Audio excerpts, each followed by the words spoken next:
Chapter 1. The Activation of the Mad Dog System. June 11th, 2004. Palace of Auburn Hills, Lakers vs. Pistons. The fifth game of the 2004 NBA Finals is underway. The timer indicates there are 40 seconds remaining in the match. The score stands at 97-88, with the Lakers trailing. In this series, the Lakers find themselves down 3-1. A loss here would mean an early end to their season. Lin Hao stares blankly at the court. Wasn't I just playing NBA 2K at home? How did I end up in an NBA arena? Lin Hao gasps, surveying the familiar yet foreign faces on the Lakers bench. Shaquille O'Neal, Kobe Bryant, Karl Malone, Gary Payton, Devin George, Vladimir Medvedenko. At this moment, a heavy atmosphere envelopes the Lakers bench, with dejection and frustration etched across the players' faces. Kobe Bryant occupies a front row seat, trembling all over, his eyes slightly reddened. Beside him, Shaquille O'Neal sits with an icy demeanor, his gaze filled with intensity. However, the most disheartened of all are Malone and Payton. Once the brightest stars on the court, they had sacrificed their star status this season in pursuit of that elusive championship ring by joining the Lakers. Yet now, all their aspirations seem to dissolve into thin air. If they were to lose this finals, they might never grasp that coveted ring. Damn it, none of you can shoot or defend, playing like amateurs. The championship is slipping away. We will all have to pack our bags and go home. O'Neal glared with wide eyes, bellowing toward the bench. In this series, he was the sole player performing adequately. He was entirely justified in reprimanding the entire team, even that young contender for the top spot, Kobe. What are you looking at, you little Chinese kid? If they are playing like garbage, then you're even beneath that. O'Neal fixed a fierce stare upon Lin Hao. Why are you cursing at me? Lin Hao was taken aback. He could see that moment. Memories surged through him like a tidal wave. He had traversed into the life of a fellow player who shared his name. The original owner once harbored dreams of basketball, and after countless days and nights of hard work, he finally stood at the NBA draft in 2003. He played as a small forward, renowned for his tenacious defense and shooting prowess. General manager Mitch Kupchak recognized his potential and decided to bring him to the Lakers in the 2004 season. With the addition of stalwart Karl Malone and Gary Payton, the Lakers formed a luxurious F4 lineup. However, the small forward position remained consistently lackluster. Consequently, the entire Lakers organization held high hopes for the original owner, anticipating he would alleviate some of the defensive pressure on Kobe and occasionally sink a few three-pointers. Yet after receiving a salary in the hundreds of thousands of dollars, the original owner rapidly descended into decline, frequently absenting himself from practice. As time passed, his physical condition began to deteriorate at a visibly alarming rate. This decline not only impacted his career, but also subjected him to the scorn of all around him. His teammates began to distance themselves from him, the coach lost faith in him, and even the fans and media mocked him with derision. After O'Neal berated Lin Hao, a heavy silence enveloped the bench once more. If they were to lose this game, the series score would stand at 41. It was the fifth game of the NBA Finals. In the fourth quarter, with only 40 seconds remaining, and the Lakers trailed by 7 points. The outcome of the match was utterly devoid of suspense, as both teams had long since withdrawn their star players. The championship title appeared to be a foregone conclusion for the Pistons. The audience had already begun to celebrate prematurely, with Piston staff even bringing out champagne. Suddenly, a roar erupted in the arena, akin to a tidal wave. Mehmet Okur sank a three-pointer, extending the lead to 1-0-0-8-8. Only 38 seconds remained on the clock. Coach Phil Jackson called the Lakers' final timeout. Ding! The basketball Mad Dog system is integrating. A mechanical voice resonated in Lin Hao's mind, and a massive screen materialized before him. A wave of ecstasy washed over him. The system had finally manifested. Wait, what is the Mad Dog system? Why does it have such an unappealing name? Lin Hao inquired hastily. If you find it unappealing, you may terminate the binding. What the hell, this arrogant system? Then you must at least inform me of your functions. Unpleasant or not, having a system was certainly preferable to having none. Once a dog goes mad, it can tear a piece of flesh from any formidable adversary. Thus, as long as the host capitalizes on the prowess of star players, they can augment their attribute by 1 to 3 points. Furthermore, assisting the team in securing victory can increase attributes by 3 to 5 points. Additionally, Following a triumph, there exists the chance to participate in a lottery, potentially acquiring various skills of the star players, as well as injury or stamina potion. Subsequently, a colossal attribute panel materialized before Lin Hao's eyes. Name: Lin Hao. Age: 20 years. Height: 201 centimeters. Weight: 105 kilograms. Wingspan: 210 centimeters. Bench press strength: 84 kilograms, 71. Vertikallieb: 85 Zentimeter, 83. Speed: 83. Agility: 82. Stamina endurance: 80. Upon witnessing these figures, Lin Hao was utterly astonished. The innate talents of the original host were remarkably formidable, although they may not rival the legendary prowess of players like Jordan or LeBron James. Among Chinese athletes, he was already among the elite. Take the leaping sensation Yi Jianlian, for instance. His vertical leap barely reached 78 centimeters, and as a power forward, his bench press was likewise only 84 kilograms. Yet, Lin Hao's leap surpassed that of Yi Jianlian, and his bench press matched it. Furthermore, as a small forward standing at 2 meters tall, his speed of 83 and agility of 82 were indeed commendable. No wonder the Los Angeles Lakers had such high hopes for him. However, the subsequent statistics were rather disheartening. Free throw: 45. Mid-range shot: 35. Long shot 3-point: 71. Dunk: 60. Post move: 20. Footwork: 23. Rebound: 31. Pass: 23. Dribble: 28. Defense: 72. Steals: 48. Blocks: 30. Overall evaluation: 38 points. A score of 60 is the benchmark for NBA starting players. Aside from his three-point shooting and defense, Lin Hao's performance is significantly below par in all other aspects, particularly in passing and dribbling. Even benchwarmers surpass him in skill. In truth, Lin Hao's abilities were not always so lacking. However, he squandered nearly an entire season, resulting in a drastic decline in his performance. You just mentioned that as long as one gains an advantage over star players and aids the team in securing victories, attribute points could be increased. How should this statement be interpreted? What are the criteria for identifying star players? How is gaining an advantage assessed? Lin Hao suddenly recalled something and hastily inquired. The criteria for identifying star players are determined by the system. NBA players are classified into 3 tiers: ordinary stars, all-stars, and elite stars. Any data gained from them is considered an advantage. Lin Hao quickly grasped the concept. Kobe, being a top-tier star excelling in both offense and defense, allows one to earn 3 attribute points simply by scoring under his defensive pressure. Similarly, successfully defending against one of his shots also grants 3 attribute points. Conversely, Gary Payton, currently in the twilight of his career, is categorized as an ordinary star, thus earning only 1 attribute point from him. These attribute points can be freely allocated by Lin Hao to enhance any abilities he desires. Before he could revel in this realization, the system promptly issued a task. Ding! It has been detected that the host is participating in the 2004 NBA Finals. Please choose whether to accept the task, reverse the point deficit, and assist the Lakers in securing victory in this match. Success in the task will grant a chance for a lottery draw. Failure will result in the host having to run through the streets of Los Angeles. Chapter 2. I am willing to bet my entire fortune. Is there really a need to deliberate over the system's task? Naturally, I shall accept.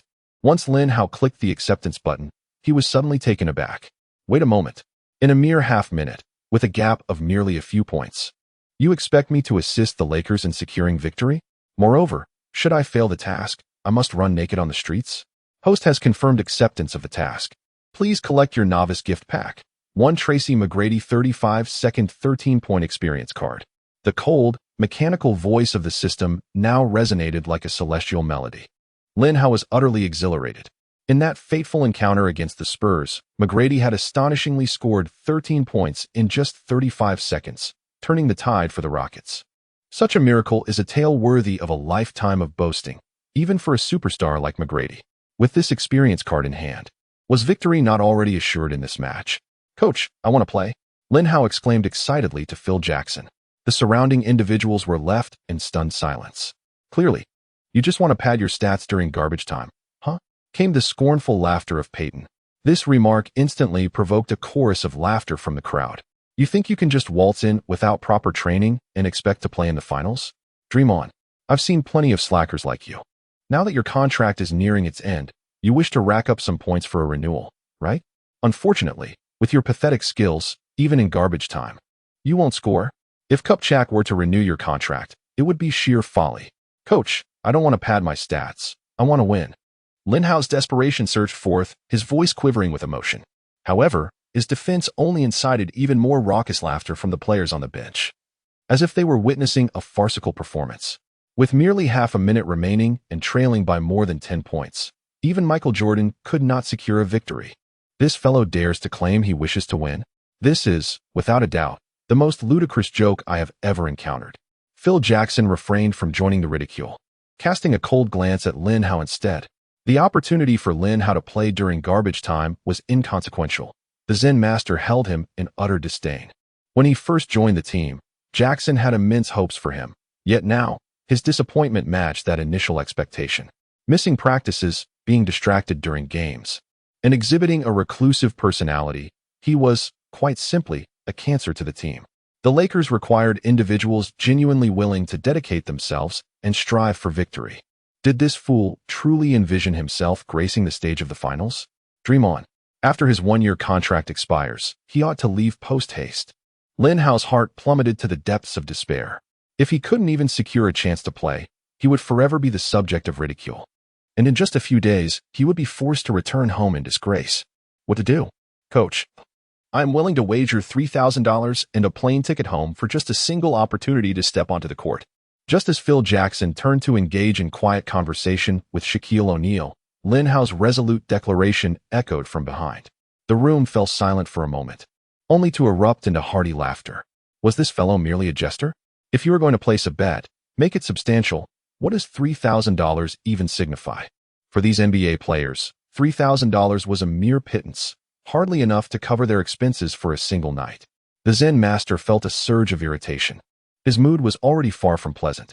Lin Hao's words, reminiscent of mockery, only served to exacerbate the situation, just as the Zen master was on the verge of erupting. This is nearly all my fortune. If I lose, I won't even be able to afford a ticket back home, Lin Hao stated calmly.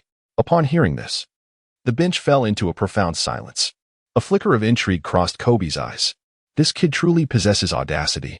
The original owner had signed a one-year contract with the Lakers, amounting to several $100,000. Yet, he had squandered it all, leaving him with merely over $3,000 and a return ticket. Phil Jackson looked over in astonishment. In Lin Hao's eyes, he perceived a reckless gleam, a determination akin to burning one's boats. Very well, I shall grant you this opportunity. If you win, I will reward you with $30,000. Phil Jackson finally spoke. The potential returns from an unexpected victory in this seemingly unwinnable match would far surpass that $30,000. Conversely, even in defeat, he would still gain a meal's worth. Regardless of the outcome, he stood to lose nothing. Thank you, coach, Lin Hao exclaimed, his heart racing with exhilaration. He had finally secured this opportunity. The whistle sounded, signaling the end of the timeout. The Lakers' substitutes returned to the court. This time, the Zen master replaced Devin George with Lin Hao. As Lin Hao brushed past George, he attempted to exchange a high five. George extended his hand, but just as they were about to connect, he abruptly withdrew it. Furthermore, the corner of his mouth twisted in a derisive sneer as he strutted off the court with an air of arrogance. This scene incited a wave of laughter from the audience, clearly a blatant act of humiliation directed at Lin Hao. Lin Hao felt a fierce blaze of anger surging within his chest. Never mind, this was not the moment to hold a grudge against him. He took a moment to calm his emotions.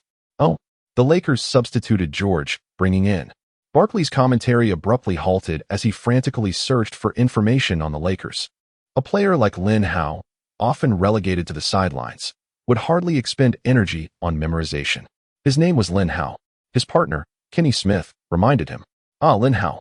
A flicker of embarrassment crossed Barkley's face. Phil Jackson had unexpectedly chosen to utilize a player from Huaxia, who rarely saw the court on the grand stage of the finals. It seemed the Lakers had decided to concede this match. Kenny Smith chimed in. This is not Phil's fault. With so little time remaining and such a significant deficit, even Jordan couldn't salvage the Lakers. Making his debut on the final stage, Lin Hao's breath quickened with a mix of anxiety and anticipation, his heartbeat drumming like a war march. He realized that with the experience card of McGrady, he was now imbued with a newfound vigor. From this moment forth, I shall be unstoppable, a force to be reckoned with. The Lakers prepared to inbound the ball. Derek, pass me the ball. As Fisher received the ball, he noticed Lin Hao beside him, eagerly calling for it. The ever-accommodating Fisher, without a second thought, passed it over. After all, with little hope left in this game, why not let him have a turn? The instant he caught the ball, Lin Hao transformed into a bolt of lightning, dribbling across half-court. Approaching the three-point line, he suddenly came to a sharp halt, gracefully leaping into the air, his wrist flicking delicately as the basketball soared toward the hoop. The Zen master straightened in his seat. As a consummate professional, he could immediately discern that Lin Hao's shooting form exuded both expertise and precision, with every detail revealing an artistry that bordered on elegance. He couldn't help but be reminded of that legendary figure, the man on the silver steed. Swish. The basketball traced a beautiful arc through the air before finding its mark in the net. 191. In the commentary booth, Barkley and Smith erupted in applause. A splendid three-pointer. This shot was indeed remarkable, but merely a stroke of luck. Lin Hao's successful basket failed to stir much excitement among the audience. After all, it was just an unheralded player making a three-point shot. Who doesn't indulge in dumplings during the new year? Yet, they were oblivious to the fact that this was merely the beginning, a legendary beginning. Chapter 3. I have an opinion. The Pistons were inbounding the ball. Chucky Atkins held possession. Phil Jackson had already conceded the game, now too disinterested to even commit a foul. What's this? Your coach has given up on the game? He asked, sending in someone who looks after the water cooler. Upon noticing that a yellow-skinned Huaxiao player was defending him, Atkins displayed a look of disdain. However, it wasn't long before this contempt was supplanted by astonishment. Lin Hao resembled a fierce, ravenous wolf, persistently hounding him. His defense was akin to an invisible yet resilient net, ensnaring his opponent with unwavering determination. Chucky Atkins attempted to force his way through, but Lin Hao swiftly extended his arm, effortlessly knocking the ball from Atkins' grasp and executing a stunning steal. His steal rating was a mere 48, an unsatisfactory level. However, with the support of the 35-second experience card, an astonishing score of 89 was achieved. Splendid. What a remarkable steal. Barkley let out a roar of excitement. Lin Hao swiftly dribbled past half-court, returning to the three-point line, and leaped into the air, raising the ball high above his head. You won't succeed this time. Lin Chi-Hunter lunged fiercely in an attempt to block the shot. Yet, Lin Hao remained undaunted. He adjusted his position mid-air and released the ball at an almost impossible angle. The basketball traced a graceful arc through the air, reminiscent of a meteor streaking across the night sky, heading straight for the hoop. Just as the ball was about to swish through the net, the referee's whistle pierced the air. Lin Chi-Hunter had committed a foul. Simultaneously, the basketball sailed smoothly through the net. A three-pointer, coupled with the impending free throw, granted Lin Hao an exhilarating three-point play. The scoreboard flickered to 194. My God, this is simply unbelievable, Barkley exclaimed from the commentary booth. What a shot. Even the usually composed Zen master couldn't contain his excitement, leaping from his seat. On the Lakers bench, all the players stood in unison, as if they could see the dawn of victory. Kobe's eyes were fixed on the unfolding scene, his heart racing and a surge of warmth flowing through his chest. Perhaps, there is still hope for a comeback in this game. As long as the match is not over, there remains a glimmer of possibility, and he is willing to give his all for that faint hope. In stark contrast, the Pistons bench sat in complete silence. The players' faces were adorned with expressions of incredulity. Fisher, brimming with excitement, dashed towards Lin Hao, exchanging a celebratory high-five. That three-pointer arrived at the most opportune moment. Lin Hao approached the free-throw line, inhaling deeply as he readied himself for the shot. His free-throw skill was rated at a mere 45. However, with the enhancement from the T-Mac 35 seconds, 13 points experience card, his current free-throw ability had surged to an impressive 97. Unsurprisingly, Lin Hao successfully made the free throw. The score was now 195. Pistons head coach Larry Brown urgently called for a timeout. At that moment, only 25 seconds remained in the game.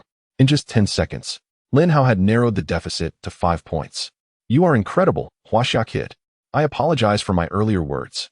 As Lin Hao approached the bench, O'Neal eagerly grasped his hand, his eyes filled with admiration and respect. Well done, Lin. Kobe also approached with a smile, patting Lin Hao's shoulder with his powerful palm.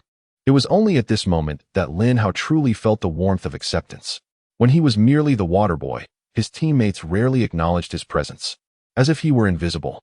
Now, the situation was entirely transformed. Lin Hao's eyes glistened with emotion, his heart racing with excitement. After merging memories, he vividly recalled the trials he had endured throughout the season.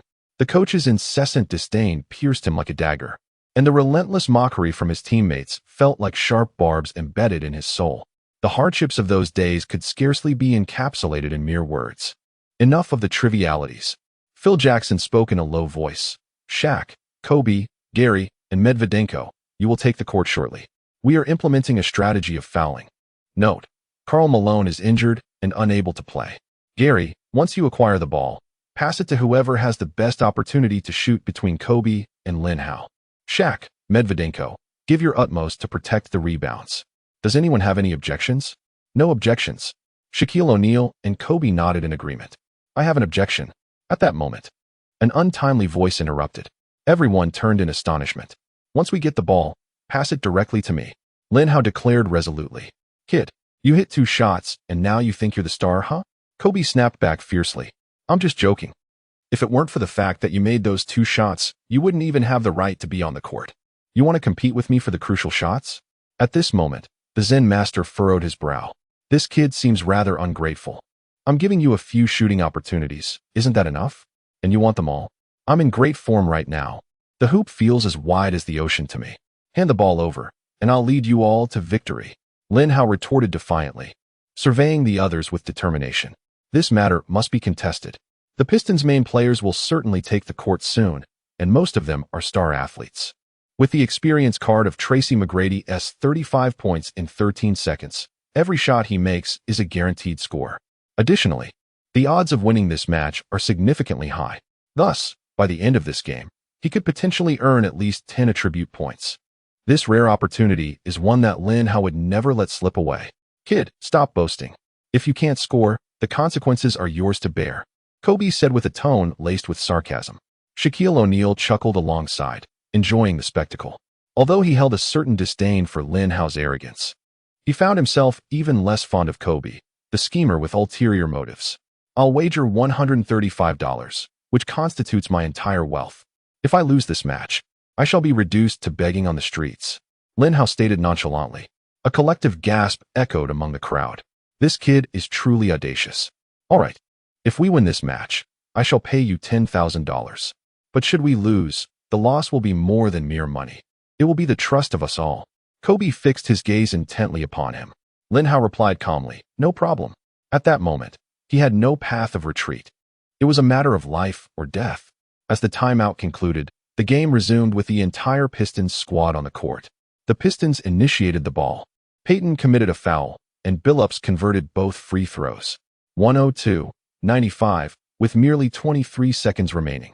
The audience rose to their feet, their hearts racing as if they might leap from their throats. Chapter 4. Poor mathematical skills can lead to catastrophe. Peyton crossed the half-court line and passed the ball directly to Lin Hao. Hamilton lunged at him like a famished wolf.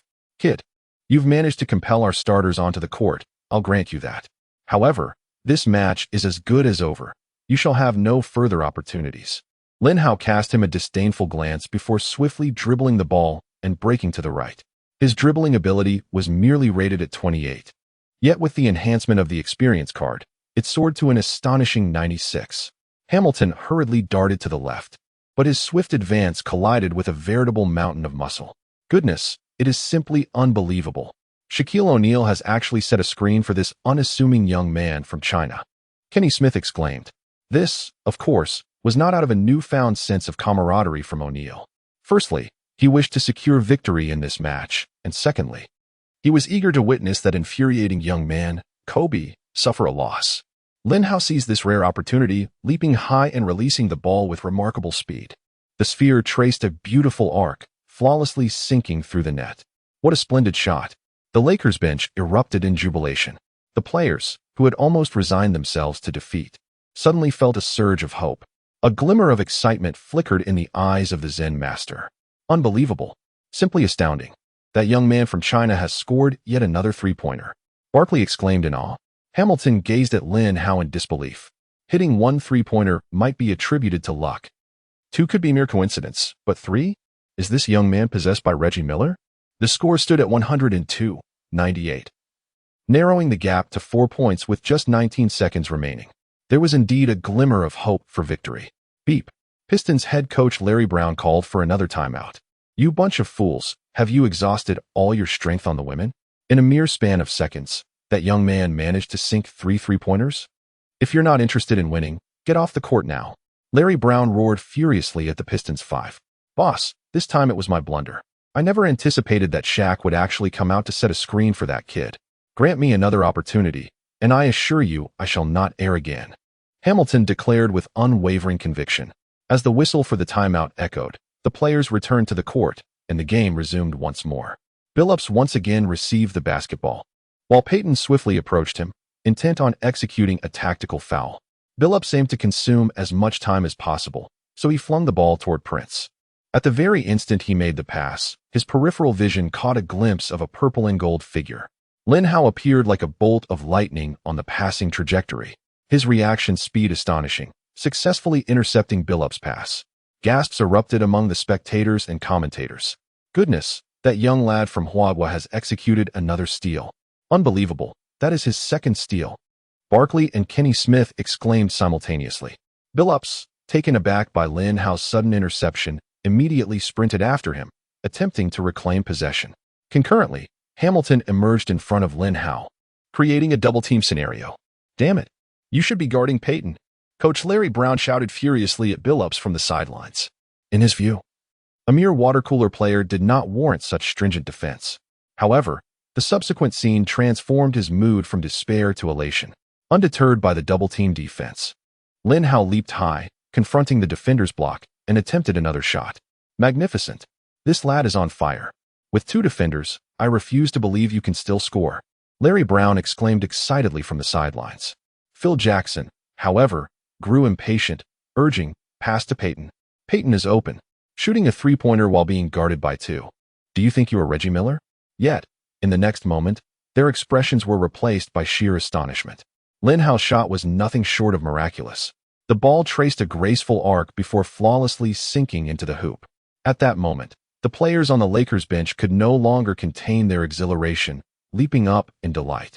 The score stood at 102-101, with the Lakers trailing by merely 1 point and only 8 seconds remaining in the game. Beep. Unable to contain his frustration, Larry Brown called for another timeout. Prior to the game, they had spent countless hours in the video room meticulously analyzing Shaquille O'Neal, Kobe Bryant, and Gary Payton. Even role players like Devin George and Derek Fisher had been scrutinized with utmost diligence. Yet, they had astonishingly overlooked the player in the number 3 jersey, the one who had been relegated to the role of waterboy. They had devoted the night to dissecting every opponent, from the Lakers stars to each player on the bench, examining their technical skills and playing habits, all meticulously considered by Larry Brown's team. However, they had completely neglected the unassuming Lin Hao, the guardian of the water cooler, who wore the number 3 jersey. His name never graced any report, and his game footage had never flickered across the screens in the video room. After this game, I demand to see every detail about Lin Hao. Larry Brown's voice resonated, deep and commanding, imbued with an undeniable authority. The coach's fury electrified the atmosphere, sweeping through every Pistons player. It was a disgrace. This is an utter disgrace. A match destined for victory has been commandeered by a player merely tasked with guarding the water cooler. In a mere 30 seconds, he scored an astonishing 13 points. Should they lose this game, they would be forever branded on the pillar of shame. Barkley and Smith animatedly engaged in discussion. Old friend, whom did you see in that young man from Huaxia just now? Reggie Miller. I thought of Reggie Miller. Is this young man about to stage a Miller moment? No. If the Lakers triumph in this match, it would eclipse even the Miller moment. Indeed, the Miller moment occurred during the Eastern Conference Finals, whereas this is the Finals. Young man, you have made 3 three-pointers and a single three-point play. It is simply remarkable. O'Neal approached and embraced Lin Hao. What? What did you just say? Lin Hao's expression suddenly changed. I said you were incredible. No, the previous statement. I mentioned you made 3 3-pointers and 1 3-point play. Lin Hao was momentarily stunned, then quickly began to calculate in his mind. 3 3-pointers and 1 3-point play, which meant he had scored a total of 13 points. This indicated that the 35 seconds, 13 points experience card had expired. Only a few seconds remained, and the Lakers trailed by 1 point. This meant they must intentionally commit a foul to send an opposing player to the free throw line. Consequently, they would also need to make another 3-pointer. Darn it. Poor math can be fatal. Why didn't I calculate the points before taking on this task? His heart sank to the depths, and he felt an icy chill enveloping him. Chapter 5 to consecutively score 4 3-pointers. Surely he has exhausted his luck. This is it. Once the experience card becomes invalid, can he still make that crucial 3-pointer? He had just boasted about it. Ha ha. Kid, are you so elated that you've lost your senses? Shaquille O'Neal chuckled, his laughter echoing. Lin Hao, preoccupied with urgency, could scarcely respond as he hastily accessed the system. System, has the experience card now expired? Indeed. What am I to do? From here on, it depends entirely on you. The host. Lin Hao was utterly flabbergasted. What kind of absurd system is this? This is the end. Time to prepare for despair. Do not fret, host. Did you not just score 2 3-pointers in front of ordinary stars and execute 1 steal? You have now earned 3 attribute points. Believe in yourself. You can still make the shot without the experience card. Are you trying to deceive me? Did I not just net 4 baskets and achieve 2 steals? Why only 3 attribute points? Lin Hao's frustration surged. What kind of nonsense system is this?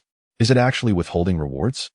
The first 2 successful shots and the single steal were against ordinary players. It dawned on Lin Hao indeed. At least something is better than nothing. Left with no other options, he allocated all 3 attribute points to his 3-point shooting. He chose not to enhance his mid-range shooting. As his ability, there was a mere 35. Even if he invested all points, he would still rank at the bottom of the NBA. Thus, his 3-point ability surged from 71 to 74. Alas, a rating of 74 is merely considered average among the principal players in the NBA. Lin Hao feels a profound sense of despair. Even the elite sharpshooters like Ray Allen, Stephen Curry, and Klay Thompson cannot ensure a decisive 3-pointer in critical moments. His own 3-point rating of 74 is utterly inadequate. The system begins to console him. This system is named Mad Dog. The host must embody the spirit of a mad dog, striving to seize a piece of flesh from even the mightiest adversary. I thank your ancestors for 8 generations. I might as well gnaw at your flesh. Lin Hao grits his teeth in frustration. In truth, he possesses another option. He could pass the ball to Kobe, allowing him to take the crucial shot. Yet, the dilemma lies in the boastful proclamation he just made. Hand me the ball, and I shall guide you home. Those words echo in his mind. A man may lose the game, but he must never lose face. On the Pistons bench, a voice rises. Boss, shall we double-team that kid? He is on fire today. Indeed, I concur. Throughout this series, both Kobe and Peyton have not performed well. We merely need to defend against them one-on-one. Billups and Hamilton discussed this with Larry Brown. Just moments ago, Lin Hao's 3-pointer against their double team has left them psychologically scarred. Should Lin Hao overhear their conversation, he would likely be driven to tears. Cursed be it, my experience card has expired. Please, do not double team. No, Kobe must remain our primary focus. After all, he is Kobe. Regardless of his shooting percentage being low in this series, he cannot be overlooked in critical moments. As for that kid, he merely stumbled upon a stroke of luck. Their proposal was met with an emphatic rejection from Larry Brown. Tayshaun, you will be responsible for guarding that fellow, he declared. After a moment of contemplation, Larry decided to deploy the team's best perimeter defender to shadow Lin Hao, just to be on the safe side. Lin Hao, I am eternally grateful to your ancestors for holding me in such high regard. As the timeout whistle sounded, the players returned to the court. The Lakers committed a deliberate foul, and Billups approached the free throw line once more. A hush fell over the palace of Auburn Hills, with Pistons fans holding their breath. Fearful of disrupting his shot, Billups took a deep breath, adjusted the basketball in his hands, and then released it with his signature fluid motion. Bang! It was a perfect shot. Yes, the Lakers players erupted in jubilant celebration, some leaping into the air to high-five one another. They had anticipated that Billups would sink both free throws. In that case, even if Lin Hao scored another 3-pointer, they would have to face overtime.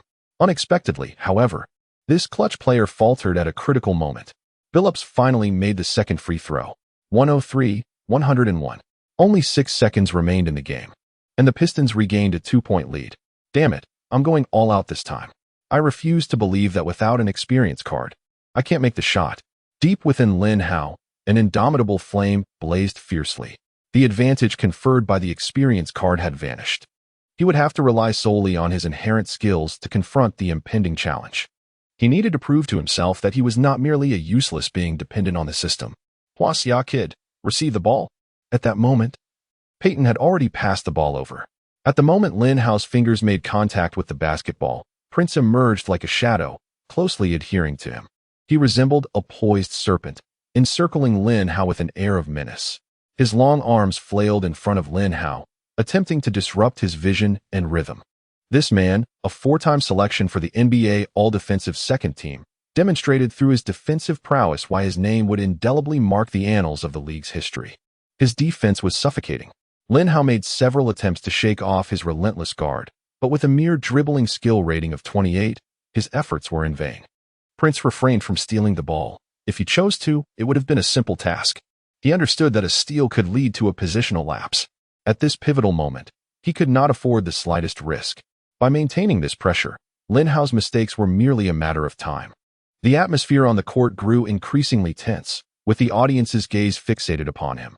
Pass the ball. The usually composed Zen master now paced anxiously like an ant on a hot skillet. You talked a big game. If you miss this shot, just wait until I teach you a lesson. Kobe too was growing impatient. Do you think I don't want to? But I can't pass right now. Lin Hao cursed inwardly. He was certain that under Prince's staunch defense, the moment he attempted to pass, it would be intercepted. His passing ability was even weaker than his dribbling. 5 seconds. 4 seconds. 3 seconds. 2 seconds. 1 second. To hell with it. I'm going for broke. Lin Hao gritted his teeth and leaped high, attempting a desperate jump shot from beyond the arc. The Zen master closed his eyes, unwilling to witness the impending scene. A player of Lin Hao's caliber, capable of sinking 4 consecutive three-pointers, had surely exhausted his luck. Moreover, he was attempting a shot under the formidable defensive Prince. Jackson now felt a twinge of regret for his earlier impulsiveness.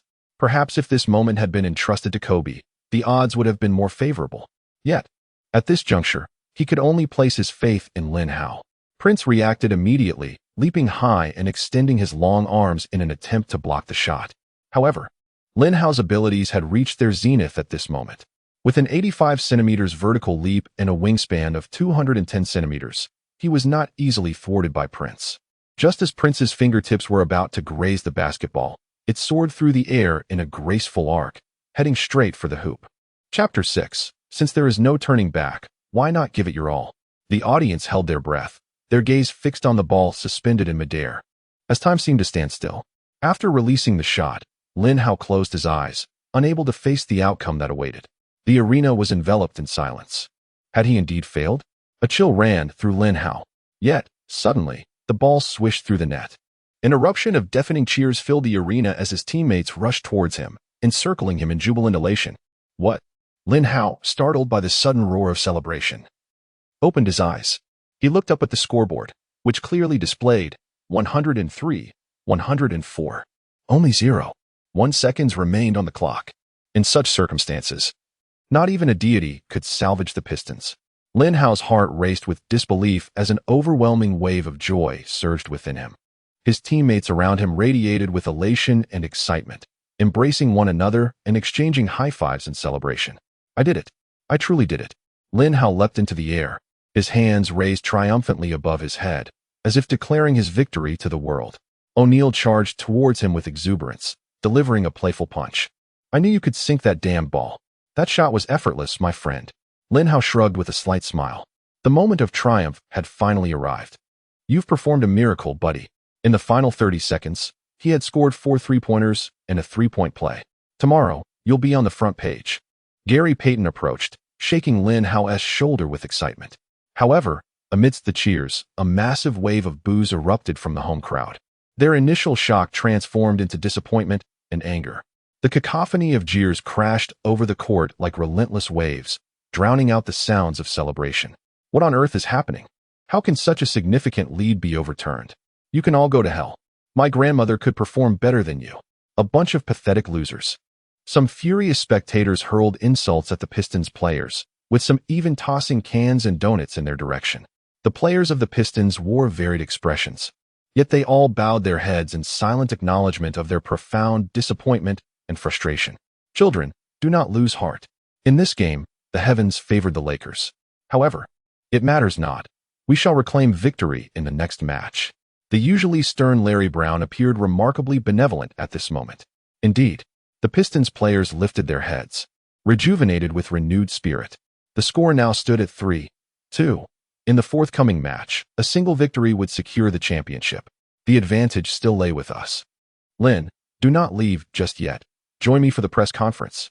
Phil Jackson approached, speaking in a calm manner. Lin Hao was momentarily taken aback. Just moments ago, he was merely a bench warmer fretting over his next contract. Now, he found himself qualified to attend a press conference. Our Mr. 16 points in 38 seconds has arrived. As Lin entered the Lakers' locker room, Shaquille O'Neal exclaimed loudly, "Lin, you have performed a miracle. You were practically channeling Miller out there." Peyton said with excitement, "Lin, well done. I have great faith in you." Kobe maintained his usual stoic expression, yet the glimmer of amusement in his eyes was unmistakable. Everyone must remain composed. We are still far from victory. Phil Jackson's words instantly cast a heavy atmosphere over the locker room. Ding, ding, ding. As Lin walked down the corridor to the press conference, his phone suddenly rang. How peculiar. Who could be calling at this hour? He pondered, perplexed. The original owner had virtually no friends in America, and given the high cost of international calls, domestic friends and family were unlikely to reach out lightly. The phone call was rather peculiar. Lin Hao picked up his mobile device, and the contact name displayed the rather sentimental phrase, "Darling Heart." What an utterly cringe-worthy moniker. He felt a wave of discomfort wash over him. "Lin Hao, let us part ways. I believe we are incompatible, and I have found a new boyfriend. Farewell." No sooner had he pressed the answer button than he heard a woman's voice on the other end. After uttering merely 2 sentences, she abruptly hung up. At that moment, Lin Hao's memories surged back. The woman's name was Wang Miling, the former girlfriend of the original owner. In truth, Wang Miling had agreed to the original owner's courtship solely for his wealth. Within a mere year, he had squandered over $100,000 on her. Yet, as his annual contract was nearing its end, and with the team showing no inclination to renew, Wang Miling had entertained thoughts of breaking up. What nonsense! Lin Hao shook his head. The original owner was not only a brawny fool, but also a hopeless sycophant. It was no wonder he had willingly succumbed to degradation, ending up with a mere $3,000. All for the sake of this mercenary woman. Lin Hao accompanied Phil Jackson, Shaquille O'Neal, and Kobe Bryant to the press conference venue. The spacious room was brimming with journalists armed with cameras and microphones. "Phil, may I inquire about your decision to send a benchwarmer onto the court with just 38 seconds remaining in the match? Did you possess a premonition that he would achieve something miraculous?" As the press conference commenced, a journalist eagerly posed his question. "If I possessed the ability to foresee the future, I would certainly refrain from undertaking the arduous and thankless role of an NBA coach." The Zen master smiled faintly, then, with a serious demeanor, remarked, "It was Lin Hao who voluntarily stepped forward during the timeout, expressing his conviction that if granted the opportunity, he could lead the team to victory. To demonstrate his commitment, he even wagered his entire savings of $3,000 alongside a ticket for his return home." Upon hearing this, the reporters present exchanged astonished glances, their shock evident. This was an explosive revelation. Kobe interjected, adding, "I wish to emphasize that after Lin Hao sank 2 three-pointers, Phil contemplated entrusting the final crucial shot to me. However, Lin Hao had wagered 135, declaring that if he were to lose, he would be left to beg on the streets." The reporters gasped in disbelief. What a formidable character. "Lin Hao, may I inquire how you are so certain of your ability to lead the team to victory? With merely 38 seconds remaining and the team trailing by over 10 points. Even Jordan would hesitate to claim a win in such circumstances." A reporter posed a pointed question. "In our culture, we have a saying, burning one's boats, which signifies fighting to the bitter end even in dire situations, leaving no means of retreat. Our team has already lost 2 out of the preceding 3 matches. Should we lose this one, our season will conclude prematurely. Furthermore, my 1-year contract is nearing its expiration, and the management has yet to renew it. I have even purchased a ticket for my return home in advance. For both the Lakers and myself, there is no turning back. In light of this, Why not exert oneself to the utmost in the final moments? Lin Hao spoke with great eloquence. Chapter 7. Hamilton's Endurance. As far as I know, ever since you signed with the Lakers, you have faltered and consistently missed team training sessions. The organization has lost all hope in you. Your display of determination and fighting spirit in this match is markedly different from before. I am curious, what has prompted such a profound transformation in you? A sudden inquiry from another journalist caught everyone's attention, including Shaquille O'Neal and Kobe Bryant, who were equally intrigued by how one individual could undergo such a drastic change overnight, both in character and skill. Upon hearing the question, Lin Hao felt a wave of anxiety. A poorly crafted response could potentially reveal his identity as a time traveler.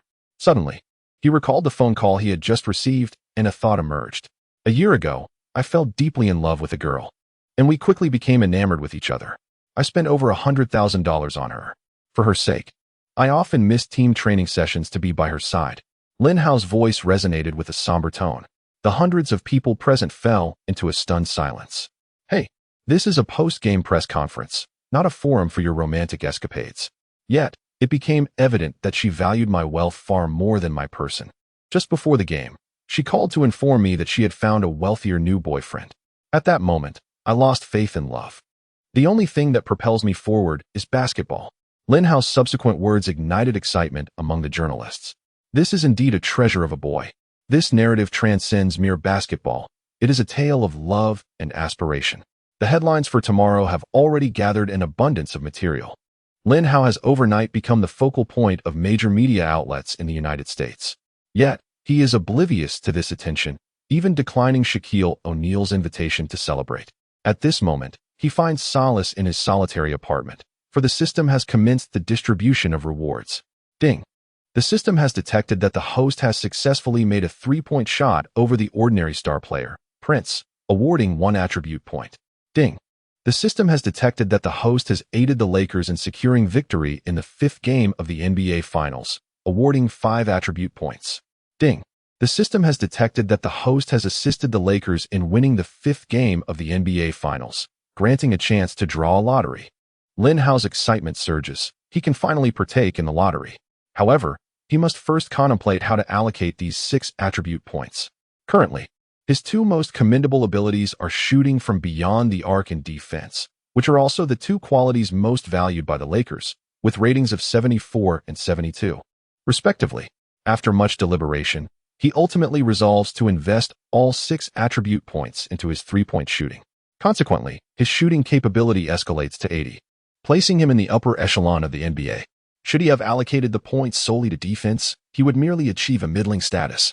At last, the exhilarating moment of the lottery has arrived. Lin Hao takes a deep breath and opens the lottery wheel. The array of superstar skill cards displayed is dazzling, featuring Kobe Bryant's fadeaway jumper, Tracy McGrady's pull-up jumper, and Stephen Curry's extraordinary 3-point shots. Additionally, there are Leonard's death grip, Iverson's butterfly step, Wade's elusive stride, James' ferocious axe dunk, and Nowitzki's elegant one-leg jumper. Moreover, one must not forget the performance-enhancing substances and stamina boosters. Lin Hao, filled with anticipation, pressed the lottery button, initiating the spinning wheel. His gaze remained fixed on the wheel, his heartbeat echoing like a drum. Wait, stop. Just give me McGrady. Iverson will do too. All right. I could settle for Leonard's death grip. The wheel gradually slowed, landing on the icon of Kobe's fadeaway jumper. Splendid. Lin Hao was nearly on the verge of leaping with joy. Kobe's fadeaway jumper was both graceful and sublime, and more importantly, it could execute a myriad of challenging shots. This was the skill he yearned for most. Crucially, this was not merely a trial card, but a permanent acquisition. However, the wheel had not yet come to a halt. A sudden apprehension gripped Lin Hao's heart. He watched as the pointer slowly glided past the fadeaway jumper icon, ultimately pausing on an emblem he had never encountered before: Hamilton's enduring stamina. What on earth? Lin Hao was left speechless. Hamilton, the king of off-ball movement, possessed boundless energy, capable of exhausting any opponent in a single game. While this skill was undoubtedly advantageous, Lin Hao was destined to become the deity of basketball. Compared to other skills, this one was indeed rather disheartening. I demand a review. I demand a review. Lin Hao's cries resonated throughout the apartment. The following morning, Lin Hao's name dominated the headlines of nearly all sports media outlets. In the final match, within a mere 38 seconds, a player from Huaxia achieved an extraordinary feat, reminiscent of the legendary moments of Reggie Miller in the NBA Finals. The indomitable spirit of Huaxia propelled Lin Hao forward, as he staked his entire fortune on the promise of leading his team to victory. A single phone call altered the destiny of a player, while a young woman determined the fate of the championship. Having lost faith in love, the only force driving me onward is basketball. Across the vast ocean, in the land of Huaxia, at a newsstand. Boss, give me a copy of the Huaxia Daily. Certainly. A middle-aged man, impeccably dressed in a suit, received the newspaper from the vendor. His name is Wang Chong, an ordinary office worker. Each morning, he has made it a ritual to purchase a newspaper from this very spot for many years. After a cursory glance at the headlines, he hastily departed. Wait, what did I just see? Suddenly, he halted in his tracks and reopened the newspaper. Upon reading the headline, disbelief washed over him as he rubbed his eyes. Had his long hours of overtime blurred his vision?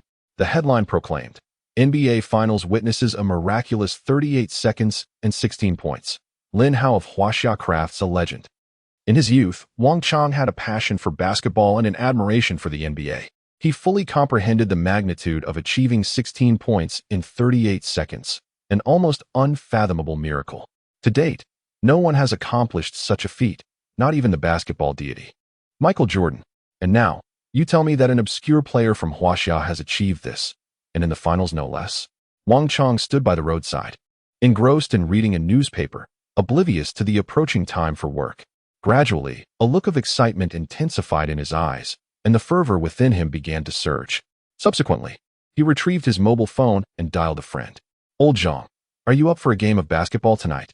What is wrong with you, old Wang? Have you lost your mind? Haven't you touched a basketball in over a decade? What has sparked this sudden enthusiasm? I'm just thrilled. Did you read today's news? A player from our Huaxia is in the NBA Finals. Chapter 8. It turns out that one-on-one challenges can yield rewards too. Inside an internet CAF, a young boy was engaged in a game of CS with his friends, cursing loudly. His name was Li Mingqi, a high school student who had deliberately skipped class to play games with friends. Suddenly, a notification popped up in the bottom right corner of the computer screen. Li Mingqi caught a glimpse of it and was instantly struck dumb. The game lost its appeal. Chi, why are you standing there in a daze? The enemies have breached our base. His companion urged. Come quickly. A player from Huaxia has made a miraculous achievement in the NBA Finals. Li Mingqi exclaimed excitedly. What nonsense are you talking about? Didn't the Rockets get eliminated by the Lakers in the first round of the playoffs? I'm not talking about Yao Ming. I mean Lin Hao, from the Lakers. Who is Lin Hao? You'll know when you see.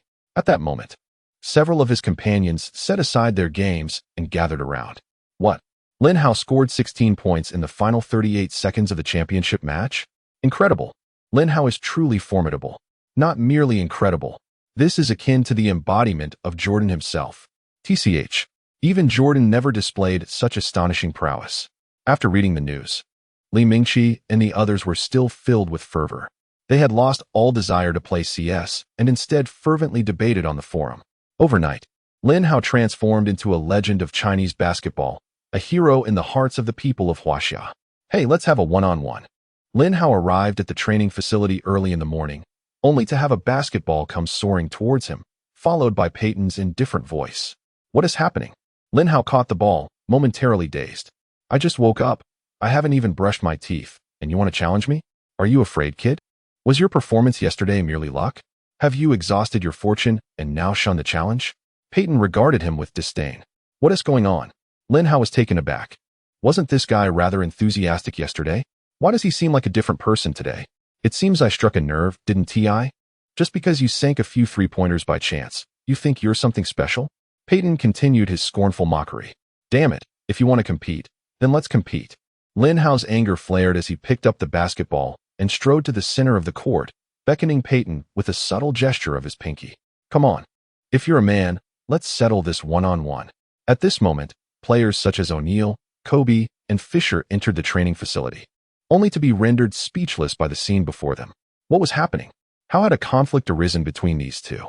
Phil Jackson stood silently with his arms crossed. Yet a glimmer of amusement flickered in his eyes, unnoticed by anyone. Gary Payton had been performing dismally in this series, averaging merely 4.2 points with a shooting percentage of only 32.1. For a once-celebrated superstar, such a performance could only be described as abysmal. He must have realized that his tank was running low. If he lost this series, he might never again taste the sweetness of a championship.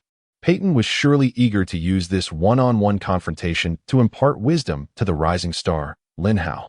The duel commenced. Lin Hao initiated his offensive play. Just as he received the ball, Pippen, like a phantom, closed in on him, his large hands flailing before Lin Hao, incessantly disrupting his vision and rhythm. Indeed, he was once the defensive player of the year. The pressure from his defense was overwhelming, Lin Hao reflected. With his dribbling prowess rated at 28, he found it impossible to breach Peyton's defenses. Just as Lin Hao's focus began to wane, Pippen astutely seized upon his moment of vulnerability. A sharp crack pierced the air as Pippen executed a precise steal, snatching the ball from Lin Hao's grasp. What? Lin Hao was taken aback. He had intended to continue dribbling, but was astonished to find the basketball had vanished. Looking up, he saw Pippen effortlessly completing a layup. Our 38 seconds for 16 points, gentlemen. Is your skill set confined to this? If my grandmother were to take the court, she could effortlessly defend against you. Pippen remarked with a hint of provocation, casting a sidelong glance at Lin Hao, his words laced with ridicule and disdain. How outrageous. Now it's my turn to defend you. Lin Hao seethed with anger. Pippen initiated his offensive play, with Lin Hao tightly entwined around him, persistently attempting to snatch the ball away. Although Pippen had long surpassed the zenith of his career, his dribbling prowess remained among the elite in the league. Lin Hao's meager stealing skills were utterly insufficient in Pitten's eyes. However, Hamilton's enduring stamina played a pivotal role. No matter how Pippen endeavored to break through, Lin Hao shadowed him like an unrelenting hound, continuously using his body to disrupt Pitten's rhythm. Despite Pitten's multiple attempts to shake him off, Lin Hao remained an inseparable presence, his defense posing an unprecedented challenge for Pippen. As the shot clock dwindled to 10 seconds, Pippen still found himself ensnared by Lin Hao's defense, ultimately resorting to a desperate shot that clanged off the rim, allowing Lin Hao to secure the rebound. A flicker of surprise crossed Phil Jackson's eyes. This kid's defensive capabilities exceed expectations. Coupled with his three-point shooting, he would surely be the perfect partner for Shaq and Kobe. Next, it was Lin Hao's turn to attack. This time, the situation worsened as he dribbled the ball onto his foot, allowing Pippen to achieve another steal. Pippen leaped with remarkable grace, poised to send the basketball soaring into the hoop. However, Lin Hao swiftly closed the gap, his large hands firmly pressing down on the ball, executing a ferocious block. Good heavens! The Zen master and the Lakers players gasped in astonishment. The velocity of this young man is indeed remarkable. However, in the subsequent matches, Lin Hao found himself devoid of opportunities for steals and blocks. His proficiency in these two aspects fell below the acceptable threshold. The previous success was merely due to Pitten's momentary lapse in attention, coupled with his advancing age, which had severely diminished his agility and speed. After a round of one-on-one, the outcome was disheartening, as Lin Hao managed to score only a single point. His most coveted three-point shot was entirely thwarted by Pitten's stringent defense, leaving him with no chance to attempt it. Are you aware of how abysmal your shooting is? Young man, this game has truly revealed your true colors, hasn't it? You are nothing more than a mere failure. Yesterday's match was merely a stroke of luck. Pippen resumed his scathing mockery. Upon hearing these words, Lin Hao felt an overwhelming surge of anger. Yet, just as he was poised to retaliate, a sudden chime echoed. Ding. Host has successfully scored 1 point against the average star player Pippen, rewarded with 1 attribute point. Ding. Host has completed 1 block against the average star player Pippen, rewarded with 1 attribute point. Ding. Host has secured 1 rebound in the presence of the average star player Pippen, rewarded with 1 attribute point. Ding. Host has successfully obstructed 4 shots from the average star player Pippen, rewarded with 4 attribute points. This cascade of system notifications instantly elevated Lin Hao's spirits. It turns out that even in a one-on-one duel, rewards could be attained. Chapter 9, Kobe, Let's Duel. This system is known as the Mad Dog system. By gaining an advantage over star players, one can accrue attribute points, as explained by the system. Lin Hao resolved to allocate all 7 of his attribute points to his dribbling skills. At present, his dribbling capability had reached an impressive score of 35. In that moment, his gaze towards Pippen transformed, igniting with fervor akin to a frenzied dog spotting a succulent steak. This was no mere opponent. It was a veritable treasure trove of experience. Was it not? Your expression betrays your intentions. What are you planning? Peyton suddenly felt a rush of anxiety. Let us compete once more. A wicked smile crept upon Lin Hao's face. If I can extract attribute points from you, I shall do so until the end of time. Hamilton's enduring stamina is no trivial matter. An icy chill swept over Peyton's heart. Why does that boy's gaze appear so menacing? The second round commenced. Once again, Lin Hao was not Peyton's match, yet Peyton felt an overwhelming surge of pressure. Firstly, his dribbling skills had improved, requiring Peyton to exert far greater effort to defend against him. Secondly, bolstered by the enduring stamina card, Lin Hao exhibited no signs of fatigue, while Peyton, burdened by age, faced a significant decline in his physical condition. Lin Hao ultimately lost this round, yet he successfully scored 2 baskets and executed a steal. Consequently, he earned 8 attribute points, which he unhesitatingly invested in his dribbling, elevating his score to 43. He remained oblivious to the astonished expressions of O'Neal, Kobe, and the Zen master. This kid is advancing at an astonishing rate. I am beginning to feel overwhelmed. Peyton wiped the beads of sweat from his forehead, preparing to depart. What is this? Are you scared? Afraid to continue the competition? What a pathetic display. Lin Hao's voice rang out from behind, compelling Peyton to halt in his tracks. What are you saying? Do you think I fear you? If not, let us compete again. So be it. Thus, Lin Hao and Peyton engaged in a fierce contest that spanned 5 rounds. Peyton was nearly exhausted, leaning heavily on his knees, gasping for breath. Beads of sweat adorned his forehead, and his chest heaved violently. What has become of our former Defensive Player of the Year? Just a moment ago, I scored 10 shots over you. Lin Hao's mocking tone was enough to infuriate him. Just as Lin Hao was about to challenge him further, the Zen master intervened. Peyton's aging body could not withstand such strain. If this continued, the Lakers' primary point guard would be unable to participate in the upcoming match. Given the impending game, Phil Jackson arranged only light recovery training for the team. After the session concluded, Kobe picked up his backpack, preparing to leave the gym to engage in additional practice. He was dissatisfied with his performance in this series, averaging only 22.6 points per game with a shooting percentage of merely 38.1. For someone as perfectionistic as him, such results were utterly unacceptable. Hey, Kobe, how about a one-on-one? Lin Hao called out eagerly, his voice brimming with enthusiasm. Upon hearing this, the entire training facility fell silent. All eyes widened in disbelief, shocked beyond measure. Has this young man lost his senses? Challenging Kobe to a one-on-one? Does he not realize that in terms of one-on-one play, no one in the league stands a chance against him? Does he truly believe that having an edge over Peyton grants him the audacity to provoke Kobe? Is he serious? Kobe turned around, his eyes gleaming with a predatory light. Undoubtedly, Lin Hao felt no fear. Rather, he was brimming with excitement. After all, Kobe was a superstar. Gaining an advantage over him could grant 3 additional attribute points. How could Peyton compare? Kobe chuckled in exasperation. Huh, now even the most insignificant dare to provoke the little flying man? If I don't show you a thing or two, you might never comprehend your own worth. His gaze sharpened as he slowly set down his backpack and removed his outer jacket, revealing the familiar number 8 jersey. The two stood at opposite ends of the court, their eyes locked in a silent contest. Very well, let the game commence. Kobe's voice echoed through the training facility as Lin Hao nodded in agreement. Shall we place our bets? How many shots do you think this kid can make against Kobe? O'Neal chuckled with delight. Witnessing someone challenge Kobe brought him immense satisfaction, akin to savoring a delectable donut. Shaq, spare us the jokes. Kobe will leave that kid in ruins. Devin George laughed. Just because he can gain an edge over Gary doesn't mean he can measure up to Kobe. After all, Gary is aged, while Kobe is in his prime. Moreover, Kobe's offensive skills surpass Gary's by several tiers, Fisher remarked seriously. It seems none of you are willing to wager against me? O'Neal shrugged helplessly. The moment Kobe received the ball, Lin Hao lunged forward like a beast unleashed, swiftly closing in. Kobe attempted to evade him with a change of direction, but Lin Hao clung to him like an unshakable piece of taffy, resolutely adhering to his opponent. His gaze was filled with unwavering determination and ferocity, as if to proclaim to his adversary, "This is my territory." Yet, no matter how fierce his expression or formidable his will, it was of little consequence. After all, he was Kobe. In a sudden burst of speed, he maneuvered past Lin Hao on the right side.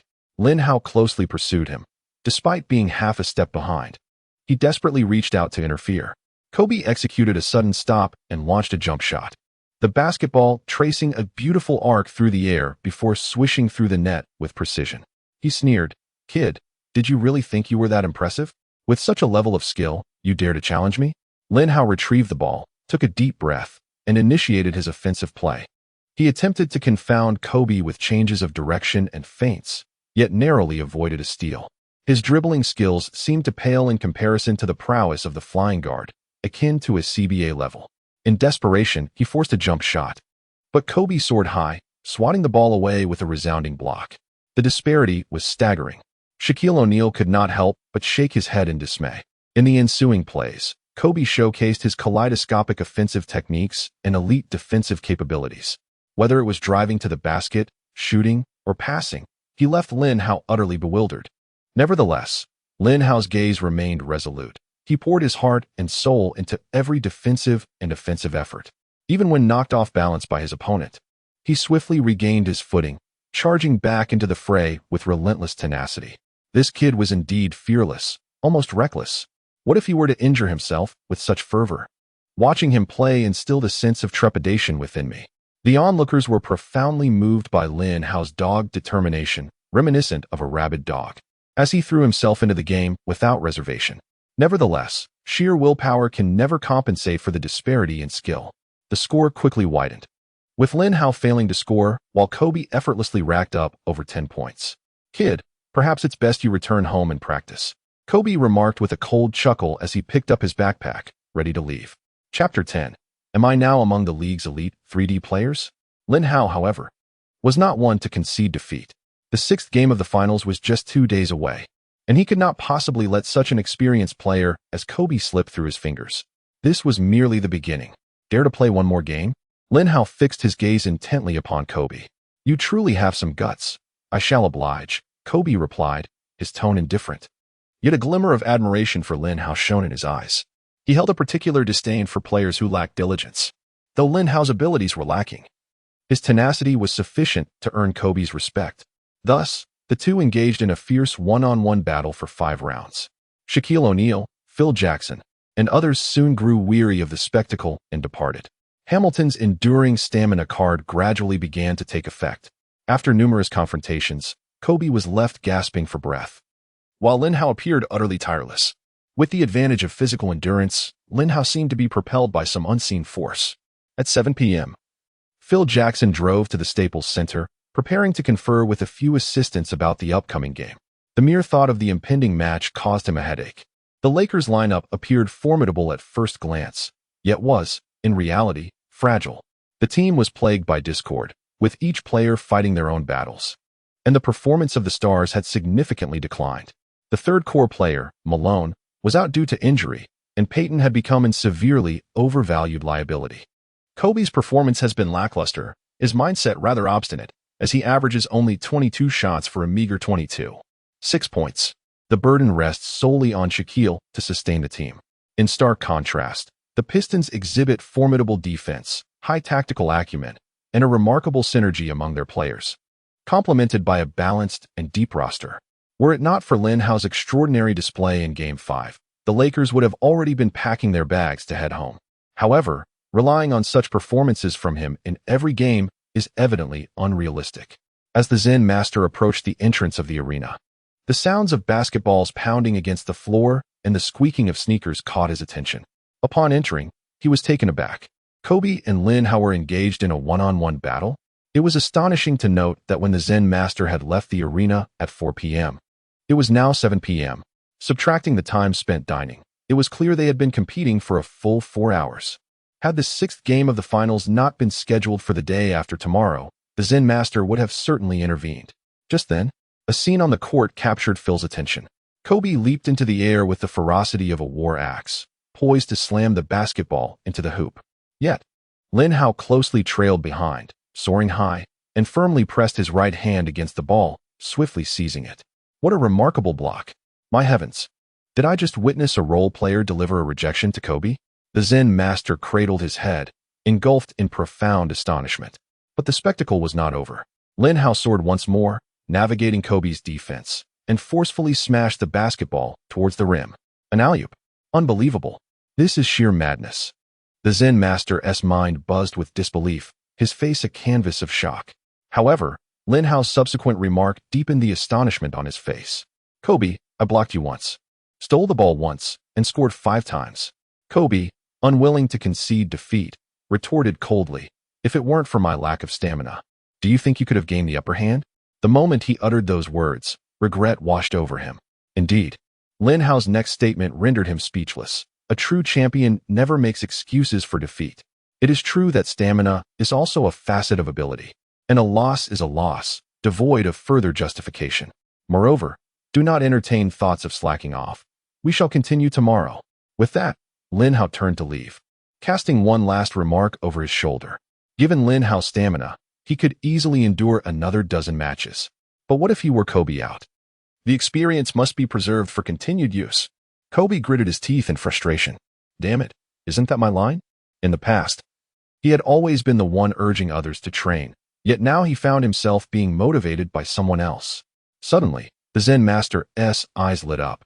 This kid possesses remarkable stamina, coupled with commendable defensive skills. Perhaps he could be the key to victory in the 6th game. Upon returning to his apartment, Lin Hao eagerly activated the system panel. Ding. Detected that the host scored 6 points against the all-star player Kobe. Reward, 12 attribute points. Ding. Detected that the host successfully blocked the all-star player Kobe once. Reward, 2 attribute points. Ding. Detected that the host completed a steal against the all-star player Kobe. Reward, 2 attribute points. Lin Hao was momentarily taken aback. System, could there be a mistake? Is it possible that Kobe is not a top-tier star? The system is not mistaken. Kobe is still in the phase of growth, on par with the likes of McGrady, Iverson, and James. It is only after the 2005 season that he begins to evolve into a top-tier superstar. Well then, Lin Hao felt quite helpless. After all, the criteria for evaluating star players are determined by the system. At present, Lin Hao has acquired 16 attribute points from Kobe, combined with the 30 points he previously obtained from Pippen, bringing his total available attribute points to 46. However, the allocation of these points poses a dilemma for Lin Hao.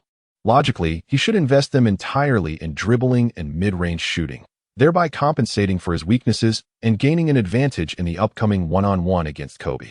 Yet, the more pressing concern is the match the day after tomorrow. In a Lakers team featuring Pippen, Kobe, and Shaquille O'Neal, 3D players are the most sought after and crucial for securing victories. Furthermore, winning the game would grant him a chance to enter a lottery, an opportunity far more valuable than mere attribute points. Ultimately, Lin Hao decided to allocate his points to defense and 3-point shooting. Consequently, his 3-point shooting ability soared to an astounding 100, while his defensive capability reached an impressive 98. Am I now among the elite 3D players in the league? Lin Hao felt as though he were in a dream, his heart surging with excitement. The following day, he sought out Kobe for another one-on-one match. However, this time his gains were rather limited, netting him only 8 attribute points. On one hand, Kobe had regained his stamina. More importantly, with the game looming the next day, Coach Zen firmly prohibited them from continuing their duel. This resulted in Lin Hao's 90 points in stamina going unused. Ultimately, he allocated these 8 attribute points to stamina and defense. Now, his defense has reached its maximum, while his stamina stands at an impressive 96 points. The 6th game of the 2004 NBA Finals commenced as scheduled. On this star-studded night, the entire city of Detroit was enveloped in an atmosphere of intense tension and excitement. Outside the Palace of Auburn Hills, crowds surged. This arena became the focal point of attention worldwide. The players of the Lakers, clad in their purple and gold uniforms, stepped onto the court one by one, greeted by an overwhelming chorus of boos from the home crowd. The collective jeers of thousands of fans converged into a formidable wave of sound, reverberating painfully against the eardrums. Chapter 11. The NBA is not where you belong. Having inexplicably lost the previous game to the Lakers, the team was engulfed in a profound fury and dissatisfaction. It seemed as if the spectators were intent on releasing all their pent-up resentment at this very moment.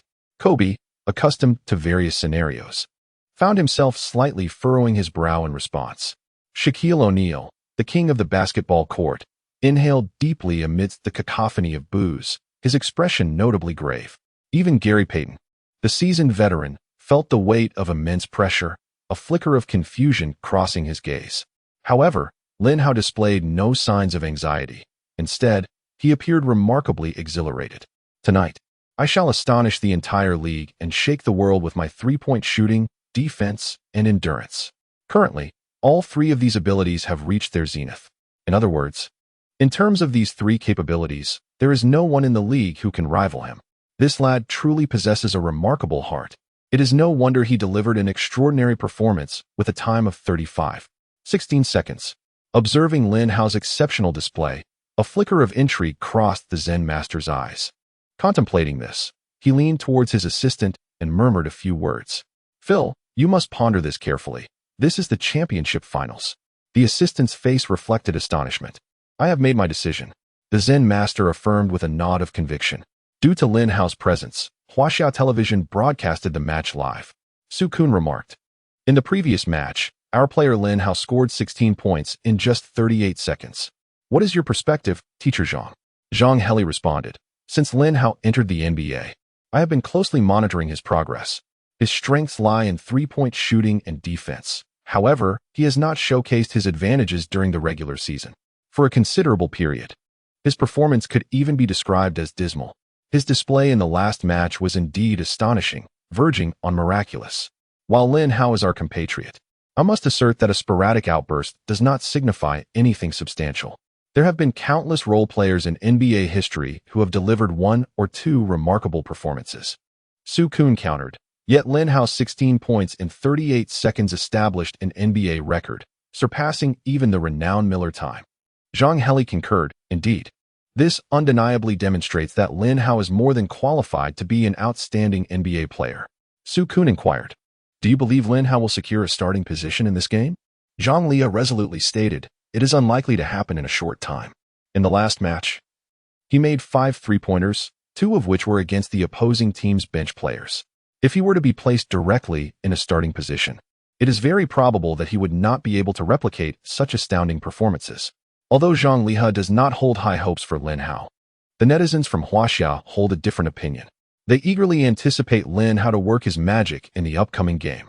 "How many points do you predict Lin Hao will score? 30 or 40? Brother Hao is formidable and ready to dominate Prince. The mighty Hao is poised to surpass the legends of Kobe and Jordan." However, there are also many detractors emerging. They argue that a single excellent performance does not define a player. After all, who doesn't enjoy a good meal during the new year? I have researched Lin Hao. His mid-range shooting is inadequate, his passing is lacking, and his ball handling skills leave much to be desired. If the Pistons focus on him, he will score nothing. Do you truly believe he is a superstar? He is bound to reveal his true self in this game. I doubt he will even secure a starting position. Is it not absurd to think that one good game can earn him a starting spot? You underestimate the NBA. If Lin Hao exceeds 10 points in this game, I will immediately post private photos of my wife, and they will be quite risky. I stand by my word. Should I retract, I will write my name backward. Amidst the fervent discussions on the forum, a user named The Blossoming of the Other Shore made a comment that instantly captured everyone's attention. "Wow, is it really that explosive? Damn, you said it. Truly a man of integrity. The blooming of the spider lily signifies the emergence of a true warrior. I once identified as Lin Hao. Yet now I eagerly anticipate Lin Hao's triumphant moment." At this juncture, the lights in the palace of Auburn Hills suddenly dimmed, and a piercing spotlight cut through the darkness, illuminating the entrance of the player tunnel. The starting players of the Lakers made their grand entrance, beginning with the team's second-in-command, Kobe Bryant, followed by Gary Payton, and then Medvedenko, who stepped in for Karl Malone at the power forward position. The fourth player to emerge was the commentator. Glancing at the list in his hands, paused for a full second before continuing. It was Lin Hao, hailing from the land of Huaxia. The Lakers players preparing to take the court were utterly astonished. Wasn't he the originally designated starting small forward? The most shocked among them was Devin George, whose expression turned quite grim. The Zen master nudged the still-dazed Lin Hao. With that gentle push, Lin Hao stumbled into the player tunnel, lost in a daze. The Zen master observed his retreating figure, wearing a hopeful smile. "My child, I anticipate the surprises you will bring in the forthcoming match." In truth, Ever since the Zen master witnessed Lin Hao's one-on-one duel with Kobe, he had contemplated elevating him to the starting lineup. Lin Hao's formidable defense and exceptional stamina made him the unequivocal choice for guarding Hamilton. In the first 4 matches, Kobe's underwhelming performance was largely attributed to Hamilton's influence. By incessantly moving on offense, Hamilton drained Kobe's energy, leaving him utterly exhausted. Another significant reason lies in the abysmal shooting performance of Kobe, Karl Malone, Fisher, and Pippen in the preceding series. The Lakers' shooting prowess paled in comparison to that of the Pistons, resulting in an exceedingly constricted offensive space, thus severely limiting Shaquille O'Neal's ability to exert his dominance in the paint.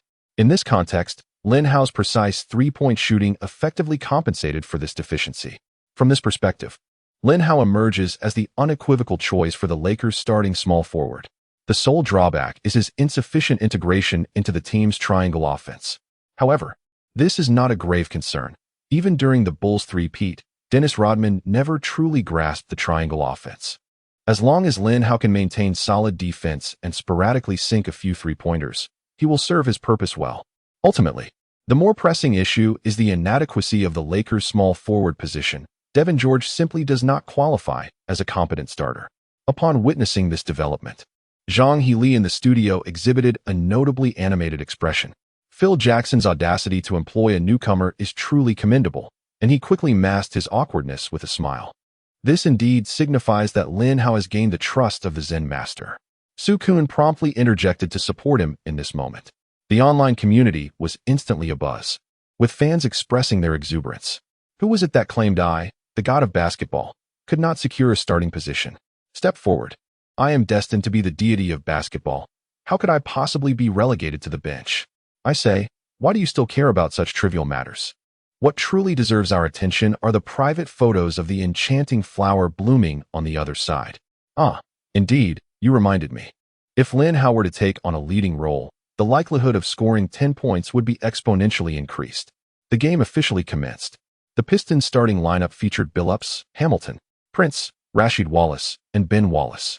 The Lakers starters included Pippen, Kobe, Lin Hao, Medvedenko, and O'Neal. Shaquille, with his imposing physique, dominated the tip-off against Ben, securing possession for the Lakers. After dribbling past the halfway line, Pippen discerned an opportunity and boldly penetrated the Pistons' defense. However, Ben Wallace leaped high, delivering a resounding block that sent the ball sailing out of bounds, eliciting a deafening roar from the crowd. Gary has truly aged. The Zen master shook his head in resignation.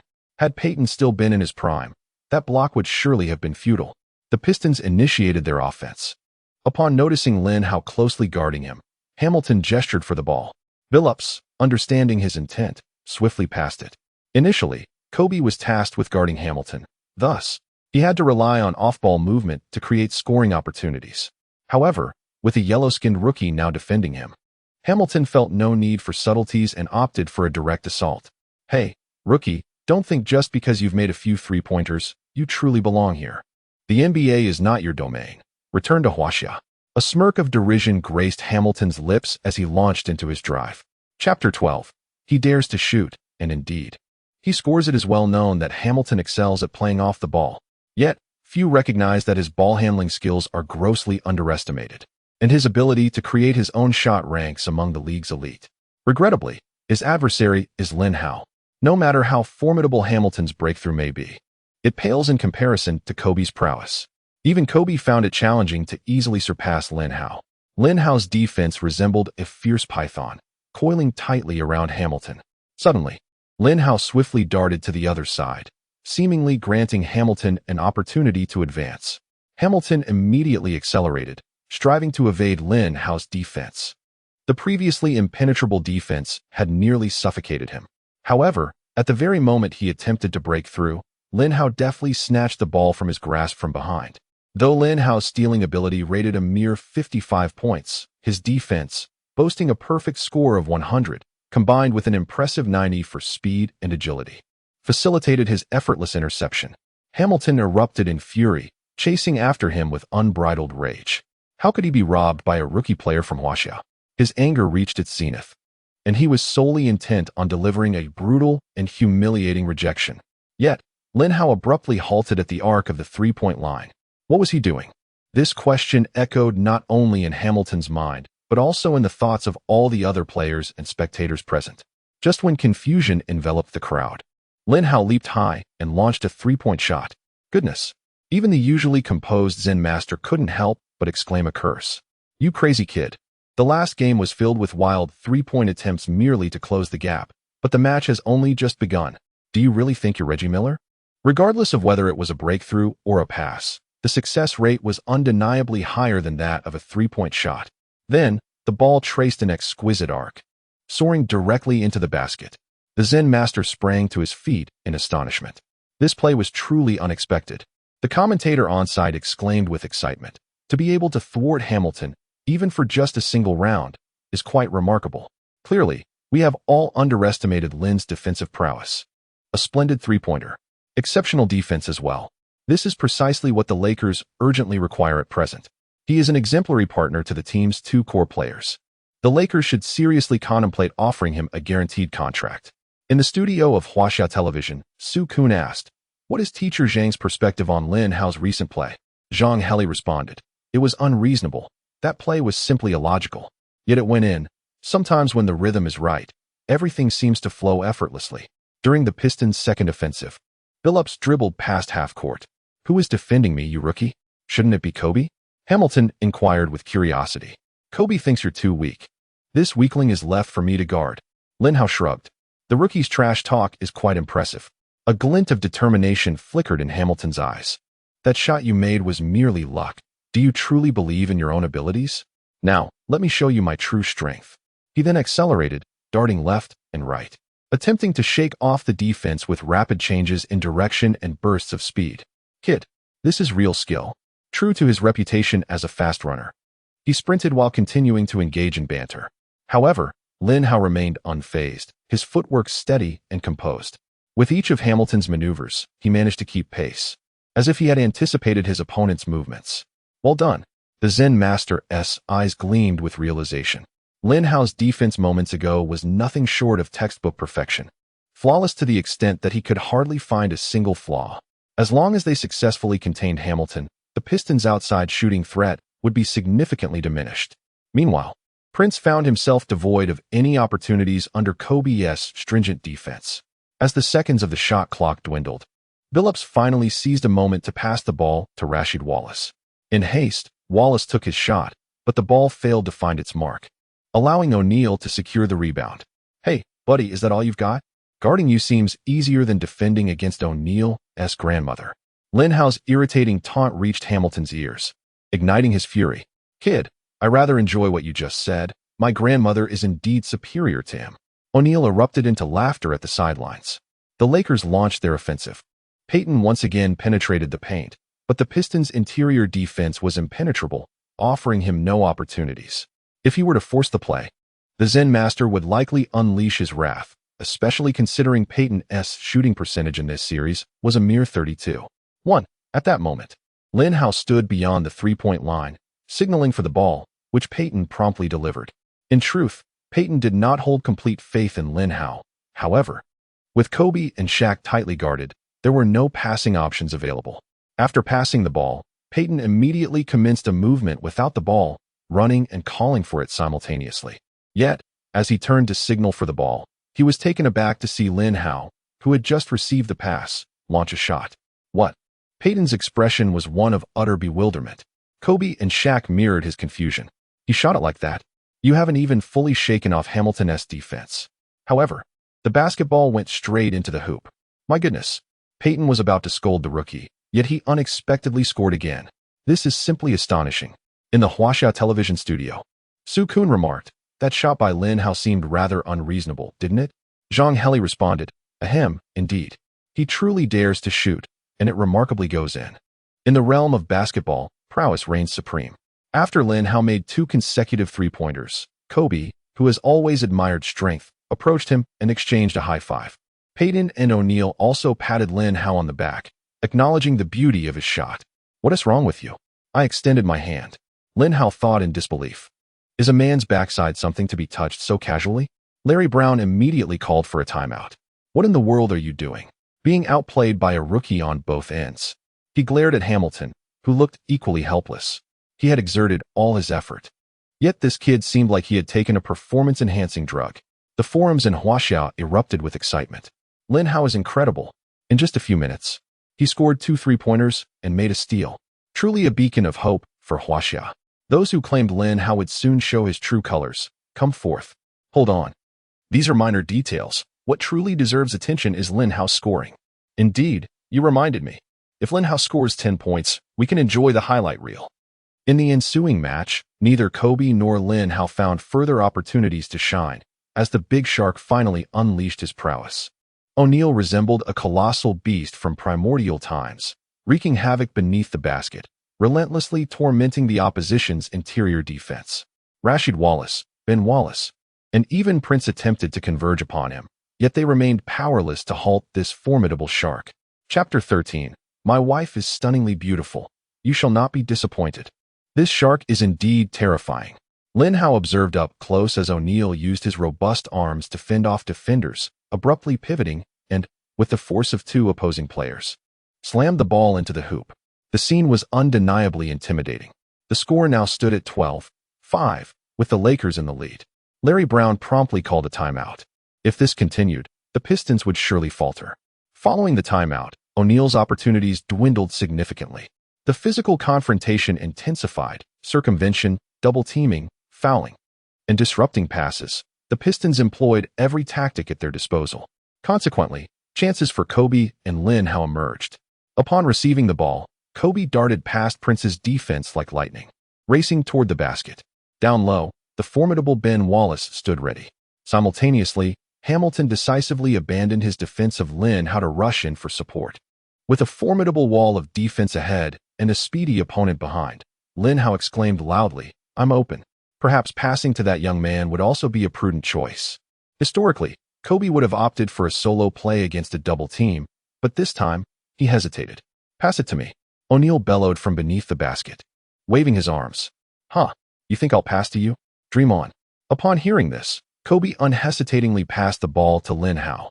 Hamilton swiftly retreated on defense, while Lin Hao decisively leapt into action, his wrist flicking gently as the basketball traced an elegant arc through the air, swishing through the net. "Splendid!" His teammates erupted in cheers.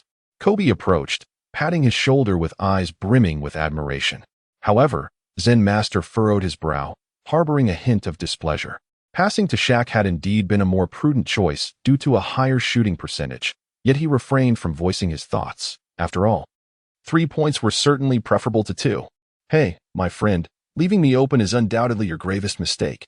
Lin Hao grinned as he sidled up to Hamilton. The Pistons launched their offense. Once again, Lin Hao shadowed Hamilton relentlessly across the court. Hamilton struggled to find a shooting opportunity.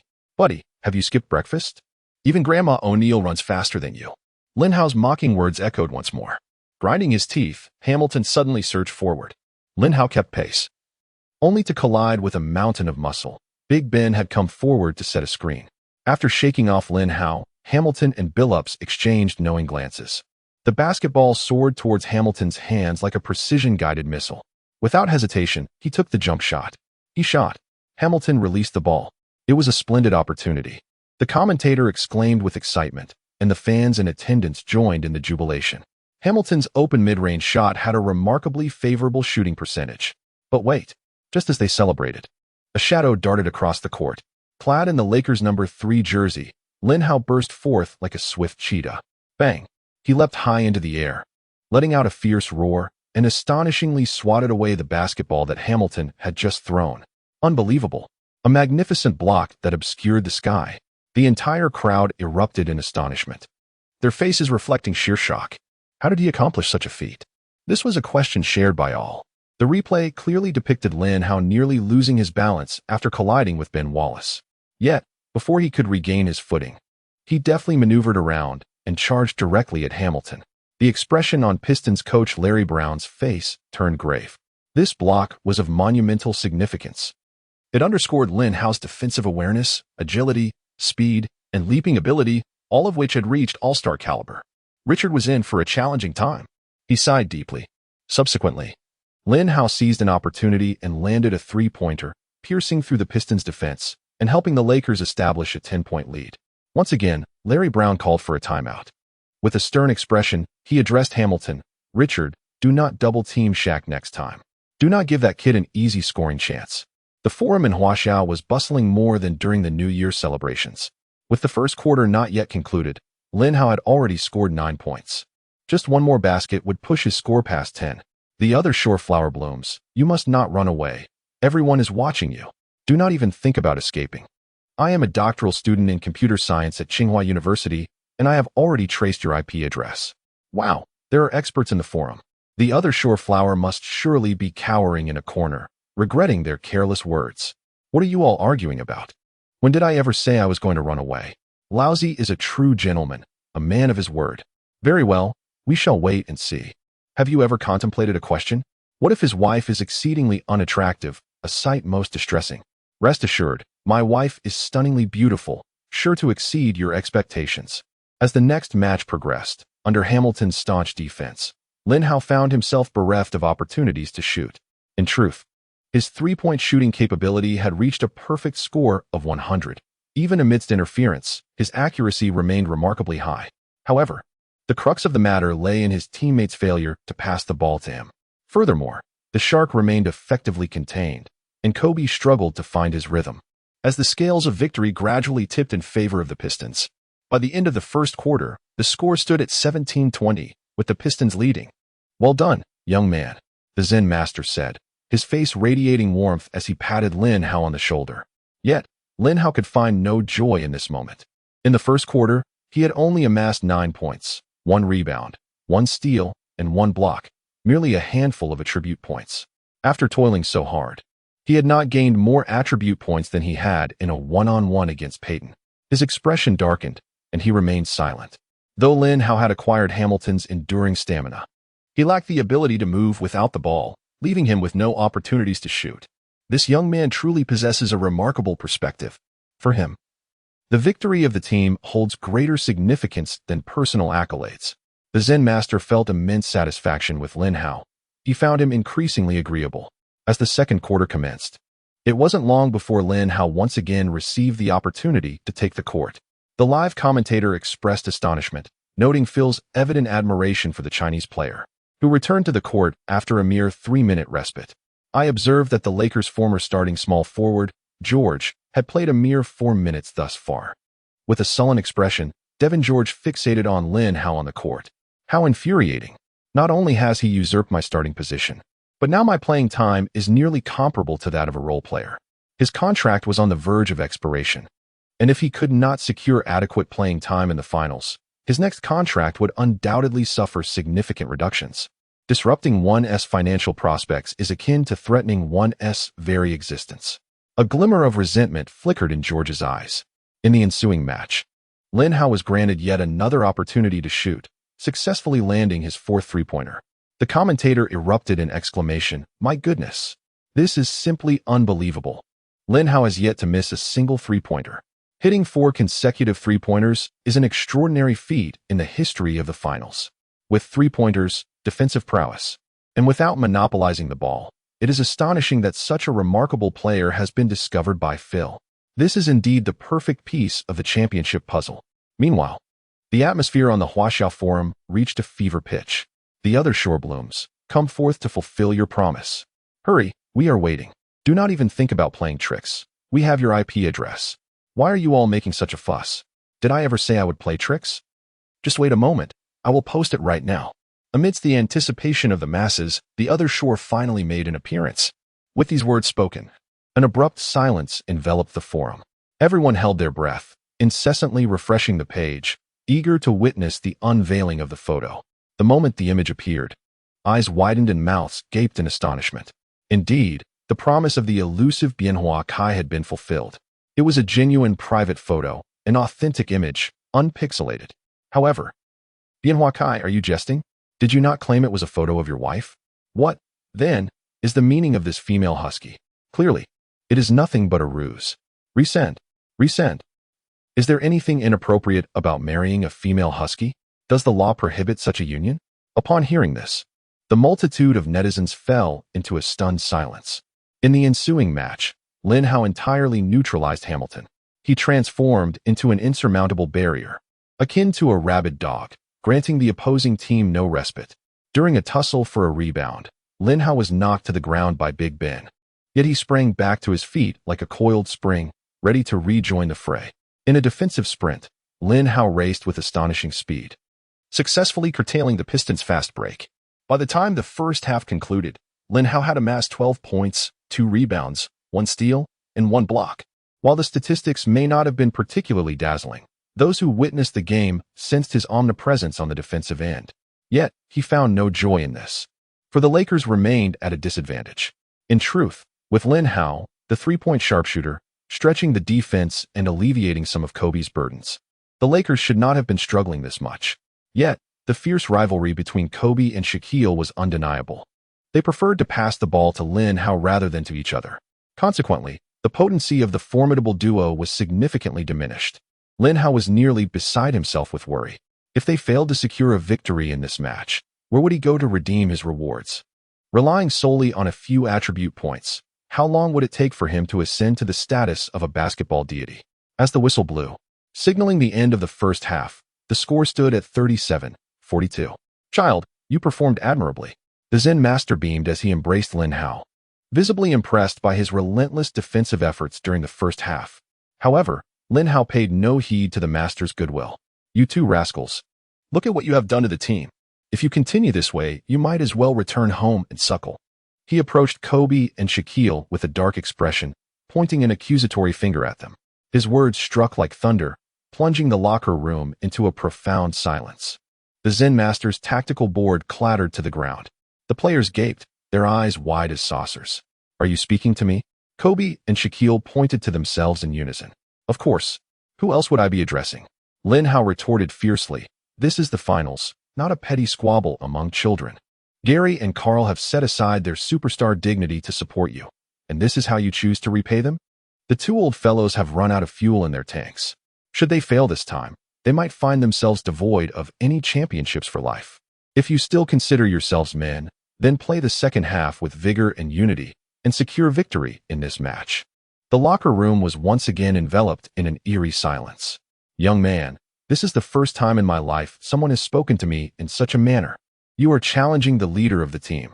O'Neal stepped before Lin Hao, his large, bell-like eyes wide with fury, flames of anger shooting forth, his massive hands clenched tightly. Everyone trembled in fear under the wrath of the big shark. "Do you still recognize your status as the team's leader? I thought you had forgotten." Yet Lin Hao's demeanor was even more ferocious, his voice rising in a passionate roar. "A leader must embody the essence of leadership. But look at what you have done. Kobe had a clear opportunity, yet you chose to pass it to me instead of him. And that time when Kobe lost track of Prince, you were right there.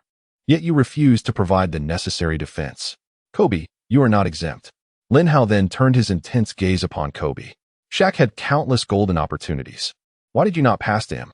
Is it merely to vie for the title of team leader? Is it not your dream to surpass Jordan? Jordan would never engage in such foolishness. And more importantly, should we lose this match, we will be returning home to fish. You once created glory together. Now, are you willing to forsake the greater good over a trivial discord?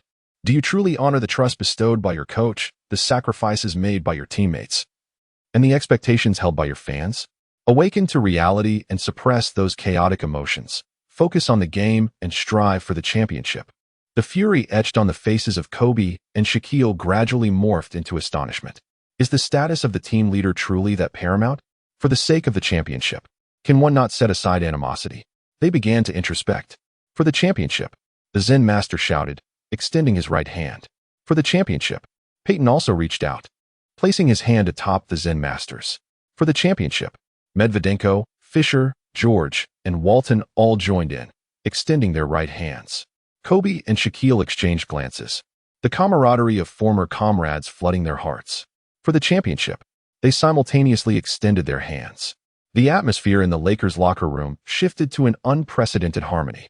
What a fortune the Lakers have stumbled upon, the Zen master mused. It is astonishing that Lin Hao could simultaneously command both Kobe and Shaquille, uniting them. "Hey, young man, you certainly possess courage. It is the first time I have witnessed someone boldly chastising both Kobe and Shaquille. I wholeheartedly agree with your previous statement.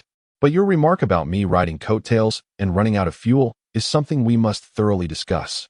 Peyton grinned wickedly, delivering a hearty slap on Lin Hao's back. Chapter 15. The OK combination cannot withstand the wisdom of Huaxia. Haha. Gary, Lin speaks nothing but the unvarnished truth. Laughter erupted in the locker room as the second half of the game commenced. The moment the Los Angeles Lakers took the court, a peculiar expression flitted across Larry Brown's face. Their momentum seemed somewhat transformed. This sensation was elusive, akin to the Lakers undergoing a profound metamorphosis during the brief intermission. Indeed, the United Lakers surged forth in the second half like a relentless tide. Kobe and Shaquille no longer fought their battles in isolation. Instead, they harmoniously coordinated their efforts through passing, screens, and strategic positioning, executing plays with seamless fluidity. The morale of the other players soared, with each possession fiercely contested. The Pistons found themselves unprepared for this sudden shift, their once impenetrable defense revealing cracks, and their offense frequently thwarted. The rhythm of the game was entirely commandeered by the Lakers, and the point differential steadily widened. To make matters worse, Hamilton's stamina waned. Lin Hao, relentless as an indefatigable hound, exerted himself on the defensive end while continuously engaging in physical confrontations on offense. This renowned speedster was, astonishingly, reduced to exhaustion, his defensive intensity diminishing significantly. Shortly thereafter, after penetrating the Pistons' interior, Kobe attracted multiple defenders and passed the ball to an open Lin Hao. With resolute determination, Lin Hao leaped and scored effortlessly. It was nothing short of miraculous. He had made all 5 of his attempts, amassing 15 points. The Pistons' perimeter defense appeared as fragile as paper tam. Together with Kobe, he breached the Pistons' defenses. The commentator gasped in astonishment. Under the triumvirate of Kobe, Shaquille, and Lin Hao, the Pistons were left with no opportunity for a comeback. The final whistle sounded. The score settled at 87-76, with the Lakers decisively defeating the Pistons. Lakers players exited the court amidst a chorus of boos from the home crowd. Shaquille O'Neal recorded an impressive 35 points, 15 rebounds, 3 assists, and 5 blocks. Kobe Bryant contributed 28 points, 8 rebounds, 6 assists, 2 steals, and 1 block. Lin Hao's statistics reflected 15 points, 3 rebounds, 1 assist, 1 steal, and 1 block. While his scoring may seem modest, he achieved perfection with 5 attempts and 5 conversions, all from beyond the arc. His presence at the three-point line created countless opportunities for Kobe's penetrations and Shaq's formidable assaults under the basket. Additionally, he repeatedly disrupted Hamilton's shooting attempts. Coupled with his role in securing the victory for the team, he earned a commendable 17 attribute points. At this juncture, the cumulative score stood at 3 for both teams, leading to a decisive Game 7. Following the match, Lin Hao once again earned the opportunity to participate in the press conference. Phil, Lin Hao was merely a role player previously.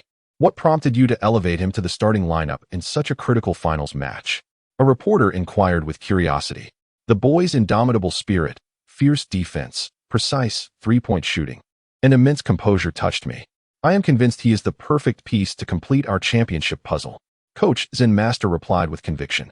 The reporters were taken aback, astonished by the high praise bestowed upon Lin Hao by the coach. Shaq, we have noticed a persistent conflict between you and Kobe throughout this season, with minimal ball sharing between you. Yet in the second half of this game, you passed to Kobe twice, while he passed to you 4 times. What accounts for such a significant shift? Another journalist incisively broached a sensitive topic. Our transformation is all due to Lin Hao, Shaquille declared solemnly. Lin Hao? The reporters exchanged bewildered glances. A role player can influence both of you superstars? Indeed, it is he, O'Neal affirmed with a nod. In the locker room, Lin Hao told me, the finals are not a place for petty rivalries. As a leader, one must embody the essence of a leader. The reporters were left speechless. A role player daring to deliver such explosive remarks to the team's stars? Kobe, do you share this sentiment? A reporter inquired. Absolutely. Kobe shrugged. Lin Hao moved me with a single phrase. Jordan would never stoop to such nonsense. The discord between Lin Hao, Shaquille, and Kobe was so profound that even the Zen master could not mediate. How did you manage that? Furthermore, what prompted you to risk offending the team's 2 leading figures with such statements? Another journalist asked Lin Hao. In our homeland, there exists a remarkable tome called Romance of the Three Kingdoms, which features a brilliant tactic known as emotional provocation. I merely applied it in practice, Lin Hao replied. The following day, Lin Hao's name once again graced the front pages of major American media outlets. Chinese player achieves the remarkable, scoring 16 points to lead the Lakers to victory. The extraordinary tale from romance of the Three Kingdoms reconciles the dynamic duo of O'Neal and Kobe. The OK team struggled to withstand the wisdom of Huaxia, with the provocation tactic becoming the key to the Lakers' victory. With impeccable three-point shooting and formidable defense, he is truly the ideal partner for me. LeBron James watched the entire match, his eyes sparkling with excitement. Reflecting on this, he picked up his phone and dialed the team management. 5 successful three-pointers in the finals. He is simply my idol. A young boy resembling an elementary school student from Ohio remarked after the game. When Lin Hao's astonishing performance in the finals reached the homeland, the entire Huaxia nation erupted in fervor. Online, major sports forums were instantly flooded with related posts. Fans eagerly typed away on their keyboards, sharing their exhilaration and astonishment. Lin Hao is incredible. His performance is simply phenomenal. Such sentiments filled the pages. Television sports channels repeatedly aired highlights of Lin Hao's matches. The host's voice trembled with excitement. Lin Hao's performance in the finals was nothing short of breathtaking. He showcased the prowess of Huaxia players to the world. In schools, during recess, students gathered to fervently discuss Lin Hao's performance, their faces radiating pride. I too aspire to create miracles in the NBA like Lin Hao. Young basketball enthusiasts clenched their fists, their eyes brimming with dreams.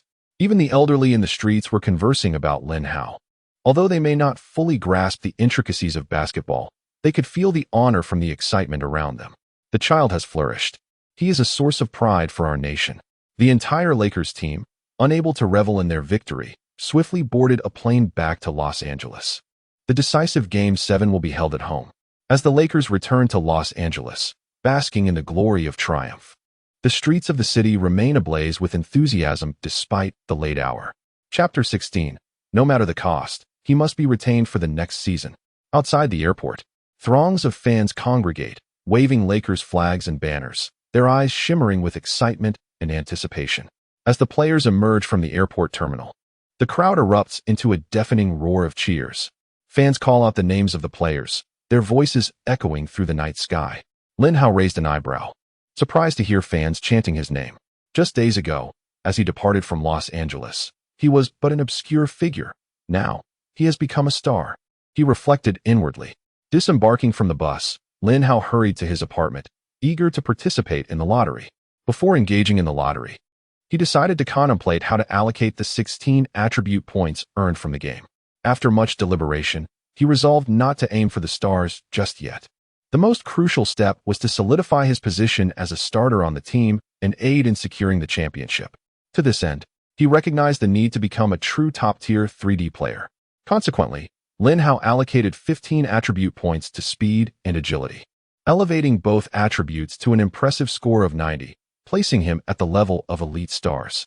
In this match, Hamilton managed to score a total of 13 points under Hamilton's defense. Many times, this was attributed to his lack of agility and speed. Subsequently, he allocated his remaining attribute point to rebounding.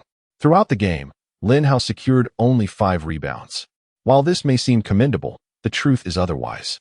Both teams exhibited low shooting percentages, with even a player like Medvedenko, known for his limited rebounding prowess, managing to grab 7 rebounds. Consequently, Lin Hao's rebounding ability reached a score of 32. Finally, the exhilarating lottery segment arrived. Lin Hao took a deep breath, activated the lottery wheel, and nervously pressed the button. The wheel gradually slowed, coming to rest on the icon representing Iverson's signature step. Stay calm. Maintain composure. The system was undoubtedly up to its usual antics. Lin Hao suppressed his excitement. Indeed, the pointer slowly glided past the icon of the signature step, ultimately halting at an icon labeled Phantom Mirage. What on earth is this? Lin Hao was momentarily taken aback. Upon closer inspection, he nearly spat out a mouthful of blood. Isn't this simply Hamilton's off-ball movement? Well, that's precisely what I urgently need. Lin Hao reassured himself. However, why did this troublesome system seem to be fixated on Hamilton? Twice in a row, it had drawn his skills. The system spoke. Host, please remain calm. The probability of drawing related skills increases when the host competes against certain types of star players. So that's how it is. Lin Hao suddenly understood. This pesky system was compelling him to confront various star players. Truly, it was a madcap system. Upon accessing the system panel, Lin Hao's various metrics are as follows.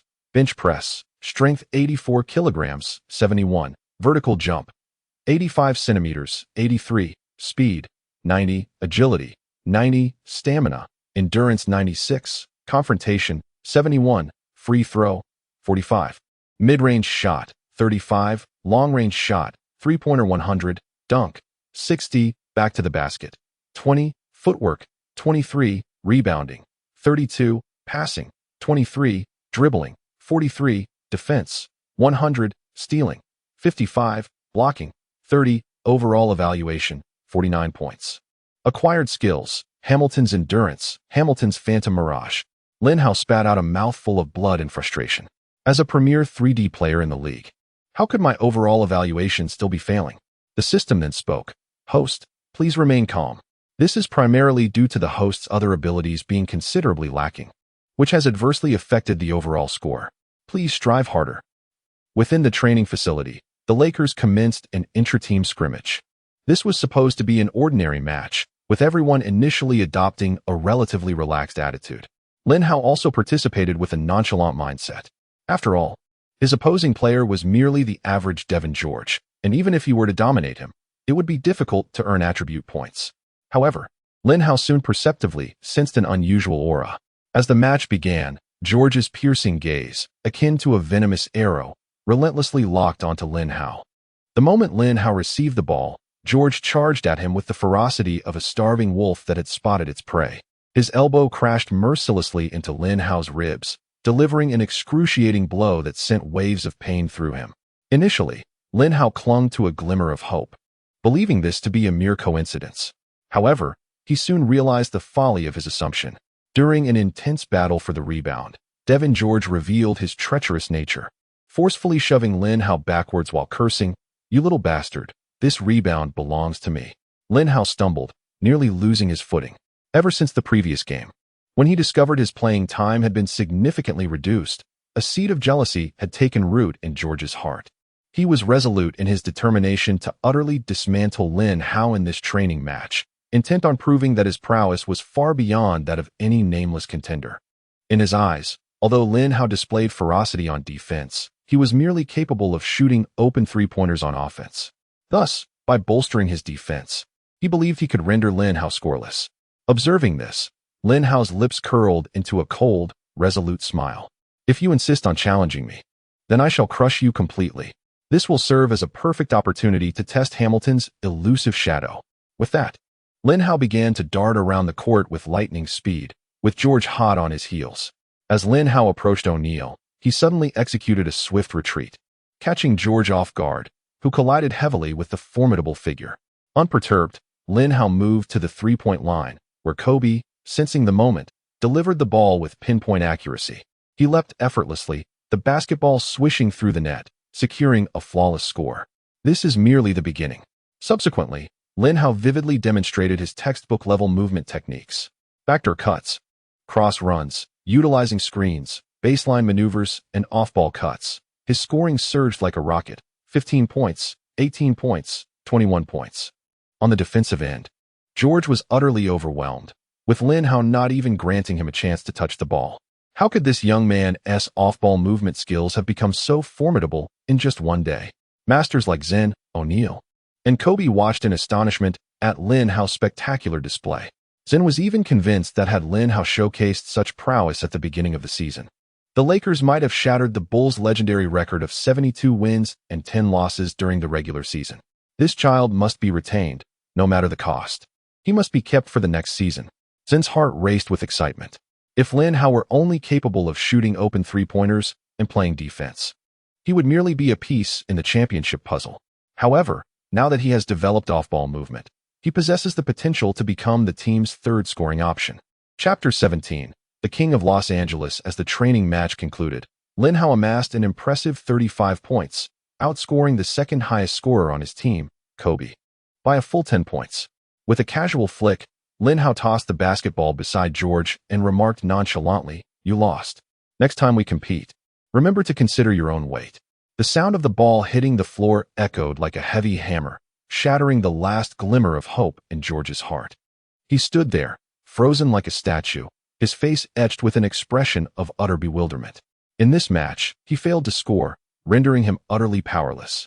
In the general manager's office, Phil Jackson waved his hands excitedly, exclaiming, "Mitch, next season, it is imperative that we retain that young player, Lin Hao, and offer him a substantial contract." A substantial contract. Mitch Kupchak, the general manager of the Lakers, frowned, displeased, and replied, "Phil, as a coach, you have no authority to interfere in player contracts. After so many years as the head coach, surely you understand this rule?" He indeed held a favorable view of Lin Hao. Otherwise, he would not have brought him to the Lakers in the first place. However, it was simply intolerable for a coach to meddle in player signings.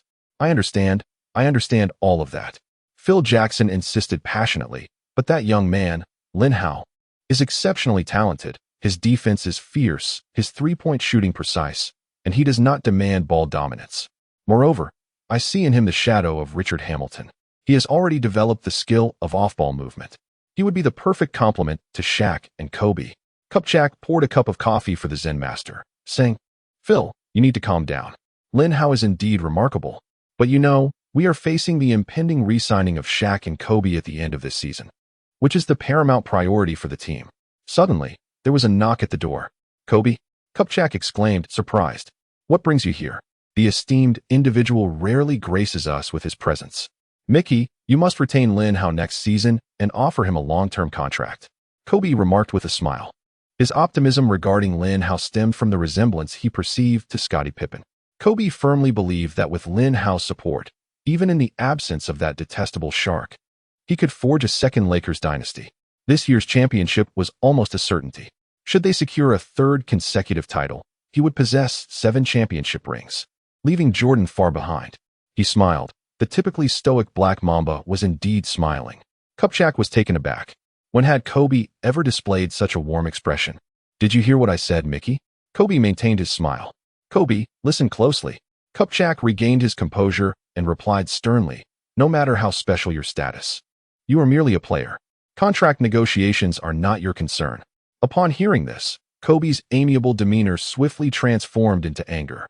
"If I do not see Lin Hao next season, you might as well trade me too." With that, he stormed out, fuming as he returned home. What is this nonsense? Being a general manager is truly frustrating. Kupchak rubbed his forehead and sighed deeply. Unbeknownst to Lin Hao, who was blissfully unaware of the commotion in the general manager's office, he was engaged in a one-on-one challenge with O'Neal. Indeed, you read that correctly. Lin Hao now regarded top-tier stars with the same fervor as a ravenous wolf beholding a succulent feast, his eyes gleaming with excitement. As soon as the training match concluded, Kobe mysteriously vanished. Now, he could only seek solace with Shaq. I'm done. This is utterly pointless." Shaquille waved his hand in impatience. It turned out that Lin Hao, who had displayed remarkable prowess in the finals, was thoroughly humiliated in a one-on-one duel against him. Shaquille's bench press record stood at an impressive 150 kilograms, while Lin Hao's paltry 84 kilograms paled in comparison. The disparity in their strength was staggering. The moment Shaquille entered the paint, he would effortlessly execute a thunderous dunk. Not only did Lin Hao lack the brute strength to compete with Shaquille, but his ball handling skills were also inferior. It is worth noting that the Big Shark was no slouch when it came to dribbling. During the 1996 All-Star Weekend, the young Shaquille once faced off against the legendary Michael Jordan in a one-on-one match. Ultimately, he managed to outmaneuver Jordan with a feint, sinking a shot with ease. What was the point of engaging in such an imbalanced contest? Sighing inwardly, Lin Hao lamented, "With Kobe absent, Peyton dares not challenge me, and Shaq is beyond my reach. Why is it so difficult to earn attribute points?" Turning his head, he noticed Shaquille appeared even more despondent than he was. His head hung low and his eyes vacant. "Shaq, why so glum? Speak your mind, and let me bring a smile to your face." Lin Hao approached, inadvertently voicing his thoughts. Shaquille gazed forlornly at the court, pondering. "This may very well be my final season with the Lakers. It is inevitable that only one of us, Kobe and I, will remain, and the one departing is likely to be me." Upon hearing this, Lin Hao felt a wave of sadness wash over him. As a time traveler, he was acutely aware that after this season, the once mighty Lakers dynasty would come crashing down. Due to the intense rivalry between Kobe and Shaquille, the management ultimately opted for the younger Kobe as the leader of the Lakers, trading the formidable Shaq to the Heat. Little did he realize that the seemingly rugged Shaquille had anticipated this turn of events. "I will miss this place," Shaquille lamented. Plopping down on the floor with a melancholic expression, Lin Hao remained silent, joining him on the ground. "Kid, play well. I hope you can bring a few more championships to Los Angeles in the future." Shaquille suddenly regained his former vivacity, patting Lin Hao on the shoulder with a broad smile. At last, the much-anticipated Game 7 commenced, hosted in the Lakers' home arena. Outside the dazzlingly lit venue, a throng of fans surged like a tidal wave, their faces etched with excitement and anxiety. Inside, the deafening cheers echoed, as if to lift the colossal structure off its foundations. Suddenly, the lights dimmed, quickening the heartbeat of the audience. The first to emerge was Kobe Bryant. As his figure materialized before the crowd, a roaring wave of applause surged forth. Although Kobe's reputation had suffered due to the Eagle County incident, his outstanding performance in the previous game had once again captured the hearts of the fans. Following him were Pippen and Medvedenko, who also received cheers, albeit considerably fainter. When Lin Hao took the court, the applause multiplied exponentially. Lakers fans shouted his name with all their might, their voices resonating with fervor. Lin Hao's playing style, though not as flashy as Kobe's or as commanding as Shaquille's, possessed its own unique charm. However, his formidable defense, precise three-point shooting, and unique complexion have already earned him a considerable fan base in Los Angeles. When Shaquille O'Neal takes the court, the thunderous roar of the crowd reverberates as if it could pierce the heavens. The audience rises to their feet, arms raised high, fervently waving their towels and banners. This is the Lakers' cornerstone, the most dominant center in history, Shaquille O'Neal. As long as he remains in Los Angeles, he will forever be the king here. Chapter 18. A true man should be like this. Witnessing this scene, Lin Hao exclaimed. He genuinely hopes that one day he can be like Shaq. At that moment, Kobe patted Lin Hao on the shoulder. Sooner or later, this moment will belong to us. Lin Hao was momentarily taken aback. He suddenly recalled O'Neal's words from that day. Feeling an inexplicable sadness. Lin, congratulations. So many fans are wearing your jersey. Fisher playfully punched him, grinning. Lin Hao glanced at the stands and was astonished to see hundreds of fans donning his number 3 jersey. There were indeed hundreds gathered together, all wearing his jersey. Given the vastness of the Staples Center, how could Lin Hao have known there were so many? It was because they were all seated together. The probability of hundreds of fans purchasing tickets that connected was exceedingly low. They must have changed their seats. Most of these fans had yellow faces, holding up banners in Chinese, making them particularly eye-catching. Lin Hao felt a warmth in his heart. He clenched his fists tightly, determined to win this match for the honor of our great nation, Huaxia. Lin Hao, it's been a while. A familiar figure approached from the audience. Yao Gu, what brings you here? Lin Hao exclaimed with delight as he reached Yao Ming's side. You are the pride of Huaxia. How could I possibly miss this? Yao Ming replied with a smile. As they conversed, the playful O'Neal sauntered over, showcasing his biceps. Hey, Yao, although you've bested me a few times, the big shark hasn't revealed his true ferocity yet. Come now, Shaq, let's not jest. You are the most dominant center. Who am I to compare myself to you? My previous victories were merely a result of my teammates' support. Yao Ming humbly responded. Lin Hao shook his head. Yao Ming possesses many admirable qualities, yet he is excessively modest. In the NBA, prowess reigns supreme. Humility does not hold much value here. At least you know your place. Shaq retorted, his head held high with pride. With a swift motion, Lin Hao playfully slapped the top of Shaq's head. How dare you speak to my Yao Gu in that manner? Exactly. O'Neal chuckled, scratching his head. Yao Ming stood by, astonished, wondering if he had misheard or if his eyes were deceiving him. How could Lin Hao treat the big shark in such a manner? Furthermore, when had the big shark become so gentle? It was said that even Kobe would hesitate to pat his head. Unbeknownst to Yao Ming, Lin Hao's words in the locker room during the last game had already won over O'Neal. The relationship between the two had long since blossomed into a harmonious camaraderie, with playful banter becoming a commonplace occurrence. Subsequently, Lin Hao engaged in amiable conversation with Yao Ming. Observing their closeness, Kobe felt a pang of envy stir within him. However, he was not the type to dwell on such feelings. His concern lay in the potential impact of their relationship on Lin Hao's contract negotiations. In the first two matches, Lin Hao's talents had garnered increasing recognition from many. With the conclusion of the season, it was highly probable that the Rockets would extend an olive branch to him. Should Lin Hao, swayed by his affection for Yao Ming, acquiesce to the Rockets' request, it would spell trouble. Lin Hao was destined to be my Pippen, and no one could take him from me. Kobe clenched his fists, his eyes gleaming with determination. His apprehensions were not without merit. Currently, the Rockets boasted Yao Ming as their center, Francis as their point guard, and Mobley as their shooting guard. All three were prolific scorers. Yet they lacked a defensively adept forward. In later years, the Rockets would prefer to part with a budding star like Rudy Gay in favor of acquiring Battier. Driven by this very consideration, Lin Hao, possessing superior physical attributes, potential, defensive skills, three-point shooting, and off-ball movement compared to Battier, was undoubtedly an asset the Rockets could not overlook. As the referee's whistle pierced the air, the game commenced. The Pistons' starting lineup included Billups, Hamilton, Prince, Rasheed Wallace, and Ben Wallace. The Lakers' starting five featured Payton, Kobe, Lin Hao, Medvedenko, and O'Neal. Shaq once again won the jump ball, granting the Lakers possession. Seizing the opportunity, Payton passed the ball to O'Neal. O'Neal endeavored to force his way into the paint, yet the formidable interior defense constituted by the two Wallaces of the Pistons proved impenetrable, resulting in his delicate hook shot veering off course. The Pistons swiftly launched a counterattack, with the ball being deftly distributed into Billups' hands. With a nimble change of direction, he maneuvered past Payton's defense and decisively released the ball, which swished through the net. In the subsequent possession, Kobe's fadeaway jumper failed to find its mark. Ben Wallace secured the rebound, and the Pistons initiated another fast break, scoring once more. The score escalated to 4-0. A predicament was unfolding.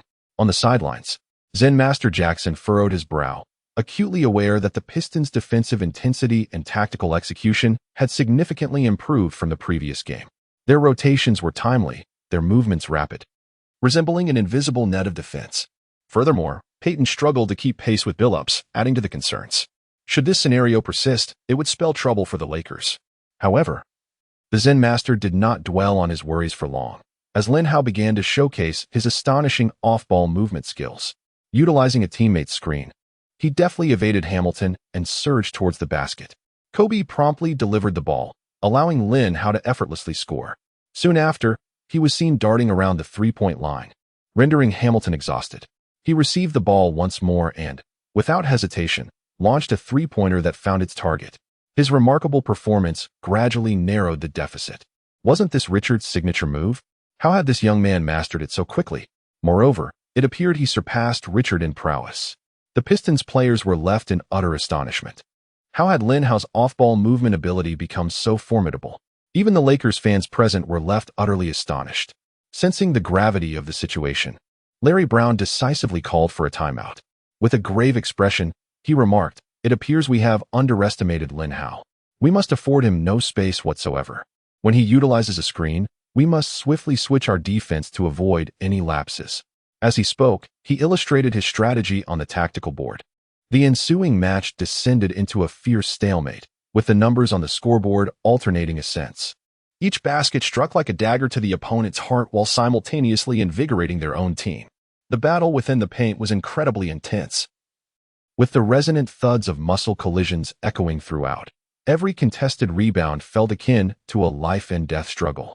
Although the Lakers boasted elite stars like Kobe and Shaquille O'Neal, complemented by Lin Hao's exceptional off-ball movement, they were overwhelmed at the point guard and power forward positions. Neither the aging Payton nor the tenacious Fisher could keep pace with Billups. Furthermore, Rasheed Wallace was in sensational form, and his signature low-post turnaround jumper presented a defensive challenge comparable to Nowitzki's iconic one-leg fadeaway. Chapter 19. The stamina beast Hamilton was running out of steam. However, victory's pendulum began to swing in favor of the Lakers. First, Kobe erupted, penetrating the Pistons' interior time and again, followed by a series of mid-range jumpers that pierced their perimeter defense. Soon after, Lin Hao also ignited, bombarding the Pistons with a flurry of three-pointers. Why was this happening? Because Hamilton was utterly fatigued. Yes, you read that correctly. The renowned physical marvel, Hamilton, surprisingly faltered due to fatigue by the third quarter. Lin Hao relentlessly engaged in physical confrontations on the defensive end, while tirelessly darting around on the offensive front, ultimately exhausting his opponent. Although he possesses the same enduring stamina skill as Hamilton, his energy level is a remarkable 100 points. As the third quarter concluded, the Lakers led by 8 points. Everyone performed admirably. Let us maintain this momentum. The Zen master beamed with joy, continuously motivating his players. On the Pistons bench, Larry Brown, preparing to devise a strategy, suddenly noticed Hamilton's pallor. "Richard, what is the matter?" he inquired. "I'm struggling to keep up," Hamilton gasped. "That kid Lin Hao is just too formidable. His off-ball movement is on par with mine. Moreover, I find myself unable to match his pace." Lin Hao chuckled, thinking to himself, "Not only do I possess your endurance, but my energy level has soared to 100 points. What do you have to compare with me?" The Pistons players were left in astonishment. Who is Hamilton? He is the marathon runner of the basketball court, capable of exhausting both Iverson and Kobe, two of the greatest physical specimens in the game. Yet now, you tell me that a player from Huaxiao is on the verge of wearing him out? Larry Brown, equally astonished, had no time for further contemplation and swiftly made adjustments. "Tayshaun, you will defend Lin Hao in a moment. Although he is sprinting all over the court. It is now the third quarter. He cannot sustain this energy for much longer. Do not be deceived by Prince's seemingly mediocre career statistics in steals and blocks. He is indeed the cornerstone of the Pistons' perimeter defense, having garnered the accolade of all-defensive team 4 times. No problem, I've got that kid covered." Prince confidently thumped his chest.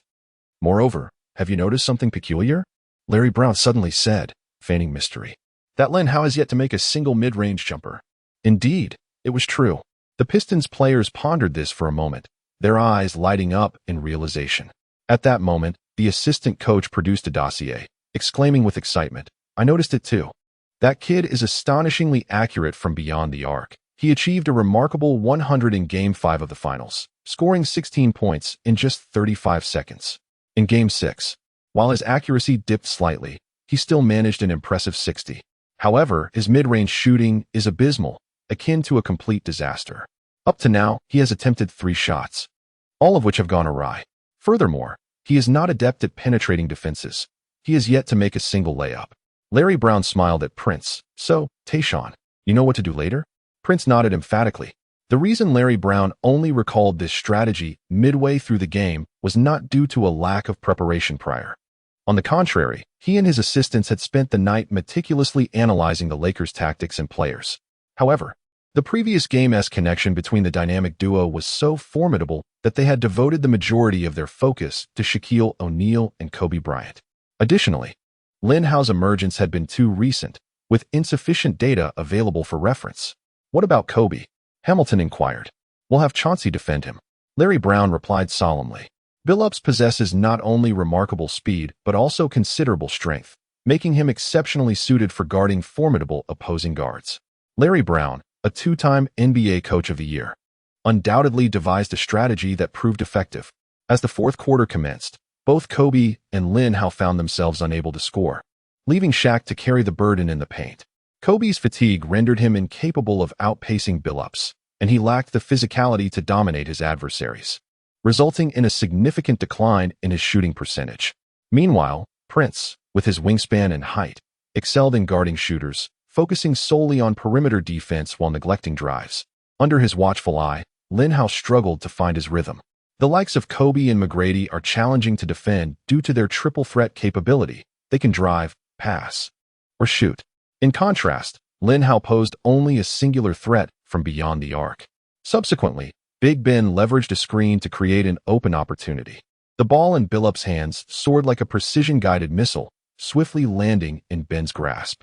With determined strides, Big Ben charged into the lane, soaring gracefully to slam the ball through the hoop. The arena erupted in excitement. Upon landing, he pounded his chest and let out a fierce roar, exuding an air of dominance. The Lakers' morale plummeted. Merely 3 minutes into the fourth quarter, their 8-point lead had vanished. In a display of his coaching composure, Phil Jackson surprisingly refrained from calling a timeout. Observing a lack of scoring from his teammates, Shaquille O'Neal resolved to take matters into his own hands.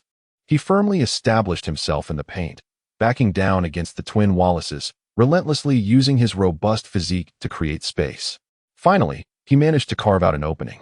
Just as he was about to unleash a ferocious dunk upon the rim, Rashid revealed his menacing demeanor, tightly gripping him and forcefully yanking him down from the air. This foul was exceedingly egregious, and Shaquille O'Neal's massive frame came crashing to the ground. The referee's whistle pierced the air. Foul. Lin Hao, incensed, began to unleash a torrent of expletives in Chinese. How could such a heinous act be deemed merely a common foul? The crowd erupted in boos. The action was far too excessive. It was not directed at the ball, but rather aimed at the man. Anger swiftly consumed O'Neal's face as he raised his enormous fist, ready to strike Rashid. This was the finals. One must not act impulsively. Lin Hao, regaining his composure, rushed over and embraced him from behind. O'Neal, filled with rage, approached the free throw line. Both attempts were missed. Shaq's free throw shooting remained as dismal as ever. The ensuing match was thick with tension, a palpable sense of hostility lingering in the air. The players' actions grew increasingly aggressive, the stakes escalating with each confrontation as if they were engaged in a battle for their very lives. Finally, the Zen master called for a timeout. With just 3 minutes remaining in the game and the score at 78-80, the Lakers trailed by 2 points. This could not continue. If it did, they risked losing the match. Lin Hao furrowed his brow in concern. He hurriedly accessed the system. He had amassed 10 attribute points. Where could he allocate them to aid his team in securing victory? Logically, he should invest them entirely in dribbling and mid-range shooting. Yet, considering his low baseline scores in those areas, any investment would yield only mediocre results. After deliberation, he decided to allocate all his attribute points to stealing. His stealing attribute points have ascended from 58 to 68. Upon resuming play, the Pistons hold possession.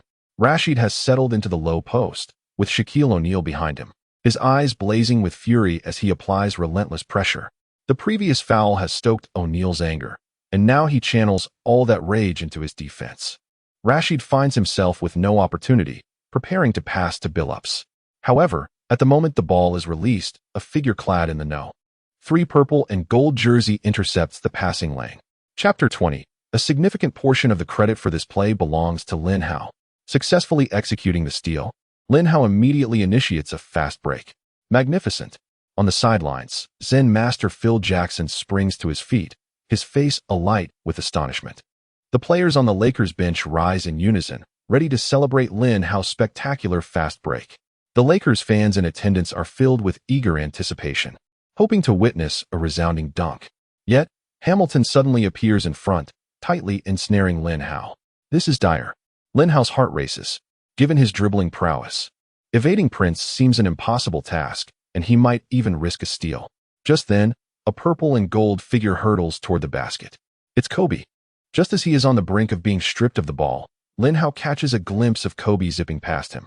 With no time to ponder, he flings the ball toward the hoop. Oh no! The crowd gasps in shock. Is this an alley-oop? Where's that ball going? Just when everyone believes this offensive effort is destined for failure, a miracle unfolds. Kobe soared high, extending his long arms to deftly seize the errant basketball. Without a moment's hesitation, he effortlessly slammed the ball into the hoop. The rim trembled violently. Oh my goodness! The commentator's voice rang out, hoarse from excitement.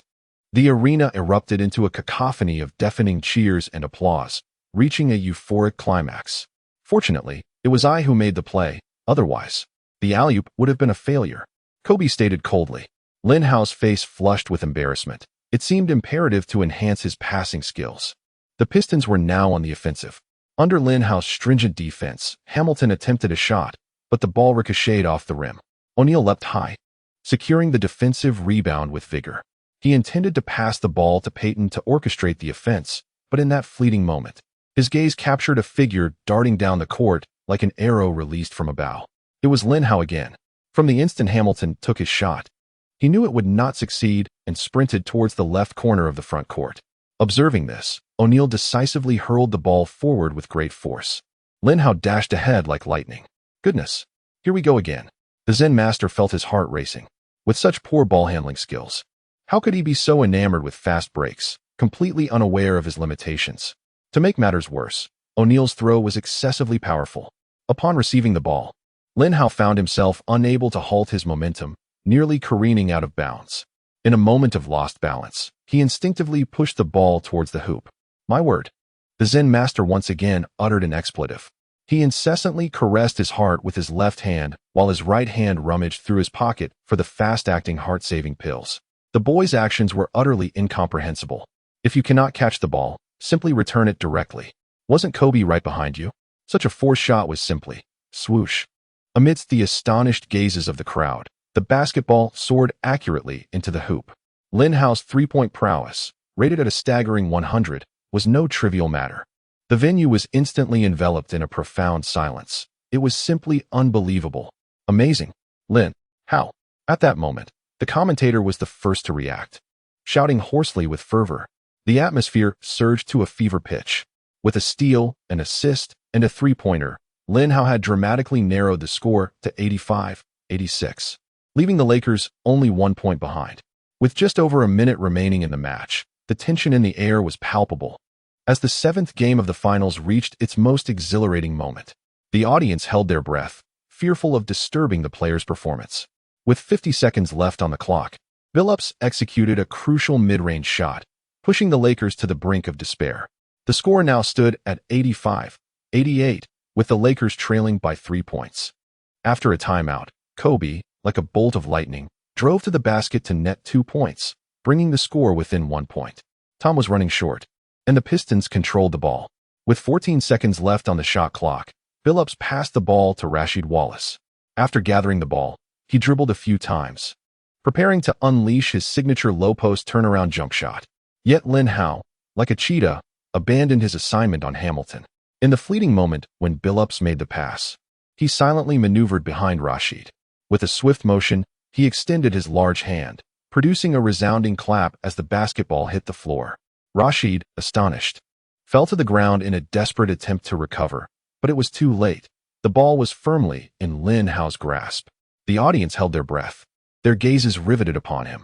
Lin Hao, now self-aware, passed the ball to Kobe, who dribbled it across half-court. Time ticked away second by second, with each of Kobe's dribbles resonating heavily in the hearts of the spectators. Only Hamilton stood in his way. In this moment, I shall command the game. Kobe's expression was focused and resolute, as if the entire world had narrowed down to just himself and the basketball in his hands. With 3 seconds remaining on the clock, Kobe made his move. He broke through on the right, with Hamilton closely trailing him. Just above the free throw line, Kobe suddenly pivoted and halted, leaving Hamilton behind. With composure, he leaped high into the air, his right hand securely cradling the basketball, and released it gently. The ball traced a beautiful arc through the air, captivating every eye in the arena. In that instant, the world seemed to fall silent. The basketball swished through the net. With only 0.8 seconds left on the timer, the score shifted to 89-88, and the Lakers had taken the lead. Kobe maintained his shooting stance, resembling an unyielding war deity. Larry Brown urgently called for a timeout. At this moment, the Staples Center erupted in jubilation. His teammates, exhilarated like wild beasts, rushed towards Kobe without reservation. "Brother, that was incredible. Absolutely brilliant." Fisher was the first to sprint over, wrapping his arms tightly around Kobe. "Tonight, you are the deity. You are the god of basketball." O'Neal rushed over and gave Kobe a hearty slap on the back, bellowing loudly. The other teammates quickly gathered around, embracing one another as if to release the exhilaration that had been building within them. Let us not forget, a significant portion of this victory belongs to Lin Hao, Kobe declared, pointing towards Lin Hao with a smile. The crowd suddenly regained their composure. Indeed, it was true. First, Lin Hao's deadly three-pointer narrowed the gap, followed by his crucial steal, which provided Kobe the opportunity to make the pivotal shot. Furthermore, without Lin Hao's intimidating presence beyond the arc, Kobe would not have enjoyed the luxury of single coverage. As the timeout concluded, the Pistons prepared for their final offensive play. Billups hurriedly launched a shot from beyond the three-point line, the ball clanging off the rim and rebounding away. The final buzzer echoed, announcing the Lakers' triumph in the 2004 NBA Finals. The arena was immediately engulfed in boundless joy, transforming into a sea of celebration. Chapter 21, Kupchak. Please demonstrate your utmost sincerity to retain him. The spectators leaped from their seats, their cheers, screams, and shouts intertwining in a euphoric chorus. Some fans embraced each other in excitement, while others jubilantly waved their jerseys in the air. The Lakers players huddled tightly on the court, rejoicing as if to release the pent-up pressure and anticipation that had accumulated over time. Gary Payton and the injured Karl Malone were both teary-eyed, having waited far too long for this moment. The Pistons players stood frozen in disbelief, utterly unable to comprehend the scene before them. It was over. It is all over. So be it. Let the arena be left to the Lakers. As they vanished into the players' tunnel, many Pistons fans in front of their televisions could not help but weep. Such is the brutal nature of competitive sports. Next comes the awards ceremony. O'Neal received the O'Brien Trophy from Stern. At the moment he lifted the trophy, tears streamed down the faces of all the Lakers players. Each one rushed forward to kiss and caress the trophy. For many superstars have gone their entire lives without ever touching it. Elgin Baylor, Reggie Miller, Barkley, Ewing. They never had the chance to lay their hands on the O'Brien Trophy before their retirements. Aren't you going to give it a try? Fisher inquired. Lin Hao disdainfully shook his head. How could I possibly eat after so many people's saliva has been on it? Everyone else was engulfed in overwhelming joy, except for one individual whose smile bore an air of unease, Devin George. His gaze remained fixated on Lin Hao, his expression inscrutable. He was supposed to be the one basking in the spotlight, lifting the championship trophy as a starting member of the team. How infuriating. A curse escaped his lips, audible only to himself, as his inner frustration reached its zenith. Soon, the announcement of the final award, the finals MVP, would be made. The atmosphere in the arena shifted to something rather peculiar. Who would ultimately claim the FMVP? Lin Hao was genuinely curious. Of course, it could not possibly be him. Although his statistics were commendable, averaging 17 points, 6 rebounds, 1 assist, 6 steals, and 6 blocks, he had only participated in 3 games. During the Lakers' triumphant three-peat era, there was no doubt that the accolade belonged to Shaquille O'Neal.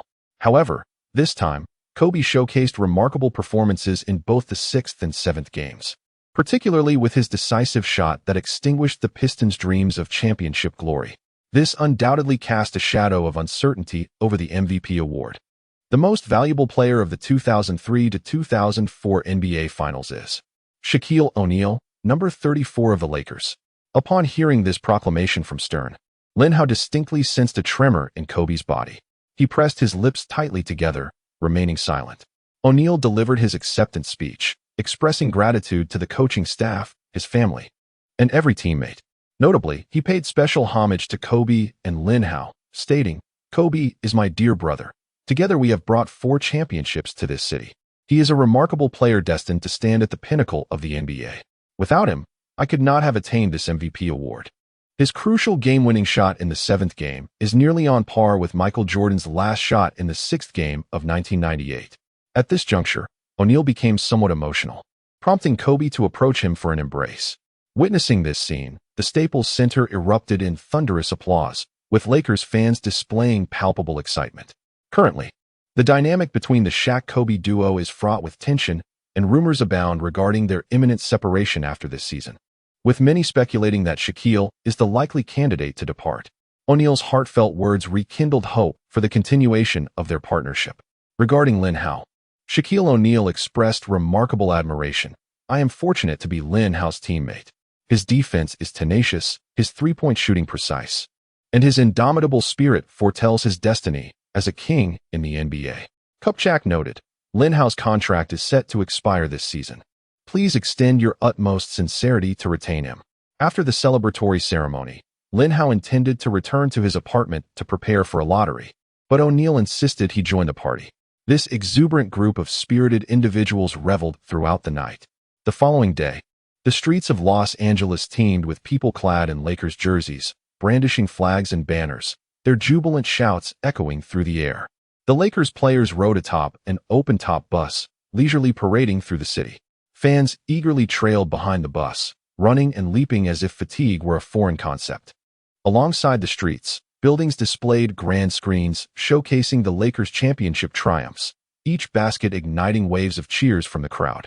In the bars, patrons raised their glasses in celebration, laughter and clinking resonating harmoniously. When the Lakers star players appeared before the fans, a thunderous cheer erupted. "MVP, MVP, Shaq, Shaq, Kobe, Kobe, Lin, Lin."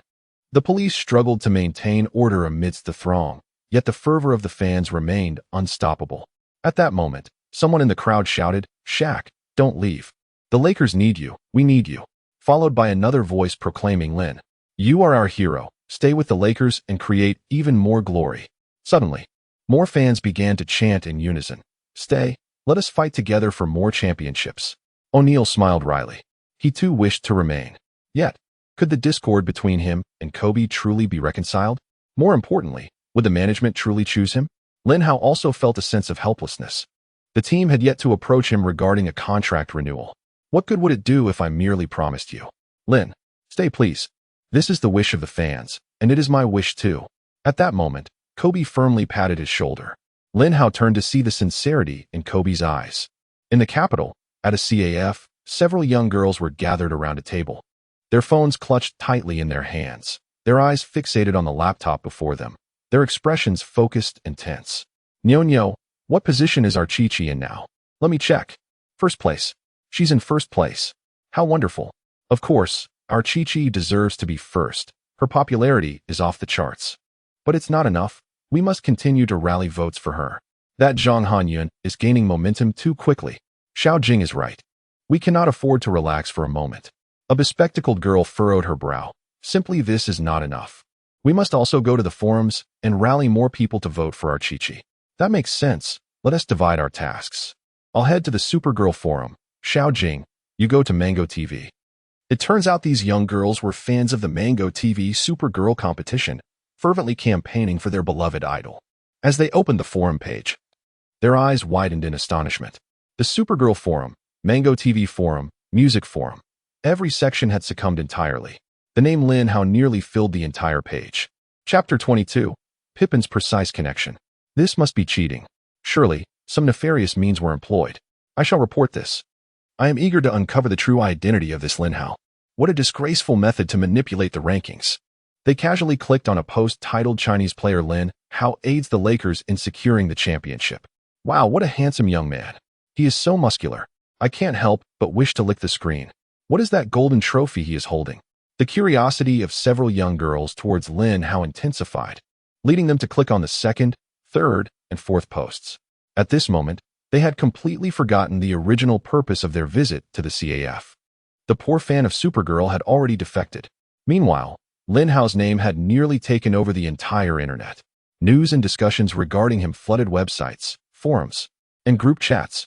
During the championship celebration, he received an invitation from the Lakers management. He understood that the Lakers were preparing to discuss a contract renewal with him. With the conclusion of the finals, the free agency market had officially opened. The Lakers' primary target for renewal was none other than Lin Hao. This was not merely because he was their most crucial player, but rather due to the fact that contracts for stars like Kobe and Shaq had not yet expired. Prior to engaging with Lin Hao, the Lakers management had already conferred with Phil Jackson, Shaquille O'Neal, and Kobe Bryant individually. Phil Jackson held a remarkably high opinion of him. Lin possesses a three-point shot, defensive prowess, and does not demand ball dominance, making him an indispensable asset for the formidable Shaq-Kobe duo. His tenacity on the court can invigorate the entire team's spirit, and he has the potential to become a locker room leader, mediating any discord between Kobe and Shaq. Moreover, he possesses an indomitable spirit. In crucial moments, placing him alongside Kobe on the court leaves opponents at a disadvantage. Most importantly, he is still young, with ample room for growth. Considering the vast market potential behind him, I believe it is imperative to retain him at all costs.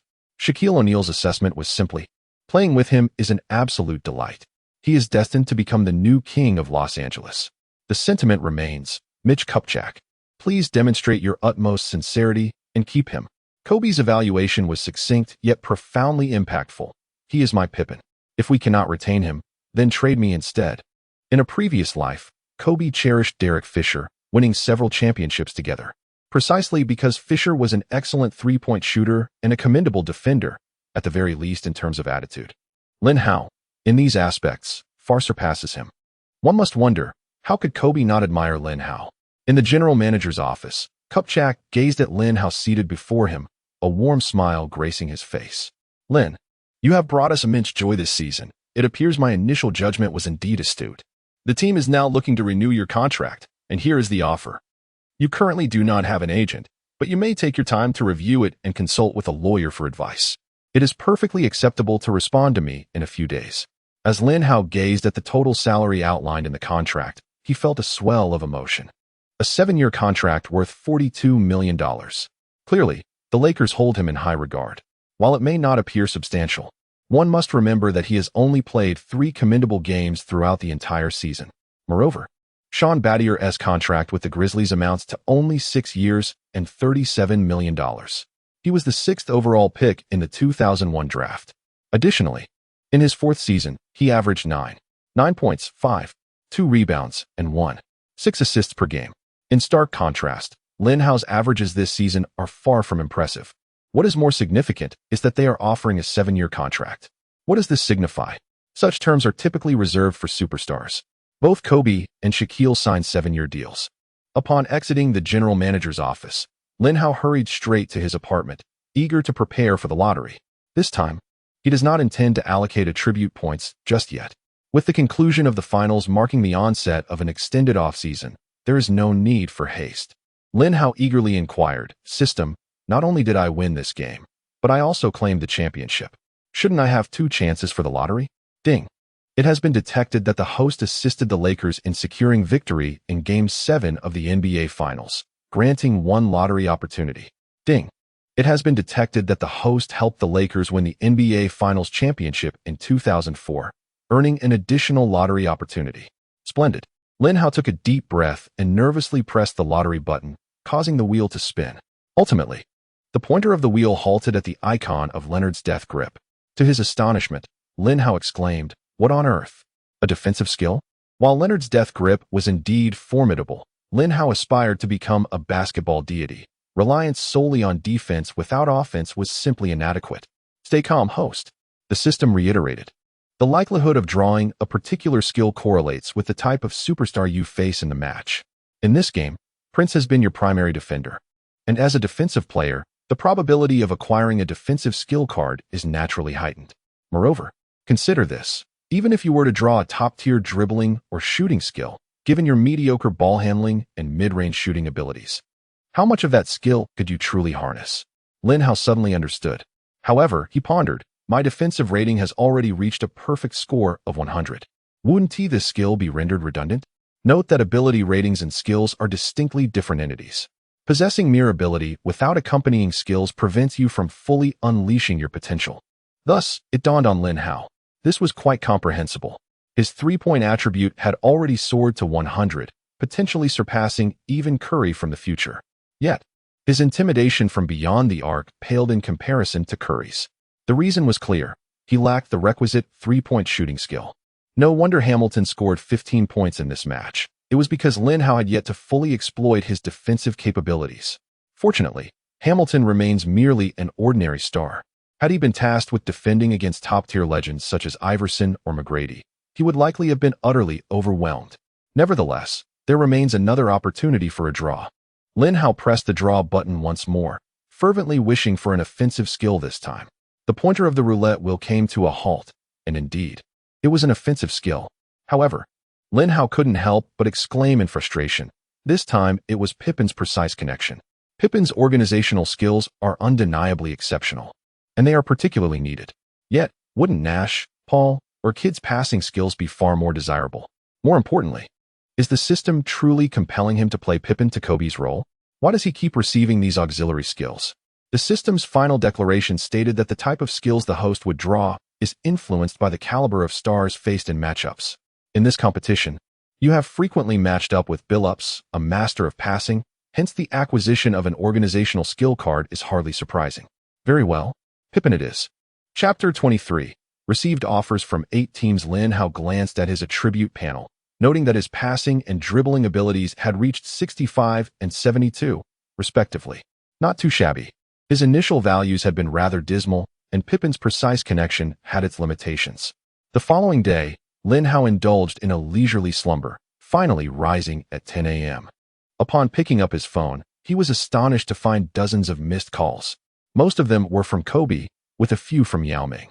The remainder were from unfamiliar numbers. Lin Hao promptly called Kobe. "Lin, do you even realize what time it is? Get your butt to the training facility immediately. If you aren't here in 10 minutes. Kobe's thunderous voice resonated, filled with fury. What a madman. Just won the championship, and he's demanding a training session. Lin Hao quickly ended the call, shaking his head in disbelief. He then dialed Yao Ming. "Yao, what is going on?" "Well, I wanted to invite you to dinner. And our general manager, Mori, will also be joining us." After hanging up, Lin Hao's expression became somewhat complicated. He understood Yao Ming's intentions clearly. He was merely acting as a liaison. The one who truly wished to meet him was Mori. It appeared that the Rockets were eager to sign him. To be honest, partnering with Yao Ming had always been Lin Hao's greatest aspiration, and undoubtedly, it was also the desire of many fans back home. However, the issue lay with Mori, whose character was questionable, having exploited numerous stars in the past. Furthermore, with Shaquille leaving next season, Lin would at least be the second in command with the Lakers.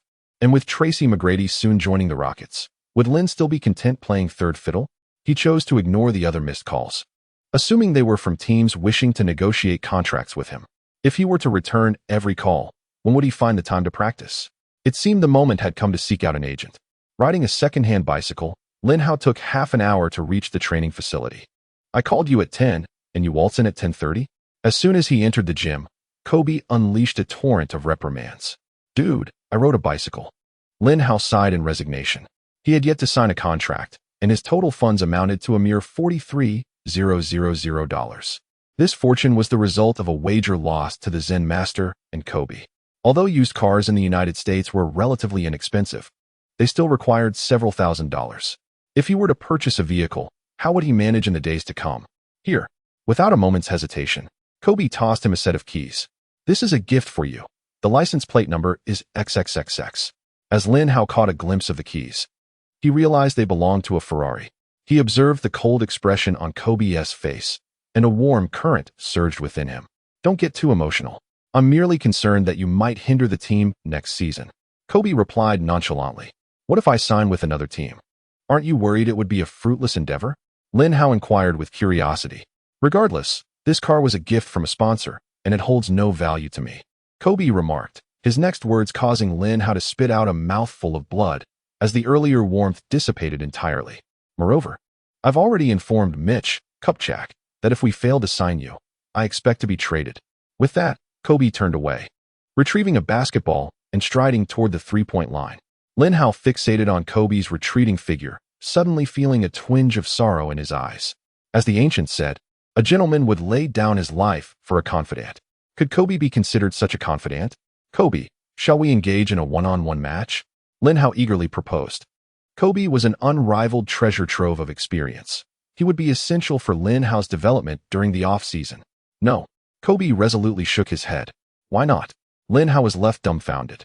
To everyone's astonishment, the fiercely competitive Kobe Bryant declined a one-on-one challenge. Previously, during the finals, he had agreed to impart some offensive and defensive techniques, but now, in the off-season, he emphasized the necessity of training. Dribbling, shooting, strength, speed. These are the true paths to enhance one's basketball skills, Kobe asserted earnestly. Lin Hao understood that Kobe genuinely had his best interests at heart. After all, which star athlete has ever improved their skills solely through one-on-one matchups? Training is the essence of mastery. However, Lin Hao felt differently.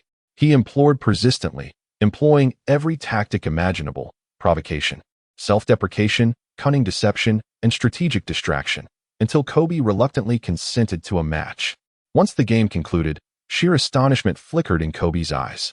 Although Lin Hao's offensive skills remained subpar, his defensive prowess had undeniably escalated to a new level. Under Lin Hao's tenacious defense, Kobe experienced an almost suffocating pressure. Numerous attempts to break through were thwarted, and many shots veered off course.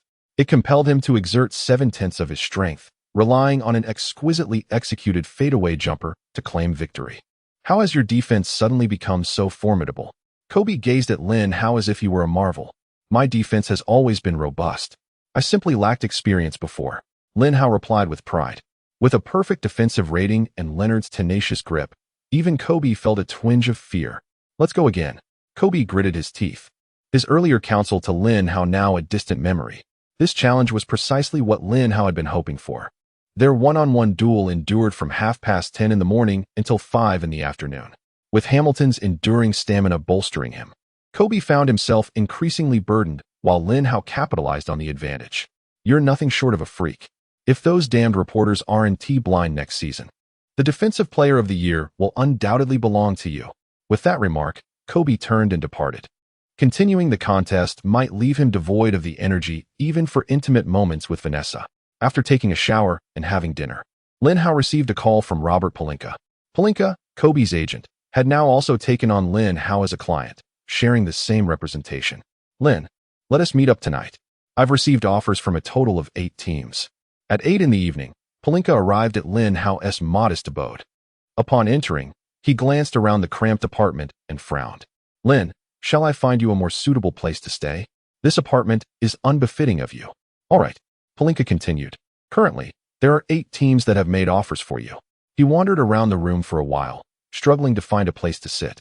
Lin Hao's cheeks flushed with embarrassment as he cleared a corner on a sofa piled high with clothes. Among the offers, the third highest came from the Houston Rockets. With a total contract value of 3 years for $20 million.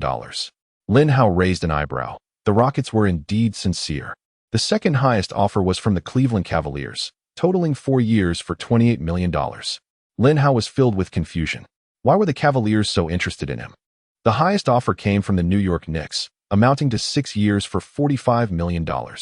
Moreover, they have promised you the position of team leader. Lin Hao was taken aback by this revelation. Chapter 24. Can I add a clause to the contract? Such sincerity is astonishing. Having played only 3 commendable games, they are already offering him the leadership role. It is important to note that the Knicks have an all-star like Stephon Marbury. Lin Hao remarked. "Robert, I would like to hear your thoughts." Pelinka pondered for a moment, stating that Kobe wanted him to persuade Lin Hao to remain with the Lakers. "However, as a professional agent, I must prioritize my client's interests. First, we should rule out the Cavaliers. Although their offer is substantial, your position overlaps with their star player, LeBron James. Consequently, you would be relegated to playing the shooting guard or even the power forward position, which is clearly disadvantageous for you. While the Knicks have made the highest offer and promised you the leadership role, the organization is chaotic, and owner Dolan tends to interfere with team operations. In the long run, your prospects there are bleak. Remaining with the Lakers could be a viable option, as they offer the longest contract duration, providing you with stability. However, their offer is still somewhat lacking. Furthermore, the Lakers are likely to undergo a restructuring next season, which may result in a prolonged absence from championship contention. In fact, joining the Rockets would maximize your benefits. Firstly, their offer is relatively competitive, at least higher than that of the Lakers. Secondly, having 2 Chinese players on the same team, both as key players, would significantly enhance the market value of both you and Yao. At last, Shaq has gradually aged, and the future dominator of the paint is likely to be Yao. With him inside and you outside, combined with the all-star point guard Francis, the prospect of clinching the championship once more appears promising. Lin Hao couldn't help but applaud his captivating remarks. "However, Robert, do discuss with Kupchak, elevate my offer, and modify the contract to 1 year." "What?" Pelinka suddenly leaped from the sofa. "Lin, are you out of your mind? Everyone else desires longer contracts, yet you." "I have my reasons. Do speak with them." Lin Hao waved his hand dismissively. "A 7-year contract? That is utterly ludicrous. With the system at his disposal, Lin Hao requires merely 1 year to ascend to the ranks of superstars." The following morning, Pelinka called. The Lakers have put forth a new offer, 1 year for $8 million. In truth, the Lakers management would prefer contracts to be as short as possible, given the inherent risks of long-term commitments. Should Lin Hao fail to live up to expectations, they would incur significant losses. Very well, let it be so. Lin Hao agreed without much contemplation. The financial gains of this contract were not his primary concern. As long as he was granted another year, the team would undoubtedly present him with a maximum salary. In the distant ancient land of the East, dawn was just breaking, and the gentle sunlight enveloped every corner of the vast land of Huaxia. This day was destined to be extraordinary for countless people of Huaxia. A remarkable piece of news spread like wildfire across the vast expanse of the nation. Lin Hao has led the Lakers to triumph in the 2004 NBA championship. The people of Huaxia were instantly engulfed in fervor. "Lin Hao has truly brought honor to our nation," exclaimed a vendor, deftly wrapping buns while expressing his admiration. Lin Hao's success is a testament to his perseverance and hard work. May the students draw inspiration from his journey. In the school, teachers watched the students with warm smiles. Lin Hao, the embodiment of Huaxia's strength in the Lakers' victory. Major media outlets poured forth accolades, lavishing praise upon Lin Hao. In the general manager's office, Lin Hao sat across from Kupchak and Phil Jackson. "Child, you must consider this carefully. A 7-year contract offers you greater security. If you feel that is too lengthy, we can negotiate a 6-year, 5-year, or even 2-year deal." "I have made up my mind," Lin Hao replied. "If you do not perform to your potential next season, suffer an injury, or fail to integrate into the tactical system, these factors will undoubtedly influence your next contract." "I am well aware of that," Lin Hao thought, feeling a sense of gratitude. It was heartening to see Kupchak speak to him with such sincerity and warmth, yet Lin Hao had no need for concern. With the system in place, his performance next season was destined to soar. Now, he possessed Pippen's precise playmaking skills, perfectly harmonizing with the Zen Master's triangle offense. As for injuries, he need not worry excessively. The system's lottery interface offered numerous remedies. "By the way, may I include a clause in the contract?" Lin Hao suddenly inquired. Kupchak and Phil Jackson felt a tightening in their chests, their brows furrowing in unison. What was this child attempting? The terms of the contract were already exceedingly favorable. What more could he possibly desire? Could it be that he was intent on demanding the status of the team's leader? "Speak your mind," Kupchak asserted in a low voice. "I will take on the best perimeter player from the opposing team in every match." At this proclamation, the room fell into stunned silence. Kupchak and Phil Jackson exchanged a glance, disbelief evident in their eyes.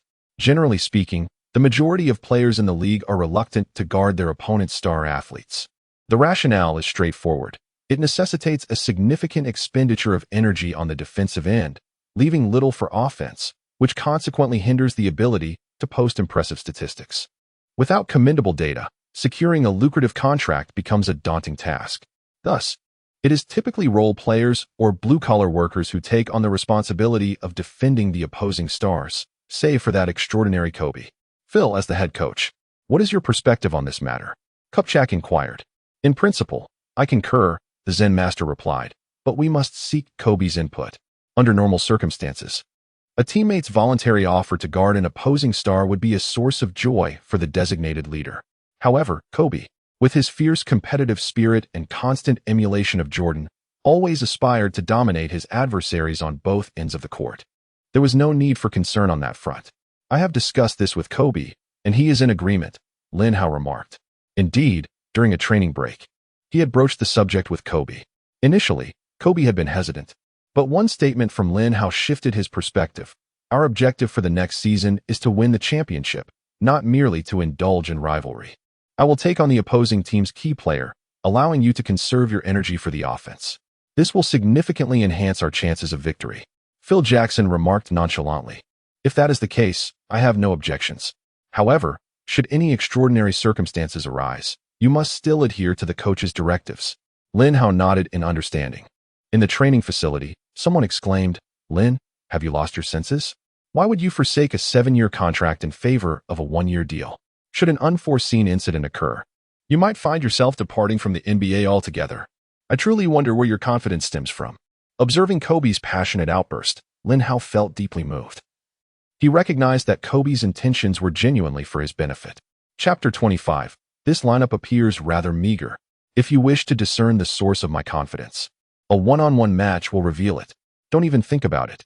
I am aware of your formidable defense, but your dribbling, passing, and mid-range shooting resemble a complete disaster. Today, Kobe resolutely declined Lin Hao's request for a one-on-one match. Not out of fear, but truly for Lin Hao's own good. Nevertheless, Kobe acquiesced, stating that if Lin Hao committed to a certain amount of training each day, he would reward him with a chance for a one-on-one match. What sort of situation is this? Since when did a one-on-one match with my dear flying hero become a reward? Kobe lamented, gazing skyward.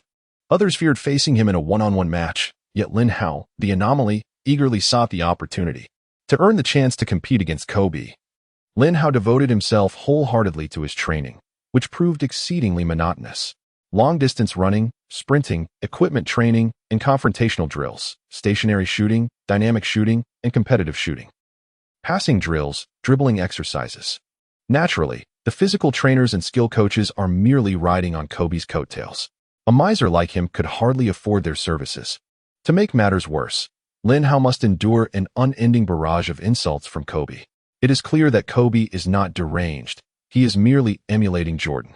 It is said that during his time with the Bulls, every player was subjected to Jordan's relentless criticism, rendering them incapable of self-sufficiency. Damn, your dribbling is as atrocious as a pile of dung. Damn, even my daughter dribbles better than you. Oh, damn, why am I witnessing such a repugnant shooting form? Can you not maintain a consistent release every time? Oh, 9 out of 10 shots have different arcs. Can you possibly be any worse? Oh, after all I've said, you respond with just an oh? Oh, try saying that oh to me once more. Oh, do you even realize how rude that is? After a few minutes of berating, Kobe fell silent, no longer seeking to embarrass himself. Despite the grueling nature of the training, Lin Hao relished the experience. He was unexpectedly delighted to discover that training could also enhance his attributes, albeit at a slower pace than one-on-one matches or games. Remember, dear host, this system is called the basketball Mad Dog system. Intense training is indeed a hallmark of madness. This unexpected revelation left Kobe feeling thoroughly beleaguered. Lin Hao's fervent training intensity was enough to instill fear in him. He vowed to himself that had time been able to reverse, he would never have compelled Lin Hao to undergo such rigorous training. At 3 in the morning, Kobe intended to engage in a romantic encounter with Vanessa. However, Lin Hao's phone call interrupted him. After training until 9 in the evening, Kobe sought a moment of respite to conserve his energy for the anticipated intimacy. Yet Lin Hao detained him once more.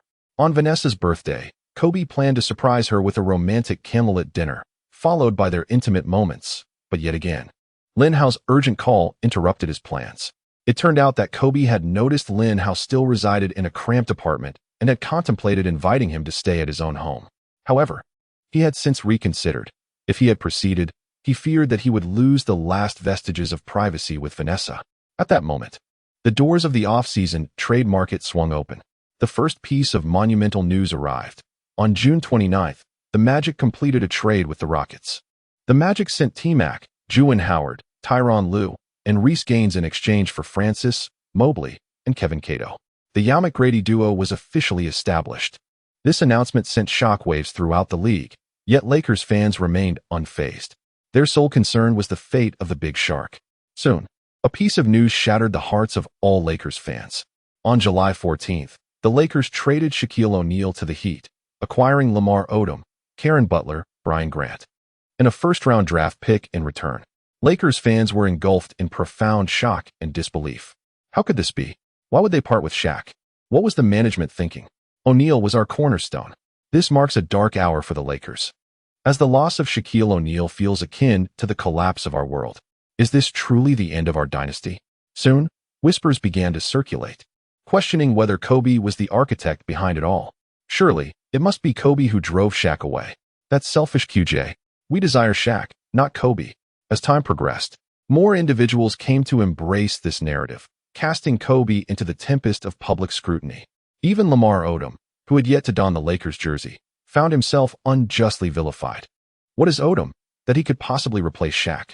Mitch Kupchak must have lost his senses. On that day, Lin Hao chose not to train, but rather sat alongside Kobe in the arena, lost in thought. He suddenly recalled a moment from the past, standing in that very spot with Shaquille O'Neal. Perhaps this is my final season with the Lakers. It is inevitable that only one of us, Kobe or I, shall remain. The one to depart is most likely me. Shaq's words echoed in his mind. Why? Why is this happening? It is not my fault. Why must the burden of blame be thrust upon me? How could a mere player influence the decision-makers? Have these individuals lost their minds? Kobe erupted in a fit of rage, and Lin Hao could deeply empathize with his friend's turmoil. First, he found himself ensnared in the maelstrom of the Eagle County incident. And now he faced the backlash from media and fans regarding Shaquille's trade. This was indeed the darkest moment of Kobe's life. Have you ever heard a saying? In the depths of despair, one seeks hope. Ultimately, life will shine brilliantly. Lin Hao earnestly conveyed this sentiment to Kobe. As Kobe silently contemplated these words, a spark of excitement suddenly illuminated his eyes. It was merely a transient setback. What did that truly signify? My goodness, Lin, you are nothing short of a philosopher. Kobe exclaimed with fervor. If you perform admirably, everyone will soon forget about Shaq. Cheer up. Next season, let us join forces to astonish the entire league and secure yet another championship for the Lakers. Lin Hao articulated with conviction. Absolutely. Kobe sprang to his feet, seizing a basketball, declaring, "Let us engage in a one-on-one. Today, I shall reduce you to rubble." At long last, the eagerly anticipated new season commenced. New players such as Lamar Odom and Karen Butler made their appearances. It is worth noting that, apart from Kobe and Lin Hao, nearly the entire roster had been revamped. Karl Malone had retired, Gary Payton departed for Boston, and Fisher moved on to the Golden State Warriors. Fortunately, the Zen Master remained with the Lakers. In a previous life, Phil Jackson had left the Lakers following their defeat in the 2004 finals. Yet, Lin Hao's arrival altered the team's destiny, as well as his own. The Lakers' starting lineup for the new season would feature Chucky Atkins, Kobe, Lin Hao, Odom, and Chris Mim. This lineup appeared rather underwhelming, Lin Hao mused. Chapter 26. Lin. Why doesn't Kobe seek trouble with you? Chucky Atkins, who had played as a backup for the Pistons last season, had now become the Lakers' starting point guard, a benchwarmer. Mim, who had been dismissed by the Knight, unexpectedly ascended to the position of starting center. Odom fared slightly better, having been named to the All-Rookie First Team in 2000. In his previous life, Kobe astonishingly led such a fractured roster to the playoffs. On this day, the Lakers commenced their inaugural training session for the new season. Upon arriving at the training facility, Lin Hao extended warm greetings to both his new and veteran teammates. Unsurprisingly, he was poised to be the team's second-in-command this season. These were indeed his younger brothers, and it was essential to cultivate good relations. The first to receive his salutation was Chucky Atkins, an old friend with whom he had faced off in the previous season's finals. "Lin, it's a pleasure to see you," Atkins remarked. Keenly aware of Lin Hao's newfound status as Los Angeles' darling. Being freshly arrived, he was eager to forge a connection with him. Chris Mim, Medvedenko, and Vujasic, among other familiar faces, also greeted Lin Hao warmly. However, when it came to Karen Butler, Lin Hao encountered a frosty reception. He understood the sentiment well. Butler, chewing gum, cast a disdainful glance in his direction and muttered a single word. "Hick." There was no personal enmity between them. It was merely a matter of competing interests. Both Lin Hao and Butler played the small forward position, creating a significant rivalry. Lin had shone brightly in the previous season's finals, exuding the aura of the team's second or third star. Butler, however, was no slouch either, having averaged 9.2 points, 4.8 rebounds, and 2.7 assists per game last season, far surpassing Lin Hao in statistical performance. Furthermore, he had been selected to the All-Rookie First Team for the 2002 to 2003 season. Lin Hao regarded the situation with indifference. If the opponent remained unconvinced, then let them settle it on the court. "Hey, buddy, have some candy." At that moment, a round-faced figure leaned in. Odom grinned widely, revealing a set of pearly whites, and then pulled out a generous handful of candies from his pocket, offering them to Lin Hao. Quite delightful. If it's tasty, indulge a bit more. I have plenty here." "What brand is this? Where did you purchase it?" "This is Ferrero. I bought it at Costco." "Ah, do get me some next time." "Sure thing." Lin Hao and Odom sat on the floor, enthusiastically stuffing their mouths with sweets. Atkins and the others were momentarily taken aback. Is this the demeanor of the team's second and third stars? "Lamar, what on earth are you doing?" Suddenly, a thunderous roar echoed through the gym. Kobe, who had arrived last, strode purposefully towards Odom, each step exuding an immense aura of authority. Odom, startled by the sudden outburst, nearly dropped the candies from his hands. He looked at Kobe in panic, his eyes brimming with fear. "Put down that nonsense. This is a training facility, not your bedroom. If you want to indulge, do it at home. Here, you are to focus on training." Kobe towered over him, his fierce gaze instilling dread in everyone present. Not just Odom, but all players in the vicinity were intimidated by Kobe's presence. The gym fell into an eerie silence. However, crack, crack, crack, an incongruous sound interrupted the stillness. Everyone gazed at Lin Hao in utter astonishment. He remained engrossed in his candy, oblivious to the surrounding commotion. Lin Hao certainly did not intend to offend Kobe's authority. The candy was simply too delightful. Once started, it was nearly impossible to stop, akin to munching on sunflower seeds. "Lin, you ought to cease immediately. Practice is about to commence. Furthermore, excessive candy consumption is detrimental to our health as NBA players." Kobe, having shed his earlier ferocity, spoke in a gentle tone. All right. Lin Hao replied, one hand stuffing candy into his pocket while the other continued to feed his mouth. Odom looked at Kobe with innocent eyes, as if to say, "Isn't this rather unfair?" Kobe felt equally helpless. He truly had no means to reprimand Lin Hao. While he longed to scold him, he was unable to do so. And on the court, he relished the opportunity to dominate him. "Lin, why doesn't Kobe ever trouble you?" Odom inquired discreetly as they made their way to the locker room. "Perhaps it's because I'm just too handsome." Lin Hao jested. Odom. Upon entering the locker room and preparing to change, Lin Hao suddenly noticed that his designated locker had been usurped. The space he once occupied, adjacent to Kobe's, was now filled with the belongings of others. Without a moment's hesitation, he surmised that it was the doing of Karen Butler. Odom was too congenial to engage in such behavior, and the others simply did not measure up. Moreover, Karen Butler played the same position as him. Who else could it be? "You have 1 minute to remove your belongings. Or do not blame me for being impolite," Lin Hao declared coldly as he approached Butler. "Huh, this is utterly ridiculous. What are you really? You have merely played 3 commendable games. This is the position of the team's third in command. Do you truly believe you are worthy of such a title? Listen here. You young impetuous fool, this starting position is destined for me, Karen Butler, so do not harbor foolish dreams." Butler stepped forward, jabbing his finger into Lin Hao's chest, his gaze brimming with provocation. Within the entire Lakers roster, apart from Kobe and Odom, he held no one in esteem. "Repeat that," Lin Hao erupted, seizing Butler by the throat. "Release me, you madman." Butler struggled to pry Lin Hao's hand away, but his efforts were utterly futile. In comparison to Lin Hao, Butler seemed almost fragile. Although they were of the same height, Butler was at a disadvantage, weighing a full 7 kilograms less. Lin Hao's remarkable physical prowess rendered Butler completely overshadowed. "Enough, Lin, I will concede my position to you." At that moment, the ever-gentle Odom stepped in to placate Lin Hao. Yet Lin Hao was far from willing to relent. "I shall grant you another chance to articulate your thoughts clearly. A starting position is not earned through mere words. It is determined by one's self-performance on the court." Butler immediately softened his stance. "Very well, let us settle this with a one-on-one." Lin Hao raised an eyebrow. "This is your challenge. Whoever emerges victorious shall claim this locker. How does that sound?" A cruel smile crept across Butler's lips. He had already witnessed Lin Hao's performance in the finals. His three-point shooting and defense were indeed astonishing. However, his ball handling and mid-range shooting were woefully inadequate. While Butler's defense might not match Lin Hao's, his offensive skills far surpassed them. Of course, it is a deal. A glimmer of triumph flickered in Lin Hao's eyes. After an entire offseason dedicated to rigorous training, it was time to showcase his accomplishments. Throughout the offseason, combined with his initial attribute points, Lin Hao had amassed a total of 40 attribute points, which he allocated entirely to dribbling and mid-range shooting. His dribbling ability had now reached an impressive score of 80, while his mid-range shooting stood at 67. Although not yet at an elite level, this was more than sufficient to handle someone like Butler, who he deemed a mere novice. Chapter 27. The perilous alliance of Lin Hao and me will shock the entire league, Butler sneered. "You're finished, kid. I intend to make you cry for your mother."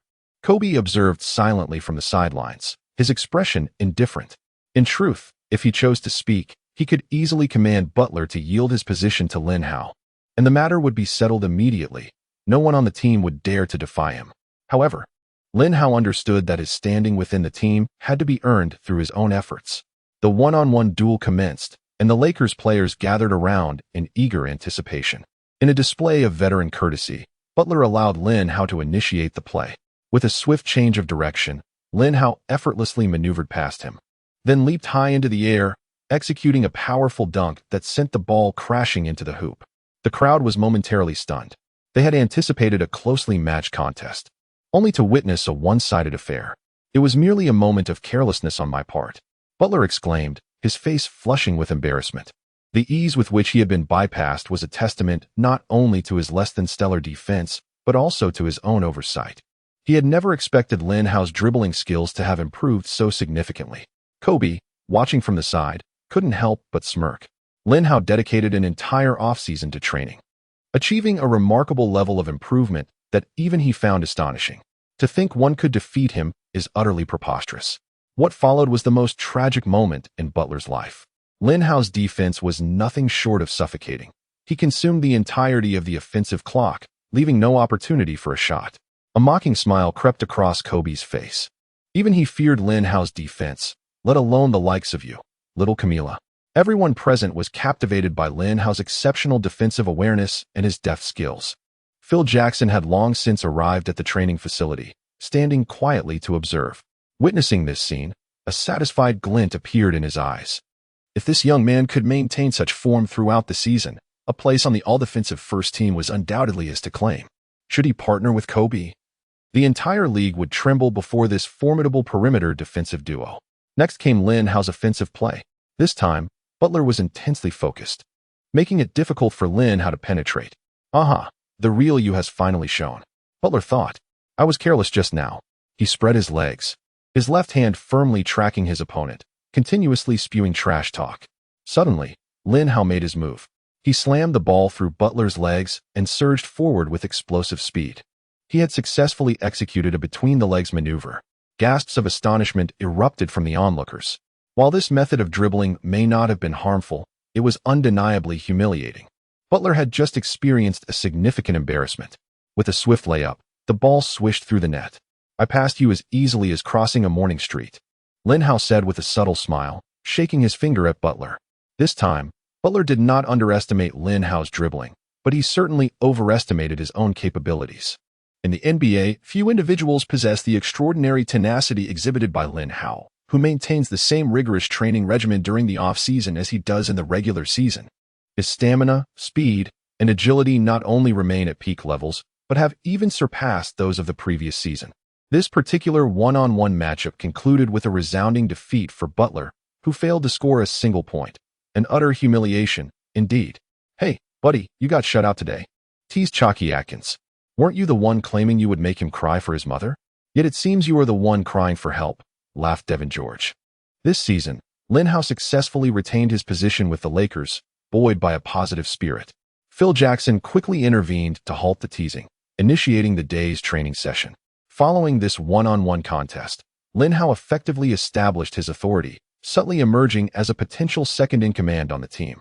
Logically speaking, based on tenure, salary, and statistics, Odom should undoubtedly hold that position. However, his amiable disposition and lack of competitive drive may hinder that. The following day marked Media Day. During the photo shoot, Kobe stood at the center, flanked by Odom and Lin Hao on either side, a clear indication of Lin Hao's newly cemented status within the team. Whether he would be recognized as the second or third in command would depend on his future performances. The media interview segment ensued, during which a reporter inquired, Kobe, what are the Lakers' goals for the upcoming season? Championship, of course. It's all about the championship. If we do not secure the title this season, it will be deemed a failure for me, Kobe asserted with unwavering confidence. His declaration elicited a wave of astonishment from the audience, while Phil Jackson shook his head with a wry smile. Peter Pan still embodies the spirit of youth. This season's roster pales in comparison to that of the previous one. Merely making it to the playoffs would be a commendable achievement. The on-site reporters wore expressions of astonishment, some even displaying disdain. One who has never proven himself capable of leading a team, Kobe Bryant. Another, the erratic Lamar Odom. And a player skilled only in three-point shooting and defense, Lin Hao. What gives you the audacity? One reporter pointedly inquired. With Shaquille gone, Gary departed, and Karl also leaving, the Lakers lineup is significantly weaker than last season. What makes you believe the Lakers can secure the championship? Because we have the versatile magician, Lamar Odom. More importantly, Lin Hao is continually evolving. He will surpass Pippen in greatness. This season, the backcourt duo formed by him and me will astonish the entire league, Kobe replied without hesitation. Lin Hao was momentarily stunned, internally wrestling with the urge to protest. You can say it, but please don't involve me. I intended to maintain a low profile for a while. The reporters were immediately electrified. They had material to write about. Their articles would surely grace the front pages once more. The mere mention of Lin Hao and Kobe made the Lakers a veritable goldmine for news stories. A local journalist attempted to steer the conversation in a different direction, asking, Kobe, since Shaq's departure, many have criticized you harshly. It is said that you languished for a considerable time. What prompted your resurgence? Kobe spoke candidly. A single remark from Lin Hao reignited my fighting spirit. He said, in despair, seek hope. Life will ultimately shine brightly. If I cannot endure even this minor setback, how can I aspire to claim the championship in the future? Damn it. Lin Hao nearly erupted in expletives once again. Brother, must you constantly involve me? This statement is not originally mine. I merely quoted a renowned figure from the education and training sector. Should this remark reach our homeland, it is likely that some detractors will accuse me of trying to flaunt the words of a prominent individual, and I would undoubtedly face their scorn. The reporters exchanged astonished glances, their minds utterly shaken. This Huaxiao player is truly a philosopher, his words imbued with profound wisdom. Indeed, by the break of dawn the following day, the names of Kobe and Lin Hao dominated the headlines of nearly every sports media outlet. Kobe declared, failing to secure the championship this season is tantamount to defeat. He further asserted, the perimeter partnership between Lin Hao and myself will send shockwaves throughout the entire league. Will the Kobe-Lin duo create a miracle next season? The wisdom of Huaxiao inspires Kobe to seek hope amidst despair. Chapter 28. Lin, this match is one we cannot afford to lose. Following the release of these headlines, Lakers fans erupted in outrage. To possess the inside game is to seize the world. Without Shaquille, advancing to the playoffs seems a daunting challenge. He drove O'Neal away, and now he dares to claim the championship? Such delusions are absurd. I was once a devoted fan of Kobe, but his actions have left me profoundly disillusioned. He shows no regard for the collective interests of the team, fixating solely on his own glory. Does he believe that winning a championship is so easily attained? Does he think he alone can secure victory? Without O'Neal, he is nothing. Some fans even began to direct their ire towards Lin Hao. Kobe once remarked that Lin Hao is akin to his Pippen. However, the original Pippen possessed an autonomous offensive capability, the ability to orchestrate plays and to facilitate. What then? Does Lin Hao offer beyond his defensive prowess and three-point shooting? Kobe pales in comparison to Jordan. Lin Hao falls short of Pippen, and Odom is not on par with Rodman. With such a budget version of a triangle, how can they aspire to seize a championship? Other NBA stars have expressed skepticism regarding Kobe's assertions. Having already established his own stature within the league, they chose to target Lin Hao instead. Carmelo Anthony stated, "That kid from Huaxia has only played a few good games. Does he truly believe he is Pippen?" Paul Pierce added, "Just wait, I will dismantle that Huaxia kid." LeBron James commented, "I do not believe they can achieve success. Lin Hao still needs to prove his mettle." Upon hearing these remarks, Lin Hao was seething with anger. He vowed in secret that in the upcoming season, he would make these scoundrels regret their words. Yet, the first to suffer would be Kobe, for it was he who spoke so indiscreetly. Lin Hao once again engaged him in grueling training and one-on-one confrontations. Finally, the preseason commenced, with the Lakers facing their first opponent, the San Antonio Spurs. Lin Hao had been eagerly anticipating this matchup, as it presented the opportunity to compete against Jin Billy or Tony Parker. However, Popovich showed little regard for the outcome of the preseason, opting to leave Jin Billy and Parker on the bench, allowing them only a handful of minutes on the court. Lin Hao, with his slight frame, could hardly be expected to match up against a behemoth like Duncan. Naturally, Lin Hao's playing time was also limited. Throughout the entire match, he managed to acquire a mere 2 attribute points. However, this was of little consequence, as winning the game granted him a chance to draw from a prize pool. Lin Hao's reward this time was a bottle of stamina potion. With his current stamina at a perfect score of 100 and bolstered by Hamilton's enduring resilience, this item felt utterly superfluous. It was revealed that the significance of the match directly influenced the probability of drawing valuable items. Lin Hao had drawn 3 skills last season solely because it was the finals. This premise was entirely reasonable, otherwise. Should he accumulate dozens of skills from a single regular season game, it would be excessively unbalanced. The regular season had officially commenced. Stern was truly a master of spectacle. Upon reviewing the schedule, Lin Hao couldn't help but express his astonishment. Stern's fervent efforts to elevate the NBA's prominence bordered on madness. As the Los Angeles Lakers were set to face off against the Miami Heat, led by Wade and O'Neal, the clash between Kobe and O'Neal, long-standing rivals, would undoubtedly be the highlight of the match. This particular game was also broadcast live by a Chinese television station. In the control room, staff members busily adjusted equipment, enveloped in an atmosphere of palpable tension and excitement. The inclusion of Chinese player Lin Hao in this match had sparked an unprecedented wave of attention across the nation. Domestic fans had eagerly prepared, eagerly anticipating the commencement of the game. At school, many students clandestinely skipped classes, crowding into convenience stores to witness the match, anxious not to miss a single brilliant moment from Lin Hao. Numerous white-collar workers also took leave, whether from the comfort of their homes or in cafes, their eyes glued to the live broadcast. In the quaint shops lining the streets, televisions were all tuned to the match channel. Both the proprietors and patrons were engrossed in this grand basketball spectacle. That evening, the Staples Center was filled to capacity, with the cheers of fans resonating throughout the arena. In addition to the game, the ceremony for the NBA championship ring presentation for the 2003-2004 season was to take place. The Staples Center was a constellation of stars that night, glittering with luminaries such as Dwayne Johnson, Leonardo DiCaprio, Spike Lee, and Snoop Dogg, alongside esteemed sports figures. Moreover, Lakers legends like Magic Johnson, Kareem Abdul-Jabbar, and Elgin Baylor graced the event in their finest attire. As the players made their way onto the court, the air was filled with applause and cheers. However, when Kobe entered, a tumultuous wave of boos erupted from the crowd, as many fans remained resentful of his role in Shaquille O'Neal's departure. Even Lin Hao found himself ensnared in this backlash. Given his close relationship with Kobe, many fans perceived him as an accomplice in the orchestrated ousting of Shaq. Consequently, when he took the floor, the cheers for him were sparse, a stark contrast to the previous season's fervor. Conversely, Shaquille's entrance was met with thunderous applause, as fans seemingly vented their frustrations over losing the league's premier center. The portly Shaq reveled in his moment, strutting in a playful manner. Kobe, fists clenched and eyes ablaze with fury, gritted his teeth and said to Lin, "We cannot afford to lose this game." "Indeed," Lin replied, patting his shoulder, "let us crush the Heat and prove ourselves to the Los Angeles fans."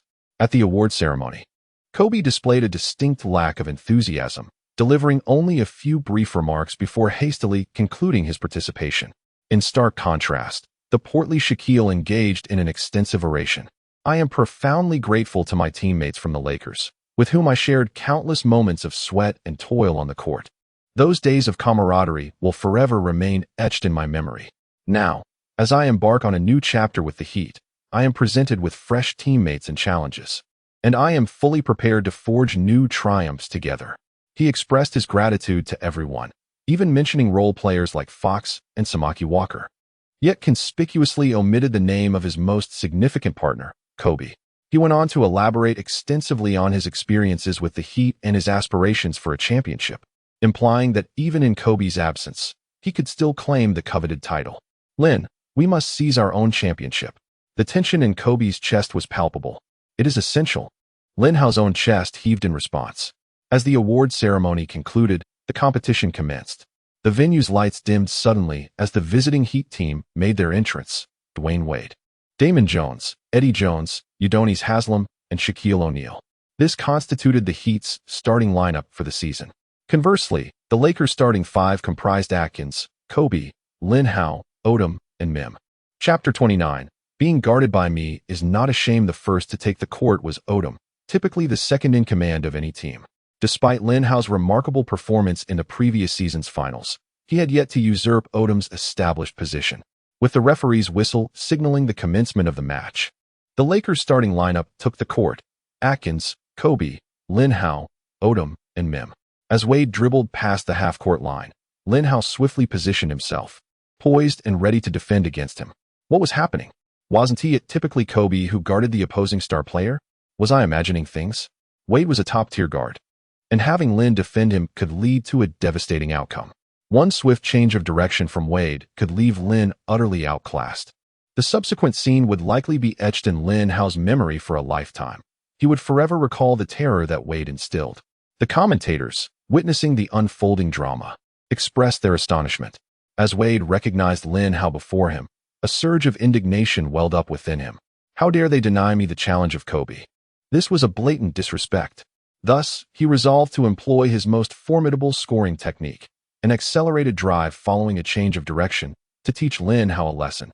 Wade's greatest asset was his speed, the very attribute that earned him the moniker Flash. However, an unexpected turn of events occurred. Lin Hao swiftly maneuvered to obstruct Wade's path. What astonishing speed! Wade marveled internally. While Lin Hao's pace could not rival that of the Flash, one must not overlook their height difference. Wade stood at 193 centimeters. while Lin Hao towered at 201 centimeters. Given his stature, Lin's speed was indeed commendable. Yet, Wade still dismissed Lin as a threat. Pivoting on his left foot, he attempted to force his way past Lin from the other side. Nevertheless, Lin Hao once again positioned himself in the path of Wade's advance. The defensive prowess of this young man is astonishing, almost rivaling that of Kobe. Wade furrowed his brow and promptly passed the ball to Damon Jones. He epitomizes the ideal team player, playing the game without the obsessive tendencies of Kobe. If a good opportunity does not present itself, he will pass. Wade found himself utterly stifled under Lin's defense. The commentators could not help but express their astonishment. Kobe smiled faintly.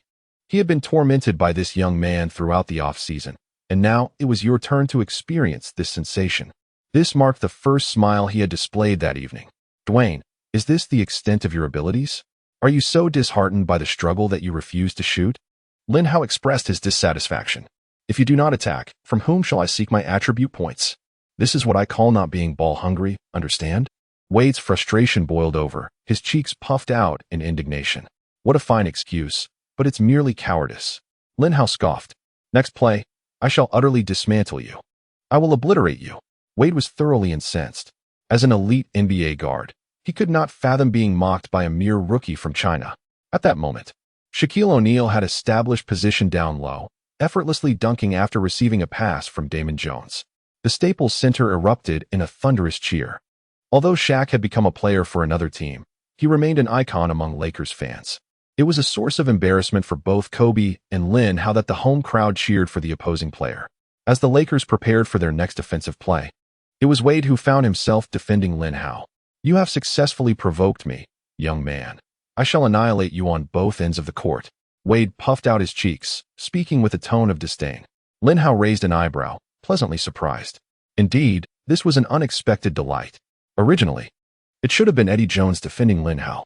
Although Jones was once an all-star and had made the defensive roster, his prime had long passed, and he was categorized by the system as an average player. Scoring against him certainly held no merit. Yet, here was Wade himself, now tasked with guarding Lin Hao. As the strongest perimeter defender for the Heat, Wade's original assignment should have been Kobe. At this moment, Wade's gaze was as sharp as that of a leopard, meticulously tracking Lin Hao's every move, poised to deliver a decisive blow at any instant. In my eyes, your defense is as flimsy as paper, Lin Hao smirked triumphantly, initiating his off-ball movement. You're asking for trouble, Wade exclaimed, but before he could finish, Lin Hao had vanished from sight. It was Hamilton's off-ball movement. Wade hastily sprinted after him. Lin Hao darted across the court like a bolt of lightning, swiftly cutting in and deftly maneuvering out. Both Mim and Odom seamlessly provided screens for him. After a masterful pick and roll, Lin Hao successfully evaded Wade's defense and found himself in a wide-open space. Odom's pass was as precise as a missile, soaring straight into Lin Hao's hands. True to his nickname, Wade quickly repositioned himself to contest. Facing Wade's relentless pressure, Lin Hao executed a graceful behind-the-back move, escaping to an open spot. He then pushed the ball forward with his right hand, sending it flying towards the paint. Pippen's precise orchestration. Just as Odom found himself unguarded beneath the basket, he was astounded to see the basketball land perfectly in his grasp. With a swift turn, he effortlessly dunked the ball. Splendid.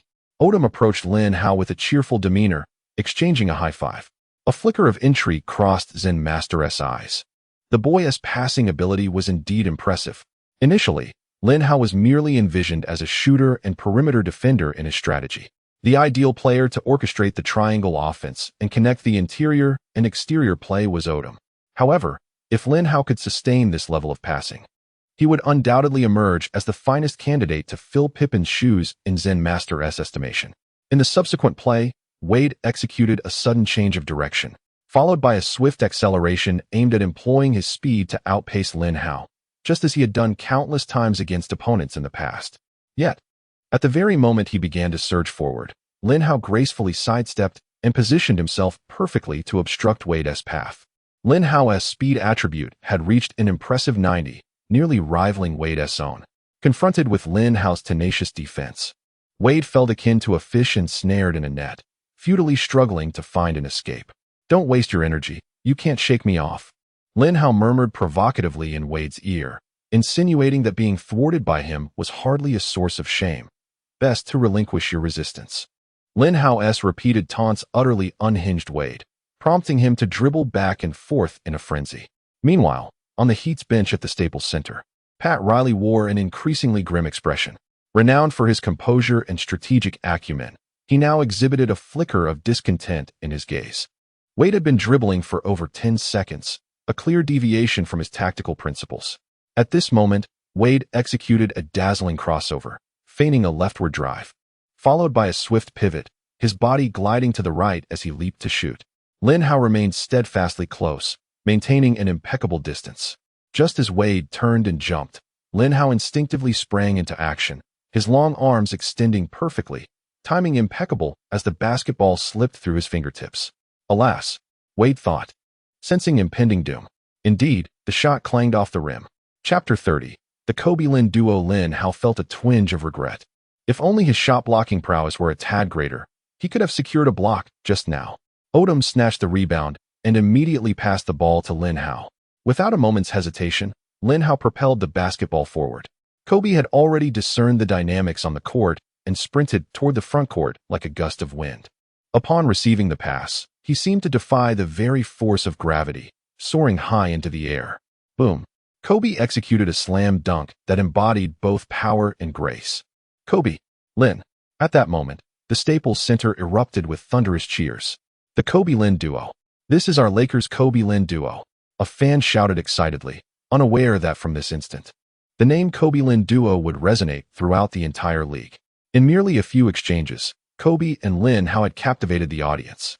Pat Riley quickly called a timeout. Dwayne, who told you to guard Lin Hao? And remember, you're not here to showcase your individual talent. Do you realize how this disrupts the team's offensive rhythm? Pass the ball to Shaq. Do you understand? Pass it to Shaq. If you can't play properly, then get out. Pat Riley roared incessantly into Wade's ear. The surrounding teammates felt the intensity of his fury and stood silently by, too intimidated to speak. Coach, I just lost my composure for a moment. It won't happen again, Wade murmured. As the timeout concluded, the Heat resumed their offense. This time, regardless of Lin Hao's provocations, Wade refrained from attempting to shoulder the burden alone and instead passed the ball to O'Neal.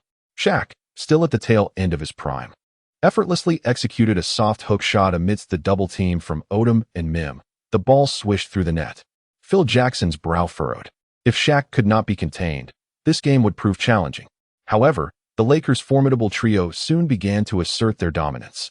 Odom, like a commander on the court, utilized his expansive vision and precise passing to repeatedly dismantle the opponent's defense.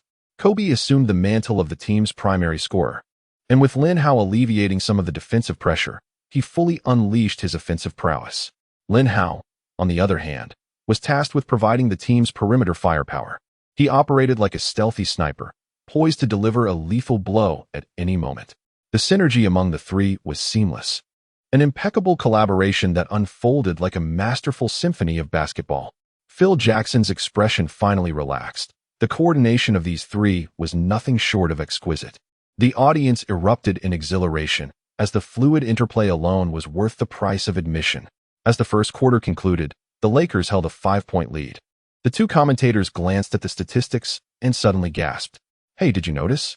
The Flash only took 5 shots in the first quarter and made just 1.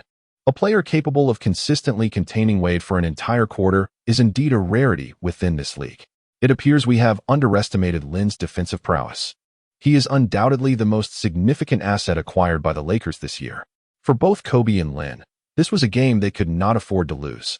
The same sentiment applied to Shaquille O'Neal, who was eager to demonstrate to Lakers fans, management, and Kobe that despite his advanced age, he remains the most dominant force in the paint throughout the league.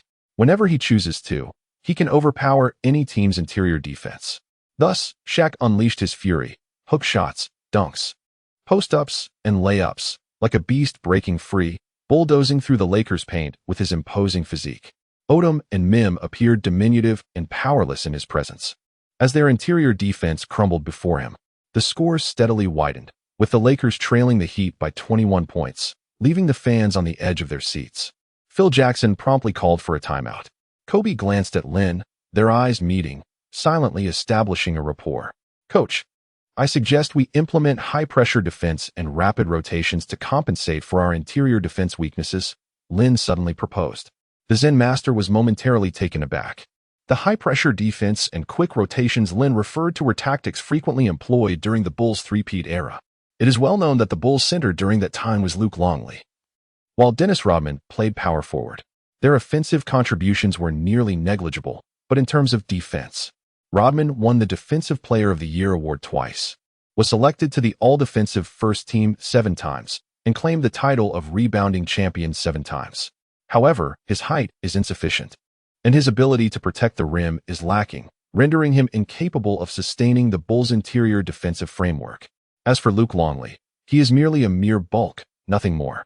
The 1990s were indeed an era illuminated by the prowess of 4 great centers. The Bulls' frail interior could easily be overwhelmed by the likes of Olajuwon. Consequently, the Zen master instructed Jordan and Pippen to employ high-pressure tactics, swiftly rotating for help defense to compensate for the deficiencies in the paint. This strategy proved exceptionally effective, as the Bulls' interior was seldom breached, a testament to its success. However, it demands a high level of defensive skill and stamina from its executors. Could Lin Hao and Kobe shoulder this heavy responsibility? Observing the resolute expressions in their eyes, the Zen master proceeded to devise the game plan. Henceforth, whenever O'Neal received the ball in the post, MIM would act as a shield, absorbing O'Neal's initial assault. Once he spun into the paint, Kobe and Lin Hao would converge on O'Neal from behind, applying pressure from the front and sides. Meanwhile, Atkins would be responsible for severing the passing lanes to the Shark on the weak side. The coordination of Lin Hao and Kobe resembled a tightly woven net, making it exceedingly difficult for O'Neal to operate. As their defensive efforts yielded success, the Lakers' offense gradually found its rhythm. The score began to narrow, and the audience's excitement reached a fever pitch. As the game entered its crucial final moments, with only 2 minutes remaining and the score at 84-89, the Lakers trailing by 5 points, Pat Riley finally called a timeout. Upon reaching the bench, Lin Hao was surrounded by several teammates, all gazing at him with eager anticipation. Even Karen Butler proactively handed him a Gatorade. Lin Hao's performance on the court had completely captivated them. In the offensive realm, facing the 3-time All-Defensive selection Eddie Jones, he achieved an impressive shooting percentage of 51, scoring a total of 18 points. On the defensive front, he successfully constrained the Flash, Dwayne Wade, to a mere 5 successful shots out of 17 attempts, yielding only 12 points. Notably, 2 of Wade's successful shots were made while Lin Hao was resting on the sidelines. Furthermore, Lin Hao, alongside Kobe, effectively limited Shaquille O'Neal's impact. "Lin, can your stamina keep up?" the Zen master inquired with concern as he observed Lin Hao gasping for breath. "Not a problem. There are only 2 minutes left. I can hold on a little longer," Lin Hao replied. His stamina was at an impressive 96, bolstered by Hamilton's enduring resilience. Nevertheless, he felt his energy reserves dwindling rapidly. Although Lin Hao had the option to use stamina-boosting supplements, he possessed only a single vial. The likelihood of receiving a reward after winning the regular season was minimal, and he was reluctant to consume it. "Brother, you've already done more than enough. The rest is up to me," Kobe assured, patting Lin Hao on the shoulder, their gazes colliding in the air. Chapter 31. What's wrong? Where's the issue? In the ensuing moments, Kobe fulfilled his promise with a 3-pointer, 2 free throws, and a jump shot, successfully equalizing the score. However, the least conspicuous player for the Heat, Damon Jones, emerged as the unexpected hero. With only 5 seconds remaining in the match, he maneuvered to create space beyond the 3-point arc, receiving a pass from Wade. He leapt, released the ball, and it swished through the net. The Heat's bench erupted in fervor as cheers and screams reverberated throughout the arena. The atmosphere in the Staples Center reached a fever pitch, with Phil Jackson's expression grave, yet he refrained from calling a timeout. He firmly believes that both Kobe and Lin Hao, possessing extraordinary composure under pressure, have the capability to navigate through the current predicament. With the Lakers in possession of the ball, as soon as Kobe received it, Wade, Damon Jones, and Haslam converged upon him, leaving scarcely a sliver of space. A triple team. Pat Riley astonishingly opted for a 3-man defense against him. Kobe struggled to maneuver amidst the relentless pressure from his adversaries, unable to identify any opportunity to shoot. At this moment, Lin Hao emerged, utilizing Odom's screen to evade Eddie Jones's defense. No sooner had he shaken off the defender than Kobe's pass arrived. Without a moment's hesitation, Lin Hao leapt into the air to release a three-pointer. Damn! Eddie Jones lunged at Lin Hao like a tiger pouncing on its prey, his long arms raised high in an attempt to block the shot. Swish! Clap! The basketball swished through the net, and Jones was called for a foul. With only 0.6 seconds remaining, the score was now tied at 91-91. The arena erupted in euphoria, the cheers deafening as the audience descended into a frenzy. The Mr. 16 points in 38 seconds, who had repeatedly turned the tide in the finals, was on the verge of yet another miracle. Victory was within grasp. If he could just sink that crucial free throw, they would triumph. Dad, we only tied the score. Why is everyone so jubilant? A young boy queried. His curiosity piqued as he looked up at his father. With a broad smile, the boy's father replied, "Our Lin managed to make that incredibly difficult three-pointer. A mere free throw is child's play for him, don't you think?" "Oh, right," the boy exclaimed, his excitement palpable. Meanwhile, the Lakers players rushed over in elation, some giving Lin Hao a playful slap on the back, while others exchanged high-fives with him. However, Lin Hao's expression was exceedingly grave. His free throw capability was a mere 45 points, indicating that his shooting percentage fell short of even 50%. This secret was known only to him, as even Kobe was unaware of it. Lin Hao had always relied on three-point shots as his primary scoring method, rarely finding himself at the free throw line. Consequently, he had devoted little time to practicing free throws during the off-season. Standing at the free throw line, he took a deep breath and cast aside all distractions. The referee handed him the ball, and the audience erupted in cheers. They brimmed with confidence in Lin Hao, as if victory in the match was within their grasp. After adjusting his stance and inhaling deeply, Lin Hao released the free throw. Thud! The moment the ball struck the rim, the jubilant fans found their voices abruptly silenced, as if a hand had stifled their cheers. "Lin, your free throw is as poor as mine," Shaquille mocked. Kobe, who was poised to approach Lin Hao for a celebratory high-five, suddenly halted, his smile frozen in place. The missed free throw rendered the score once again tied. As the referee's whistle sounded, the game proceeded into overtime. "It's all right, brother. You've done enough." Kobe came over to console him. The crowd refrained from booing in their eyes. Lin Hao's merits outweighed his flaws. Damn it. Yet Lin Hao could not forgive himself, striking his chest with a fist. "Lin, you shouldn't play in overtime," the coach advised from the bench, his voice laced with concern. Lin Hao was gasping for breath, his knees trembling slightly, clearly exhausted.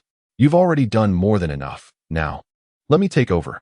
Kobe patted his shoulder once more, preparing to seize control of the game. Yet, Lin Hao resolutely shook his head. He was determined to prove himself and secure victory for the team. A notification echoed in his mind. Warning: host stamina is critically low. One stamina potion can be utilized. Without hesitation, he declared use.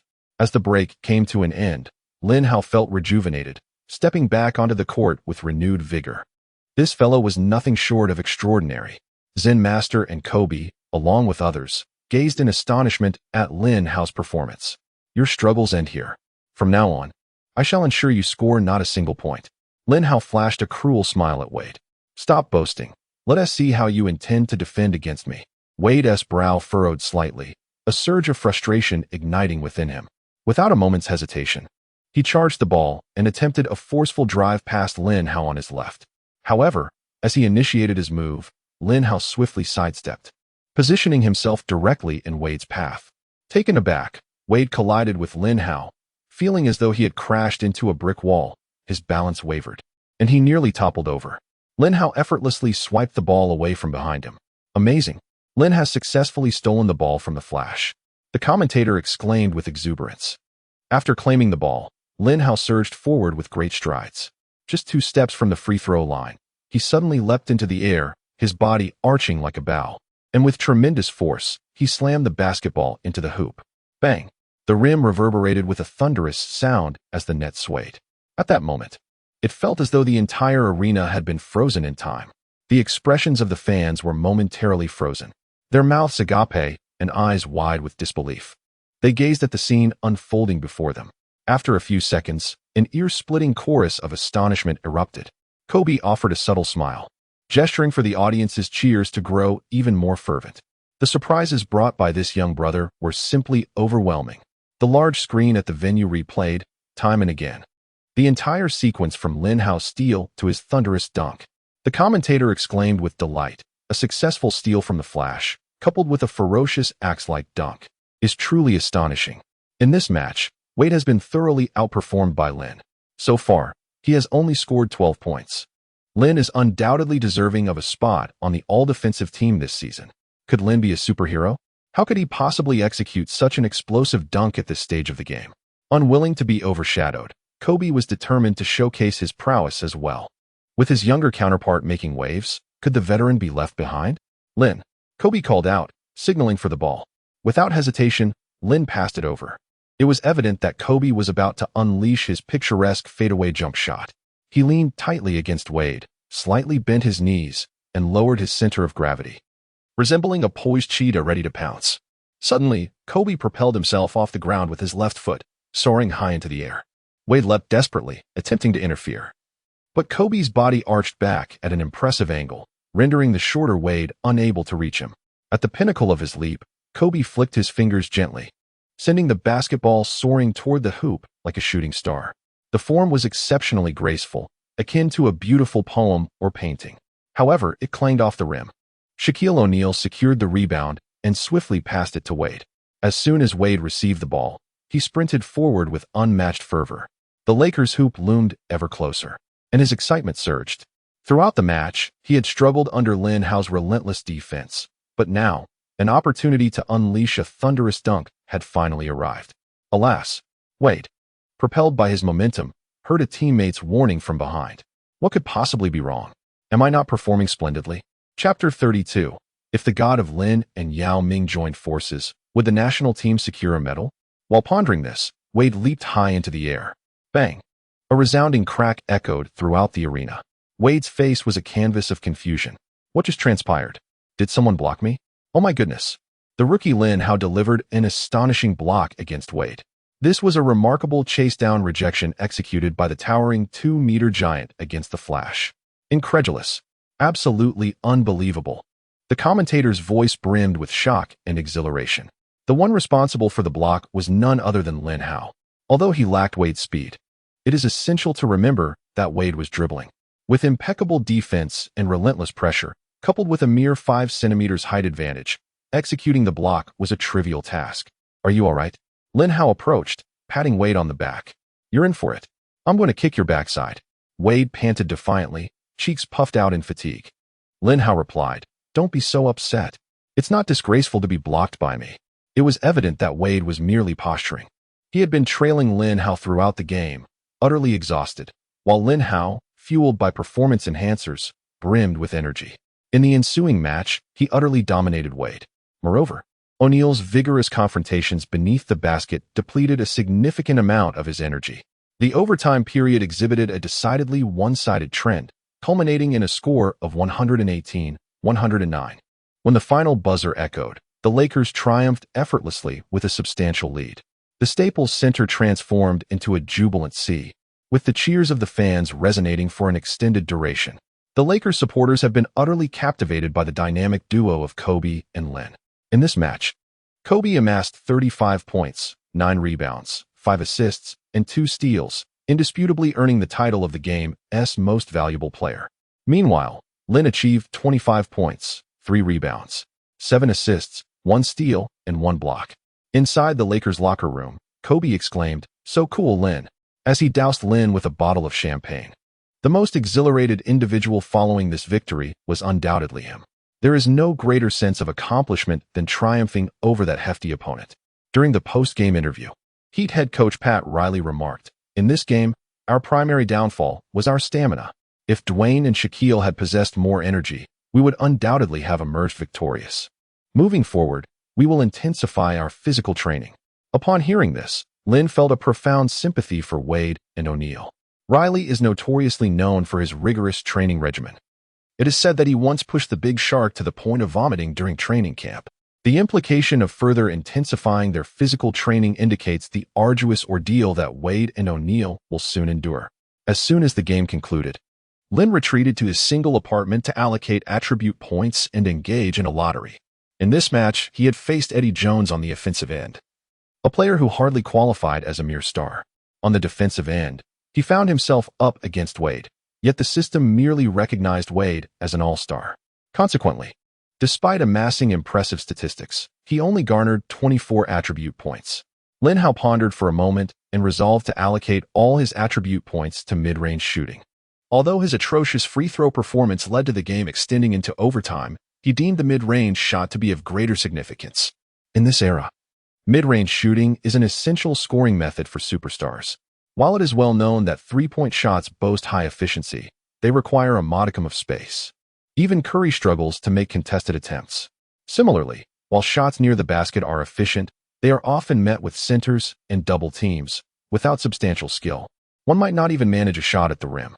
The mid-range shot, however, is not as distant, faces less intense double teaming, and is the most achievable among the three threats, earning it the title of a superstar's secret weapon.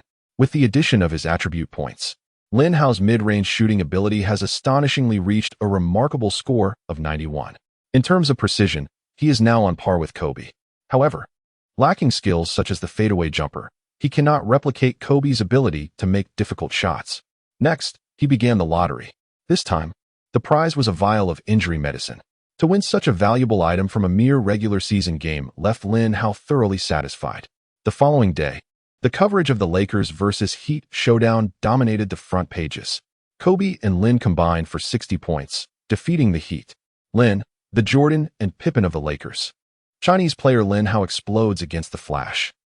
Across the ocean, Xiao Xiong has always been a devoted fan of Yao Ming. However, from the 38-minute and 16-second mark, he became infatuated with Lin Hao. He diligently watched every match Lin Hao played, meticulously documenting some of the most spectacular moments. After the heated battle against the Lakers, Xiao Xiong was overwhelmed with emotion, akin to tumultuous waves crashing against the shore. He dedicated an entire night to artfully editing all of Lin Hao's remarkable instances, transforming them into vibrant GIFs. Without hesitation, he uploaded his creation to the forum. The moment the post went live, it detonated like a powerful bomb in the still waters of the lake, stirring up a frenzy. Within mere minutes, the number of replies surged past 100, and the likes soared at an astonishing rate. Unbeknownst to Xiao Xiong, who was utterly exhausted after posting, he fell into a deep slumber. The next morning, he was awakened by the incessant notifications from his phone. Upon checking, he was left utterly astounded. His post had been pinned and highlighted, receiving thousands of replies and garnering hundreds of thousands of views. The discussion around his post ignited fervent debates among netizens. I had fancied myself well acquainted with the prowess of the god of Hao, yet I had gravely underestimated him. We had always presumed Lin Hao to be merely a proficient three-point shooter and a solid defensive player, but his passing skills proved to be equally mesmerizing. Did you all fail to notice his dunks? In my opinion, he possesses the sheer talent to compete in a dunk contest. Have you all observed that in every match, Hao is tasked with defending the opposing team's star players? Hamilton, Wade, and Ginobili. Their scoring has plummeted compared to their usual performance. The synergy he shares with Kobe is nothing short of spectacular. As the audience engaged in a fervent discussion, Hao Shun's remarkable remarks successfully captured everyone's attention. Have we ever contemplated the possibility that if Hao Shun participated in the 2008 Olympics alongside Yao Ming, the national team might have clinched a medal? Upon utterance of this statement, the entire forum erupted in a frenzy. I believe it is highly plausible, as the national team has long lacked individuals capable of delivering passes to the great Yao. Moreover, the team's defense has historically been its Achilles heel. Hao Shun's inclusion would undoubtedly rectify this deficiency. Let us not forget the three-point shooting. The Chinese men's basketball team's three-point performance has consistently been rather unstable. I feel that Yao and Lin would be the epitome of a perfect partnership. Just the thought of their collaboration is enough to evoke excitement. Netizens expressed their diverse opinions, engaging in endless debates, and the topic of Lin Hao continued to gain traction. Chapter 33. His defense ranks alongside Kobe's following their match against the Heat. The Lakers embarked on a grueling back-to-back away journey. Their first adversary was the Toronto Raptors. Due to Lin Hao's relentless effort in the previous game, the Zen Master mercilessly relegated him to the bench. However, Lin Hao did not press the issue and settled into the role of a substitute, acknowledging that the Raptors lacked a star guard. Although Vince Carter was part of the team, he was sidelined due to injury, leaving Chris Bosh to shoulder the burden. Kobe only played 3 quarters before clocking out, and the Lakers triumphed over the Raptors with a score of 98-81. In the subsequent match, Lin Hao faced one of the season's greatest challenges, as he was set to confront the young emperor, LeBron James. It is well acknowledged that during his early years, LeBron excelled in scoring through his bulldozing and powerful drives. While Lin Hao could effectively defend against Kobe and Wade, containing James, a formidable tank, posed a significant challenge. Lin's bench press record stood at 84 kilograms, whereas James boasted an impressive 180 kilograms, placing them on entirely different tiers. Prior to the game, a reporter inquired about Lin's capabilities. LeBron dismissively replied, "He's merely a kid from Huaxia. What opinion could I possibly hold?" However, given that Lin had successfully defended against Wade and Hamilton in prior matches, the question arose, could he truly contain LeBron? In this game, I shall make him acutely aware of the frailty of his defense. In reality, LeBron harbored no ill feelings towards Lin. Last season, he even urged his team to recruit Lin. However, a bold declaration from Kobe at the season's outset had incited his ire. "The perimeter duo of Lin and I will astonish the entire league." He scoffed. "Really? Is that even sensible? Lin and I are both small forwards. Wouldn't that mean he too would be astonished?" "Lin, feeling the pressure of defending LeBron, would you prefer I take the lead?" Kobe asked with genuine concern. Deep down, he yearned for the challenge against James, yet Lin had inscribed the task of guarding the opposing star in his contract. Nevertheless, Kobe relished his current form, having effortlessly scored 30 points in both regular season games so far. If he maintained this trajectory, he might very well clinch the scoring title. More importantly, the team was securing victories. No, Lin resolutely shook his head. James is undoubtedly an all-star player, and this invaluable experience is not to be missed. Much like Kobe, James has yet to reach his peak, hence, the system does not classify him as a top-tier star. At 9:30 that evening, the match between the Lakers and the Cavaliers commenced. The Rocket Mortgage Fieldhouse was already filled to capacity. The Lakers' starting lineup consisted of Atkins, Kobe, Lin Hao, Odom, and Mim, while the Cavaliers fielded Eric Snow, Ilgauskas, James, Gooden, and Big Z. Incidentally, the commentators for this game were our familiar faces, Barkley and Kenny Smith. As soon as James acquired the ball, Lin Hao swiftly closed in, his gaze fierce and unyielding. "Don't look at me like that. Beware, I might just kick your behind. A rookie like you ought to return to your mother." James lifted his chin, his words dripping with provocation. Lin Hao remained silent, wholly focused on his defense. After several dribbles, James suddenly lowered his center of gravity, intending to break through from the left side. However, Lin Hao moved laterally with remarkable speed, causing James to collide forcefully with Lin Hao's chest. "Ouch, that really hurts." Lin Hao couldn't help but gasp. Is James made of steel? Having failed to penetrate on the left, James swiftly shifted to the right, attempting to initiate an offensive move. Yet, barely taking a step, a resounding thud echoed as he collided once more with Lin Hao's chest, causing Lin Hao to grit his teeth in pain. James had no choice but to retreat a few steps. After creating some distance, he prepared to accelerate once again for a breakthrough. However, Lin Hao's lateral movement was remarkably swift, each time precisely positioning himself along the trajectory of James's attempts to break through. James's numerous efforts proved futile, ultimately forcing him to pass the ball to Big Z.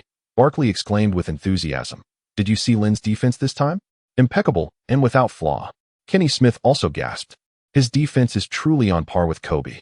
Lin Hao began to retaliate against James's previous provocation, taunting, "Look at your speed, as sluggish as a snail. Defending against you is a breeze. I haven't even broken a sweat." A sharp glint flashed in James's eyes.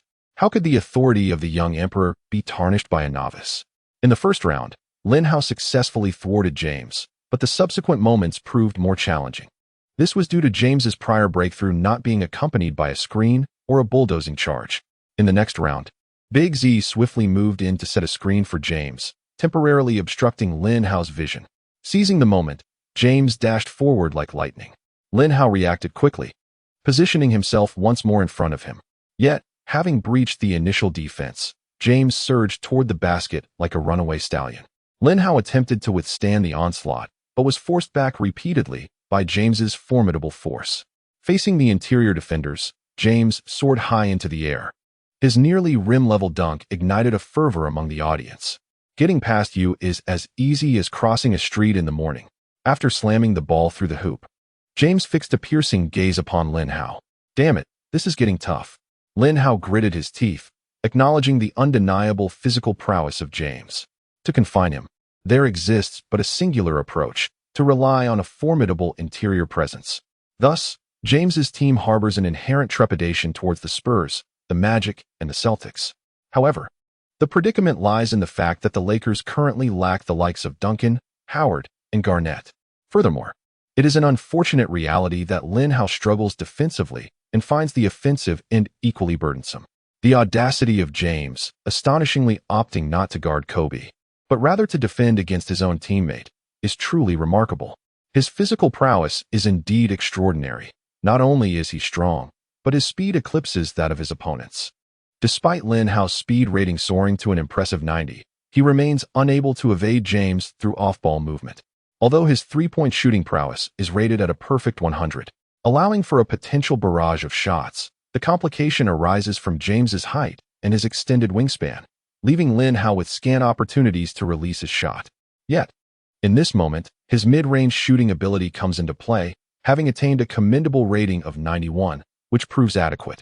In the ensuing possession, James steadfastly positions himself against Lin Hao, prioritizing defense against the shot over penetration. Having observed Lin Hao's performance in the finals, he is cognizant of the latter's lack of ball handling and driving capabilities. Nevertheless, upon receiving the pass, Lin Hao's lips curl into a mysterious smile. In the blink of an eye, he executes a sharp change of direction, darting past James with breathtaking speed. Without hesitation, he rises for a jumper. Swish! The ball finds the net with pristine precision. What an exquisite shot! The resounding cheers of his teammates reverberate throughout the arena. Chapter 34. James is shockingly blocked. On the sidelines, Coach Jackson's eyes widen in astonishment, his heart racing with surprise. This young man has remarkably honed both his dribbling and mid-range shooting skills. However, the situation took a sharp turn. Subsequently, James skillfully created distance from Lin Hao. In an instant, Lin Hao found himself ensnared in a predicament. Unable to breach defenses or execute mid-range shots with the same ease as before. The whistles signaling the end of the first half resonated, with James achieving an impressive 6 out of 10 shots, amassing 15 points with great authority. In stark contrast, Lin Hao managed a meager 5 points on 6 attempts. A performance quite disheartening. Perhaps Phil should contemplate assigning Kobe to guard James. While Lin Hao's defensive prowess is commendable, it cannot compensate for his physical shortcomings. Barkley could not suppress a long sigh. Indeed, if there is a significant disparity in strength, even the most skilled defenders may find themselves ineffective. Basketball ultimately remains a contest of physicality, remarked Kenny Smith. Well done, kid. Upon returning to the locker room, the Zen master beamed as he patted Lin's shoulder. Play like this in the second half. Kobe exuberantly tapped Lin's backside. Lin Hao was taken aback. Am I being praised despite my poor performance? A glance at the statistics revealed the truth, 54-38. The team was currently leading by a substantial margin. With Lin Hao drawing defensive attention from James, Kobe was unleashed, scoring an astonishing 32 points in the first half. Though Lin Hao could not contribute significantly to the scoring, he provided 4 assists. Furthermore, defensively, he was not without merit, as he had been engaged in a one-on-one defense against James. How many in the NBA can effectively guard him in such a manner? This resulted in James delivering merely 2 assists thus far. The most formidable aspect of James lies not merely in his scoring, but in his ability to distribute the ball after attracting double teams. However, the Lakers did not deploy a double team against him, rendering his passing abilities futile. Nevertheless, the Zen master and Kobe reveled in the moment, while Lin Hao found no joy. After all, it was a rare opportunity to encounter an all-star perimeter player. How could he not exploit this chance? Gritting his teeth, Lin Hao activated the system. In the previous match, he had not faced a star perimeter player. Coupled with the back-to-back games, training time dwindled, and the opportunities for one-on-one encounters with Kobe vanished. He currently possessed a meager 16 attribute points to allocate. Initially, he intended to distribute these precious points to areas of greater necessity. However, the sheer number of areas requiring enhancement was overwhelming: free throws, rebounds, steals, blocks. But now, Lin Hao resolved to invest all points into his strength. Consequently, his strength rating soared to 87. His bench press had reached 130 kilograms. Although it paled in comparison to LeBron's, it was still sufficient. Next, I shall ensure you earn not a single point. A glint of determination flickered in Lin Hao's eyes. The second half commenced. With the ball in his possession, LeBron prepared to advance. Lin Hao swiftly positioned himself, ready to defend, blocking his path. What's this? Still not giving up? Perhaps you should let Kobe guard me. You truly are inadequate. Upon seeing Lin Hao close in once more, a flicker of surprise crossed LeBron's eyes. This time, I shall transform you from king to beggar. A wicked smile crept across Lin Hao's lips. Let us see if you can manage that. LeBron's iron-like physique emanated a chilling aura, his gaze ablaze with the fervor for victory. With the team trailing by such a significant margin, he began to feel the urgency. James lowered his center of gravity, akin to a colossal tank launching into full throttle, barreling towards Lin Hao's defense with fierce determination. Unfazed by the impending onslaught, Lin Hao stood resolute. You shall not pass, he thought, gritting his teeth, his legs seemingly rooted to the floor, his gaze unwavering. In the initial clash, Lin Hao successfully thwarted James's advance. The spectators erupted in astonishment. Unwilling to concede, James unleashed a torrent of strength, charging once more. Each collision sent waves of agony through Lin Hao. Yet, he remained indifferent, embodying an insurmountable bastion that once again halted James's progress. The audience held its breath, witnessing this contest of might and will. Whenever Lin Hao managed to repel James's assault, even for a fleeting moment, the fans erupted in incredulous exclamations. How has this young man's strength suddenly surged? James was profoundly shaken. Consequently, he called for a screen. Big Z, resembling a mountain of muscle, positioned himself before Lin Hao. James sped past him, poised to penetrate the paint for a thunderous dunk. However, Kobe intervened, precisely blocking his path. Lin Hao's intention to contain James had not escaped his notice. Very well, my friend, I shall assist you. Kobe gritted his teeth, resolutely obstructing James's charge. This season, not only did he aspire to clinch the championship, but he also aimed to aid his dear brother in securing a place on the all-defensive team. Though Kobe may not possess James's sheer power, he still held a significant advantage over Lin Hao. The seamless collaboration between the two thwarted James's attempts to break through. In the ensuing plays, Lin Hao repeatedly braced himself against James's onslaught, his chest aching from the impacts, and on several occasions, he nearly toppled to the ground. Yet, he resolutely stood his ground before James. The effectiveness of his defense was strikingly evident, as James suffered 3 consecutive failures in his attempts to penetrate. Lin Hao's indomitable spirit even moved Kobe, who gazed upon him with admiration and respect. One could almost advocate for a banner to be awarded to the woman named Wang Miling, Muse Zen Master. In his view, Lin Hao had undoubtedly transformed due to the shock of a breakup with his girlfriend. Little did he know that Lin Hao's motivation lay in acquiring attribute points from James. The Cavaliers fans at the scene were in disbelief. What has happened to our little emperor? Perhaps it was merely an accident. After all, he is James. How could he be thwarted by a novice? Barkley too was taken aback, exclaiming, "Look at our poor James. His face is turning dark with frustration." His words only deepened the scowl on James's face. "I was born black. My face is naturally dark. Is it supposed to be white?" On the offensive end, Lin Hao began to showcase his prowess, sinking 2 3-pointers and 2 mid-range shots in quick succession. James sprinted after him, but his stamina was waning. Not everyone possesses the endurance of Hamilton. Thus, James's movements became somewhat labored, and his vertical leap lost its extraordinary height. Seizing an opportunity during one of James's upcoming layups, Lin Hao decisively intercepted him, blocking both the man and the ball in one fell swoop. Incredible! James was blocked. Barkley leapt to his feet in excitement. Oh no! The fans in attendance clutched their heads in disbelief, their faces etched with shock. Noticing the scene, Cavaliers head coach Paul Silas hastily called for a timeout. James sat on the bench, gasping for breath, his expression dark and somewhat terrifying. Chapter 35. Lin's defense altered the course of the game. Silas reorganized the defensive strategy, assigning Eric Snow to guard Lin Hao. Henceforth, the young emperor would focus his energy on the offensive front, refraining from expending his stamina on Lin Hao, who was an exceptional runner. Yet, it was too late. As the third quarter neared its conclusion, the Lakers had expanded their lead to 20 points. Observing that Snow, who was supposed to defend him, was merely an ordinary player, Lin devoted all his efforts to the defensive end. While scoring might garner attention, where could one find the allure of attribute points?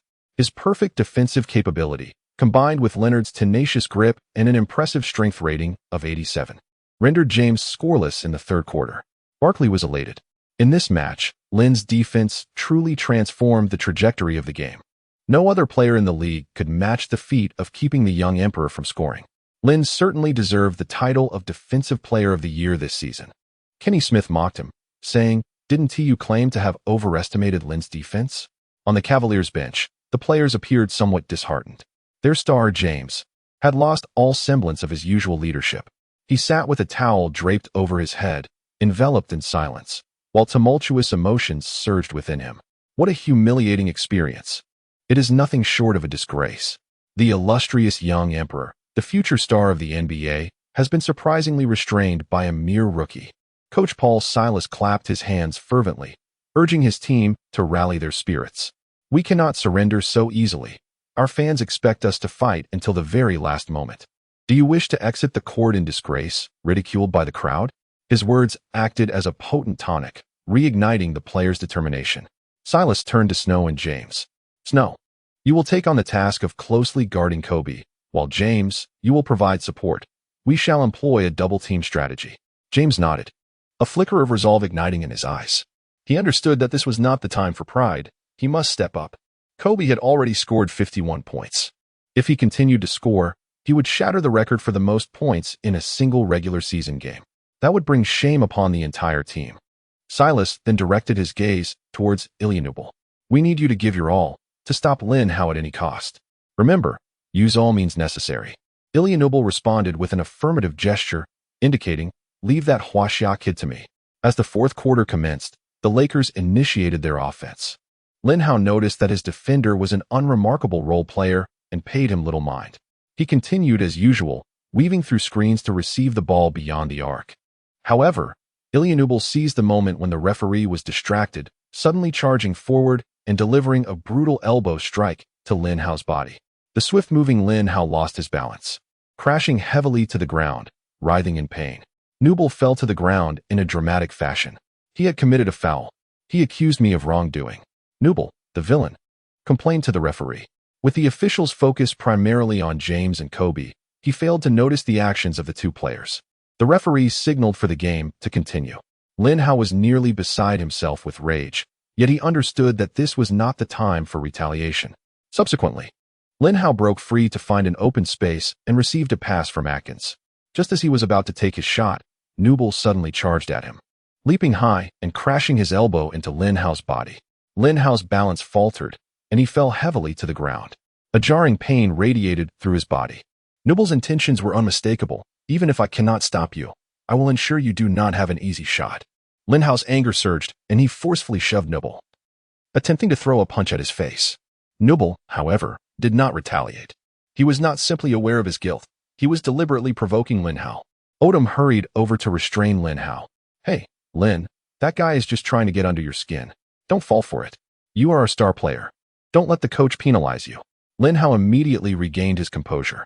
Thanks to his timely restraint, the referee did not issue a technical foul, but rather granted him 2 free throw opportunities. Lin Hao stepped to the free throw line, taking a deep breath. Nubal was back at it again. "Hey, rookie, can you make it? Your free throws are as soft as my grandmother's. Look at the audience. They are all waiting to see you embarrass yourself." Lin Hao shot him a disdainful glance. "Is that what you call trash talk? Wait a moment. I shall soon render you incapable of self-sufficiency." Although Lin Hao remained unperturbed by Nubal's influence, his free throw skills were woefully inadequate. Both attempts resulted in failure. Moving on to the next play, Kobe discerned Lin Hao's growing ire and passed the ball to him, signaling his teammates to clear the way for a solo confrontation. "Pathetic. Your defense is as feeble as your character. I fear your girlfriend may have already sought solace in another's arms. Your defense is akin to paper. One poke, and it crumbles. You are so weak. What business do you have playing basketball? Go home and drink your milk." Resorting to dirty tactics to unsettle your opponents. This constitutes your fundamental skill in the NBA. Each taunt from Lin Hao pierced Nubal's heart like a dagger. Mere words were insufficient to satiate his resolve. Lin Hao commenced his charge, akin to a bulldozer accelerating full throttle against the opposing line of defense. Indeed, he was emulating James. While he lacked the brute strength of James, it was more than adequate to contend with an opponent like Newbell. As Lin Hao barreled through, he collided with Newbell time and again. Each impact resonated like the striking of a hammer, leaving Newbell in a state of numbness. In the blink of an eye, Lin Hao found himself beneath the basket. Big Z was firmly held back by Mim, leaving only Gooden to defend. Lin Hao barreled through Gooden and soared into the air. Boom! He transformed into a majestic eagle, forcefully slamming the ball into the hoop. The crowd erupted instantly, their thunderous cheers and jubilant screams filling the arena. Though predominantly fans of the Cavaliers, they were nonetheless captivated by this spectacular display. Wow! Absolutely incredible! Barkley exclaimed in utter astonishment. Lin Hao's powerful slam dunk is simply astonishing. His strength and explosiveness are beyond belief. The Cavaliers' hard-won spirit was once again extinguished. The Cavaliers' prospects appeared bleak, while the Lakers effortlessly secured victory in this match. Kobe scored an impressive 59 points, along with 6 rebounds, 4 assists, and a steal. Odom contributed with 12 points, 9 rebounds, and 3 assists. Lin Hao managed to amass 25 points, 2 rebounds, 6 assists, and 1 block. Although his statistics may not seem particularly dazzling, James fared even worse, with a mere 21 points. Furthermore, Lin Hao's relentless man-to-man defense against James rendered the Cavaliers' star-studded system utterly ineffective, leaving the so-called king with a pitiful 3 assists. Losing by a staggering 30-point margin is something that no player can easily accept. As the leader of the team, James felt a weight heavier than anyone else's at that moment. Unlike his usual post-game ritual of shaking hands, he walked straight to the players' tunnel. Chapter 36. James's basketball IQ. After the game, Phil Jackson, accompanied by Kobe and Lin Hao, addressed the press. In the Lakers' hierarchy, Lin Hao could at best be considered the third option, yet his recent performances have far surpassed those of the second option, Odom. Kobe, you scored 59 points in this match. How do you feel at this moment? Inquired a reporter from a Los Angeles media outlet. I must extend my heartfelt gratitude to my good brother Lin Hao, who alleviated the defensive pressure on me, allowing me to focus more on the offensive end. If Lin is not selected for the all-defensive team this season, I would seriously question the judgment of the coaches. Even if he were to be named DPOY, I would not be the slightest bit surprised. Note, prior to 2014, the all-defensive team was voted on by all the coaches in the league. Kobe has lavished praise upon Lin, causing Lin to twitch at the corner of his mouth. He believed this would only serve to incite animosity towards himself. He was certain that after Kobe's remarks, he would undoubtedly become the adversary of all perimeter scorers in the NBA. Many perceive Lin as akin to your own Pippen. Who do you believe is superior, Lin or Pippen? A reporter from Cleveland, undeterred by the potential for controversy, posed a sensitive question. Lin felt a pang of anxiety, casting furtive glances at Kobe. He genuinely feared that Kobe might utter something inappropriate. Fortunately, Kobe's response was relatively measured. Scott is a tremendous player, and Lin still has a way to go in comparison, particularly in terms of playmaking ability. However, Lin is younger and possesses greater potential. I believe he will eventually surpass Scott. The reporters continued to bombard Kobe with questions before shifting their focus to Lin. A female reporter from Cleveland inquired, as I understand it. The Houston Rockets extended an olive branch to you during the offseason, but you declined, opting to remain with the Lakers. Your skill set would pair exceptionally well with a premier center, so why did you choose not to team up with your compatriot Yao Ming? May I interpret this as you believing Kobe is a more suitable partner for you than Yao? As the question was posed, the atmosphere in the room suddenly grew tense. A number of journalists began to exchange glances filled with excitement, as if anticipating the unfolding of a splendid drama. The female reporter's questions were evidently laced with a hint of provocation. Regardless of how Lin Hao responded, he could inadvertently offend either Kobe or Yao Ming. Lin Hao smiled faintly. Both Yao and Kobe are legendary figures in the annals of basketball history. Their greatness requires no further elaboration from me. You are correct. Should I join the Rockets and partner with Yao Ming, we could indeed forge a formidable synergy both inside and outside the arc. However, I have had the privilege of winning a championship ring alongside Shaq. Now, I yearn to demonstrate that even without partnering with a great center, I can ascend to the championship podium once more through my own prowess. Lin Hao's response elicited a chorus of quiet admiration from the audience. Even those journalists who had come to witness a spectacle could not deny the impeccable nature of his answer. Kobe, observing quietly from the side, displayed a flicker of appreciation in his eyes. "So, is your goal for this season the championship?" The female reporter pressed on, unwilling to relent. This time, Kobe interjected, "Certainly. I have long stated that the combination of Lin and myself will astonish the entire NBA. If we do not secure the championship this season, it will be a failure for us." Lin Hao's lips twitched once more. Here he goes again, stirring up animosity. Kobe's words sent shockwaves throughout the NBA. Shaquille O'Neal remarked, "Without me, the big shark, that kid Kobe can only ascend to the championship podium in his dreams." McGrady, "Kobe is utterly arrogant. Without Shaquille O'Neal, what does he have to win a championship?" Lin Hao finds himself embroiled once more.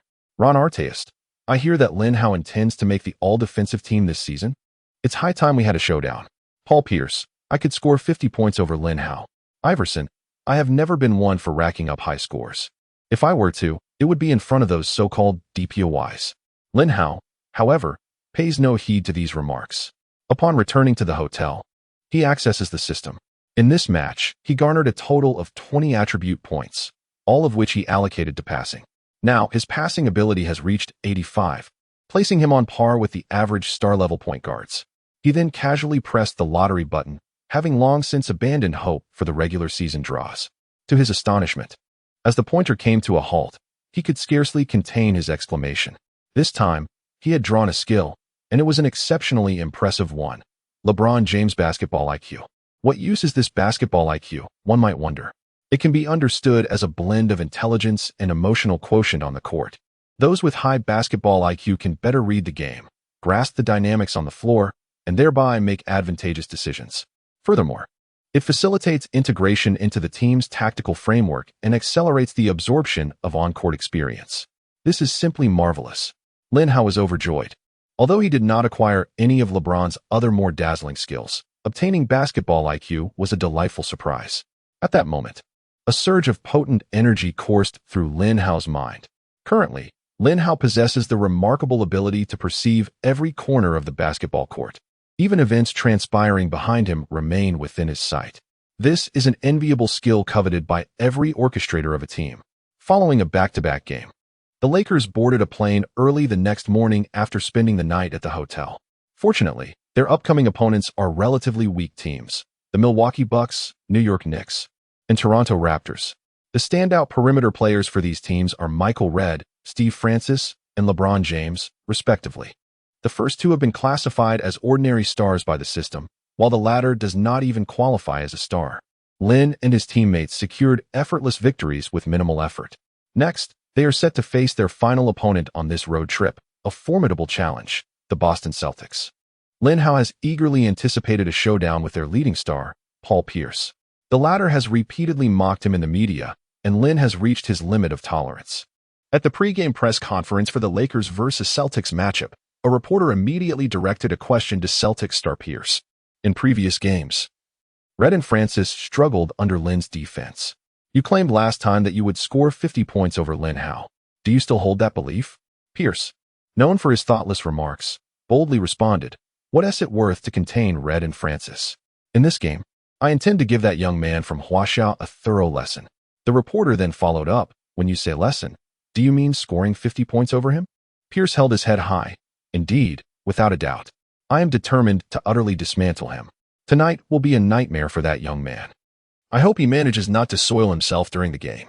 I intend to make him experience the essence of a true confrontation between men. I can assure you, he will deeply regret stepping into the NBA, a realm that is not suited for him. I wager that this fellow lacks the courage to face me head-on." Chapter 37. You cannot contain Pierce. It is not a matter of skill. Next, the scene shifted to the Lakers press conference. "Lin, have you heard? Pierce claims he will annihilate you, aiming to score 50 points over you. Tell him we shall meet on the court tonight, at precisely 9 o'clock in the evening." Zen Master led the Lakers players into the North Shore Garden Arena. As they emerged sequentially from the players' tunnel, they were met with a cacophony of boos surging from all directions. The jeers intensified, nearly overwhelming them, especially as Lin Hao and Kobe made their entrance. Truly, it is the epitome of a hostile home court. Lin Hao reflected. The Lakers' starting lineup remained unchanged.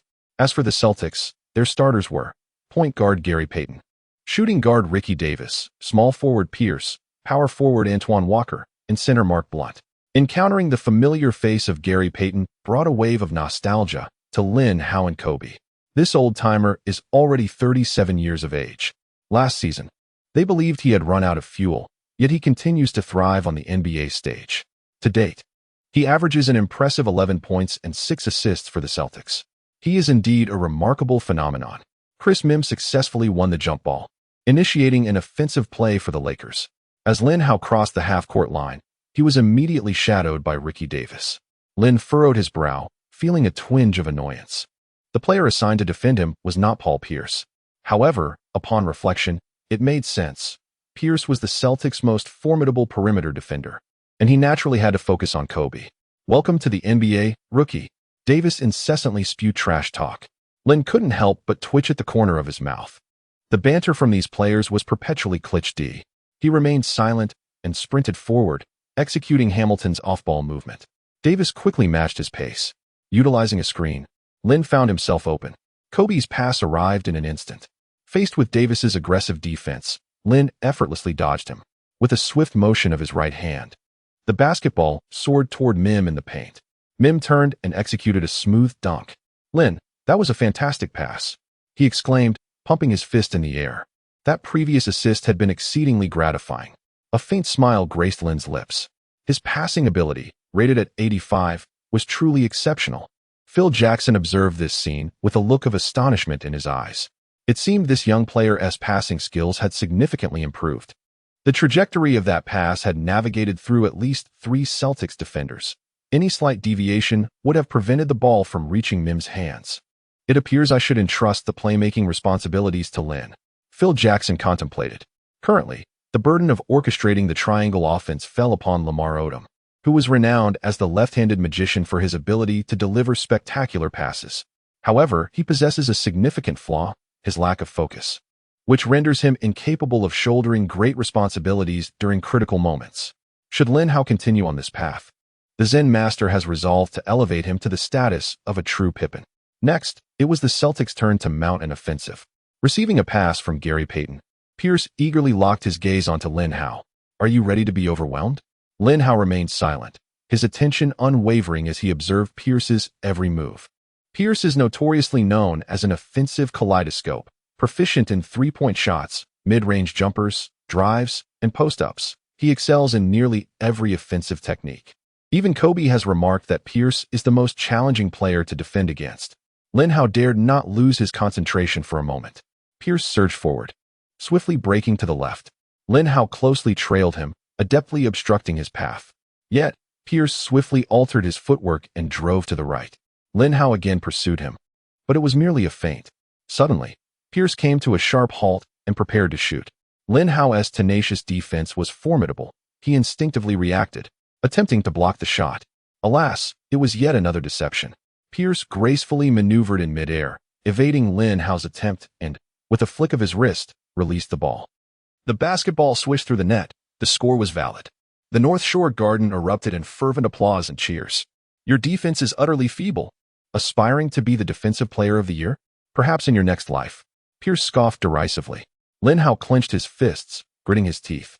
Indeed, he is an offensive marvel. In the subsequent plays, Lin Hao continued to struggle to contain Pierce. The plethora of feints executed by this player is truly bewildering. Fortunately, Kobe unleashed his offensive prowess, steadfastly maintaining the score. Next, it was the Lakers' turn to attack.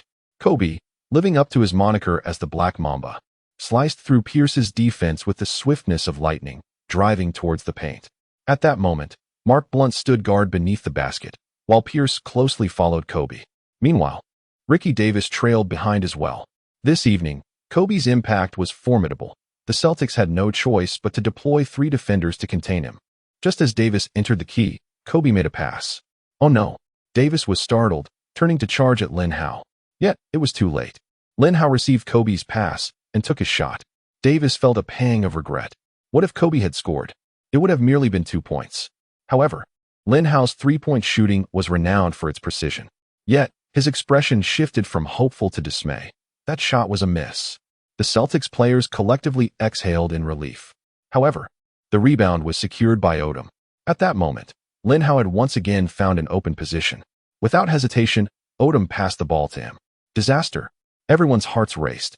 Pierce was seething with the desire to reprimand Davis. Why was a shooting guard neglecting defense to chase rebounds in the paint? The first lapse could be excused, but this was excessive. Lin Hao took another three-point shot. Another miss. Just as Pierce let out a sigh of relief, Odom snatched the rebound once more. He passed the ball back to Lin Hao. To Pierce's utter dismay, Lin Hao was open again. But the three-pointer clanged off the rim yet again. Odom tonight seems to have transformed into a rebounding aficionado, securing yet another board. He passed the ball to Kobe, who executed a beautifully arched fadeaway jump shot. Swish. The two commentators erupted in excitement. Unable to contain Pierce and struggling to sink a three-pointer, Lin's performance tonight has been utterly abysmal. It appears we have overestimated him. This evening, Pierce is truly going to dismantle him. During the timeout, Lin covered his head with a towel. Lin, lift your spirits. Can you not endure such a minor setback? Kobe approached and affectionately patted his head. Lin removed the towel and flashed a grin. I'm perfectly fine. I was merely contemplating how to defend against Pierce. That's the spirit. Kobe nodded approvingly and took a seat beside him. In truth, your inability to guard Pierce is not a matter of skill, but rather a lack of experience. Dwayne relies primarily on speed, while LeBron leverages strength. Your speed and strength are commendable, thus you can defend against them. However, you have yet to acclimate to a player like Pierce, who employs an array of deceptive movements. Lin lifted his gaze. And what about you? How is it that I can defend against you? Chapter 38. Since you are so arrogant, do not blame me for being unkind. Kobe wore a mysterious smile. Do you really believe you can guard me? I have always held back when playing against you. Everything Pierce can do, I can do as well. If I were to play seriously, you would find it even more challenging to defend. Lin raised an eyebrow. Oh ho. This guy is starting to get cocky. Who knows if he speaks the truth? Subsequently, Kobe began imparting defensive techniques to Lin Hao. When facing players like Pierce, one must learn the art of observation. Firstly, keenly observe the opponent's gaze, shoulders, or foot movements. These cues will reveal their offensive intentions. Secondly, it is essential to maintain physical contact with the adversary. Through the subtle shifts of their body, one can predict their subsequent actions. Lin Hao listened intently, suddenly realizing that he had previously relied too heavily on the system. He had mistakenly believed that possessing the ultimate entanglement and a perfect defensive capability would suffice to guard against anyone. This notion was utterly flawed. A proficient defender does not depend solely on skill. They also extensively review game footage, analyzing each player's offensive characteristics. He recognized that he had fallen short in this regard. Simultaneously, Lin Hao felt as if Kobe's words were indelibly etched in his mind, and he experienced a profound epiphany. Could this be the essence of basketball IQ? Akin to that of LeBron James? He was filled with exhilaration. Moreover, missing 3 consecutive three-pointers was hardly a concern. Even in my prime, I once won a game with 4 air balls. I will continue to pass the ball to you. Keep pushing forward. As the timeout neared its conclusion, Kobe uttered these words and rose to depart. Watching Kobe's retreating figure, Lin Hao was overwhelmed with gratitude. To secure victory in this match, the most prudent course of action for Kobe would be to assume the responsibility of defending against Pierce while taking charge of the offensive strategy. It is noteworthy that he has thus far achieved 3 successful shots out of 3 attempts, displaying an exceptional rhythm. However, it is abundantly clear that in Kobe's heart, his personal growth holds far greater significance than the fleeting victories of 1 or 2 games. Lin, I will be passing the ball to you next, exclaimed Odom, with a hearty smile. A wave of warmth surged through Lin Hao's heart. He was nearly usurping Odom's position as the second in command, yet Odom remained so gracious towards him. Such a steadfast brother, Lamar, is truly commendable. As the timeout concluded, the Lakers resumed their offensive play. This time, Kobe opted not to pass but chose to take on the challenge himself. This was not a matter of his words being insincere. Rather, he was caught up in the thrill of the game, having made all 4 of his attempts thus far. With less than half of the first quarter elapsed, Kobe had already amassed 9 points. Furthermore, there was a sense of retribution for his younger teammate. The torment Lin Hao endured from Pierce would be reciprocated with equal intensity. As the offense shifted back to Pierce, he taunted, "Hua Xia kid, you cannot contain me. Surrender already." I glide past you as effortlessly as crossing a morning street. Lin Hao chose silence, recognizing that engaging in a verbal exchange was futile. If he could not defend against his opponent, any words would be meaningless. Pierce launched his attack once more. This time, Lin Hao maintained close physical contact, using his body to gauge Pierce's intentions and successfully deciphering several feints. Observing this, Pierce swiftly altered his rhythm, executing a sudden stop and retreat to create distance from Lin Hao. In an instant, he leapt high, preparing for a jump shot. Yet, Lin Hao surged forward with remarkable speed. At the very moment Pierce released the ball, Lin Hao's fingertips grazed the basketball. Clang! It was a resounding block. Pierce, drenched in cold sweat, narrowly escaped being denied. How dare you speak so arrogantly with such limited skills? Lin Hao remarked coldly. Pierce seemed momentarily stunned. Just moments ago, this young man's defense had exerted such an overwhelming pressure on him. How could his defensive prowess have escalated so dramatically after a mere timeout? This time, the rebound was seized by Kobe. Lin Hao swiftly surged toward the front court. After stepping just inside the free throw line, he leaped high into the air. At that moment, Kobe's pass arrived. Lin Hao caught the ball midair and forcefully slammed it into the basket. Oh, no! The commentator exclaimed in disbelief, cradling his head. Not only did Lin thwart Pierce's advances, but he also transformed the North Shore Garden into a veritable haven for alley-oops. However, in the ensuing plays, Lin Hao could not sustain his earlier brilliance. It became evident that he had underestimated Pierce. The arsenal at Pierce's disposal was simply too vast. Noticing that his drives and jump shots were ineffective, he resorted to backing down his opponent. His post moves and footwork were remarkably refined and fluid, as if the basketball were an extension of his very being. With a slight shoulder feint, Pierce caused Lin Hao to lose his balance in an instant. He then swiftly pivoted, executing a delicate hook shot that sent the ball soaring toward the basket. On the offensive end, Lin Hao's three-point and mid-range shots continued to falter. The hoop at North Shore seemed to have been sealed shut against him. Logically, one might assume that if Lin Hao's shots were not falling, he could assist the team through passing. Yet, the well-meaning Kobe and Odom persistently fed him the ball, encouraging him to shoot. Kobe stubbornly believed that Lin Hao had merely hit the rookie wall. He would rather lose tonight's game than not assist his good friend in regaining his form. Lin Hao felt utterly despondent. After all, he possessed a system. How could he possibly have encountered a rookie wall? It is merely a matter of regaining one's touch. Although Kobe's actions may not be deemed rational, Phil Jackson not only refrained from intervening, but appeared to take some delight in the situation. Who claims that Kobe does not cherish passing the ball? He simply refrains from distributing it to those devoid of talent and diligence. As the first half concluded, the Lakers found themselves trailing by 3 points. Kobe had achieved an impressive 25 points from 8 out of 11 attempts, while Pierce managed 18 points from 7 out of 12.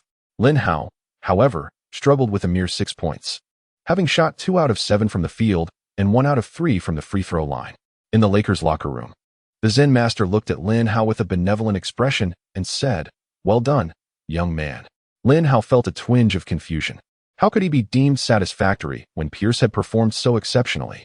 Phil Jackson produced a statistical sheet and explained, in the first quarter, Pierce's shooting percentage was 71, but it dropped to 49 in the second. Lin, it appears you have made significant progress. Lin Hao's spirits lifted at this recognition. All right, I will ensure that Pierce becomes a mere blacksmith on the court. After the halftime break, Lin Hao finally regained his rhythm. Through tireless movement and positioning, he left Ricky Davis in his wake and effortlessly sank a three-pointer. Kobe jubilantly raised his fists, as though the basket had been his own accomplishment. The Zen master's eyes sparkled with admiration. Despite missing 3 consecutive three-point attempts, Lin Hao's courage to continue shooting was commendable. On the defensive end, Pierce's fakes became increasingly ineffective, resulting in numerous missed shots. By the end of the third quarter, the Lakers had established a 5-point lead. Celtics head coach Doc Rivers felt a sense of mounting pressure. With Lin Hao finding his shooting prowess and the dynamic duo of Kobe and Lin firing on all cylinders, they posed a formidable challenge. "Coach, let me take on that young player from Huaxia," Pierce declared with fierce determination. Rivers was momentarily taken aback, yet soon grasped Pierce's intention. Once Kobe found his rhythm, it mattered not who defended him. He was a force of nature, unstoppable. In contrast, Lin Hao's offensive repertoire was rather limited. By merely restricting his shooting, one could neutralize his threat entirely. Very well. But are you sure your stamina can keep up? That kid is notorious for his endurance. No problem. Since there's no game tomorrow, even if I exhaust myself today, I will dominate that kid. As the fourth quarter commenced, it became evident that Pierce's defense paled in comparison to James's. After all, the King had been a perennial selection for the all-defensive first team. Coupled with Lin Hao's remarkable stamina, Pierce found himself struggling to keep pace. On the offensive end, Lin Hao consistently racked up points, while Pierce faltered defensively, missing shot after shot. Did you notice? You've bent the rim at North Shore Garden. Keep it up. You almost had me there. Your defense is so feeble. Even my grandma could outmatch you in toughness. Weren't you aiming for 50 points? At this rate, 30 will be a challenge. Is this what you call a showdown between men? I haven't even broken a sweat. With the upper hand, Lin Hao showed no mercy to his opponent. Spewing trash talk as if it were effortless, Pierce was on the verge of exploding with frustration. Where did this kid learn such hurtful taunts? His gaze remained fixed on the celebrating Lin Hao, silent, yet simmering beneath the surface. Amidst this calm exterior, a strategy was quietly taking shape. Since you were so arrogant, do not blame me for being impolite. Chapter 39. Humiliating you with a significant margin. In the next round, Lin Hao utilized a screen to break free once more. After receiving a pass from Odom, he took his shot. At that moment, Pierce lunged forward, delivering a fierce slap to Lin Hao's arm, sending him crashing to the ground. The force of the impact was tremendous, and Lin Hao's body hit the floor with a dull thud. The referee's whistle pierced the air. A foul for hitting. Damn it. Lin Hao couldn't help but curse. Such a blatant foul, targeting the player rather than the ball, was deemed merely a standard infraction. Pierce's intentions were unmistakable. Even if he couldn't defend against you, he aimed to inflict pain. A surge of determination welled up within Lin Hao, igniting a ferocious spirit. The more vicious you are, the more I shall retaliate. Subsequently, Lin Hao responded to Pierce with a powerful dunk. Upon landing, he pointed fiercely at Pierce and let out a furious roar, his face radiating an aura of menace. Lin Hao did not frequently dunk during matches, primarily because his jumping ability was rated at only 83. However, he felt that a dunk was the only way to release the fury within him. Yet Pierce was no pushover. His underhanded tactics increased, and the tension on the court intensified. As the Lakers launched another offensive, Lin Hao circled around a screen to receive the ball at the arc, leaping for a jump shot. A cruel glint flickered in Pierce's eyes. He stealthily adjusted his footing, positioning his foot beneath Lin Hao's anticipated landing spot. The basketball swished through the net. However, at the moment Lin Hao descended, a chilling crack echoed through the arena. He fell heavily to the ground, clutching his ankle. His face contorted in agony. No. A chorus of gasps erupted from the stands, many spectators instinctively rising to their feet, their eyes filled with shock. The referee's whistle pierced the air, signaling a foul. Yet, Pierce exhibited no remorse. He merely gazed coldly at Lin Hao, as if to convey, "This is the consequence of opposing me. I will annihilate you." At that moment, Odom charged forward, delivering a fierce punch towards Pierce. Caught off guard, Pierce was knocked down by the blow. Almost immediately, Odom mounted him, unleashing a flurry of punches to his face. Bang! Ah! Bang bang! Ah! Pierce's cries of agony reverberated through the arena. At this juncture, Atkins and Mim, among others, rushed in.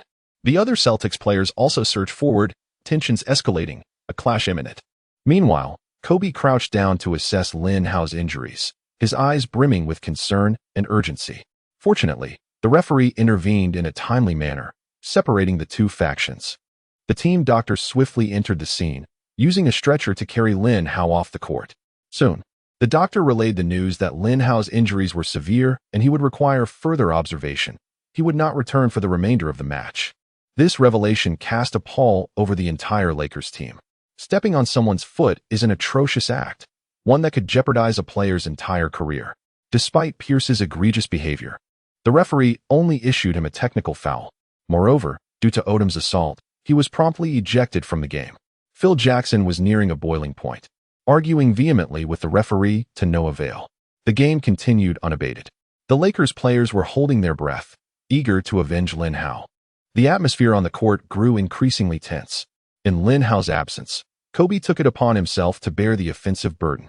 He abandoned his usual fadeaway shots, opting instead to drive to the basket with ferocity, executing powerful dunks. This was his way of venting his frustrations and expressing his anger towards Pierce. An unstoppable Kobe, in a state of fury, was a force that no one in the league could contend with, and the Lakers' score soared accordingly. At that moment, a commotion erupted at the entrance of the arena. The audience turned collectively to witness a familiar figure emerging. It was Lin Hao, number 3 of the Lakers. Initially stunned, the crowd soon erupted into deafening boos.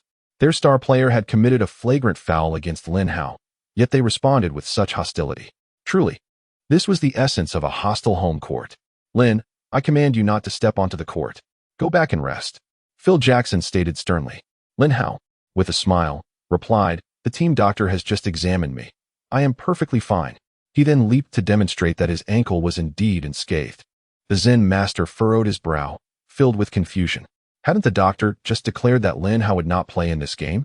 How was it possible for him to be so lively just moments later? However, the smile on Lin Hao's face gradually faded, replaced by a fierce determination. "Damn you, Pierce. If I don't obliterate you today, I might as well perform a handstand and defecate in public." If it hadn't been for a vial of injury medication he had used earlier, he feared he might have been rendered incapacitated by now. The probability of winning a lottery during the regular season was already low, and thus far, he had only one vial of that precious medication. Now, that solitary bottle has been completely consumed. Regrettably, Celtics coach Rivers had already relegated Pierce to the bench. Pierce sat quietly, refraining from requesting to enter the game. He was not foolish. The Lakers players wore menacing expressions. If he insisted on taking the court now, he might very well jeopardize himself.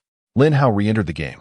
Aware of the simmering fury within him and recognizing that victory was already secured, Kobe voluntarily requested to sit out, entrusting the match entirely to Lin Hao. Although Pierce was absent, Lin Hao still devised a method of retribution. He intended to humiliate the Celtics with an overwhelming point differential. The Celtics would lose face, and their star player would be left embarrassed. With both Kobe and Odom off the court, Lin Hao commenced his display. Three-pointers, mid-range shots, drives, dunks, and aggressive defense. At this moment, Lin Hao appeared to be invincible. The Celtics found themselves trailing by over 20 points, their spirit thoroughly extinguished. The starters had exited the game, surrendering in defeat. Yet, Lin Hao was far from finished. He led the Lakers bench with even more ferocity in both offense and defense. Within less than half a quarter, he had amassed 12 points. Moreover, the Celtics reserves were rendered utterly incapable of functioning under his defense. Their collective score barely reached half of his individual tally. The boos from the North Shore Garden grew increasingly louder, with many spectators resorting to vocal insults. Lin Hao, however, placed his hands behind his ears, beckoning them to amplify their noise. Just moments ago, Pierce had tripped him, yet they chose to boo him instead. Moreover, my dear brother Odom had been suspended due to their actions. In theory, during garbage time, both sides should substitute their starters. However, since the Celtics chose to disregard sportsmanship, Lin Hao felt compelled to humiliate them. As the game progressed, both the Celtics players and their fans were on edge, witnessing the widening gap in the score.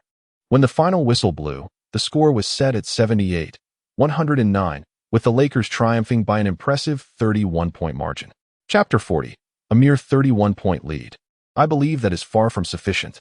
During the post-game interview, when reporters questioned Pierce about his malicious trip, he defended himself vehemently. In truth, I had no intention of injuring anyone. I merely aimed to intimidate him, Lin Hao, in that manner. I wanted him to hesitate while shooting in my presence. It was a defensive strategy of mine. However, I did not foresee that he would land directly on my foot. Clearly, Lin was rather unfortunate. Yet, this is not my fault. Celtics head coach Rivers, filled with indignation, stated, "Once we enter garbage time, the leading team must refrain from playing their starters and from executing dunks or similar actions. This is an unwritten rule that everyone should adhere to. Lin's actions are a grave violation of the spirit of sportsmanship. On behalf of the entire NBA, I condemn him." A reporter from a Boston media outlet sharply questioned Lin Hao, remaining on the court during garbage time to rack up points. "Do you not think your actions violate professional ethics?" Lin Hao responded with a calm smile. "I would never conduct myself in such a manner against any other team. When confronting a lackluster team, I shall undoubtedly employ equally lackluster tactics. Moreover, from now on, every encounter with the Celtics will be marked by my relentless humiliation of them." This time, the Lakers merely led by 31 points, which I believe is far from sufficient. Furthermore, Rivers himself has stated that garbage time should not remain on the court. It is merely an unspoken rule. An unspoken rule is not a rule at all. Clearly, I have not transgressed any regulations. Lin Hao's words detonated like a bombshell, causing a stir among the gathered reporters. He audaciously declared the Celtics to be a trash team. He boldly asserted that a 31-point lead was still inadequate. The reporters exchanged glances, their pens and cameras perpetually in motion. The Zen master could not help but smile wryly. Neither Kobe nor Lin Hao is a source of ease. This rivalry has undoubtedly been established. Yet, it matters little. An abundance of lice does not cause discomfort, and an excess of debts does not induce worry. The long-standing enmity between the Lakers and the Celtics is not diminished by these remarks. This statement instantly ignited a tempest within the NBA. Celtics fans were incensed, some even issuing threats towards Lin Hao. What an arrogant fellow. This is an affront to us. If he dares to come to Boston again, I shall hold a gun to his head. Yet, many more rallied in support of Lin Hao, particularly Lakers fans. Is Lin wrong in his assertions? You Celtics are indeed garbage. Even your star players resort to underhanded tactics. What else are you capable of? Allow me to share an intriguing piece of knowledge. Once upon a time, the Boston Celtics manipulated the flooring of their arena, ensuring the ball would not bounce properly, thus facilitating their counterattacks. Furthermore, numerous star players who suffered from underhanded tactics have since risen to condemn the Celtics. Vince Carter remarked that Paul Pierce's despicable actions warrant a lifetime ban. Ray Allen expressed his disdain, stating that his most loathed player has always been the infamous Bruce Bowen, and Pierce is merely Bowen's successor. Allen Iverson declared that the next time he encounters the Celtics, he will unleash his fury upon them, as he detests such treacherous maneuvers. At this moment, the beleaguered Lin Hao had boarded the plane alongside his teammates. Hey, buddy, although you've offended the Celtics this time, the Lakers fans are certainly rallying behind you, exclaimed Odom, clutching a newspaper with excitement. Brother, I may have gotten you into trouble. I suspect the league will impose a penalty on you. Lin Hao regarded him thoughtfully. At that instant, Odom's quirky demeanor appeared increasingly endearing to him. He had indeed posed a significant threat to Odom's position as the second-in-command on the team. Yet, rather than harboring animosity, Odom stood up for him. It's nothing more than a few tens of thousands of dollars and a handful of games on the sidelines. Odom chuckled amiably. You needn't worry about the fine. I've already taken care of it. At that moment, Kobe approached. Lin Hao raised an eyebrow, thinking that since Lamar had defended him, it was only fitting that he should bear the cost himself. Kobe cast a disdainful glance at him, retorting, with the little you have, you couldn't even afford a house, let alone cover someone else's fines. Well, I suppose I have been scorned. Lin Hao remarked with a wry smile, delicately touching his nose. Kobe, relentless in his critique, continued, moreover, your offensive and defensive skills are utterly abysmal. In the fourth quarter, facing a squad of substitutes, you could only muster a meager 10 points, while allowing Pierce to score 25 over you. These words rendered Odom speechless. Scoring merely 10 points in a game was hardly shameful, was it? Furthermore, allowing a scoring machine like Pierce to rack up 25 points, was that truly considered poor defense? If Lin Hao's performance was deemed atrocious, what did that make him? A cruel smile crept across Lin Hao's face. It appears you underestimate my abilities. If that is the case, let us train diligently upon our return to Los Angeles. Upon hearing this, Kobe felt an overwhelming urge to slap himself, silently retreating to his seat. Having been engaged in a series of back-to-back games, there had been little time for practice. He seemed to have forgotten how terrifying it was to be dragged into training by Lin Hao during the off-season. His relentless dedication was akin to that of a machine. As the Lakers returned to Los Angeles, a throng of fans had already gathered outside the airport. They waved Lakers flags, held up banners and player posters, their faces alight with excitement and pride. Lin Hao was momentarily taken aback. Had he truly just delivered a sound thrashing to the Celtics? Why did it appear as though they had won the championship? It was only later that he realized he had been mistaken. The Lakers had achieved an impressive record of 7 victories in 7 games during the regular season, which included a challenging back-to-back road trip. As the players of the Lakers made their appearance at the airport terminal, a deafening roar of cheers erupted from the crowd, with fans incessantly chanting the names of Kobe and Lin Hao. Lin Hao felt a surge of excitement within him. Shortly thereafter, the league announced its disciplinary verdict. Odom received a 2-game suspension and a fine of $25,000 for throwing a punch at Pierce, while Pierce was suspended for 1 game due to his egregious foul. The entire Lakers team expressed their dissatisfaction with this ruling, yet they had no choice but to accept it begrudgingly. After all, even someone like Bruce Bowen, notorious for his tripping tactics, had faced minimal sanctions. As for Odom's fine, Kobe graciously stepped in to cover it. Upon returning to his residence, Lin Hao accessed the system. In the last game, he scored a total of 30 points, surpassing Pierce. However, most of these points were accumulated after Pierce had exited the game in the fourth quarter. Consequently, he earned only 18 attribute points. After some contemplation, Lin Hao decided to allocate all his attribute points to rebounding. His current average statistics stood at 16 points. 2 rebounds, 5 assists, 0. 6 steals, and 0. 3 blocks. His rebounding performance was indeed lacking. Chapter 41. It's all Kobe's fault for being short. Kobe, as a shooting guard, averaged 5.9 rebounds per game, while Chauncey Atkins, a point guard, managed to secure an average of 2.4 rebounds. Clearly, as a small forward, Lin Hao's rebounding ability was significantly inadequate. After enhancing his attributes, his rebounding capability reached a score of 50, which still left much to be desired. Next came the lottery segment. Perhaps he had exhausted all his luck in the previous game against the Cavaliers, for this time, Lin Hao emerged empty-handed. After a 2-day respite, the Lakers are set to face the visiting New Jersey Nets. In this match, both Kobe and Lin Hao delivered remarkable performances, yet securing a victory proved to be extraordinarily challenging. The reason is quite simple. Odom is absent, despite Odom's mediocre scoring ability and defensive shortcomings.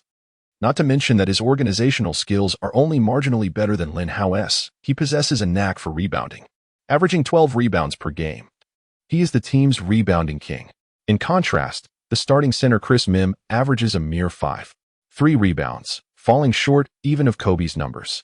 Consequently, the Lakers were out-rebounded by a staggering 13 boards against the Nets. However, Lin Hao's gains were exceptionally fruitful. He found himself pitted against the all-star player Carter, earning an impressive 25 attribute points, which he allocated entirely to his rebounding skills.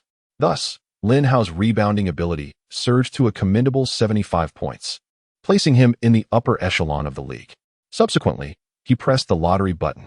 To his astonishment, as the pointer came to a halt, Lin Hao could hardly contain his excitement, unleashing a string of exclamations. This time, he had drawn a skill card, and not just any skill, but the dazzling death dunk of Carter. Lin Hao was on the verge of euphoria. In the 2000 Sydney Olympics, Vince Carter soared over the 2.13-meter French center, executing an unforgettable dunk that has repeatedly been hailed as one of the greatest dunks in history. Carter is indeed a treasure trove of experience. Lin Hao couldn't help but adore him.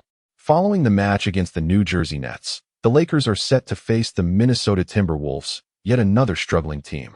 With only the formidable Kevin Garnett holding the fort for the Timberwolves against the formidable duo of Kobe and Lin. Subsequently, the Lakers enjoyed a 3-day respite. During this period, the previously silent management made a stunning move that astonished the entire city of Los Angeles. The Lakers traded Karen Butler and starting point guard Atkins, acquiring the 2001 NBA draft lottery pick Kwame Brown from the Wizards, along with the renowned CBA veteran Prophet. Following this, the Lakers also signed the unemployed Smush Parker. These transactions ignited an uproar among the Los Angeles fans, who unleashed their ire towards Kupchak. Despite the Lakers having achieved a remarkable 9-game winning streak, the timing of this trade remains perplexing.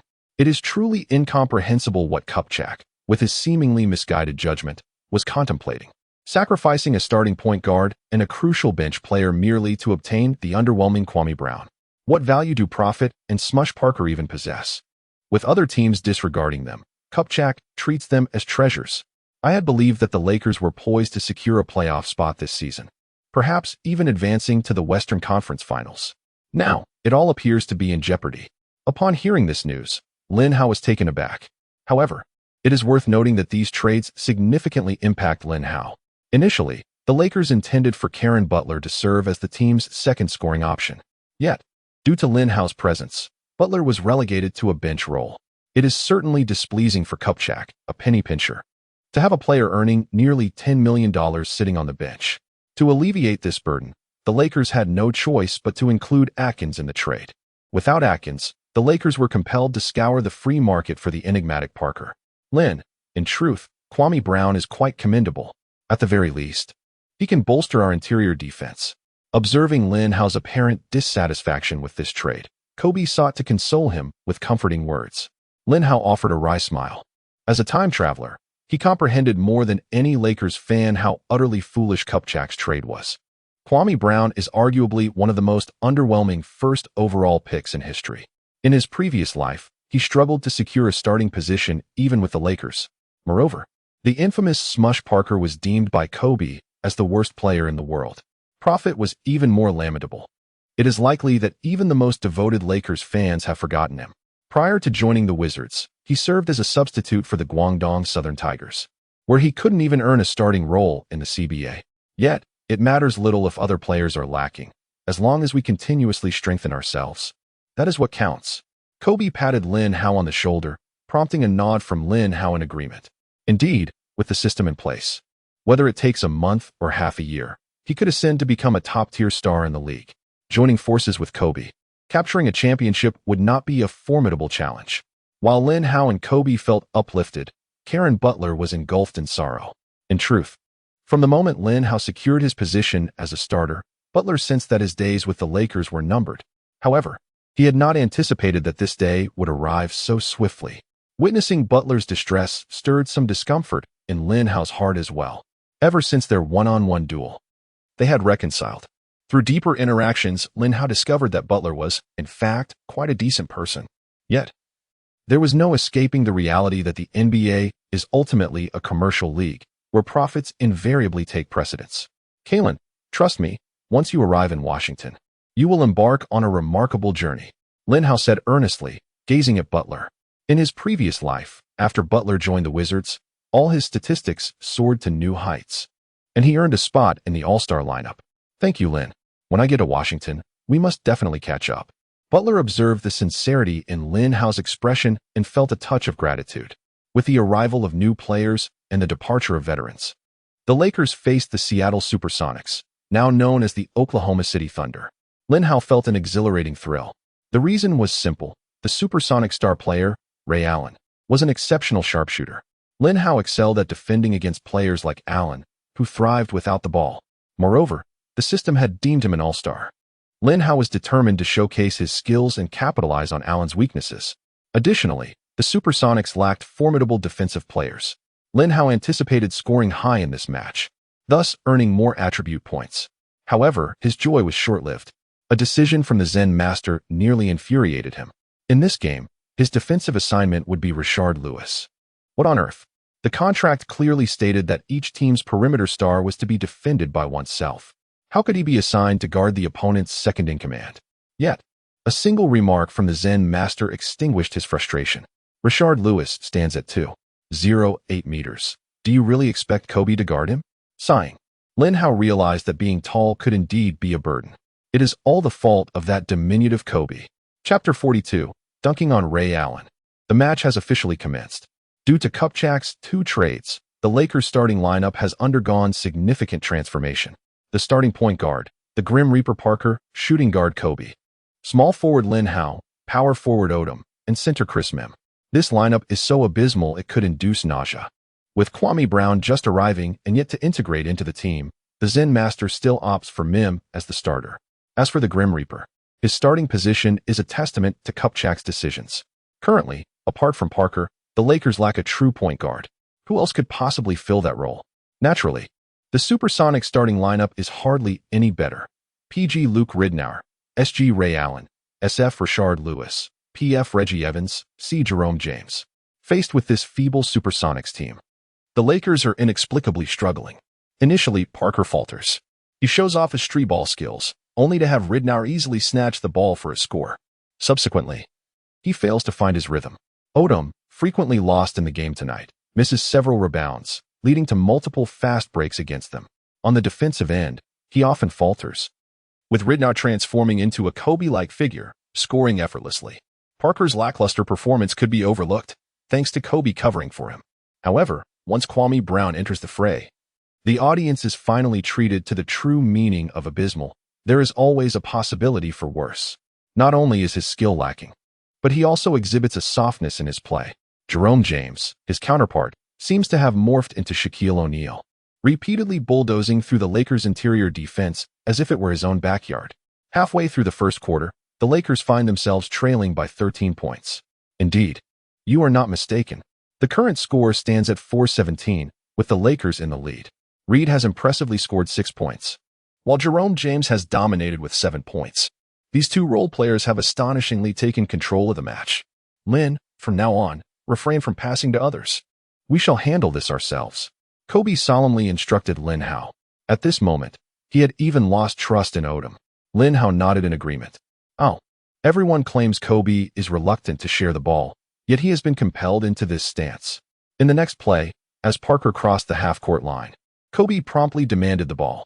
Lin Hao maneuvered through the court, seizing an opportunity to shoot. Kobe's pass arrived just in time, allowing him to effortlessly execute a jump shot. The Supersonics launched their offense. Ray Allen and Rashard Lewis, both prolific scorers, struggled to find shooting space against the tight defense of Colin and his partner. Ultimately forced to pass to Reed. Reed skillfully bypassed Parker, preparing for a jump shot. Just then, a shadow loomed above him, and with a swift motion, the ball was swatted away. It was Lin Hao. He had rushed in to provide support. Despite his meager blocking ability rated at merely 30, denying a shot from a shorter player was well within his capabilities. Unbelievable. A spectacular block that obscured the court. The commentator exclaimed in astonishment. Kobe quickly reacted. Retrieving the basketball, Lin Hao immediately sprinted towards the front court. However, Ray Allen was quicker, rapidly returning to defense. Kobe's timely pass reached Lin Hao as he dashed towards the free throw line. At that moment, Ray Allen had already positioned himself in front, arms extended, ready to defend. Yet, Lin Hao did not halt his momentum. He leaped into the air. Oh, no. The entire audience was left in shock. What is he attempting? There is still an opponent in front of him, and he is leaping directly? At this moment, Lin Hao had soared before Ray Allen, yet his body continued to ascend, surpassing Allen's head. The audience, with faces etched in astonishment, fixated on the breathtaking scene before them, too mesmerized to blink. Lin Hao raised his right hand high, his entire body stretching like a bow, and forcefully slammed the basketball into the hoop. The arena was enveloped in an eerie silence. The commentator was the first to regain his composure, exclaiming in a flurry of words, "Wow, amazing. A dunk over Allen. Lin has dunked on Ray Allen." In the next instant, the Staples Center erupted with deafening cheers, as if the very roof would be lifted off. After witnessing the first half of the game, the Lakers fans felt a heavy weight in their hearts. Watching Radno and James flaunt their prowess was deeply unsettling for them. However, Lin Hao's powerful volleyball block and his stunning dunk completely dispelled the gloom that had settled over them. At this moment, Ray Allen appeared dazed and lost, fully aware that tomorrow's sports magazines and newspaper headlines would showcase Lin Hao's dunk, leaving him as the unfortunate backdrop. Ray Allen was thoroughly infuriated. "Lin, how did you manage that?" Kobe's astonishment had yet to fade. He was well aware of Lin Hao's jumping ability. It was somewhat superior to that of the average player, but still far from his own. The little flying warrior found it far from easy to execute a dunk. Why was Lin Hao able to achieve it? Perhaps it was merely an extraordinary performance. Lin Hao chuckled innocently. In truth, his jumping ability is merely rated at 83, far from the threshold required for a dunk over an opponent. However, he possesses the death-defying dunking skill reminiscent of Carter. This skill does not enhance his vertical leap. Rather, when confronted by a defender, his jumping prowess astonishingly escalates to a remarkable 100. Lin Hao's thunderous dunk arrived at a most opportune moment. Perhaps spurred by this, both the Grim Reaper and the top pick displayed improved defensive efforts. Redno's performance has regressed from Kobe's level to that of Ray Allen, while Jerome James has fallen from Shaquille O'Neal's standards to that of Dwight Howard. As for the offensive front, Kobe ceased to pass them the ball. Thus, their opportunities to shoot were virtually non-existent. By the end of the first quarter, the Lakers trailed by 5 points. The earlier deficit was indeed too deep, and even the two specialists in filling holes could not remedy it in half a quarter. Just when the Lakers appeared to be gaining momentum, Kobe entered a shooting slump at the start of the second quarter, missing 3 consecutive shots. Additionally, Odom seemed frequently distracted, with one of Lin Hao's passes even striking him squarely in the face. Nevertheless, the Lakers clung tightly to the score. The reason being, Lin Hao had replaced Odom and transformed into a rebounding machine, seizing 3 consecutive boards.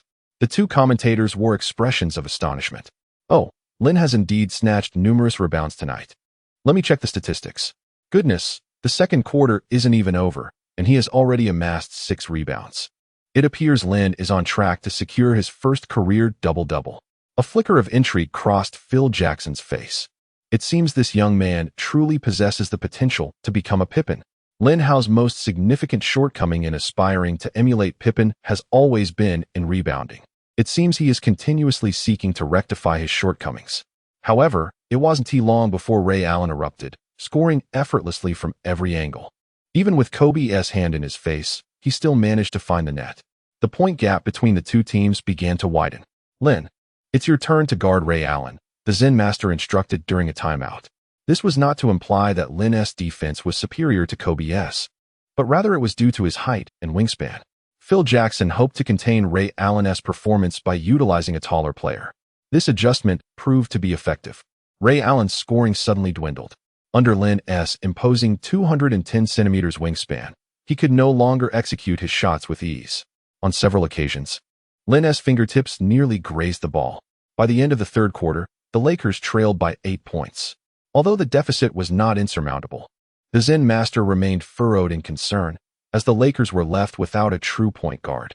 With only the Grim Reaper Parker available as a legitimate playmaker, they had to rely on Vujasic as his backup, one lacking in skill, the other deficient in ball handling. "Lin, you will play point guard from now on," the Zen master said, viewing Lin as a makeshift solution. "No problem," Lin replied, feeling a surge of excitement. This marked his first time taking on the role of a point guard. With Pippen's precise playmaking and LeBron's basketball IQ finally coming into play, the fourth quarter commenced. Lin confidently dribbled the ball past half court. The commentators were taken aback by the scene. Why is Phil allowing Lin to play point guard? It appears that since Chucky Atkins departed, the Lakers have been left without a viable option at the one. As Lin crossed half court, Kobe immediately called for the ball, as he typically would. Traditionally, the Lakers' point guards were responsible solely for advancing the ball past half court, thereafter relinquishing control to Kobe. However, Lin ignored this convention, focusing solely on his own dribbling. Oh my, Lin audaciously disregarded Kobe's directives. Would the little flying warrior erupt in anger? The Lakers fans present were both astonished and apprehensive. Until now, no point guard had dared to usurp Kobe's possession. They feared that the Lin-Kobe partnership might suffer discord as a result.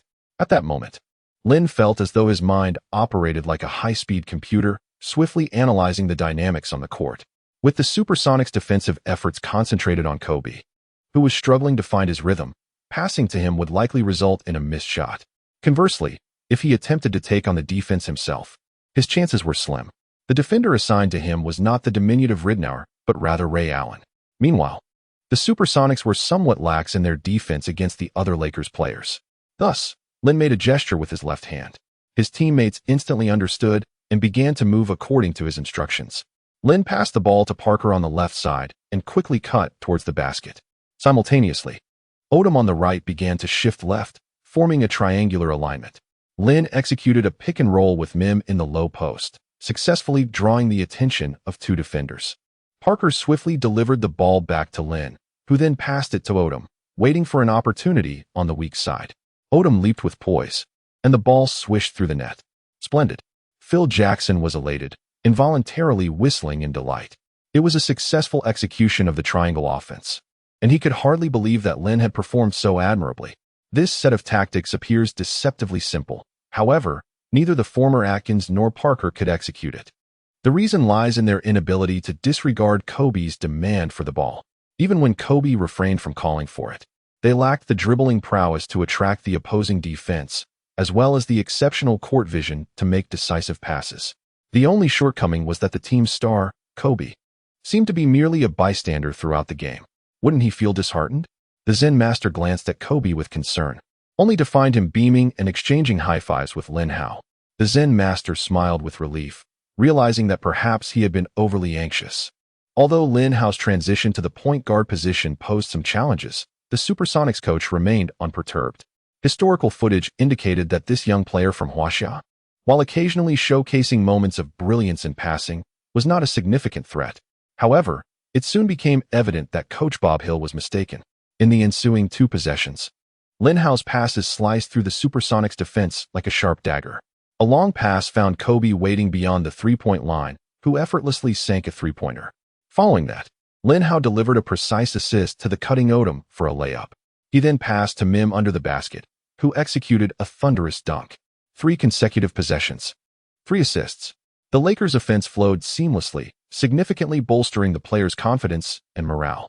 Coach Bob Hill promptly called for a timeout. "Well done, my friend. Your passing is nearly rivaling mine." Kobe chuckled, playfully slapping Lin Hao on the backside. "Are you certain you're catching up to me? Perhaps we should practice some more?" Lin Hao rolled his eyes.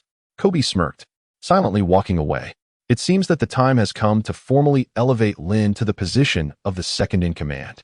Witnessing the harmonious scene between Colin and Lin, the Zen master felt entirely reassured.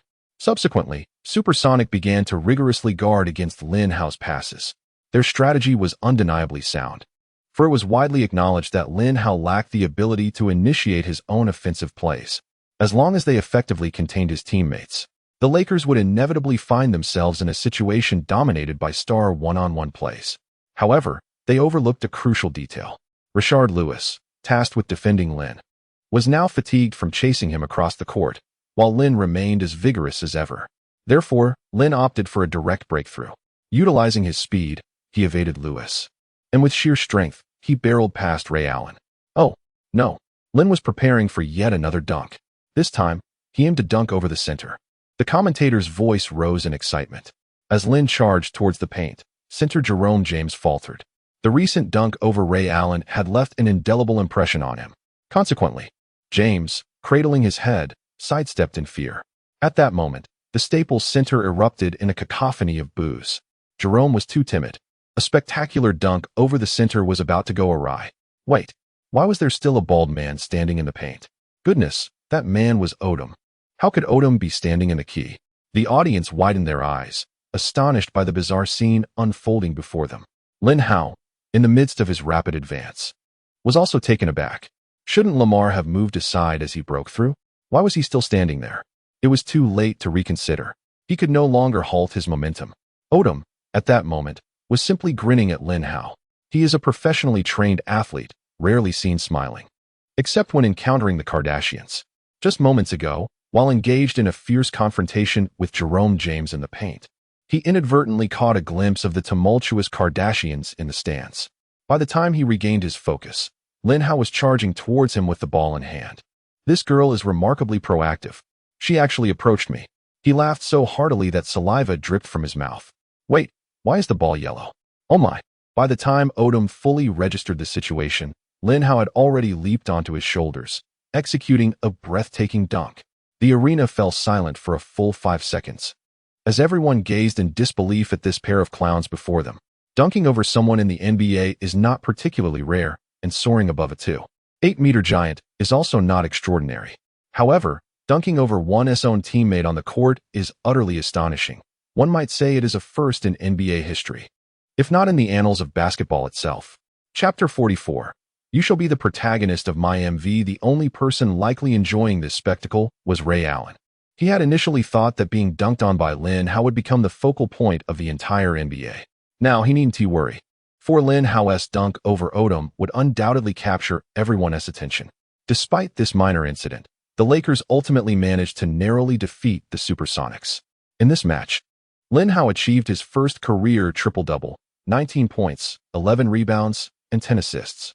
He also dunked over Ray Allen and held Rashard Lewis to merely 14 points.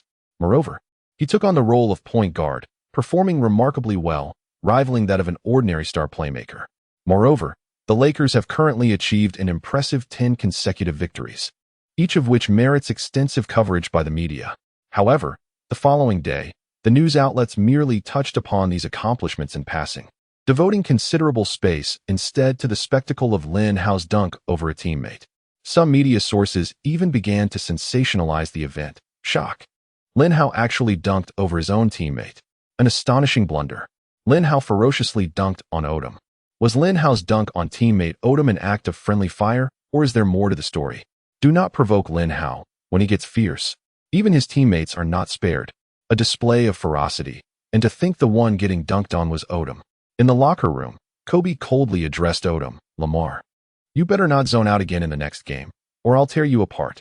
Odom shrank back, quickly distancing himself. Despite their camaraderie, where Odom regarded Kobe almost as a father figure, he would instantly cower whenever Kobe displayed anger. My apologies, Lin. Allow me to take you out for a meal, Odom said with a sheepish grin, scratching his head. Lin Hao nodded in agreement, though he felt it should have been him extending the invitation. Perhaps it was due to Lin Hao's remarkable display of organizational talent in the previous match, or perhaps Phil Jackson had grown weary of Odom's frequent lapses in concentration. Just moments ago, Phil Jackson had announced Lin Hao as the initiator of the triangle offense, thereby formally acknowledging Lin Hao's position as the second in command. Yet, Odom appeared to harbor no discontent. That evening, Lin Hao and Odom ventured to an upscale Western restaurant. Having just placed their orders, Odom settled beside Lin Hao and, with an air of mystery, produced an Apple iPod video as if presenting a rare treasure. Look, this is the newly released MP4 player. Lin Hao regarded him with skepticism, pondering whether Odom was attempting to flaunt his wealth. Yet, for an NBA star, the iPod video hardly constituted an extravagant purchase. I found this online today. It's fantastic, Odom exclaimed, activating the MP4, revealing a video on the screen. Hey, we are in a high-end restaurant. You just plopped down and decided to show me this?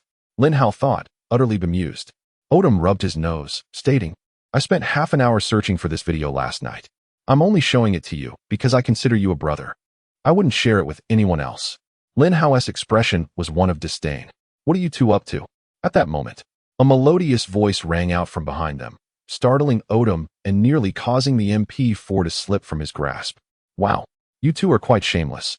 Watching a health video in public. A young and beautiful woman regarded Lin Hao and Odom with evident disapproval. Is that you, Brittany? Odom exclaimed, his face lighting up with surprise. Humph, I'm glad you recognize me. The woman replied, her demeanor one of triumph. It turned out she was none other than the pop sensation Britney Spears, who had arranged to dine with her manager that evening to discuss the release of her new album. As she stepped into the restaurant, she caught sight of two towering figures, each exceeding 2 meters in height, their heads nearly touching as they fixated intently on an MP4 player before them. The focus of these two men was palpable. With her keen eyes, Brandy quickly recognized them as the second and third stars of the Los Angeles Lakers.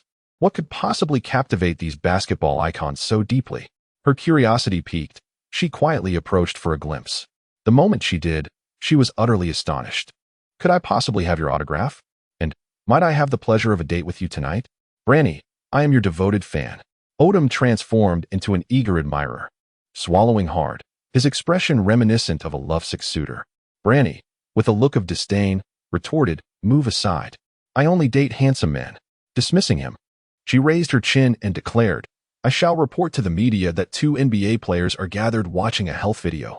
Hey, don't be reckless. It was Lamar who showed it to me. Lin Hao lamented, feeling utterly wronged.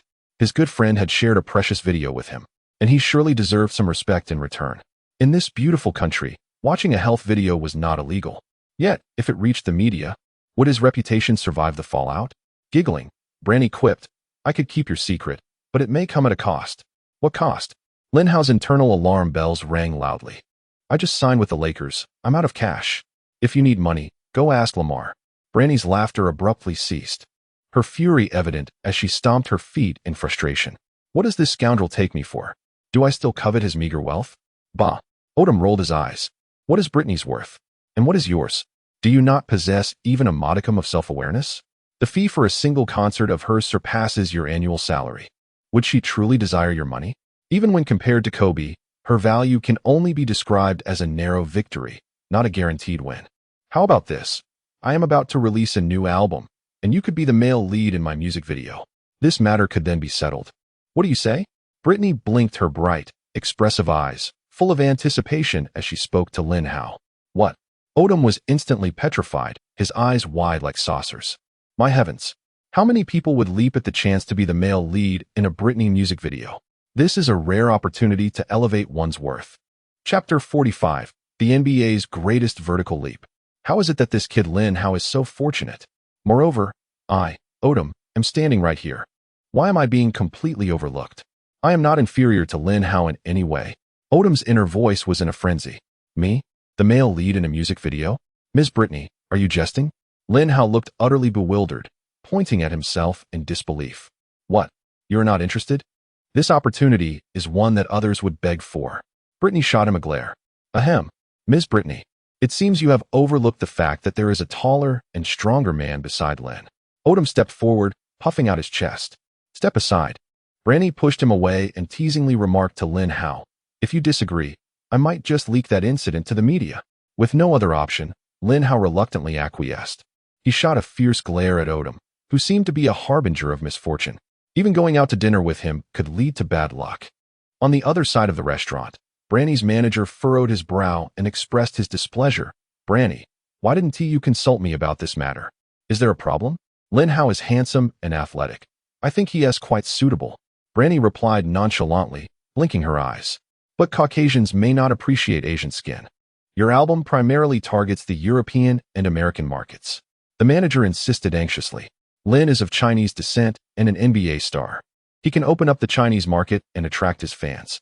Isn't that advantageous? After finishing their meal, Lin Hao, amidst Odom's forlorn gaze, hopped into the Ferrari, gifted by Kobe, and sped away. His urgency stemmed from the need to return to the training facility for a one-on-one showdown with Kobe. Since their game against the Celtics, Kobe had been frequently challenging Lin Hao to enhance his defensive skills. Such a splendid opportunity to hone his attributes was not one Lin Hao intended to squander. Upon arriving at the training facility, he was greeted by the sound of dribbling. You finally showed up, you rascal. I thought you had gone to the nightclub with Lamar. Kobe said, visibly irritated. Enough chatter, let us get straight to the one-on-one. Lin Hao exclaimed eagerly.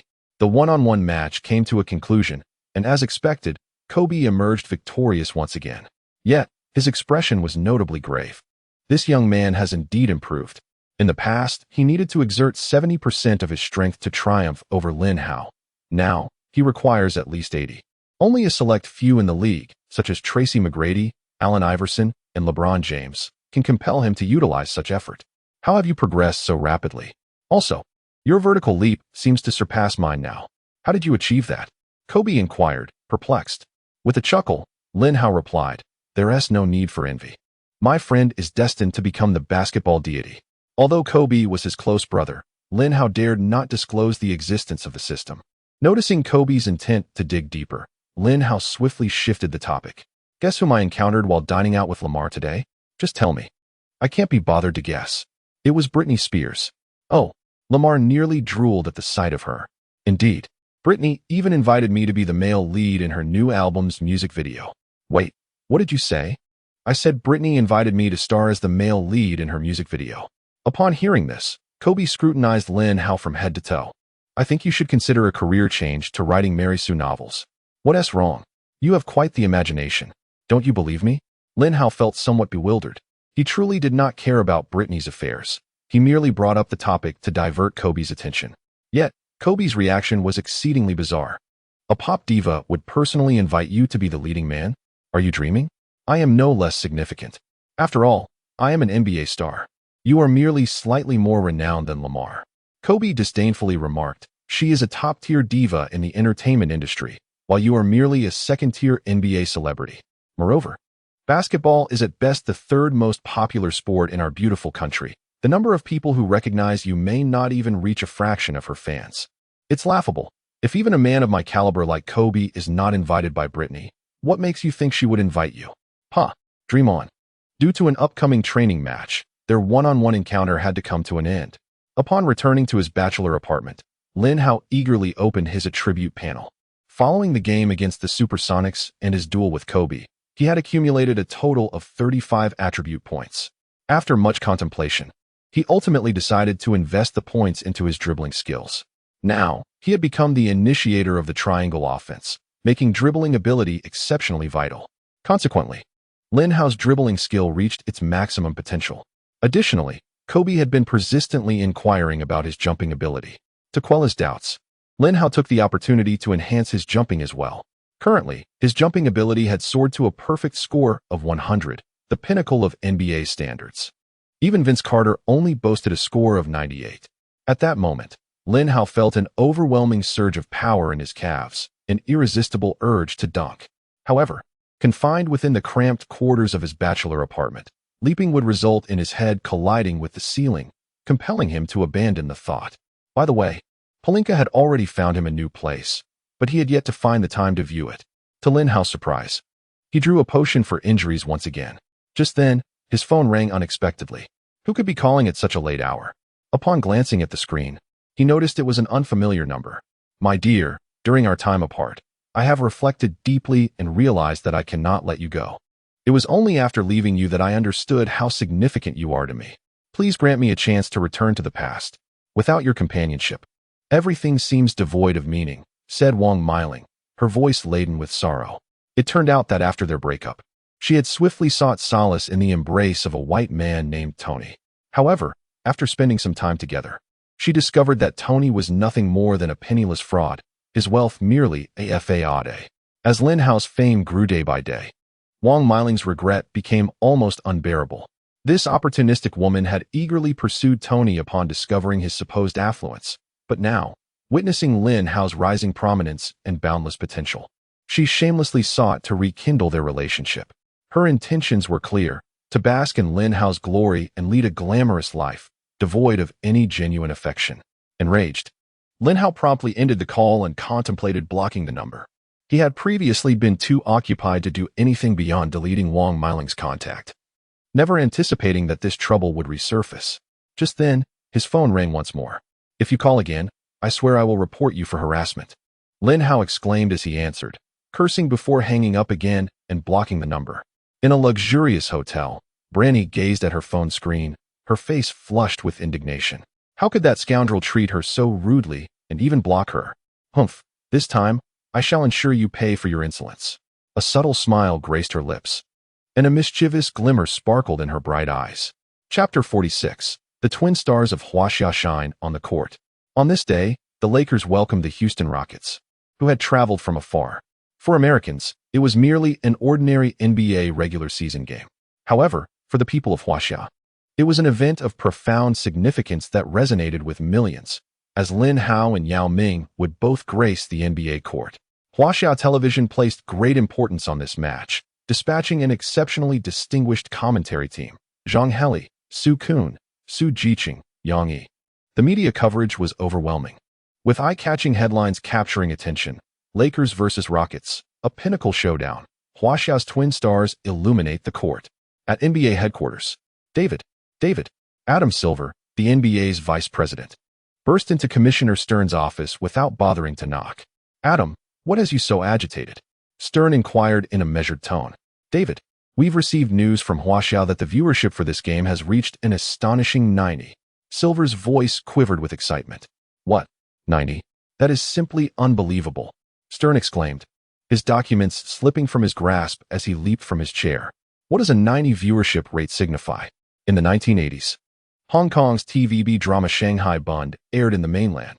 In that era of cultural deprivation, this drama caused a sensation in the mainland, leading to streets devoid of people. At the time of its broadcast, nearly every household would gather around their black and white televisions, eagerly awaiting the opening theme of Shanghai Bund. It is said that on the night of the finale, the streets were almost deserted as everyone returned home to witness the death of Su Wenxiang. Shanghai Bund achieved a staggering viewership rate of 87. Yet, even before the showdown between Lin and Yao commenced, the ratings had already surpassed that of the drama. Such a spectacle had never been witnessed before. The influence wielded by these two Chinese players was astonishing. Xiao Hua gasped for breath, waving the data report in his hand. Stern approached the window, murmuring to himself, "It seems we have underestimated the Chinese market." Xiao Hua paced the office, asserting, "We must seize this opportunity to further expand our operations in China." Stern turned, his gaze resolute as he looked at Xiao Hua. "Notify the media collaborating with us to concentrate all efforts on covering Lin Hao and Yao Ming." On the day of the match, the Staples Center was filled to capacity.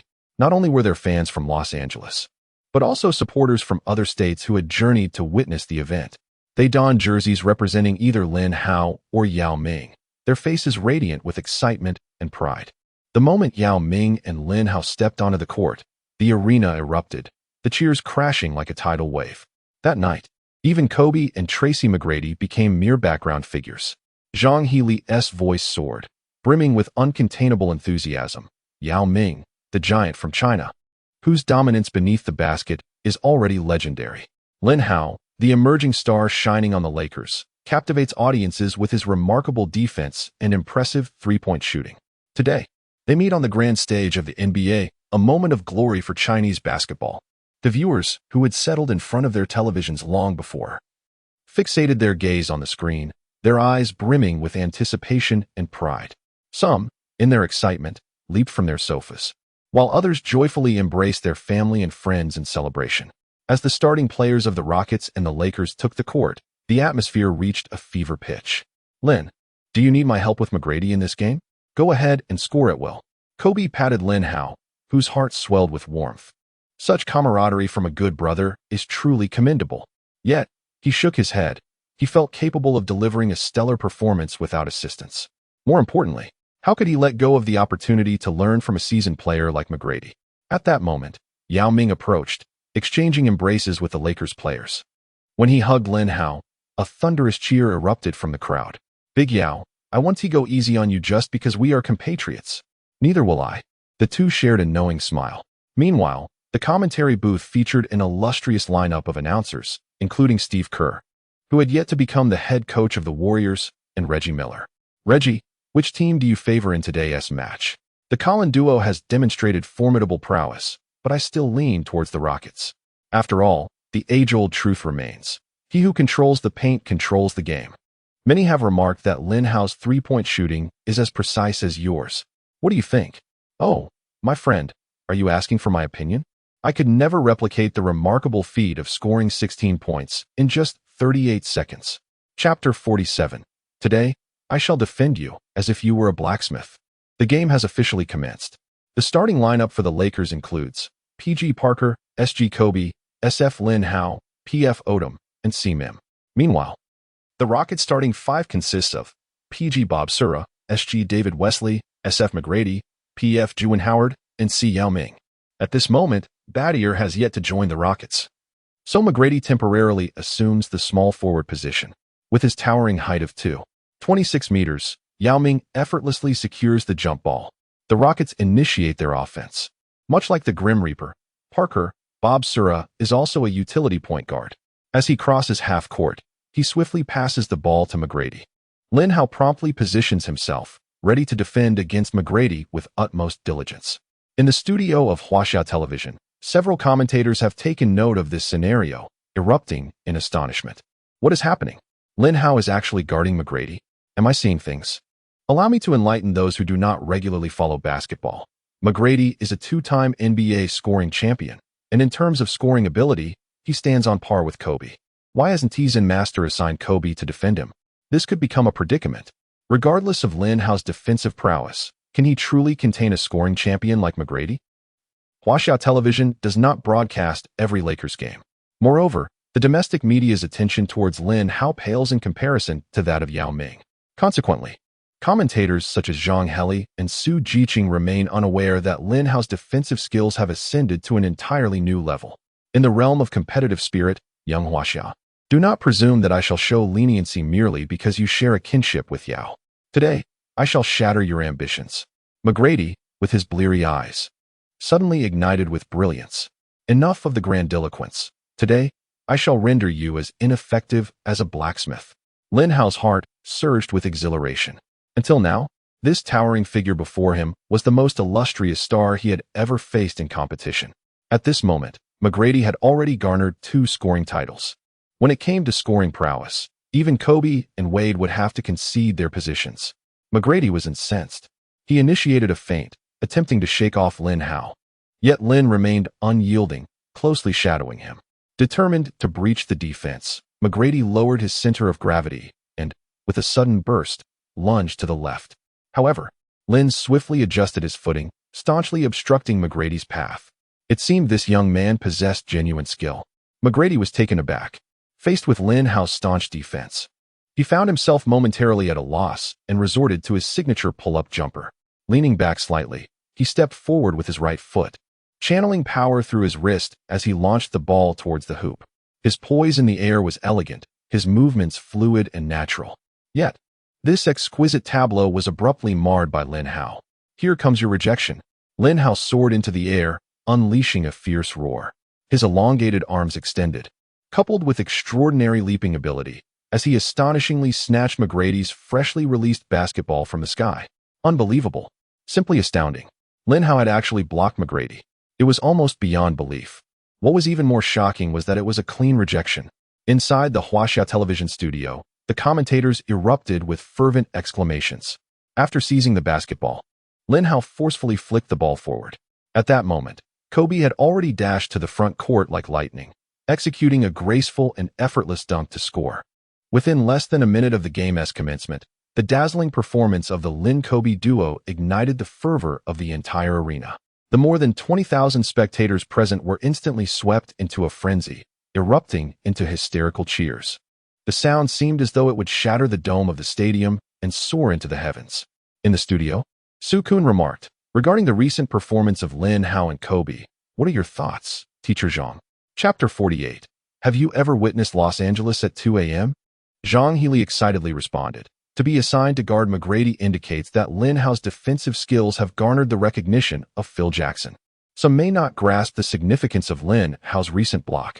Allow me to elucidate. McGrady's quick jump shot, rapid elevation, and soaring leap, combined with his physical advantages, make him a formidable player to defend against. This is one of the key reasons he has clinched the scoring title for 2 consecutive years. Lin Hao's ability to block his shot demonstrates that his defensive awareness and leaping ability have reached the pinnacle of NBA standards. Furthermore, the seemingly unremarkable pass he made earlier showcases Lin Hao's exceptional court vision and the chemistry he shares with Kobe. Now, the Rockets are on the attack. Before Su could even cross half court, McGrady demanded the ball.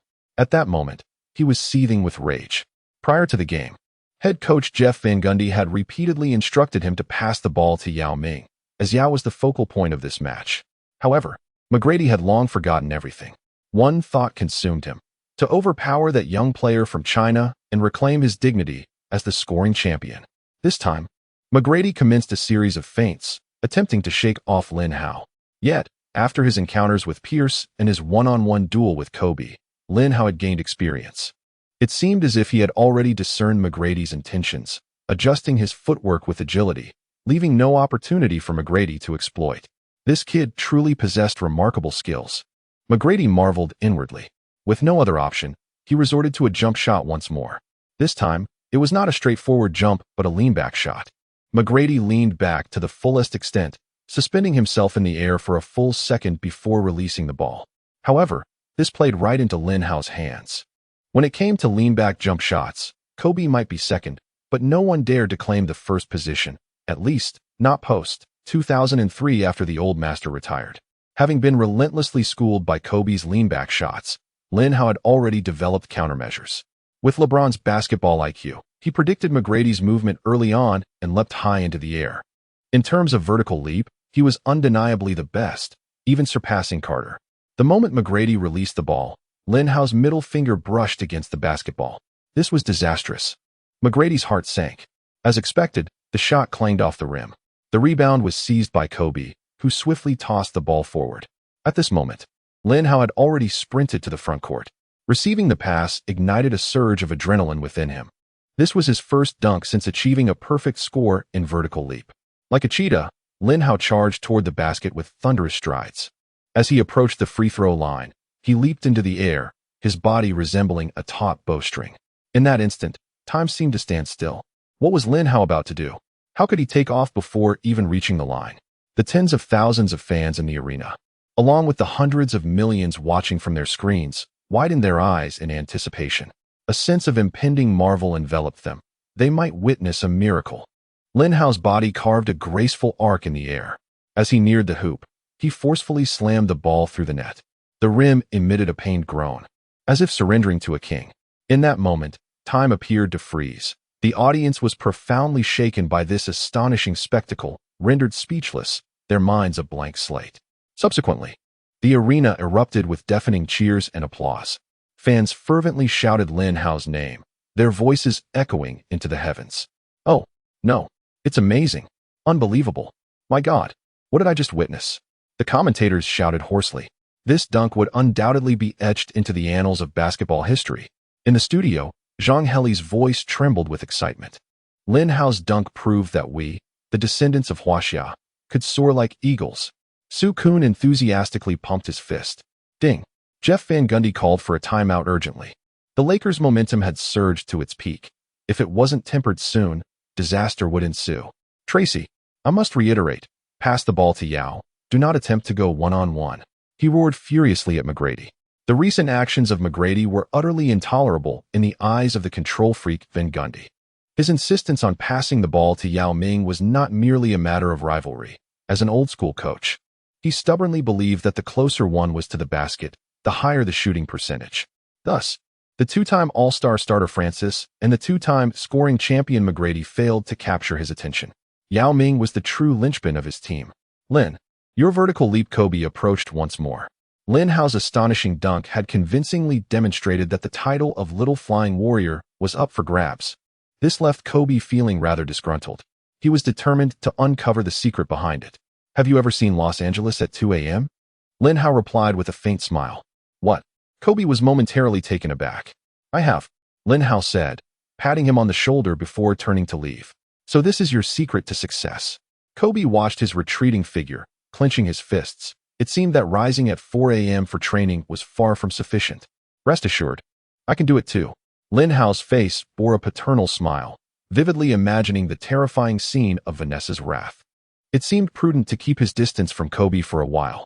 At that moment, Lin Hao remained oblivious to the fact that Brandy, not far behind, was fixated on him, her gaze filled with admiration.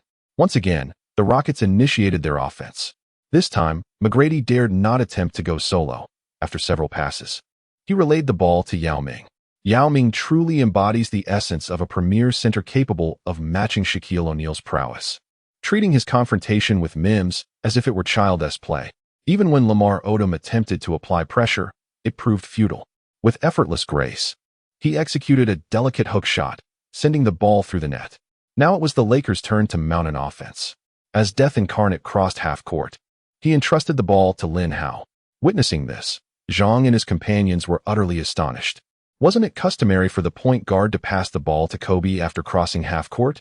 Kobe, as the undeniable leader, should dictate whether to facilitate a pass or initiate a drive. This seemed only logical. What was unfolding? Could it be that Phil Jackson intended for Lin Hao to orchestrate the offense? This scenario is a consequence of the limited dissemination of information within domestic networks. Presently, Huaxia Television primarily focuses on Yao Ming, neglecting to broadcast all of the Lakers games. Thus, individuals like Zhang and his peers were not particularly familiar with Lin Hao. In their minds, Lin Hao was still perceived as merely a role player proficient in three-point shooting and defense. At this moment, Lin Hao confidently controlled the basketball. Kobe, adhering to the principles of the triangle offense, incessantly maneuvered and interchanged, swiftly drawing the attention of two defenders from the Rockets. Subsequently, Lin Hao discerned Odom positioned superbly near the free throw line, ready to receive the ball. Without hesitation, Lin Hao delivered a precise pass directly into Odom's hands.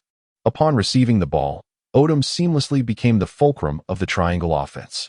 At that instant, Parker made a cut from the baseline, receiving Odom's pass, and effortlessly completed a layup. The entire offensive sequence flowed with remarkable fluidity, showcasing Lin Hao's organizational prowess and the harmonious synergy among his teammates. This offensive play was indeed a thing of beauty. Zhang Heli could not help but exclaim in admiration. Indeed, although the final score was attributed to Parker, with Odom providing the assist, it was evident that Lin Hao was the pivotal figure throughout the entire sequence, as Yang Yi analyzed. Have you noticed? It seems Lin Hao has become the initiator of the triangle offense, Su Jiqing suddenly remarked. Absolutely. What Professor Su said is spot on, Zhang Heli affirmed. Lin Hao's role in the triangle offense is akin to that of Pippen during the Bulls dynasty. His words instantly resonated with the viewers in front of the television. Did you hear that? Lin Hao has become our very own Pippen. The enthusiastic fan, Lao Zhang, leapt from his sofa. Wow, this means there is hope for Chinese basketball. His 7-year-old son excitedly waved his pillow in agreement. The only regret was that Lin Hao did not join the Rockets to partner with Yao Ming. Lao Zhang expressed his disappointment. If Lin Hao had joined the Rockets, would they not have surely claimed the championship? His son curiously inquired. Of course. The combination of Yao and McGrady alongside Lin Hao would be formidable. If that lineup couldn't secure the title, Jeff Van Gundy would surely be shown the door. Lao Zhang asserted resolutely. At that moment, although the Lakers had gained a lead, the Zen master still wore a furrowed brow. Lin Hao could contain McGrady, but defending Yao Ming remained a formidable challenge. Just moments ago, Yao Ming's little hook shot had thoroughly demonstrated that the Lakers' interior defense was powerless against him. Were they to resort to the strategy used against O'Neal? However, that tactic would be too taxing on Kobe and Lin, proving unsustainable in the long run. It seems that what one fears often comes to pass. In the subsequent rounds, Yao Ming began to post up, gently nudging aside Meme, and effortlessly scoring. As the first quarter neared its conclusion, both teams withdrew their starters, substituting in the bench players. Thus commenced the Lakers' calamity. The Lakers' bench was woefully inadequate. With players like Luke Walton, Medvedenko, Vujasic, and Kwame Brown, their performance was nothing short of appalling. While the Rockets were not particularly formidable either, they at least had scoring powerhouses like Jim Jackson and Mike James. By the end of the first quarter, the Lakers trailed by 7 points. Lin, you will play power forward, Lamar at center, and Kobe at small forward. During the timeout, Phil Jackson's words astonished everyone. Although it seemed somewhat peculiar to place Lin Hao against Juwan Howard, it was still understandable. However, to assign the 2.8-meter-tall Odom to match up against the 2.26-meter Yao Ming? Surely, this could not be a jest. Yet, Lin Hao nodded thoughtfully. Phil Jackson, observing this reaction, felt a slight shock. Could it be that this young man grasped his intentions so swiftly? It was unexpected that his basketball IQ was quite high. Although this strategy was undeniably risky, it represented the best approach to counter Yao Ming. What did Yao fear most? Firstly, a center capable of shooting three-pointers. Secondly, a power forward endowed with exceptional physical attributes and athleticism, complemented by a tenacious defensive wing. The Jazz's lineup had historically been the Rockets' nemesis. Although Oker was a center, he frequently extended beyond the arc. Boozer would exploit rapid drives and agile movements to circumvent Yao Ming, creating scoring opportunities. Additionally, Kirilenko provided assistance from the wing, not to mention the effective pick-and-roll executed by Darren Williams and Boozer. After executing several combinations, Yao Ming was left utterly bewildered. The Zen Masters' Olympus formation resembled a miniature version of the Jazz. As for the defensive strategy, it was simply a matter of circumventing the opposition. At the outset of the second quarter, the Lakers' peculiar lineup made its debut, astonishing everyone present. With Parker at point guard, Vujasic at shooting guard, Kobe at small forward, Lin Hao at power forward, and Odom at center, Phil Jackson's intentions were perplexing. Was he really placing Lin Hao in the power forward position? This seemed utterly illogical, leaving Zhang Heli completely stunned. Was he really assigning Odom to defend Yao Ming? Had the Zen master entirely abandoned the interior defense? Yang Yi was equally astonished. As the match commenced, the Zen master proved the adage, experience is invaluable. When Yao Ming positioned himself in the low post, Odom acted as a shield while Lin Hao swiftly circled around, closely guarding Yao and preventing him from receiving the ball easily. Consequently, the Rockets' point guard passed the ball to McGrady. It was at this moment that Kobe, renowned for his elite perimeter defense, finally had the opportunity to shine. McGrady hurriedly took a shot, but Lin Hao secured the rebound. On the offensive end, Odom lingered beyond the three-point line. As soon as Yao Ming stepped out, Lin Hao and Kobe unleashed their prowess. If Yao Ming refrained from following them beyond the arc, Odom would unleash a barrage of three-point attempts. Lamar's three-point shooting percentage had hovered around 30% for most of the season, modest, yet sufficient. By the end of the second quarter, the Lakers not only narrowed the score, but also gained a 2-point lead. As the third quarter commenced, the Rockets' nightmare truly began. With Yao's stamina waning, he took a breather. Lin Hao returned to his most familiar small forward position, his tireless off-ball movement leaving David Wesley panting in exhaustion. With 3 consecutive three-pointers and a mid-range jumper, he appeared as if descended from the heavens. At this moment, McGrady held the ball. With Yao Ming resting on the sidelines, there was no need for him to pass. This time, he intended to go solo. "Kid, you have successfully enraged me." A glimmer of determination flashed in McGrady's eyes. Thud, thud, thud. The sound of the basketball striking the floor quickened, signaling the commencement of his attack. Without any feints, he forcefully drove to the basket from the right side. Several attempts at faking out Lin Hao proved futile, and multiple jump shots resulted in misses. This time, McGrady resolved to break through with sheer power. He believed that the slender physique of the Chinese player would render this tactic effective. After all, not every Chinese player was like Yao Ming. As a premier swingman, McGrady possessed formidable strength and explosiveness. His body collided directly with Lin Hao's. It was then that he was astonished to discover that Lin Hao's strength exceeded his expectations. The impact felt akin to crashing into a wall, causing him to lose his balance and nearly fall to the ground. Lin Hao swiftly extended his arm, effortlessly swiping the ball away from McGrady's dribble. "Oh, my God!" Miller and Kerr exclaimed in astonishment. Here it comes again, just after blocking McGrady. He had now stolen the ball from him. Such actions offered no respect to a two-time scoring champion. Following his successful steal, Lin Hao dashed towards the Rockets' basket like a whirlwind. However, McGrady was now consumed by a frenzy, sprinting after him with fervor. He vowed that he had never run this fast in his life. He was determined to deliver a resounding chase-down block to that rookie. Otherwise, where would he preserve his dignity? Regrettably, Kobe swiftly caught up. He quickened his pace, charging towards the basket. Without hesitation, Lin Hao launched the ball high into the air.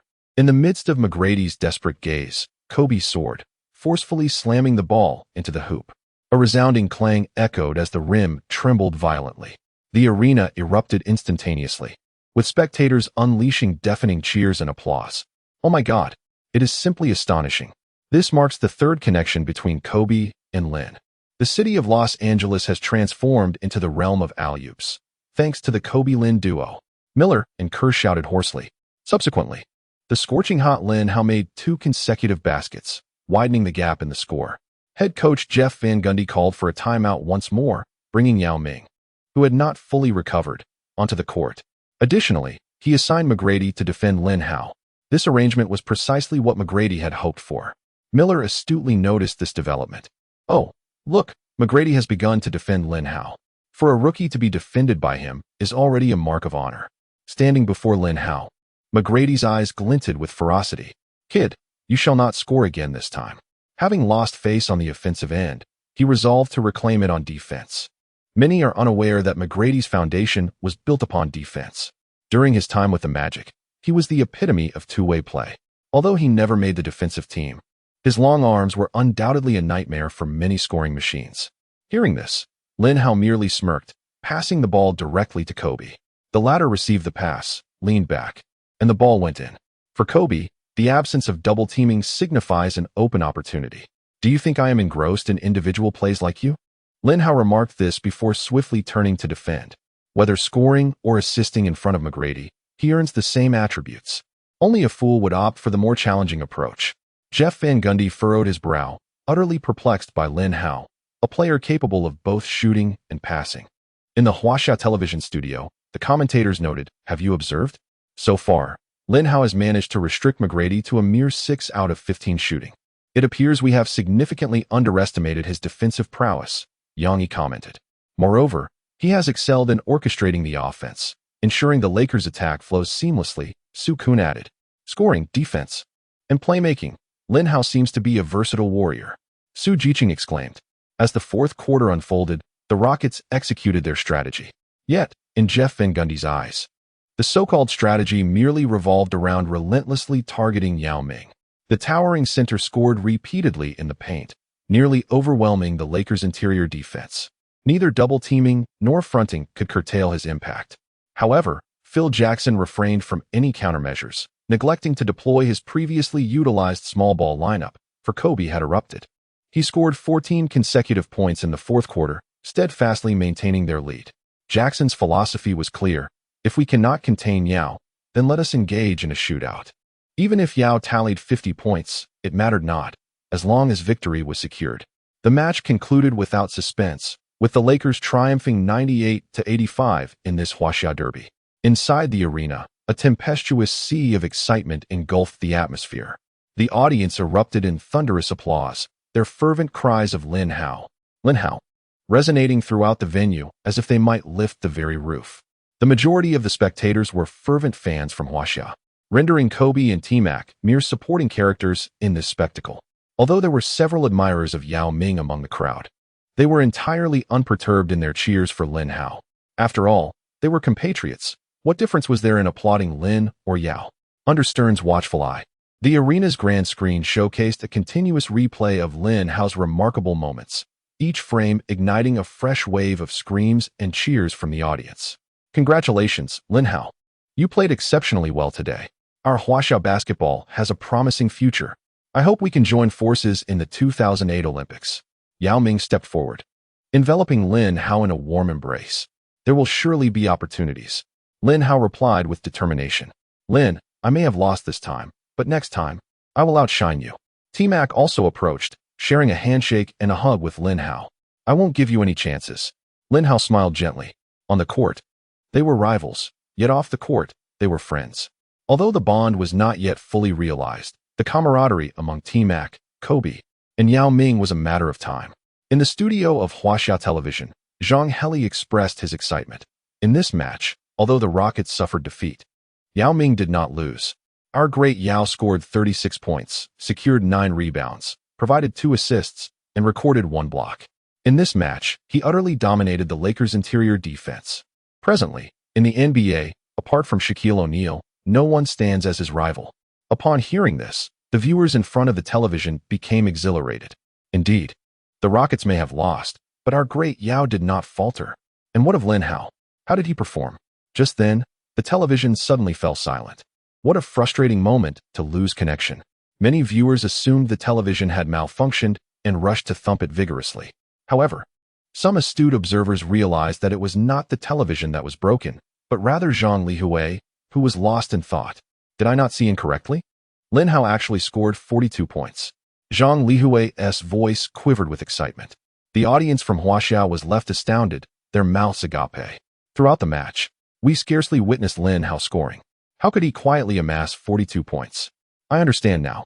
Lin Hao operated predominantly without the ball, coupled with the selfless passing from teammates like Kobe, allowing him to achieve such a high score. Su Jiqing suddenly remarked. That makes perfect sense. Throughout the game, Lin Hao did not engage in individual plays like Kobe or Tracy McGrady, leading us to mistakenly believe his scoring was not substantial. This clearly demonstrates that Lin Hao is a selfless player, Zhang Lihue analyzed. He has made history. Lin Hao has indeed made history.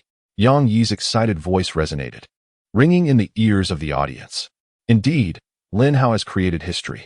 Currently, the highest scoring record for an Asian player in the NBA stands at 41 points, a feat achieved by Yao Ming in 2004 against the Hawks. Moreover, Lin Hao secured 9 rebounds and delivered 8 assists, coming perilously close to achieving a remarkable triple-double. Yang Yi suddenly remarked, what a pity. If he had indeed accomplished a triple-double, it would have been extraordinary. Our people have yet to achieve such a feat in the NBA. Su Jiqing lamented. No, Teacher Su, you are mistaken. Lin Hao has already recorded a triple-double. Yang Yi exclaimed, glancing at the information in his hands. Ah, let me see. Su Jiqing took the document and was momentarily stunned, his voice trembling slightly. In the match against the Seattle Supersonics, our player Lin Hao achieved his first career triple-double, with statistics reading 19 points, 11 rebounds, and 10 assists. Boom. The audience in front of the television erupted with excitement. Achieving a triple-double is a feat reserved for the elite players of the NBA. Yao Ming is impressive, but he has never accomplished a triple-double. Not to mention Yi Jianlian and Badier. Dad, is Lin Hao now better than Yao Ming? Old Zhang's son exclaimed with excitement. Well, to some extent, yes. Old Zhang replied. At that moment, Lin Hao's name swept across the headlines of major media outlets and dominated online trending topics. On forums, netizens showered him with praise. The foremost figure in Chinese basketball, the pride of China, the leader of Chinese basketball, the Great Wall of China in motion. These titles seemed to be bestowed upon Lin Hao without reservation. However, the tide on the forums soon shifted as Lin Hao's female fans began to make their presence known. In our household, Lin Hao is the unrivaled champion of the universe. To those who proclaim Kobe as the greatest, I challenge you to step forward. Has your beloved Kobe ever scored 42 points in a single game? Has he achieved a triple-double? And as for those who argue that Shaquille O'Neal reigns supreme, I scoff. That towering figure pales in comparison to our Lin Hao. Not only does Lin Hao possess unparalleled charm, but his skills on the court are also second to none. If you disagree, let us engage in debate. Ladies, have you noticed that there exists a player in the NBA nicknamed the King? How can a less than attractive individual possibly deserve such a formidable title? Indeed, let us unite in protest against the NBA and reclaim that moniker. The fans are utterly speechless at the fervor of these aesthetically minded young ladies. Initially, some attempted to enlighten them, stating that Kobe's highest single game score is 55 points, and that he has achieved triple-doubles with great frequency. Shaquille O'Neal is recognized as the most dominant center in NBA history, and Lin Hao still has a long way to go in comparison. LeBron James, a chosen one and the first overall pick of the 2003 draft, has amassed an impressive array of accolades, warranting the title the king. However, it soon became apparent that these young ladies were entirely unreceptive to such reasoning. I don't care. I don't care. My Lin Hao is the strongest in the universe. This surge of devoted female fans quickly attracted a legion of detractors, affectionately dubbed Lin haters. Interestingly, their disdain for Lin Hao is minimal. Rather, the fervor of these young ladies has sparked a rebellious spirit within them, leading to various criticisms. It is well known that the combativeness of these young ladies is remarkably formidable. Dare to criticize their idol, and they will engage you in a verbal duel until dawn breaks. In a moment, the forum was abuzz with excitement. However, Lin Hao had no time to pay attention to these matters. Upon leaving the arena, he hurried straight to his apartment, eagerly activating the system panel. His performance in the match was nothing short of spectacular, surely yielding a plethora of attribute points. Ding. Detected that the host scored 7 3-pointers over All-Star player McGrady, awarding 14 attribute points. Ding. Detected that the host made 5 mid-range shots over All-Star player McGrady, awarding 10 attribute points. Ding. Detected that the host. Ding. Detected that the host. Ding. Detected that the host contributed to the Lakers' victory in a regular season game, awarding 3 attribute points. A total of 56 attribute points. Lin Hao had remarkably amassed 56 attribute points. This was his first time receiving such a generous reward. Suppressing his excitement, Lin Hao began to contemplate seriously. He had discovered a more efficient method to acquire attribute points, one that surpassed the effectiveness of one-on-one matches with Kobe and rigorous training. This method was data accumulation. Since data accumulation was the goal, scoring would undoubtedly be the best choice. However, the challenge lay in the presence of the ball-dominating Kobe on the Lakers, which limited Lin Hao's opportunities to shoot. His impressive 42 points in this game were largely due to the influence of the Huaxia Derby. Thus, Lin Hao resolved to fully enhance his rebounding and passing abilities. In the end, with 16 attribute points remaining, he allocated them entirely to blocking. Consequently, both his rebounding and passing abilities reached their maximum, while his blocking capability soared to 46. Subsequently, he arrived at the lottery segment. Lin Hao had initially harbored little hope for the lottery during the regular season, yet this time his rewards were unexpectedly bountiful. The swift first step of Tracy McGrady. McGrady is most renowned for his pull-up jump shot, but his explosive first step is undoubtedly a marvel in the NBA. He often penetrates the defensive line with remarkable speed, creating effortless scoring opportunities. Lin Hao was utterly elated.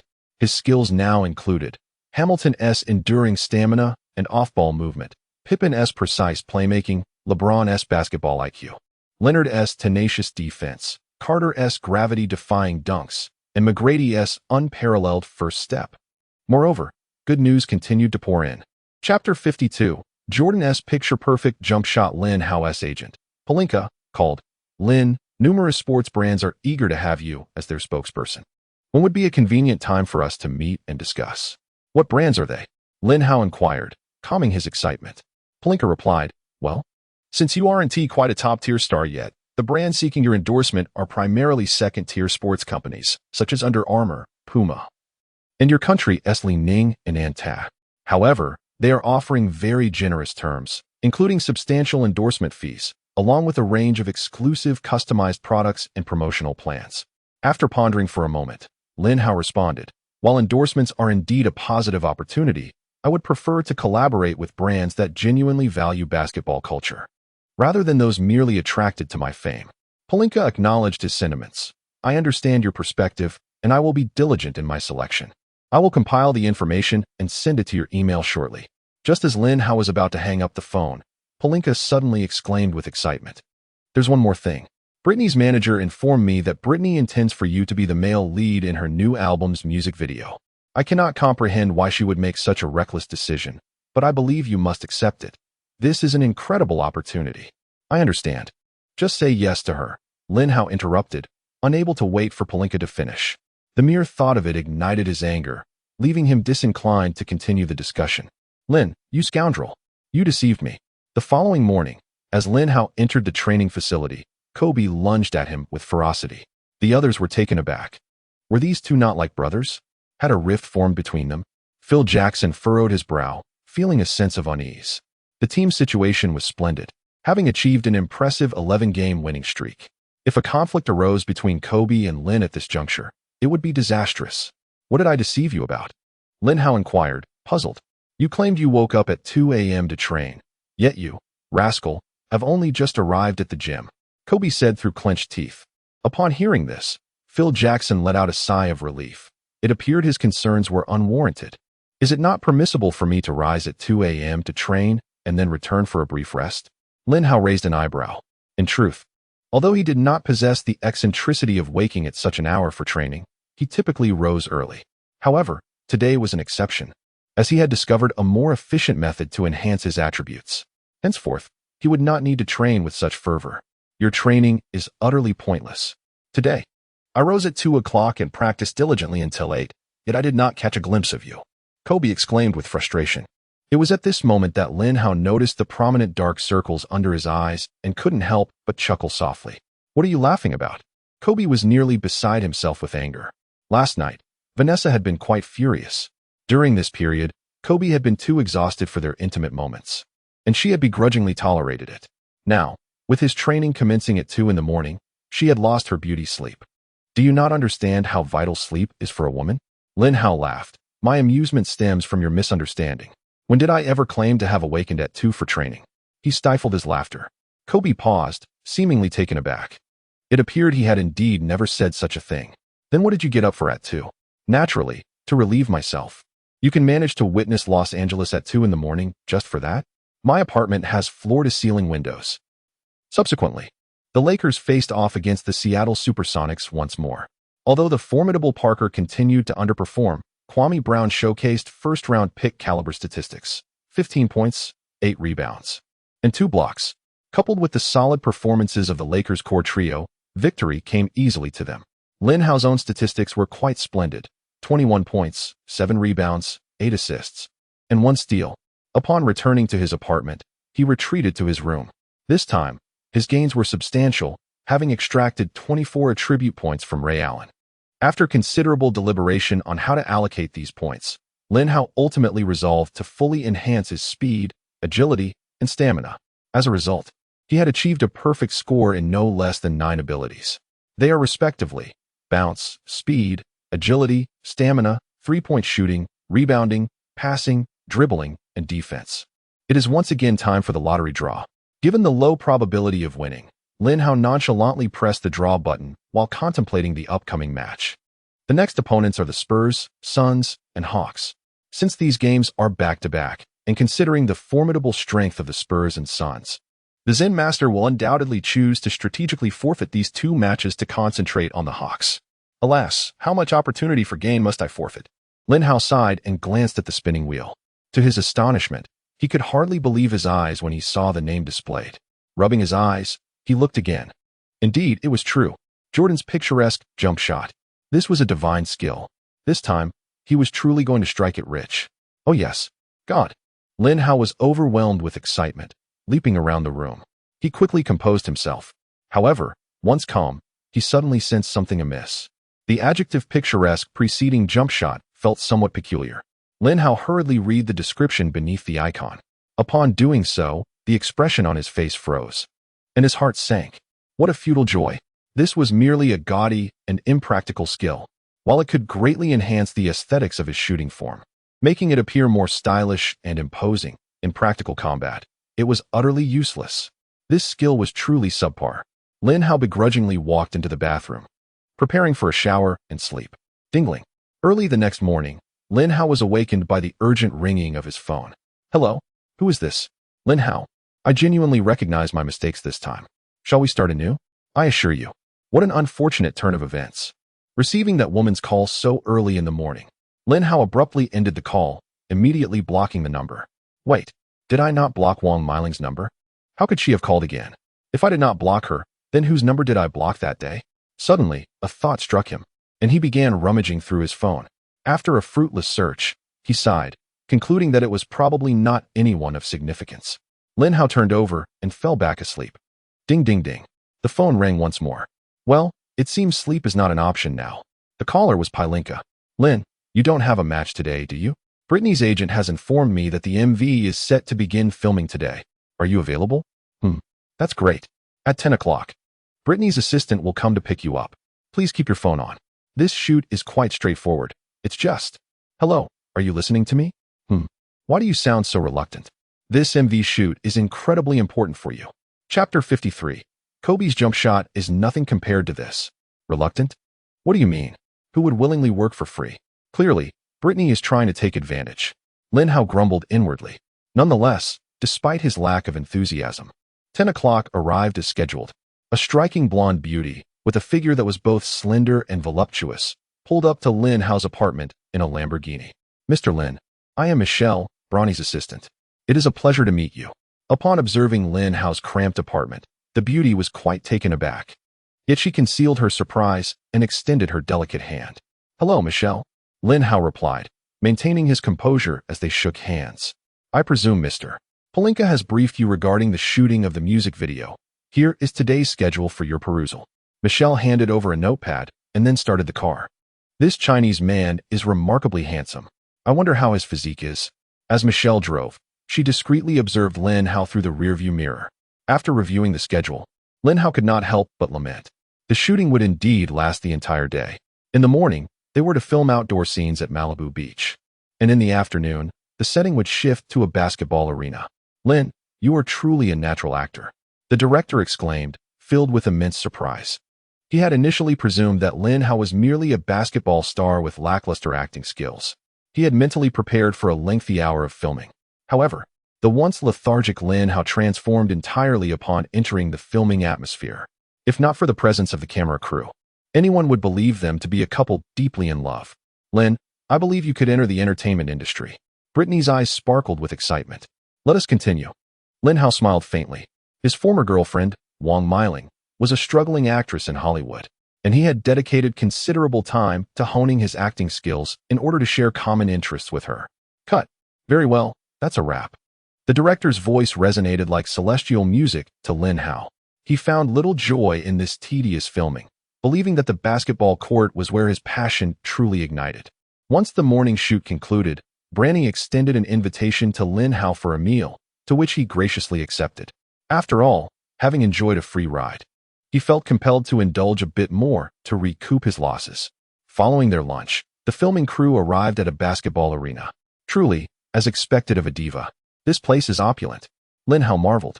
The facilities and equipment of this gymnasium rivaled those of professional venues like the Staples Center. Mr. Lin, please don your jersey and showcase a few moves on the court. We are filming a music video, not a game, so your movements must be exquisite, the director instructed. Finally, Lin Hao's artistic flair found its purpose. With a heart full of joy, he donned a training outfit, first dribbling the ball a few times to warm up, followed by an array of layups and jump shots. His jump shot, of course, emulated Jordan's iconic style. Although this flamboyant technique was impractical for competitive play, he felt no hesitation now. The director, a basketball enthusiast who had played in the NCAA during his youth, observed Lin Hao's style with a critical eye. While Lin Hao's game was indeed dazzling, having been accustomed to witnessing the likes of Kobe and Iverson, he remained unfazed. However, when Lin Hao began to execute a fadeaway jump shot, my goodness, what am I witnessing? The director gasped, his eyes nearly popping out in astonishment. Lin Hao soared high, his body forming a graceful arc in midair. His body leaned slightly backward, forming a perfect angle with the ground.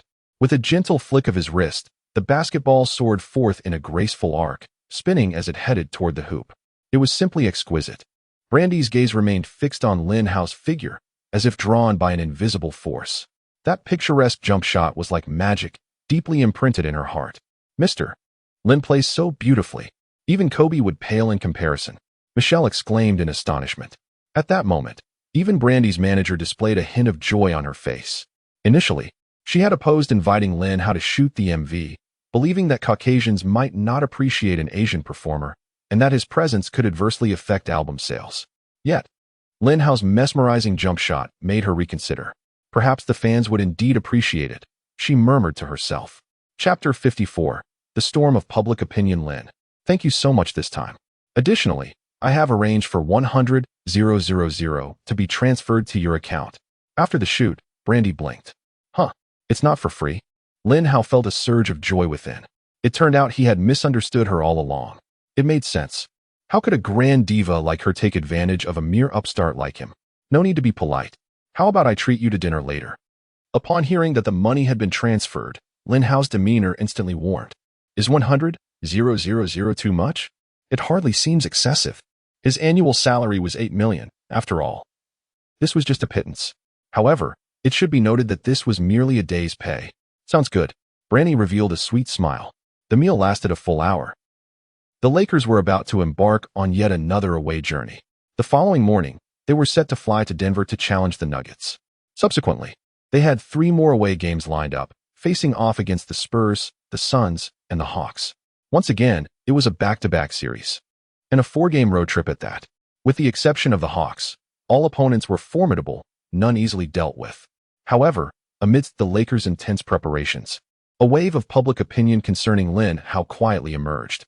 This burgeoning star of the Lakers had captured widespread attention. During a highly anticipated interview, the host had specifically invited basketball legend Charles Barkley to share his thoughts on Lin Hao. After witnessing Lin's 2 spectacular performances firsthand, Barkley was already captivated by his talent and dedication. Thus, during the interview, he passionately expressed, first and foremost, Lin's defensive abilities are truly astonishing, whether facing LeBron's strength, Pierce's cunning, Wade's speed, or Ray Allen's precision, they all pale in comparison under his defense. This season, he is undoubtedly a contender for the Defensive Player of the Year, DPOY, accolade. Furthermore, Lin Hao has also showcased remarkable versatility on the offensive end, with 2 triple-doubles serving as the finest testament to his prowess. In terms of versatility, he stands shoulder to shoulder with any superstar in the current league, including LeBron. Moreover, he serves as the initiator of the triangle offense. In a team featuring the likes of Kobe and the left-handed magician Odom, one can only imagine the immense difficulty in achieving success. Although Lin Hao's offensive repertoire remains somewhat limited at present, he is diligently pursuing improvement. Thus, I contend that Lin Hao has emerged as the preeminent small forward in the NBA today. The moment Barkley made this assertion, it ignited a firestorm of controversy. The media swiftly reported and commented on the matter, with criticism flooding in like a tidal wave. Has Barkley lost his mind? How could he utter such words? It is utterly preposterous. Barkley is merely pandering to the Chinese audience, shamelessly extolling Lin Hao. Even some former basketball luminaries have stepped forward to denounce him vehemently. Magic Johnson remarked, Barkley may be a great player, but as a commentator, some of his views are excessively extreme and one-sided, which could mislead fans. Scottie Pippen added, Barkley always speaks without thought. This is a blatant disrespect to other exceptional small forwards. Before long, Lin Hao became the focal point of public discourse and the target of widespread scrutiny and criticism. Chapter 55. Is your mind filled with nonsense? All you know is one-on-one. Prior to the Lakers and Nuggets game, a reporter inquired, what are your thoughts on Barkley's remarks? Carmelo Anthony burst into laughter. Barkley is merely seeking attention. Lin Hao is nothing but a soft player. He only dares to float outside and shoot threes. A player of such caliber would merely serve as a substitute on our Nuggets team. Tonight, I shall demonstrate to Barkley how the strongest small forward in his eyes is utterly overwhelmed by my prowess. Inform Lin Hao to return promptly to Huaxia. The inferior CBA is his rightful domain. When the reporter conveyed Anthony's remarks to Lin Hao, he merely replied, we shall meet on the court. Although Lin Hao was perplexed as to why he was caught in the crossfire, he understood a fundamental truth. Avoid trouble when unnecessary, but do not shy away when challenges arise. His elder brother, Kobe, stood up for him. Carmelo Anthony, is it?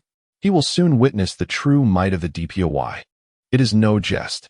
Even facing Lin Hao one-on-one proves to be quite a challenge, and that fellow Anthony seems rather inflated in his ego. At the Pepsi Center, the home of the Denver Nuggets. Lin, are you all right? Kobe inquired with concern, noticing Lin Hao's pallid complexion. I'm fine. It might just be altitude sickness. Lin Hao replied, shaking his head. In truth, he felt utterly unwell. dizzy, anxious, short of breath, and fatigued. Truly, this is the notorious home court. He mused internally.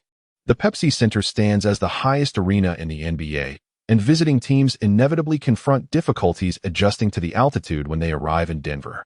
Consequently, the Nuggets boast a home victory rate exceeding 80. Hence, this venue has earned the moniker of a devilish home court. Last season, due to Lin Hao being consistently listed as inactive, this marks his inaugural visit to Denver. At 9:30 that evening, the match commenced officially, with the Lakers starting lineup remaining unchanged. The starting lineup for the Denver Nuggets consisted of Andre Miller, Buckner, Anthony, Kenyon Martin, and Marcus Camby. As the game commenced, Carmelo Anthony resembled a predator sensing blood, his eyes gleaming with excitement and provocation. Under the approval of coach George Karl, he would engage with Lin Hao throughout the match. Following a failed jump ball, the Nuggets gained possession. Just as Andre Miller dribbled the ball past half court, Anthony demanded it. "Tonight, I shall torment you beyond measure," he declared, baring his white teeth in a menacing grin. No sooner had he spoken than he executed a feint and a swift change of direction, effortlessly bypassing Lin Hao. Indeed, it was a singular, decisive move. Under the influence of altitude sickness, Lin Hao was momentarily caught off guard. None anticipated this swift maneuver. Leaving no time for defensive support, Anthony scored the first 2 points with a casual layup. Is this the caliber of our best defensive player? During the transition back on defense, Anthony patted Lin Hao's shoulder, dripping with taunt. Lin Hao's expression darkened, brimming with indignation. Yet what could he do? Should he confront Anthony, proclaiming, "I am unaccustomed to your home court. Let us reconvene in Los Angeles"? A true warrior never seeks excuses for defeat. Having succumbed, he could only accept it. In the subsequent possession, Lin Hao had the ball. Like a ravenous wolf, Anthony closed in on him. As the team's second-in-command and the orchestrator of the triangle offense, the ball invariably passed through Lin Hao's hands during nearly every attack. Yet, this honor had transformed into a burden. Faced with the choice of offense, Lin Hao felt weakened, lacking confidence in his ability to score. If he opts for a pass, he will be ridiculed by Anthony. Never mind, the victory of the team takes precedence. Once I regain my strength, I shall obliterate that fool. At this moment, Lin Hao astutely detected Kobe's movement and delivered a precise and swift pass. The basketball soared accurately into Kobe's hands. The Zen Master's eyes lit up. He had been concerned that Lin Hao might lose his composure due to provocation, forcing a reckless attack despite his physical discomfort. However, Lin Hao is not one to be easily subdued.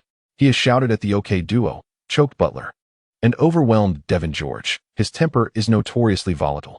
Yet, at this moment, he remained entirely unaffected. On the contrary, that pass was executed with remarkable precision. Composure, truly. This is the finest quality of an exceptional point guard. Oh, but Lin Hao is not a point guard. Buckner's defense was utterly ineffective against Kobe, who, without a moment's hesitation, leaped into action. Andre Miller rushed over to provide help defense. Nevertheless, Lin Hao seized the moment with impeccable timing. By the time Miller reached Kobe, he had already completed his shot. As long as he is not double-teamed, it is akin to an open shot for Kobe. The ball goes in. Huh. I told you I was right. You truly are a coward. Faced with the greatness of Carmelo Anthony, you lack even the courage to take a three-pointer. If you have guts, challenge me one-on-one. Coward. Anthony's loathsome voice echoed once more. Lack of education can be remedied, appearance can be altered, but low intelligence is an affliction that cannot be cured. Lin Hao scoffed. What do you mean? Anthony was momentarily taken aback. Are you implying that I have a low IQ? It took him quite a while to process the insult. Of course. Does your mind contain nothing but nonsense? All you know is one-on-one. Are you not aware that I am currently assuming the role of a point guard? Organizing and passing are the foremost duties of a point guard. Do you comprehend? Lin Hao spoke with conviction, yet deep down, he felt a tinge of insecurity. Were it not for his physical condition, he would have undoubtedly utilized McGrady's swift first step to outmaneuver Anthony. That would have been truly formidable. Yet for now, he must endure. Once again, the Nuggets are on the offensive, and once more, it is Anthony with the ball. He is determined to continue his one-on-one assault. Having declared his intent to dominate Lin Hao, he feels compelled to deliver. With both hands on the ball, Anthony begins to move rhythmically. Suddenly, he steps forward with his left foot, feigning a drive to the left, causing Lin Hao's center of gravity to shift slightly. In that fleeting moment, Anthony swiftly retracts the ball, leaving Lin Hao unprepared. Seizing the opportunity, Anthony leaps high, gently flicking the ball from his hand. Lin Hao can only watch helplessly as Anthony executes a jump shot. With a swoosh, the ball finds the net effortlessly. Oh, Cameron has scored twice against Lin Hao, who is powerless to stop him. Lin Hao stands defenseless before Cameron. The so-called best defensive player is merely a hollow title. The commentators at the scene excitedly discuss the unfolding events, while the Nuggets fans erupt in a fervent cheer and applause from the sidelines. Your offense may falter, but is your defense equally abysmal? How could you possibly be outmatched so easily, like crossing a road at dawn? Do you truly consider yourself worthy of being called the NBA's top small forward? Anthony's taunts are enough to infuriate Lin Hao beyond measure. Witnessing Lin Hao struggles, Phil Jackson felt an acute sense of urgency, yet he found himself utterly powerless. Overcoming altitude sickness was a challenge Lin Hao had to face alone. Kobe had considered taking on the defensive responsibility against Anthony, but ultimately decided against it. This hurdle was one Lin Hao needed to surmount. Otherwise, it would leave an indelible psychological scar.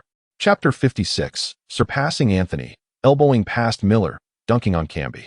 Next came the Lakers' offensive turn. Lin Hao refrained from handling the ball. After passing it to Odom, he commenced a vigorous sprint across the court. However, Hamilton's off-ball movement proved ineffective this time. Lacking speed and agility, Anthony easily matched his pace. After a relentless effort, Lin Hao found no open space, and Odom opted to hand the ball over to Kobe for an isolation play. Under the pressure from Andre Miller and Buckner, Kobe missed his shot. Marcus Camby seized the rebound. Rather than taunting Lin Hao, Anthony resorted to a deeply insulting throat-cutting gesture. Enough was enough. Lin Hao felt a surge of fury. He longed to confront Anthony physically, even if it meant facing a suspension. Yet, his mobility was compromised, and he doubted who would emerge victorious in a fight. As Lin Hao took a breather on the bench, the crowd of Nuggets fans unleashed a chorus of boos directed at him.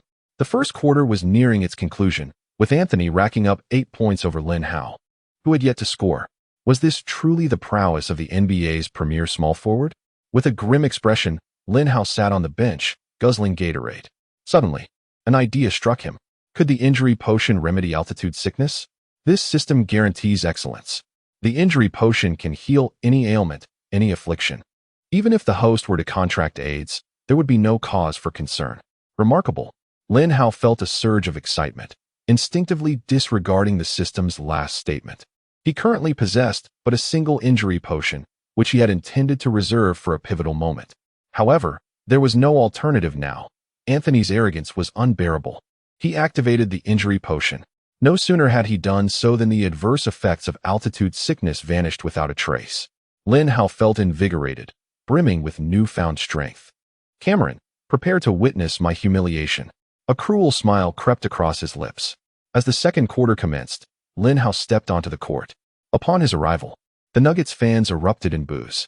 This time, however, Lin Hao was unperturbed, repeatedly gesturing for them to amplify their volume. Andre Miller dribbled the ball across half-court. Ultimately, the ball found its way into Anthony's hands. Are you ready to be utterly dismantled? Anthony faced Lin Hao with a taunting grin. Without delay, he began to dribble in a crossover, executing 4 swift dribbles before suddenly decelerating, raising both hands to feign a shot. Lin Hao advanced with alacrity, poised to block. Yet again, Anthony executed a deceptive maneuver. Lowering his center of gravity, he transitioned the basketball from behind to his left hand, seemingly poised to drive from the left. Lin Hao, reacting swiftly, lateralized his movement to obstruct Anthony's path. How has this kid's speed increased so dramatically? Anthony pondered in surprise. He abruptly changed direction, seeking a breakthrough from the right. Nevertheless, Lin Hao, demonstrating remarkable speed and astute judgment, thwarted the offensive route once more. This kid's defense is immensely suffocating. After several unsuccessful attempts to break through, Anthony had no choice but to retreat beyond the three-point line, preparing for a jump shot. Lin Hao closely followed, once again lunging forward. Damn, how can this kid jump so high? Filled with trepidation, Anthony's shot went awry, narrowly grazing Lin Hao's fingertips as it soared past.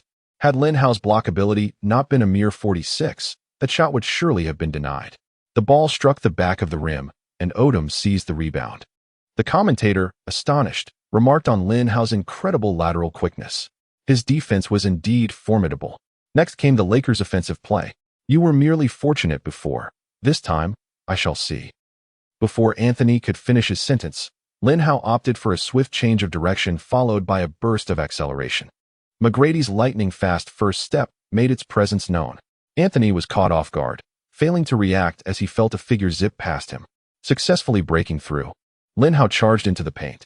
Andre Miller hastened to provide support, but Lin Hao's strength rating of 87 was not to be underestimated. He forcefully pushed past Miller, continuing his relentless advance. "Get off my turf!" Marcus Camby bellowed, obstructing Lin Hao's path.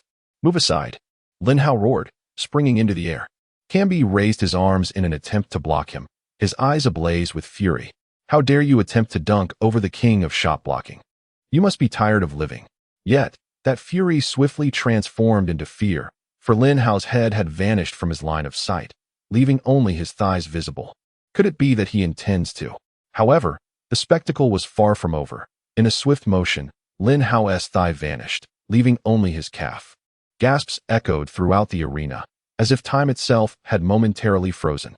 Lin Hao's body ascended higher and higher.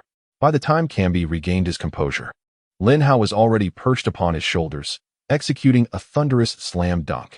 The rim reverberated with a resonant thrum, groaning in agony. The legendary death-defying dunk by Carter had made its triumphant return. Was that sufficiently impressive? Upon landing, Lin Hao pounded his chest fiercely, casting a fierce glare at Anthony. "Oh my God, what have I just witnessed?" He bypassed Anthony, shoved Miller aside, and dunked over Camby? Surely, my eyes do not deceive me. The commentator was so astounded that his jaw nearly unhinged. Goodness, this moment left even Kobe in sheer disbelief. Can a mere mortal achieve such feats? Just moments ago, I was contemplating ways to prevent you from being overwhelmed by Anthony, and now you've transcended all expectations. At that very moment, Blanny was glued to the television, watching Lin Hao's performance unfold. As she witnessed the astonishing display, her teeth clenched in frustration. This man can dunk over a towering figure exceeding 2 meters. Clearly, during the filming of the music video, he possessed the ability to soar and complete a dunk, yet he chose to straddle his own neck instead. It must have been intentional, she mused. George Karl immediately called for a timeout. Meanwhile, the arena's large screen replayed Lin Hao's miraculous feat over and over again. The Denver fans erupted into waves of astonished cheers. The commentator remained engulfed in astonishment, still relishing the recent spectacle. "You know, my friend, the recent display of Lin Hao's breakthrough reminded me of Tracy McGrady, while his dunk evoked memories of Vince Carter." "No, you are mistaken. He surpasses Carter in sheer defiance of gravity. He executed a dunk while perched atop the head of a 2.11-meter shot-blocking king." Take note of the video replay. At the pinnacle of his jump, Lin's neck was already level with the rim. Indeed, he should participate in the dunk contest. With his presence, the others would likely be vying for second place. During the timeout, Kobe gazed at Lin Hao with a pitiful expression reminiscent of a wronged wife. In Chapter 57, "If I don't obliterate you, others may think we are of the same caliber." Lin Hao understood his implication. He was still eager to uncover the secret behind enhancing his vertical leap. Lin felt a twinge of anxiety under his gaze and concocted another excuse. "The reason I jump so high is that I am practicing an ancient secret technique from Huaxia." "What technique?" Upon hearing this, the entire Lakers team crowded around Lin Hao, their eyes shimmering with intense curiosity. Even players like Vujasic and Medvedenko, who typically linger around the periphery, were no exception. As NBA players, who would not desire to elevate their jumping prowess, even if not for dunking or blocking, it could certainly capture the attention of the ladies. "This secret technique is called Tai Chi," Lin Hao proclaimed with feigned mystique. "Tai Chi, can you teach us?" Kobe, Odom, and the others looked on with eager anticipation. "Of course, no problem," exclaimed Lin, as Zen master Phil Jackson crossed his arms, a smile playing on his lips. Lin Hao may deceive players like Kobe, but he cannot fool him. As an aficionado of Eastern culture, the Zen master certainly appreciates Tai Chi. However, he does not expose Lin Hao. For practicing Tai Chi cultivates one's character and enhances the spirit, which greatly benefits the team. As the timeout concludes, the game resumes. Once again, it is Anthony attempting to go solo. This is George Karl's final opportunity for him. Regardless of success or failure, they must implement a strategy next. Otherwise, The entire match would devolve into a mere duel between two players, which is unacceptable. Young man, you have successfully provoked my ire. A glint of determination sparkled in Anthony's eyes. The previous moment had left him utterly embarrassed. He initiated a shoulder fake, attempting to lure Lin Hao to shift to one side. Yet, Lin Hao remained as steadfast as a rock, his feet firmly planted on the ground. Anthony then swiftly executed a crossover dribble, followed by a sudden stop, feigning a shot. Nevertheless, Lin Hao was unfazed, maintaining an impeccable defensive stance. Time was slipping away, and Anthony could not find a suitable opportunity to attack, ultimately resorting to a forced jump shot. Fearing Lin Hao's leaping ability, he opted for a fadeaway. But how could his fadeaway compare to Kobe's? If he could not block Kobe, how could he possibly block you? At the very moment Anthony leaped, Lin Hao soared like an eagle ascending the heavens, leaping high into the air. Though his shot-blocking prowess may be lacking, his leaping ability surpassing even that of Carter compensated for it all. A thunderous sound resonated as Lin Hao's powerful hand struck the basketball with force. Under the immense impact, Anthony lost his balance and was sent sprawling to the ground in a most undignified manner. Oh, my God! The entire stadium was instantly engulfed by the gasps of the spectators. The two commentators on site wore expressions of disbelief. What on earth is happening with Cameron? It was one thing to be surpassed last time, but now being blocked as well. Perhaps it was merely a fluke. It must certainly be an accident. Indeed, you are right. Cameron will undoubtedly retaliate against Lin Hao. In the next moment, Lin Hao swiftly seized the basketball and propelled it forward once more. Kobe traversed half the court, leaping from the free throw line to complete a dunk. If I don't outshine you, others might mistakenly believe we are on the same level, Lin Hao casually remarked as he passed by Anthony. Damn it. Shit. Anthony trembled with rage. The impact of those words was simply overwhelming. Consequently, Anthony refrained from further one-on-one confrontations. He was not intimidated by Lin Hao, but rather deterred by the authority of George Karl. Instead, he began to move off the ball. In truth, Anthony's movement without the ball was equally lethal. However, misfortune struck, for he encountered Lin Hao. When it comes to positioning without the ball, Lin Hao currently reigns supreme, with no one daring to claim the second position, except for Hamilton, of course. As Anthony zigzagged back and forth, Lin Hao clung to him like an unyielding piece of gum. With no alternatives, Andre Miller passed the ball into the paint for Camby to forcefully attempt a shot. Yet, Kobe was quick to provide support. He circled in front of Camby, extending his long arm to successfully intercept the ball. With Lin Hao preoccupied with Anthony, Kobe only needed to guard Buckner, this diminutive Camila. This was a gross underutilization of his elite defensive capabilities, thus allowing him to channel more energy into team defense. In an instant, Lin Hao darted towards the opponent's hoop like a bolt of lightning. Although Lin Hao exhibited greater speed, Anthony was positioned closer to his own basket. And with his frantic defense, Lin Hao surprisingly lagged behind by a step. Nonetheless, Kobe's pass arrived as anticipated. Ignoring the presence of Anthony before him, Lin Hao soared into the air, delivering a thunderous axe dunk right in the face of the Mellow. Oh, my God! The audience erupted in astonished cheers once more. The commentators were momentarily taken aback. It appeared that Anthony was not in his best form today. Lin Hao seemed to surpass our expectations, particularly with his dunks. He approached Anthony once again and made a gesture mimicking a gunshot to the head, a move that originally belonged to Anthony himself, now returned to him. Anthony staggered to his feet, disbelief etched on his face. He had been humiliated by a dunk over him. The anger and humiliation surged within him, made all the more intense by the fact that the one who dunked over him was a yellow-skinned monkey. Anthony's eyes widened in incredulity, rage flooding his heart. His face flushed, and his gaze ablaze with fury. How dare he? Anthony roared silently within. He had never imagined he would be so thoroughly humiliated by a yellow-skinned monkey in this game, the overwhelming sense of defeat nearly driving him to madness. The spectators were utterly stunned, gazing blankly at Lin Hao on the court. Is this real? That kid actually executed such a dunk in front of Anthony. It was utterly insane. I have never witnessed such a commanding display. The entire arena was enveloped in a palpable atmosphere of shock, as if time itself had come to a standstill in that very moment. Lin Hao's action of shooting with precision was akin to a powerful bomb, igniting a tremendous stir among the crowd. In the next round, Anthony dashed desperately, yet he could not shake off Lin Hao. Andre Miller had no choice but to hastily take a shot. It was a miss. The ball landed squarely atop Camby's head. He leaped lightly, poised to claim the rebound, which seemed entirely within his grasp, as all the Lakers players were already preparing to retreat on defense. Unexpectedly, a figure darted past, extending a large hand to swat the ball away. It was Lin Hao. Camby was immediately incensed, having just been dunked on. Did Lin Hao now intend to snatch my rebound?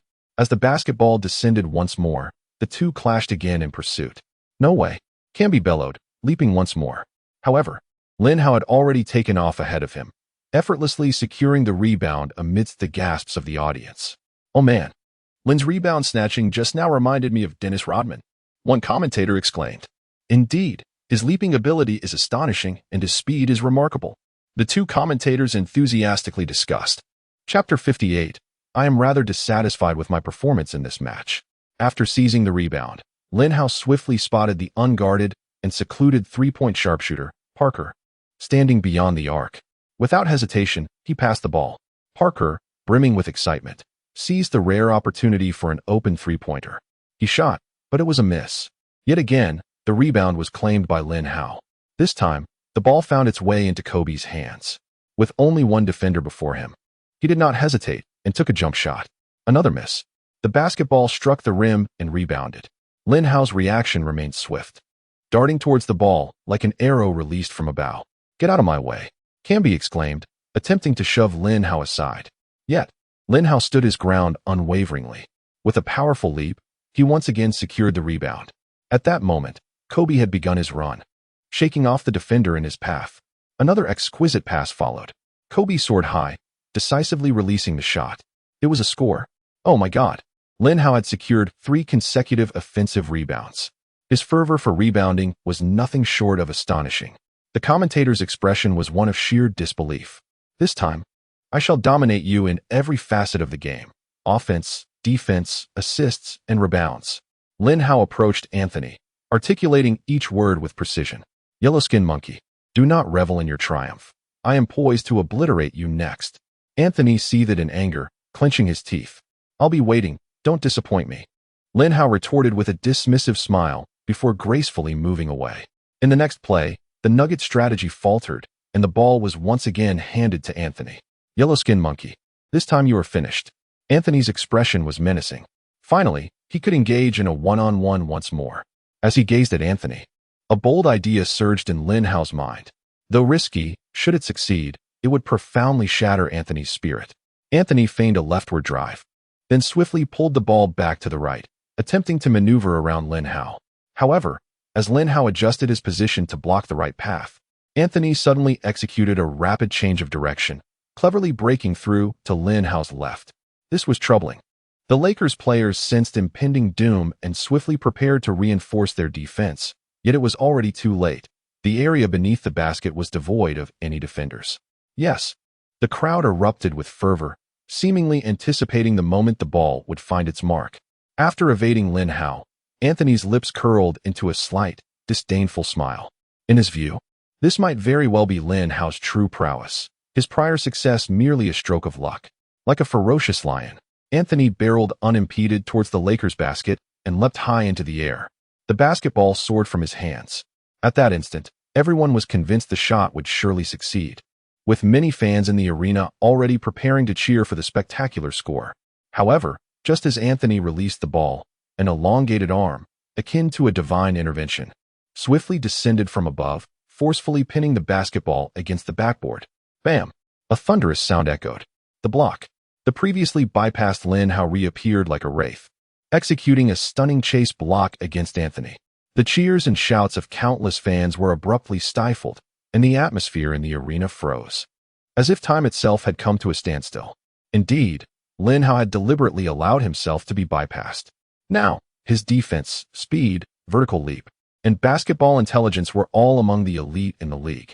With such advantages, he intended to humiliate Anthony with this audacious display.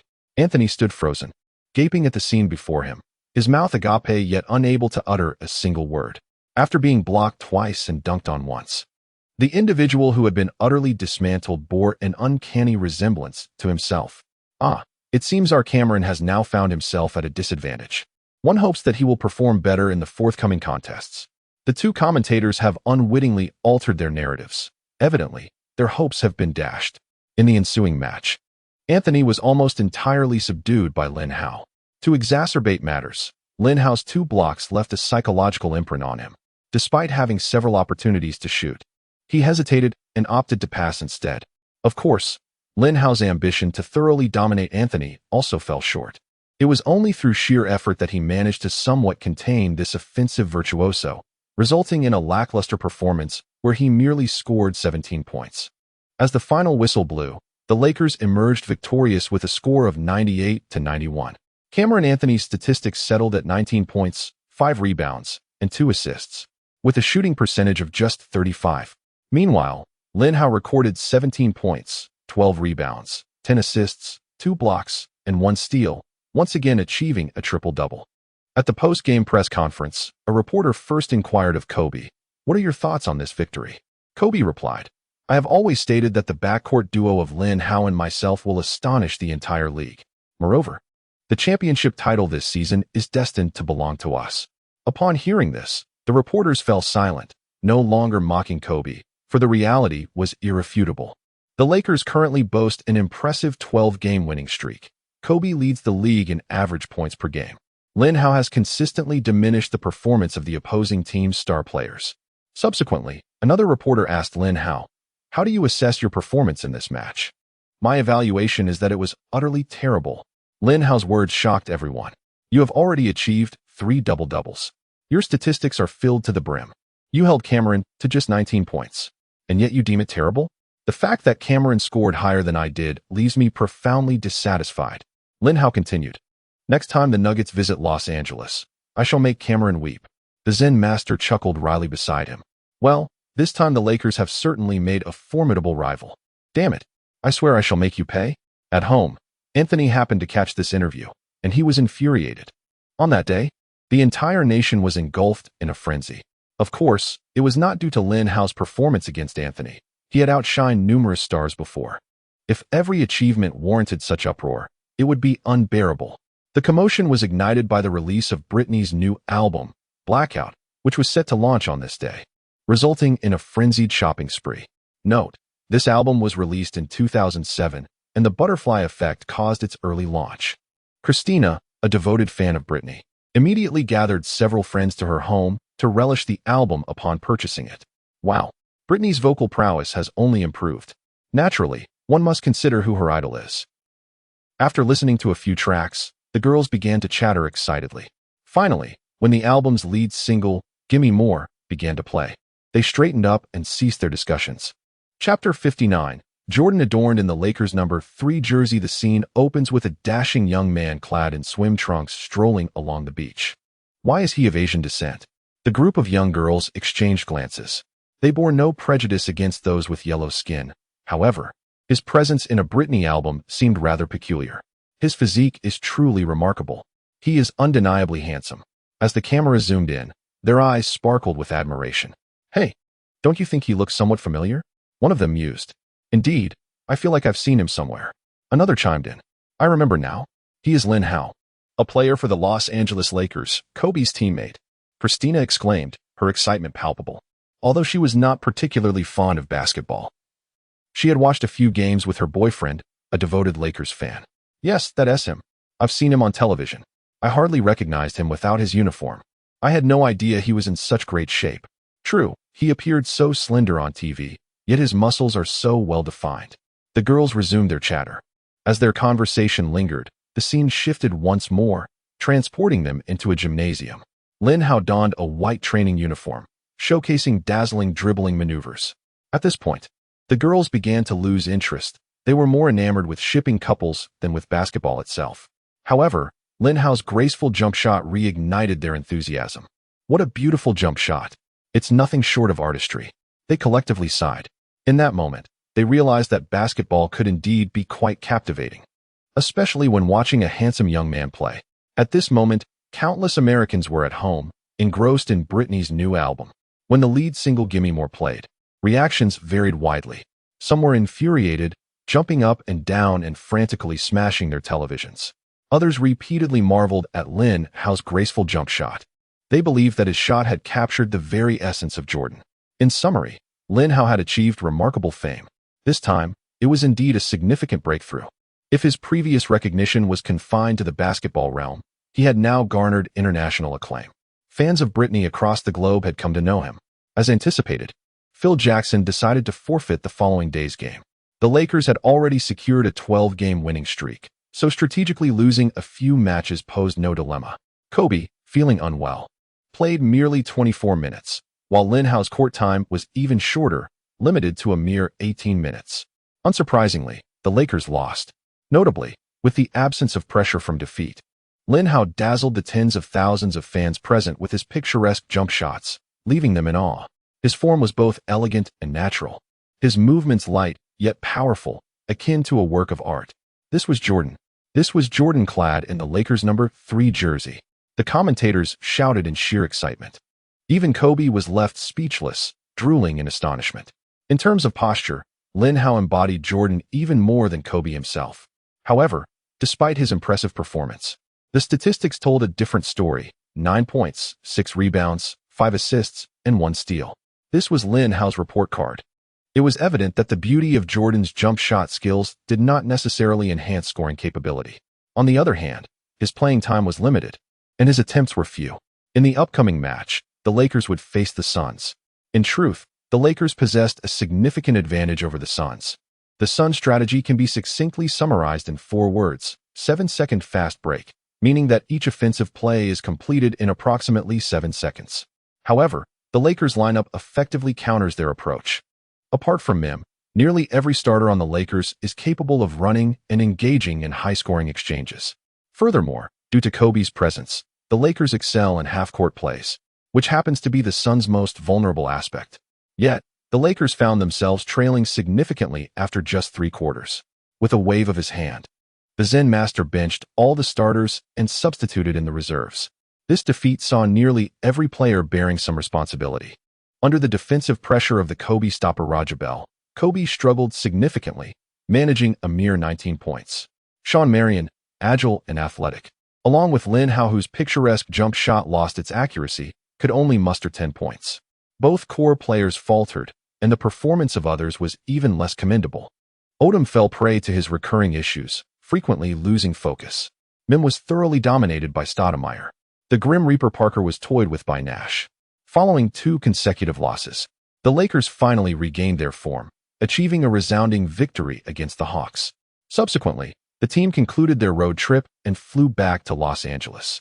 Notably, the Player of the Month for December was announced, and Kobe undoubtedly claimed this honor.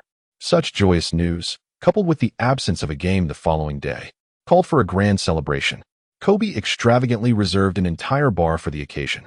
Indeed, Lin, I have noticed that your fan base has grown significantly during these recent matches. Odom remarked, resting his arm on Lin Hao's shoulder. Yes, I have observed that as well. Death God Parker exclaimed, taking a hearty swig of his drink. Upon reflection, Lin Hao realized it was indeed the case. In these past games, countless fans had cheered for him, overshadowing even Kobe and surpassing the star player of the opposing team. This was quite a remarkable phenomenon, particularly considering that he was playing away games. It is rather unusual for away fans to cheer for the star of the visiting team. Chapter 60, Greetings, Idol. Tonight, I shall outshine you.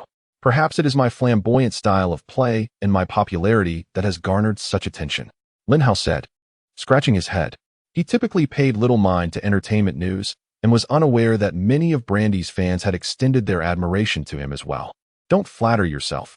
No matter how popular you become, you could never eclipse me, Kobe retorted with a smirk. If he were to learn the truth, he might very well be infuriated. The Lakers celebrated exuberantly throughout the night. The following day marked an internal training session for the Lakers.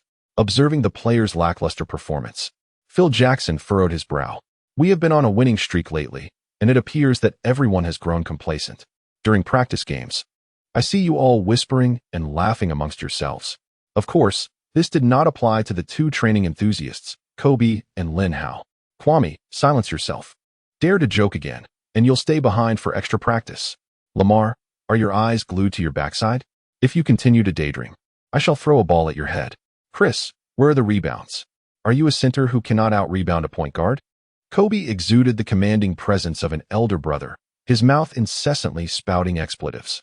The atmosphere grew tense as everyone fell silent, compelled to focus intently on their training. Suddenly, the shrill sound of Lin Hao's phone pierced the air, prompting him to rush over to answer it. All eyes were fixed on Kobe, with thoughts racing that the second-in-command was about to face a severe reprimand for taking a call during practice, a notorious taboo in Kobe's book. "Lin, you absolute.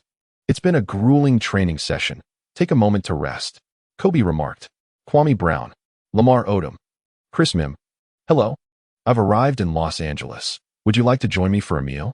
My album is performing splendidly, and you have played a significant role in that." The melodious voice of Brittany chimed from the other end of the line. "Yes, of course. However, I'm currently in training. I'll come find you after I finish," Lin Hao replied. Upon hanging up, he noticed that everyone was staring at him. With an awkward chuckle, he admitted, "Oops, I forgot to silence my phone."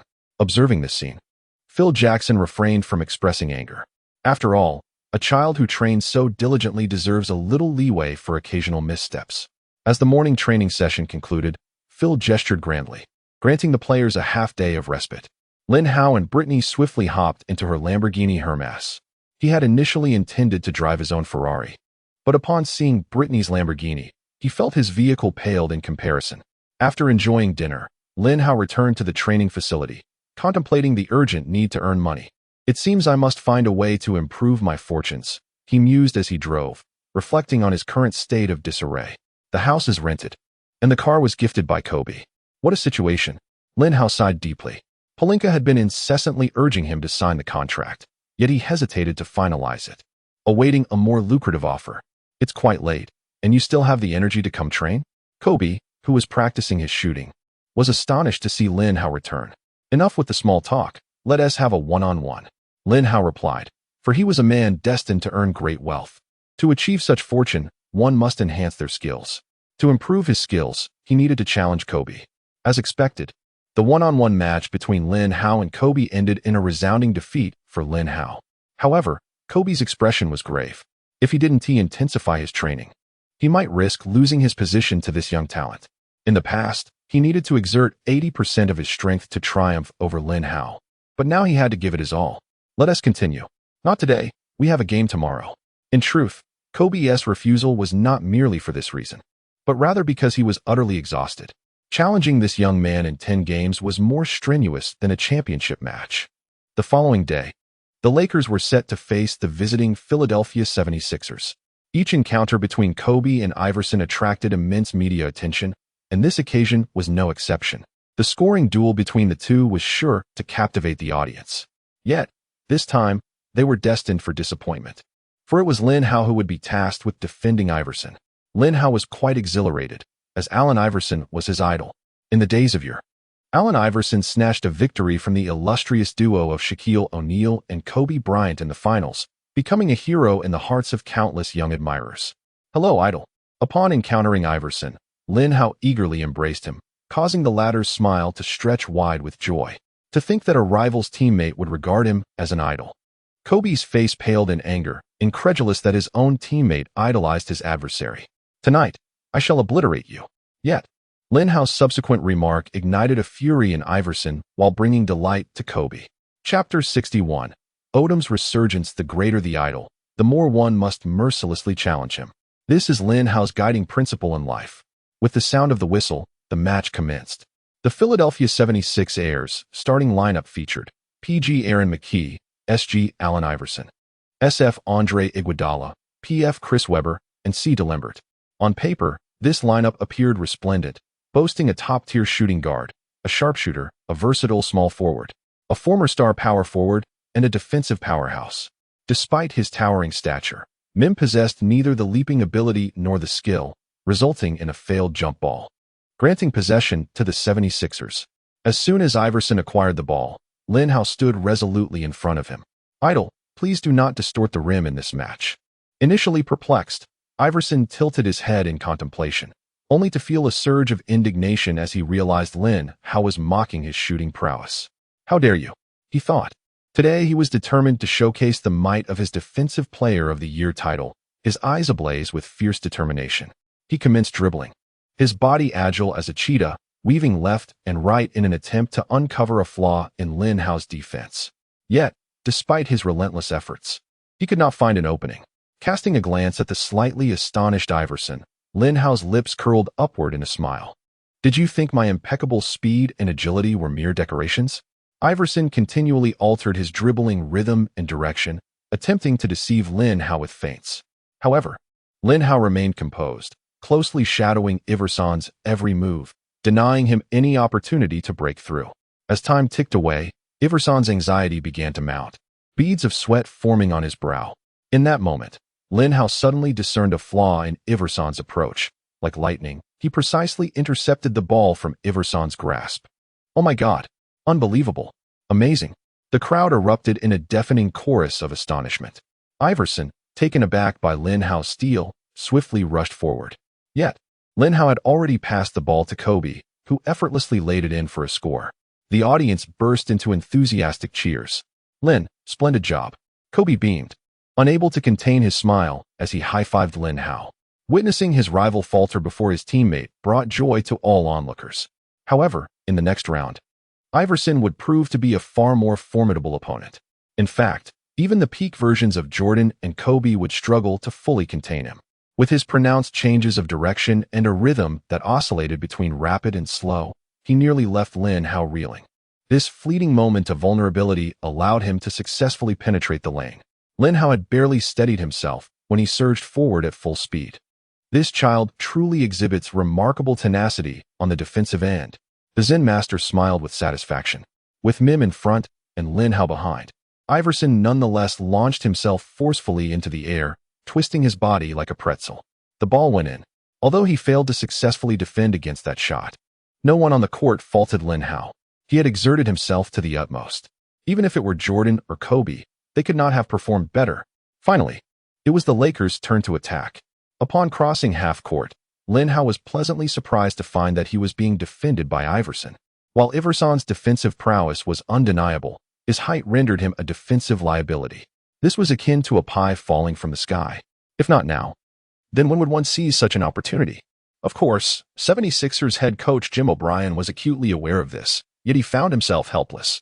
Currently, the best perimeter defender on the team was Iguodala, but one must wisely allocate their resources. If he were to guard Lin Hao, who would defend Kobe? Smash. "I'm open." Lin Hao, elated beyond measure, called for the ball from death itself. "Do you think I'm invisible standing right in front of you?" Iverson's lips twitched slightly, his expression darkening. He acknowledged his lack of height, but such a blatant insult was unwarranted. Lin Hao received the basketball, disregarding the defense before him, and leaped forcefully to score. His wingspan, height, and jumping ability were unmatched by Iverson. The ball went in. A three-pointer. In the next play, it was Iverson once again attempting to score. This was the hallmark of the 76ers. Their strategy always revolved around one player attacking while the rest defended.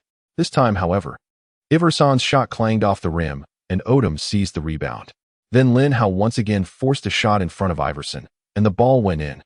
Yes, he excitedly clenched his fist. It seemed that this match would yield a considerable number of attribute points. After all, Iverson was a player of all-star caliber.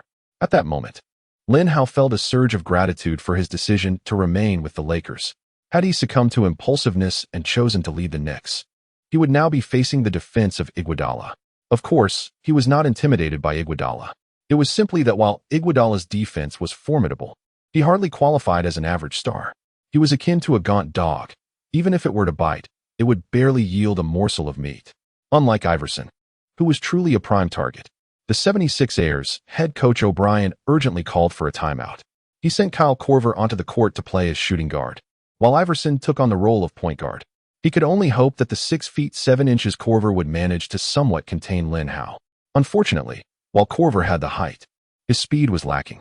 Lin Hao entrusted ball control to Odom, while he showcased his off-ball movement skills, darting across the court. By the end of the first half, both Kobe and Lin Hao had accumulated impressive statistics.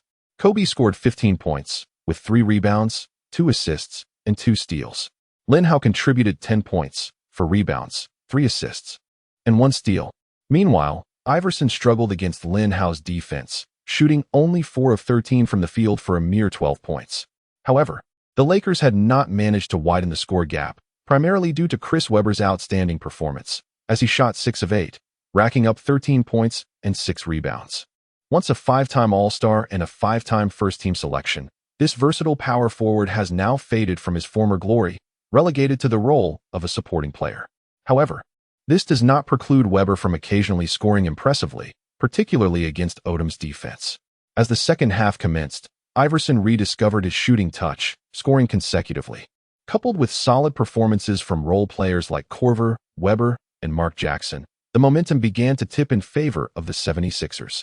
In contrast, the Lakers' role players struggled immensely. The recent string of victories had begun to backfire, prompting Phil Jackson to call a timeout. Yet, regardless of the Zen Master's reminders or Kobe's admonitions, the players remained lethargic, Odom especially. He delivered a dismal performance, with a mere 3 points, 2 rebounds, and 2 assists to show for his efforts thus far. At that moment, Lin Hao approached Odom, whispering softly in his ear. As soon as the words left his lips, Odom's eyes sparkled with renewed vigor. The two exchanged a few more hushed words, and to everyone's astonishment, Odom seemed to be revitalized, bursting with enthusiasm. Chapter 62. The Clutch Shot. The Counter Clutch. What did you say to him? Kobe inquired, perplexed. Promise me a condition, and I will tell you. Lin Hao replied with a mysterious smile. What condition? I haven't decided yet. TCH. Who cares? Kobe scoffed dismissively. As the timeout concluded, Odom transformed into a Karl Malone-level all-star, amassing an impressive 12 points, 8 rebounds, 3 assists, 1 steal, and 1 block in just 1 quarter. What concept does this embody? If he maintains such performance in every match, his statistics would amount to an astounding 48 points, 32 rebounds, 12 assists, 4 steals, and 4 blocks. Neither Shaquille O'Neal nor Yao Ming could attain such figures in their combined prowess. The entire Lakers team was left in disbelief. Both I and Kobe, the Zen Master, exhausted every conceivable strategy to contain Odom, yet Lin Hao achieved what we could not. This enigma lingered in the minds of Kobe and Phil Jackson. Kobe began to regret his earlier boastfulness. He was genuinely astonished. At that moment, only 3 minutes remained in the game. The score stood at 87-88, with the Lakers trailing by 1 point. Lin, what method did you employ? Lamar. What did Lin just tell you? As Phil Jackson called a timeout, everyone gathered around Lin Hao and Odom. Even the typically composed Zen Master was all ears. However, the two exchanged knowing smiles, maintaining their silence. The gnawing curiosity was quite distressing for them.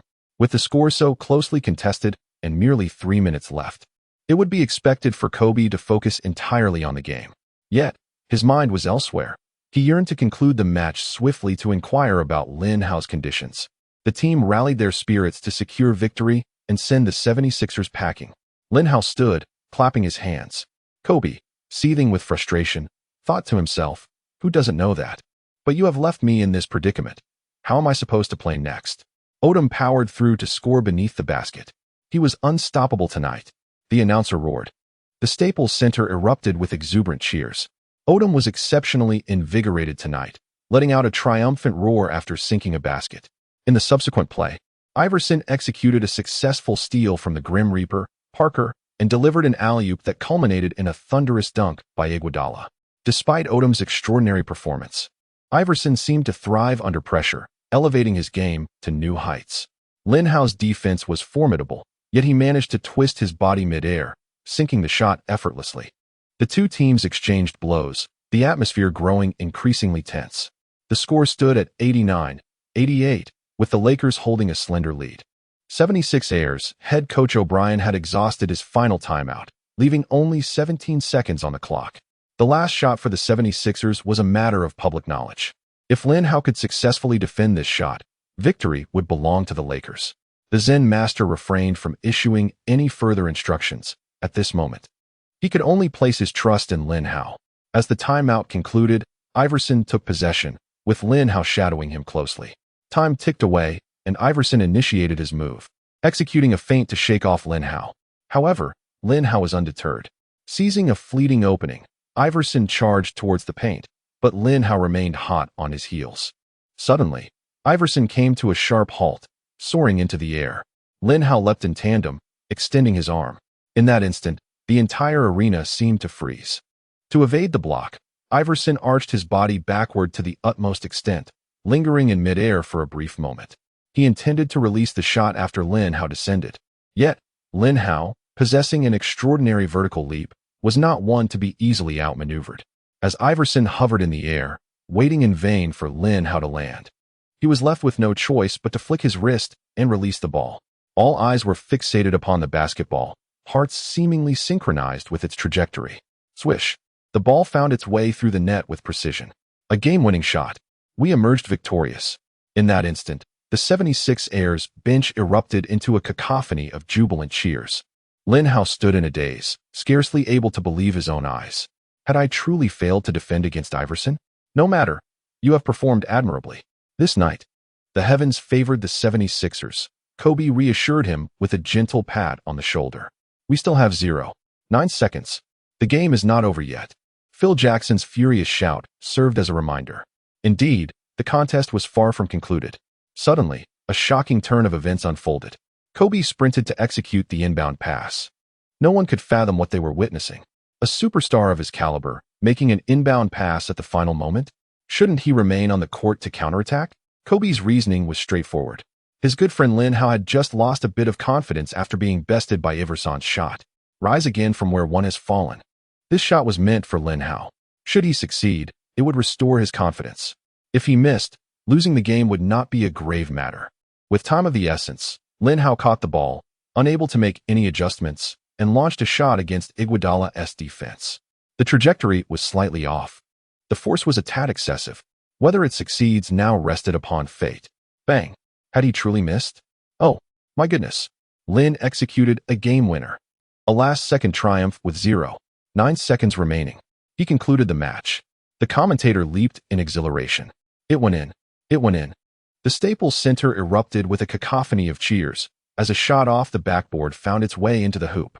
Iverson's near buzzer beater was countered by Lin Hao's own last-second shot. It was a match filled with exhilarating twists and turns.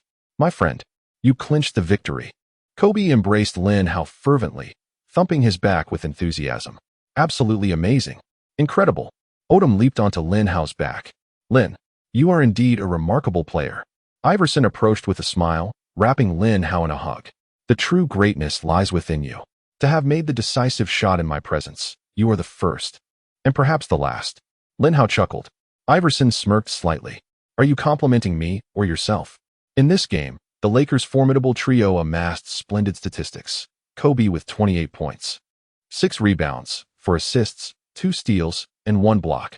Lin Hao with 19 points, 8 rebounds, 7 assists, and 1 steal. Odom with 17 points, 12 rebounds, 4 assists, 1 steal, and 1 block. Speak your terms quickly. Even if you demand a mansion, I shall concede. As soon as the game concluded, Kobe approached Lin Hao with gritted teeth. He still held on to the secret of Odom tightly. Lin Hao chuckled. Now, Kobe was firmly in his grasp. He declared, quite simple. Challenge me to one-on-one duels for 7 days, 20 games each day. The frequency of Kobe's one-on-one matches with him had dwindled significantly. How can this be? So straightforward. Do you really think I covet your mansion? What if there's a game the next day? Also 20 games. If there's a game, that day doesn't count. When shall I have to wait until? This is my sole condition. Chapter 63. Iverson's swift steal. You. Kobe fixed his gaze upon him. Suddenly, an idea struck him. He smacked his forehead, realizing, how foolish of me. I could simply ask Lamar. Go ahead and try. If he tells you, I will perform a handstand while defecating. Lin Hao scoffed, having long made a pact with Odom. Upon returning to his humble abode, Lin Hao took a shower and promptly accessed the system panel. He was not particularly elated about his game-winning shot.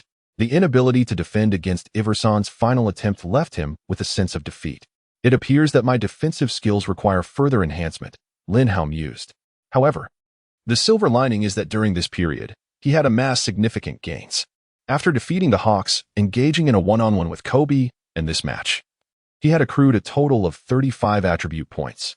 Without hesitation, he allocated all of his points to his stealing ability. From the beginning of the season until now, Lin Hao's personal statistics stood at 17. 3 points, 4. 3 rebounds, 4. 5 assists, 0. 8 steals, and 0. 7 blocks. His lower rebound and assist figures were primarily due to a sluggish start to the season, which would gradually improve. Yet, his stealing and blocking abilities remained disappointingly low. Consequently, Lin Hao's stealing ability reached an impressive score of 100. The additional 3 attribute points were added to his blocking skill, elevating it to 49. Next came the lottery segment. Due to the Lakers' consecutive victories over the Hawks and the 76ers, Lin Hao had 2 opportunities to draw. First draw. Thank you for your patronage. I knew it. His lips twitched. For the second time, Iverson's swift steal. Upon witnessing this, Lin Hao was utterly elated, saliva pooling at his feet.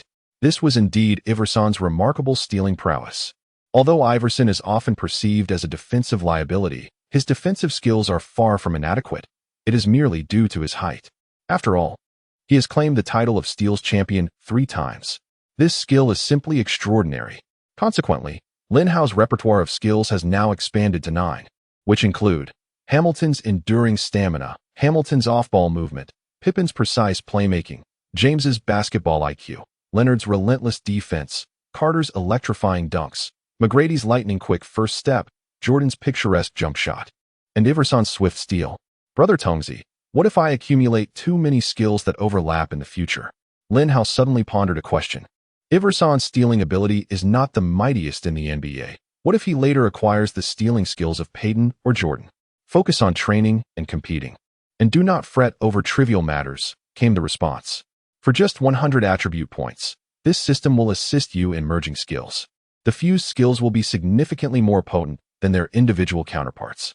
Upon hearing this, Lin Hao's heart surged with excitement. If that were the case, surpassing Jordan in the future would be a mere trifle.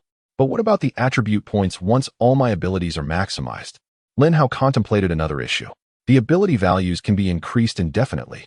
Currently, the maximum score is calculated according to the NBA's upper limits for skill attributes. Goodness.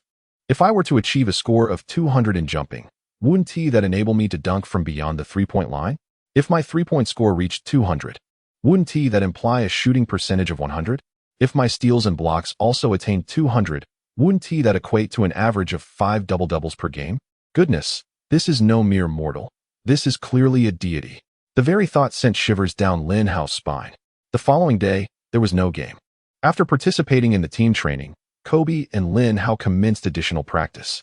Kobe, Lin's training regimen is utterly insane. Even I, as an observer, am filled with trepidation. I fear that if this continues, it may adversely affect his health. You should talk to him. Kobe's trainer expressed his deep concern. Currently, Lin Hao's income is insufficient to afford a trainer, so he shares one with Kobe. I will check on him. Kobe paused his jump shot practice and entered the gym. At that moment, Lin Hao was engaged in strength training, his body drenched in sweat. You participated in team training this morning and are now pushing yourself so hard. How will we face off tonight? Kobe furrowed his brow. He originally had no desire for a one-on-one match, but the secret of Odom had completely captivated him. Rest assured, my stamina is limitless. Lin Hao grinned widely. Are you still dwelling on that shot by Iverson from yesterday? Indeed. After that encounter, Lin Hao realized that he still had a considerable distance to cover to reach the status of a superstar. Do not take it too much to heart. That shot by Iverson was largely a matter of luck. I understand, but my aim is to surpass Jordan in defense. In truth, I aspire to surpass Jordan in every aspect. Yet, Lin Hao dared not utter this sentence, fearing it might frighten Kobe. As night fell, the long-awaited one-on-one match was finally about to commence. You go first. Kobe tossed the ball to him. Just as the duel was about to begin, the training facility's door swung open. What are you doing here? Kobe exclaimed, as if he had seen a ghost, his eyes nearly popping out of their sockets. Haha, I have turned over a new leaf. From today onward, I shall train diligently, Odom said, scratching his head before starting his warm-up routine. Kobe then turned his gaze towards Lin Hao, filled with confusion. Who is Odom? He is notoriously known for squandering his talent, lacking dedication and training, and taking the game lightly. Drafted 4th overall by the Clippers in 1999, he played there for several years before moving to the Heat. Even with the Lakers, 3 different head coaches failed to reform him. Yet, Lin Hao managed to inspire such a transformation with just a few words. Although Kobe was uncertain how long this newfound resolve would last, it was indeed a rarity. What exactly did you say to him? Kobe's curiosity piqued, and at that moment, he had no desire for the one-on-one match. I already told you, you must first face me in 7 consecutive matches. Only then will I disclose the secret. Lin Hao replied with a smile. I'll ask Lamar. Kobe fumed as he approached Odom. Lin Hao told me that playing well can lead to great wealth, Odom explained. You better tell me the truth. Kobe demanded.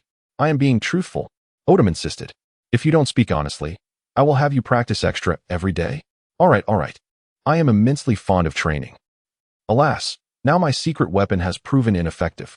Kobe returned, dejected. I told you, Lamar wouldn't divulge anything. Let us engage in a one-on-one, shall we? Lin Hao said with a grin. How about this? You share your thoughts first, and I assure you I shall comply with your terms. Kobe furrowed his brows, plotting his next move. Your words are utterly nonsensical. Lin Hao retorted disdainfully. It is worth noting that Kobe's idol is none other than Jordan. Though Jordan is revered as the god of basketball, his character leaves much to be desired. His words akin to mere flatulence. His 2 retirements serve as a prime example. Who knows if Kobe has inherited any of his traits? Chapter 64, Stern Father.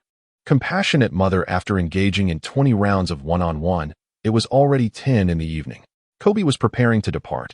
Recently, Vanessa had been quite irked with him, and he intended to return home to his wife. Meanwhile, Lin Hao and Odom continued their fervent training. Those 2 beasts, Kobe muttered under his breath as he left begrudgingly. By 11 o'clock, Lin Hao too decided it was time to leave. Just as he reached the locker room door, he suddenly overheard Odom inside making a phone call, mentioning his name. Curiosity piqued, Lin Hao stealthily eavesdropped. I am enjoying my time with the Lakers immensely. Everyone is genuinely concerned for me, particularly Kobe and Lin Hao. Kobe is like a stern father, constantly urging me to train, while Lin Hao embodies a compassionate mother, showing me great care. Upon hearing this, Lin Hao erupted, bursting into the locker room. Ouch! Who the hell are you calling a mother? Is it you? Am I mistaken? Then allow me to demonstrate the formidable power of a nurturing mother. I concede. Kobe is indeed the nurturing mother. After a 2-day respite, the Lakers embarked once more on their road journey, facing the Wizards, Bulls, and Hornets, before returning to Los Angeles for a city derby against the Clippers. In these 4 matches, Odom displayed remarkable prowess, averaging 18, 9 points, 12, 1 rebounds, 6, 3 assists, 1 steals, and 5 blocks per game, establishing himself as one of the premier power forwards in the NBA. Notably, he was holding back, for Lin Hao advised him to refrain from aggressively pursuing rebounds, asking, "If you grab too many, what will I do?"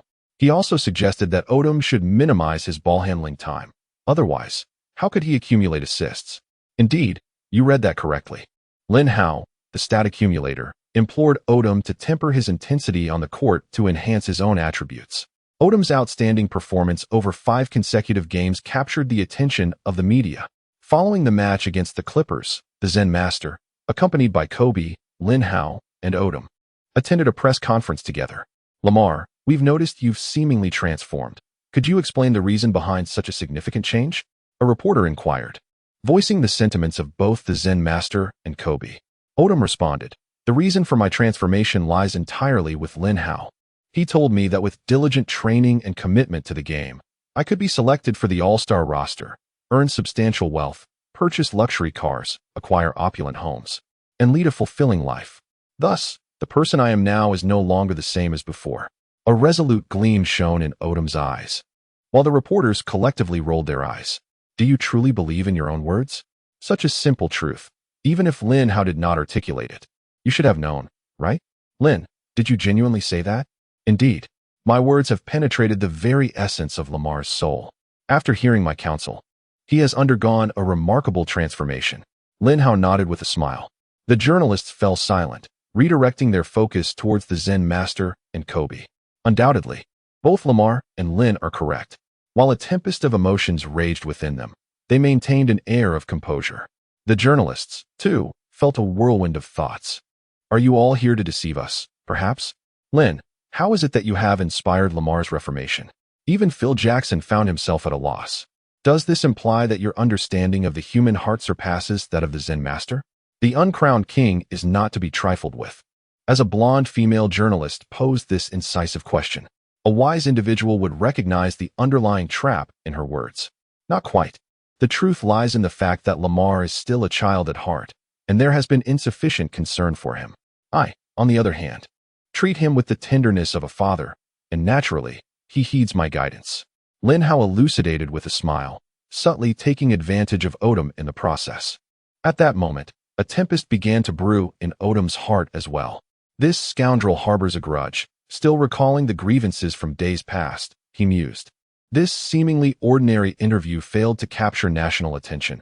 However, it stirred quite a commotion within coaching circles. If one were to select the most squandered talent in the NBA, Lamar Odom would undoubtedly rank among the top. He was captivated by a hedonistic lifestyle, neglecting rigorous training and competition. Even esteemed coaches such as Doc Rivers of the Clippers, Stan Van Gundy of the Heat, and Phil Jackson of the Lakers were unable to inspire him to reform and fully commit to the game. However, Lin Hao succeeded where they could not. Their thoughts inevitably drifted back to Lin Hao's past achievements. Last season, he managed to temporarily mend the rift between the dynamic duo of Kobe and Shaquille, fostering a seamless collaboration that led to a championship victory. At the beginning of this season, he helped Kobe emerge from the shadows, restoring his confidence and vigor. All of these instances vividly illustrate Lin Hao's innate leadership qualities and his ability to nurture players. After the conclusion of this season, every head coach harbors the desire to acquire Lin Hao by any means necessary. Securing Lin Hao would not only provide a formidable locker room leader, but also the potential to cultivate a star-caliber player. Such an extraordinary opportunity is indeed rare. Yet, they were unaware that by the end of this season, Lin Hao would become a figure beyond their reach. Thanks to Odom's exceptional performance, the Lakers embarked on a winning streak, triumphing over the Timberwolves, Jazz, and Kings. Lin Hao, riding this wave of success, seized every opportunity available. What was his motivation for persuading Odom? Despite the effort being merely a few well-placed words, it was, of course, to secure victories and subsequently gain chances for a lottery selection. Unbeknownst to him, he had amassed 108 attribute points and 7 lottery opportunities. The Timberwolves, Jazz, and Kings lack any top-tier stars, with Kevin Garnett being an exception as a power forward. Early one morning, with no match scheduled, the coach granted the team a day off. Lin Hao decided to remain at home, dedicating himself to the meticulous study of attribute point allocation. However, the tranquility was abruptly shattered by a voice on the phone. "Lin, it's already 5 a.m. Hurry up and come for a one-on-one." It was Kobe, his tone filled with impatience. Today's duel was crucial. Once it concluded, Lin would fulfill his promise and reveal the secret behind Odom's remarkable transformation. Alas, it seemed the plan was in jeopardy, and he resolved to postpone his research until the afternoon. With a sigh, Lin hopped into his Lamborghini and sped towards the training facility. As anticipated, Lin lost all 20 matches in their showdown, yet the scores were remarkably close, and Kobe seemed to struggle for each point. Utilizing McGrady's swift first step, Lin successfully broke past Kobe 12 times. With Carter's devastating dunks, he soared over Kobe for 2 emphatic slams. Employing Iverson's lightning-quick steals, Lin managed to snatch the ball 3 times. In summary, although Kobe emerged victorious, it was a somewhat humiliating win, while Lin's defeat bore a hint of honor. "I've met your conditions. Now speak," Lin urged. However, Kobe, still catching his breath, was too astonished to respond. Just as Lin was about to elaborate, his phone rang. "Sorry, let us talk another day," he exclaimed, preparing to leave. "You're not going anywhere." No answers, no departure. Kobe threatened, blocking his path. "Fine," Lin relented, realizing that any further delay would likely send Kobe into a frenzy. "I informed Lamar that as long as he played well, I would introduce him to beautiful female celebrities of his liking," Lin Hao stated earnestly. "That LSP Lamar. I could just strangle him." After whispering this, Kobe forcefully slammed the basketball onto the ground. Upon returning to his apartment, Lin Hao gazed at the system panel before him, lost in contemplation. Having triumphed in numerous matches, coupled with his one-on-one duel against Kobe, he now possessed 153 attribute points. How should he allocate them? His current weaknesses lay in free throws, 45, dunks, 60, confrontation, 71, back to the basket moves, 20, footwork, 23, and blocks, 49. After pondering for a considerable time, Lin Hao decided to max out his blocking ability first. With 104 attribute points remaining, he then fully upgraded his confrontation skills. Although Lin Hao's strength had reached a commendable 100, he still could not withstand the onslaught of heavyweights like LeBron James and Shaquille O'Neal. Now, with his confrontation at its peak, he would no longer be at a disadvantage against them. In fact, he might even gain the upper hand.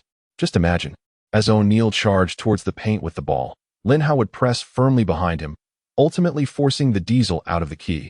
What a magnificent sight that would be. With 33 attribute points left, he invested them all into his free throw skill, bringing it up to 78. Back to the basket moves and footwork, being skills more suited for a center, were not immediately necessary. Finally, the exhilarating moment of the lottery arrived, and Lin Hao initiated a 7 consecutive draws. First draw, thank you for your patronage. Second draw, thank you for your patronage. Fifth draw, thank you for your patronage. 5 consecutive failures. Lin Hao was on the verge of exploding. Subsequently, the 6th occurrence, James's chase down block. The 7th occurrence, Jordan's airborne stroll. Astonishing. Lin Hao's eyes widened in disbelief. Jordan's airborne stroll requires no extensive introduction. It is a miraculous feat. James's chase down block is equally impressive. It is essential to acknowledge that this showcases the peak prowess of James. Currently, he is still in his formative years. In 2009, he entered the defensive zone, epitomized by his emphatic rejection, racing across the court with seemingly unending stamina. While this skill may not be as practical as Leonard's death grip, it is undeniably flashy and exhilarating. Ding. The system has detected that the host possesses 3 defensive skills available for fusion: Leonard's death grip, Iverson's swift steal, and James's chase down block. Would you like to proceed with the fusion? Lin Hao had yet to recover from his joy when the system's voice echoed once more. What benefits does the fusion entail? The fuse skill is significantly more powerful, aptly named defensive gatekeeper, categorized into 3 tiers: silver, gold, and diamond. Fusion. Naturally, fusion. Lin Hao nodded vigorously, akin to a chick pecking at grains. However, the host attribute points are insufficient. What the heck? Is the system playing tricks on me? It turns out that skill fusion requires the expenditure of 100 attribute points. The following day, the Lakers faced off against the Cavaliers, who had traveled from afar. This marked the second encounter between the two teams this season. The match garnered widespread attention from both media and fans. The primary highlight of the game, of course, was not merely the clash between Kobe and James, but rather the allegiance of the league's top small forward. This season, LeBron James has made remarkable strides, showcasing an exceptionally impressive performance. Last season, he averaged 29 points, 5 rebounds, 9 assists, and 6 steals per game. Thus far this season, his statistics stand at 28 points, 7 rebounds, 1 assists, and 2 steals. There is a palpable sense that he may surpass both Anthony and Pierce, positioning himself as the premier small forward in the league. Indeed, this season has marked a transformation for LeBron, who is experiencing a renaissance as a superstar. He has earned his first selection to the All-NBA second team and has been named an All-Star starter for the first time. Prior to this, his accolades were rather sparse. However, with Lin Hao now in the picture, whether he can attain these honors remains uncertain. In a pre-game interview, LeBron appeared invigorated and exuded confidence. Charles Barkley proclaimed that Lin Hao is the best small forward in the NBA. What are your thoughts on this? The media in Los Angeles, of course, did not relent, posing questions that were sharply pointed. It is well known that I am a team-oriented player and do not place importance on individual accolades. It matters not who claims this title, LeBron responded with a smile. You lost to Lin Hao in your last game, both in terms of personal performance and the outcome. What is your perspective on that? He was asked. The outcome of a single game is insignificant. Moreover, Lin Hao and I share a strong bond. Naturally, I would give him some leeway, LeBron expressed, clearly satisfied with his own words, reflecting his mature, composed, and dignified character. Are you and Lin Hao really that close? I have not heard of this before. Lin Hao is my brother. I yearn to play brotherly basketball with him. He mused to himself. Next season, I shall make him my subordinate. Lin Hao's remarkable time of 38 seconds and 13 hundredths from the previous season, coupled with his game-winning shot against the 76ers this season, raises the question, can anyone truly compare in terms of handling crucial plays? I am the leader of this team, and I shall shoulder greater responsibilities in the fourth quarter, James remarked, sidestepping the weight of his words. How do you feel at this moment? Are you confident about this match? I feel like Wolverine, brimming with power. How many points do you think you can score in this game? If I wish, I could score 100 points every night. Chapter 66. The duel between us officially commences. At 9:30 p.m. that evening, The match between the Lakers and the Cavaliers commenced. The Staples Center was already filled to capacity. During the jump ball, the CBA-level leaper Mim naturally lost to Big Z. James initiated the offensive. "Did you not just say we are brothers? I have always welcomed my brothers with open arms." Lin Hao grinned menacingly before him. "Oh really? How delightful. Are you treating me to a meal?" James responded with surprise, evidently pleased that his pre-game attempts to win Lin Hao over had borne fruit. "I invite you to a steal." No sooner had he spoken than the basketball in James's hands vanished. By the time he regained his senses, Lin Hao had successfully executed the steal and darted toward the basket like an arrow released from its bow. James attempted to pursue, but could only watch helplessly as Lin Hao's figure receded into the distance. Bang!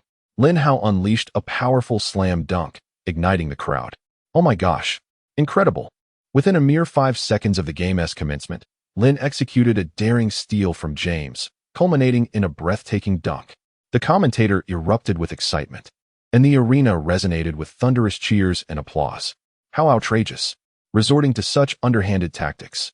James, hands on hips, breathed heavily with indignation. LeBron was furious, yet the consequence was rather insignificant. Lin Hao offered a subtle smile. He possessed not only Allen Iverson's stealing prowess, but also his own impeccable defense, agility, and speed. His ability to intercept the ball now surpassed that of Iverson. Had he acquired this skill earlier, the title of this season's Steal King would undoubtedly have been his for the taking. In the subsequent play, without uttering a word, James charged directly at Lin Hao, intent on bulldozing through. Alas, Lin's strength and resilience had ascended to the pinnacle of the NBA. Even Shaquille O'Neal would have to kneel before him. Upon impact, James felt as if he had collided with an impenetrable steel barrier. In an instant, his body lost its balance, nearly toppling to the ground. Lin Hao, unfazed, effortlessly dislodged the ball from James's grasp. Oh my goodness! Lin had stolen the ball from LeBron twice in succession. The commentator gasped in astonishment. Lin Hao darted towards the opponent's basket like a bolt of lightning. This time, James reacted with remarkable swiftness, pursuing him at an astonishing speed. Lin quickly approached the free throw line, leaping high into the air, resembling an eagle tracing a graceful arc across the sky. "You shall not succeed," James bellowed, springing up in retaliation. Alarm swept through the crowd as everyone stood in anxious anticipation, holding their breath. James's chase-down block is of historic proportions. Can Lin Hao evade it? As James's massive hand is poised to strike Lin Hao's right hand mid-dunk, a menacing grin spreads across his face. "I cannot allow you to succeed this time. Where would my dignity lie as the little emperor? I shall deliver a resounding rejection." Yet, at this critical juncture, Lin Hao deftly transfers the ball from his right hand to his left, and James's hand crashes against the backboard. At this moment, Lin Hao's body begins its descent. Just as he is about to land, he elegantly flicks the ball, sending it through the hoop in a graceful arc. The entire sequence flows seamlessly, devoid of any hesitation. Ignoring the pain in his right hand, James incredulously gazes up at the basket. Oh my God! An aerial switch layup. Unbelievable. Simply astounding. In this instant, it feels as though God himself dons the Lakers' number 3 jersey. In this moment, Lin Hao embodies the essence of the basketball deity. The commentator leaps from his seat, wildly gesticulating and shouting with fervor. The arena erupts in thunderous applause and cheers. All eyes are riveted on the large screen within the venue, which continuously replays Lin Hao's recent maneuver in slow motion. At this moment, even Kobe, the little flying man, is left awestruck. He was aware of Lin Hao's impressive vertical leap, yet he could never have anticipated its magnitude. He had covertly imitated Jordan's aerial switch layup countless times. While Kobe possesses the ability to perform this move, it often resulted in missed shots or strained muscles. Thus, he had never dared to employ it in a game. However, Lin Hao has achieved this feat, matching Jordan's prowess with remarkable finesse. In Washington, at this moment, Wizards head coach Eddie Jordan was watching the game between the Lakers and the Cavaliers on television, accompanied by a black egg. "Michael, this child's acrobatic layup is no less impressive than yours," Eddie Jordan remarked with a smile. Note, due to the butterfly effect, the old rogue had yet to depart from the Wizards. "I concede his jumping ability is commendable, but aside from that, how does he compare to me?" The black egg retorted disdainfully. "His three-point shooting is remarkably precise, while your score in the three-point contest is historically the lowest." That was merely because I wasn't taking it seriously. His defense seems equally formidable. This season, the Defensive Player of the Year award is practically his for the taking. To contain James, what does it matter to stop Pierce? First, he must defend against Kobe before comparing himself with me. Are you not the least bit interested in him? His contract expires next year. My current focus is solely on Adam Morrison. He is the true prodigy. Ding. Cavaliers head coach Paul Silas hurriedly called a timeout, his face adorned with a wry smile. The game had barely passed 24 seconds. Calling a timeout at such an early stage could surely be noted in the annals of NBA history, a sheer disgrace. However, it was unavoidable. The entire Cavaliers team was left bewildered by Lin Hao's layup, their morale plummeting. As Lin Hao approached the bench, everyone rushed over to congratulate him, except for Kobe, who lingered in a corner. He was certainly not consumed by envy, but rather motivating himself. Come on, Kobe. If Lin Hao can endure that training intensity, so can you. Kobe clenched his fist and murmured to himself. If Lin Hao were aware of his thoughts, he would surely lament for Vanessa for 3 seconds. This woman is truly unfortunate. With such a husband, it feels akin to living a life of widowhood. After the timeout, the game resumed. However, it was evident that the motivational speech during the break had little effect, as the Cavaliers still lacked enthusiasm. Kobe, Lin Hao, and Odom relentlessly attacked, racking up points against their beleaguered opponents. By the end of the first quarter, the Cavaliers found themselves trailing by a substantial 10 points. Notably, LeBron James was held to a dismal 0 for 5 shooting by Lin Hao, managing only 2 rebounds and 1 assist. As the second quarter commenced, the formidable Parker brought the ball past half-court and passed it to Lin Hao. Our duel officially begins now.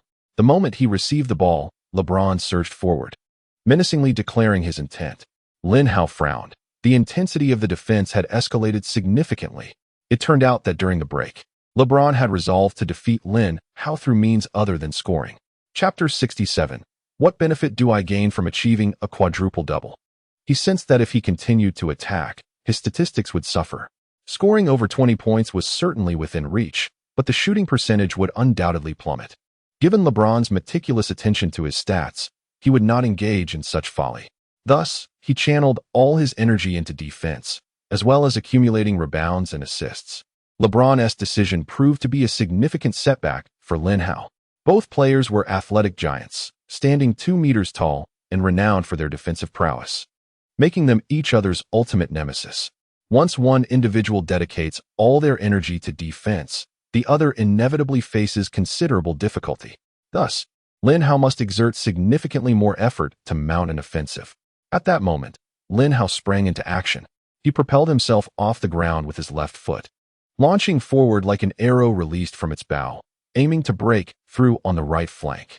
It was reminiscent of McGrady's lightning-fast first step. His acceleration was remarkable, instantly creating distance between himself and LeBron. However, LeBron, a formidable athlete, was not easily bypassed. He quickly returned to defense, his imposing physique acting as a moving fortress, obstructing Lin Hao's path. The two collided with tremendous force. In that instant, LeBron felt a sharp pain coursing through him, stumbling backward as if struck by a tank. Lin Hao successfully penetrated the paint, but before he could catch his breath, he found himself ensnared in a tight double team by Big Z and Drew Gooden, completely thwarting his offensive route. Nevertheless, Lin Hao exhibited no signs of panic. He leapt high, executing a deft up and under move, skillfully guiding the ball into the basket amidst towering defenders. The echoes of Jordan's aerial prowess reverberated once more. The crowd erupted into a frenzy, cheers and shouts resounding throughout the arena. Amazing, the commentator exclaimed, his voice hoarse from excitement. His teammates rushed to embrace him, brimming with exhilaration. Yet, Lin Hao could only manage a wry smile. That basket had come at an arduous cost. If every shot demanded such effort, not only would he struggle to maintain a respectable shooting percentage, but he would also exhaust himself in the process. Even with Hamilton's enduring stamina, it would be futile. In that moment, he yearned desperately for Curry's extraordinary three-point range or Jordan's signature fadeaway jumper skills. Although his three-point ability is rated at a perfect score, and his mid-range shooting stands at 91, Lin Hao easily finds his shots blocked by the towering presence of James. Thus, in the forthcoming matches, he must suppress his scoring instincts and assume the role akin to that of Pippen. In the next play, the Cavaliers embark on their offensive. Hey, my good brother. Shall we continue our one-on-one duel? Lin Hao taunts James repeatedly. Yet, James remains silent, opting instead to engage in team-oriented basketball. Once Big Z establishes his position in the paint, he swiftly passes the ball, as if relinquishing a hot potato. Lin Hao's previous steals have left him wary. As the game progresses, the spectators begin to sense something amiss. The Cavaliers star and the Lakers' second-in-command have both retreated from offense, transforming into blue-collar players. They have taken on the responsibilities of both the point guard and the post, with their rebound and assist statistics soaring, while their scoring remains stagnant. However, Lin Hao's situation is considerably more favorable than that of James. After all, James's offensive repertoire is rather limited. Whereas Lin Hao can exploit off-ball movement to sink a few three-pointers, drive to the basket for spectacular dunks, or execute crafty floaters. Additionally, he can seize the opportunity to deliver a few exquisite mid-range jumpers while James is caught off guard. Throughout the ensuing match, the Lakers maintain a lead, though the score remains close, as the Cavaliers exploit the Lakers' center position. James continuously feeds the ball to Big Z, who is reveling in the moment. Hey, my good brother, don't just pass the ball. I've already scored 13 points, and you're still at 0. Where are your legendary moves? Where's your crab dribble? Unleash them all. Lin Hao whispered incessantly in James's ear. However, James remained silent, continuing to pass the ball to Big Z. Upon receiving the ball, Big Z was electrified, as if experiencing a second spring in life. Faced with the defense of Kwame Brown, he was practically unstoppable. Then came a mesmerizing turnaround jumper. But did the ball go in? The answer was no. Be careful. James's warning reached Big Z. Be careful? Why should he be cautious? Could anyone really block a 21-meter center like him? Indeed, someone could. Just as the basketball left his hands, Lin Hao surged forward, leaping high and delivering a resounding block. Oh my goodness. It was simply unbelievable. Lin had actually blocked a 21-meter center, and it was a chase-down rejection. The commentator erupted in excitement once more. At that moment, even James was left astounded. Wasn't this my signature move? How could Lin execute it even better than I do? James's thoughts were not unfounded. Lin's vertical leap surpassed his own, and his speed eclipsed his as well, showcasing a talent that truly outshone the master. As the third quarter concluded, James had accumulated a mere 7 points, 10 rebounds, 10 assists, 1 steal, and 1 block, whereas Lin Hao's statistics boasted 16 points, 12 rebounds, 10 assists, 9 steals, and 2 blocks. Due to Big Z's dominance inside, Lin often slipped into the paint to double-team him, resulting in numerous steals and blocks. However, this strategy bore repercussions, as James found himself open. The score stood at 80-57, with the Lakers enjoying a substantial lead over the Cavaliers, ushering the game into garbage time. Phil Jackson substituted all of his starters, leaving the Cavaliers in a dire predicament. The leader has ceased to attack. What options remain for the subordinate? This situation is untenable. The disparity between my data and Lin's is insurmountable. If this continues, where shall I hide my shame? James scrutinized the data sheet in his hands, his brow furrowed, the lines on his forehead starkly visible. Hey, Lin, you recorded 9 steals in this game. Odom nudged Lin Hao's arm. So what? Lin Hao raised an eyebrow. Don't you want to achieve a quadruple-double? At this point, isn't it embarrassing to pad your stats during garbage time? Weren't you also on the court during garbage time against the Celtics? That was for revenge. Allow me to enlighten you. In the entire history of the NBA, only 4 players have achieved a quadruple-double. And so, Lin inquired, doesn't that intrigue you? Hearing this, Lin Hao gazed at Odom with confusion. Why do you keep urging me to play?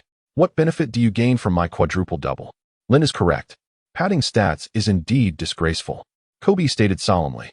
The legendary Kobe, who shattered countless scoring records, 81 points in a single game, 62 points in 3 quarters, rarely engaged in stat padding. Many believe Kobe's 81-point game was merely a product of padding. But this is a misconception.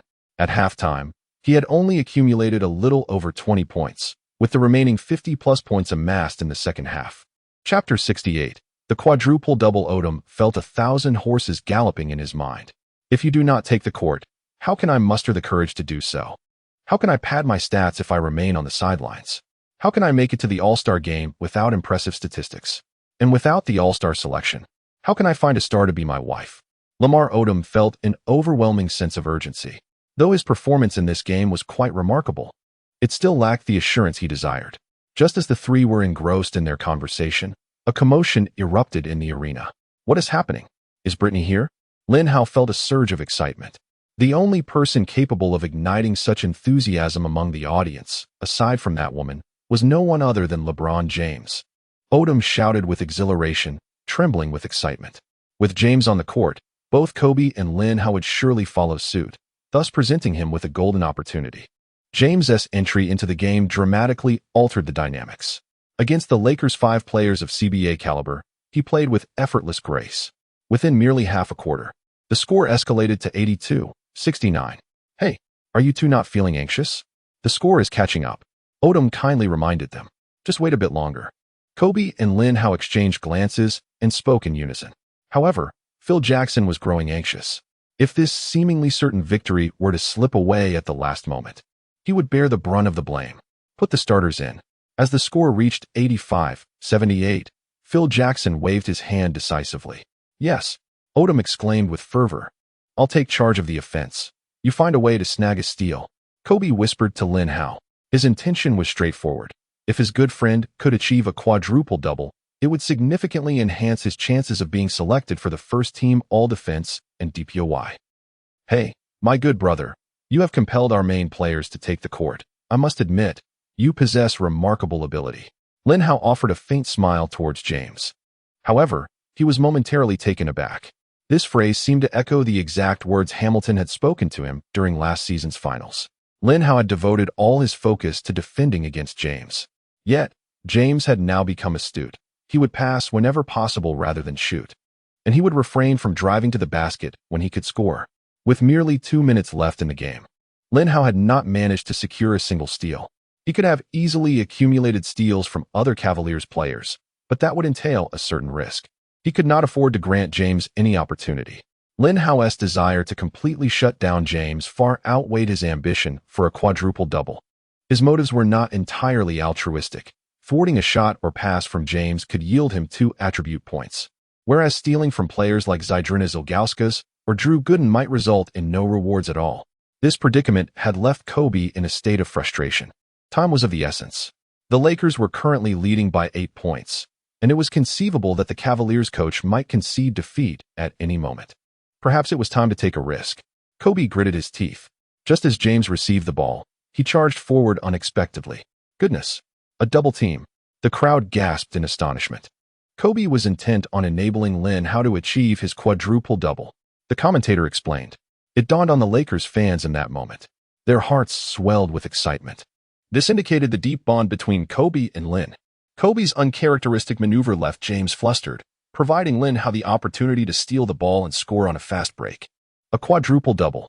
Lin had secured a quadruple-double. Tonight, Lin Hao was truly possessed by the spirit of the basketball deity. The commentator's face was etched with disbelief as the entire audience rose to their feet, applauding and cheering with a fervor that seemed capable of lifting the roof off the arena. Their excitement was utterly palpable, for achieving a quadruple-double is a feat of Herculean proportions.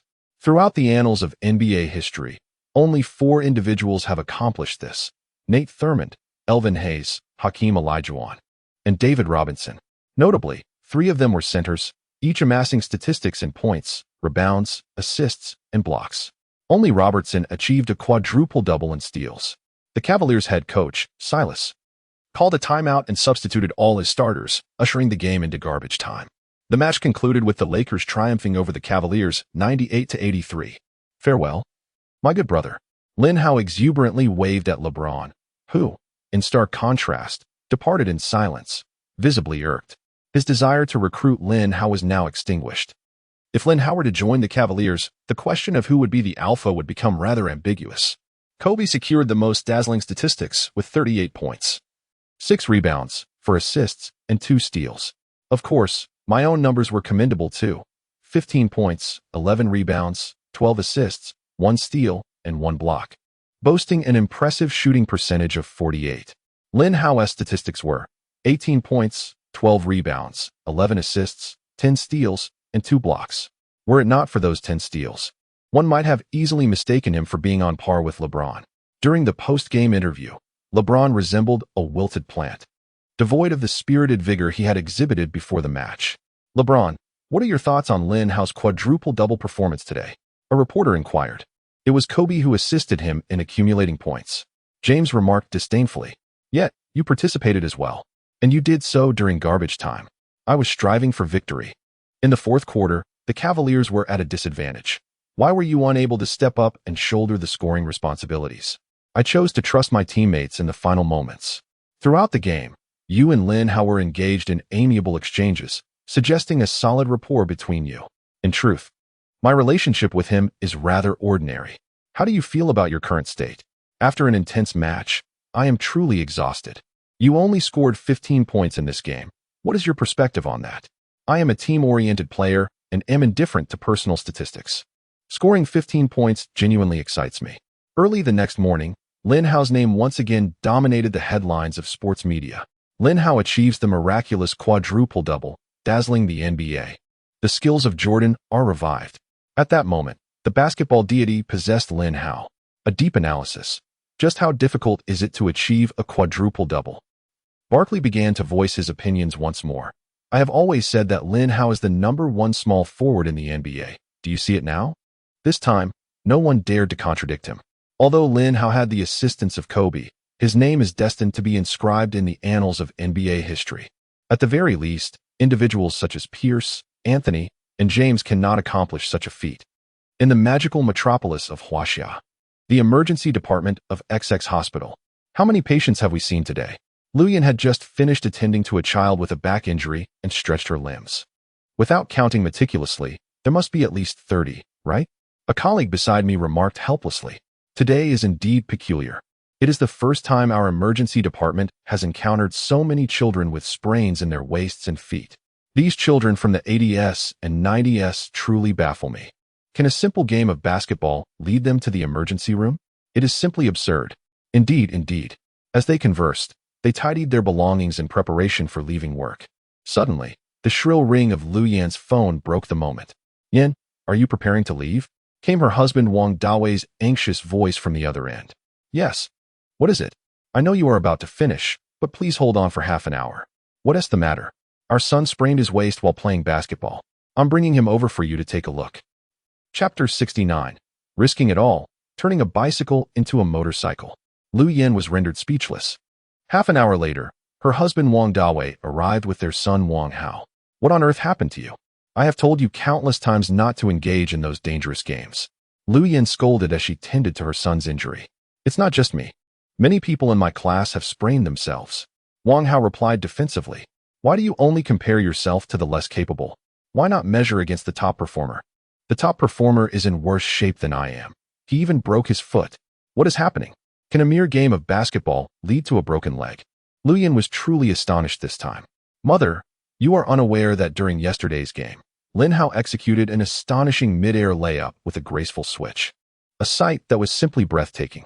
It was in our attempt to emulate him that we suffered our injuries." Wang Hao exclaimed with excitement. "Children, how many times must I remind you? Your primary focus should be on your studies. Look at your father, how diligently he works," Lu Yan chided incessantly. "Son, is what you say true? Do you possess the video of Lin Hao's mid-air layup?" "Yes, indeed. I shall show it to you when I return." "Excellent. I want it in high definition." The following day. "Hello, dear wife. Could you please stay late at work today?" "What is it? Please don't tell me our son has injured his back again." No, this time it's about me." The third day. "Hello, dear wife. Could you stay late at work today?" "Go on. Which one of you has sustained an injury this time?" "It's me. I was struck on the court." "What did you say?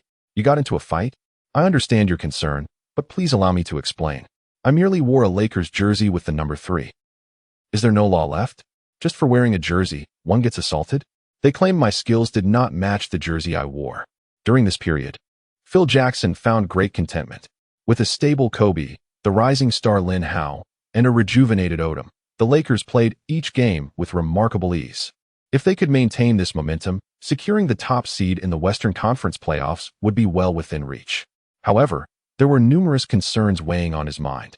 Kobe, Lin Hao, and Odom trained with an intensity akin to that of a caffeine-fueled frenzy.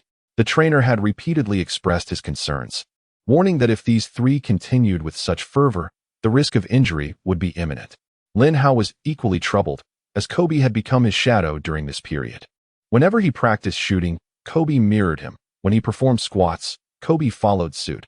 Even in running, Kobe kept pace. Are you out of your mind? You have your own trainer. Why not train with him? What is the point of emulating me? On this particular day, he could no longer contain his frustration. I believe your training methods are superior. Otherwise, your vertical leap wouldn't be improving so rapidly. Kobe asserted earnestly. You'll end up injuring yourself. If you can train, so can I. Is leaping more important than life itself? Life can be reclaimed in another existence.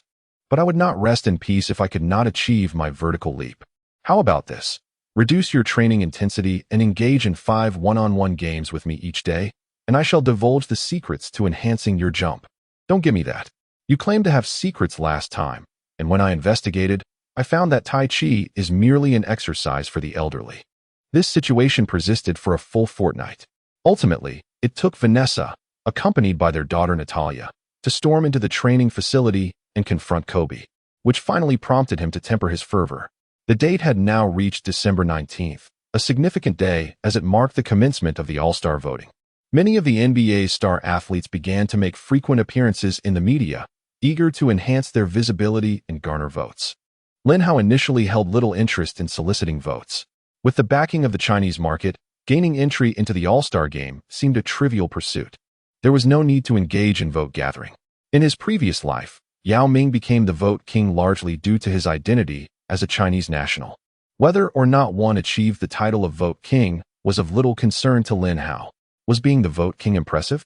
Indeed, it carried a certain weight. Yet it was ultimately just a title. Players like Carter and Grant Hill had held the title of vote king, but ultimately faded into obscurity. Thus, Lin Hao had never placed much significance on such ephemeral accolades. However, the system intervened. Ding. The All-Star voting has commenced. Please choose whether to accept the task. Become the All-Star vote king. Success in this task grants one lottery opportunity, with a 100 probability of winning a divine offensive skill. Failure, however, would require the host to publicly perform a 360-degree aerial defecation.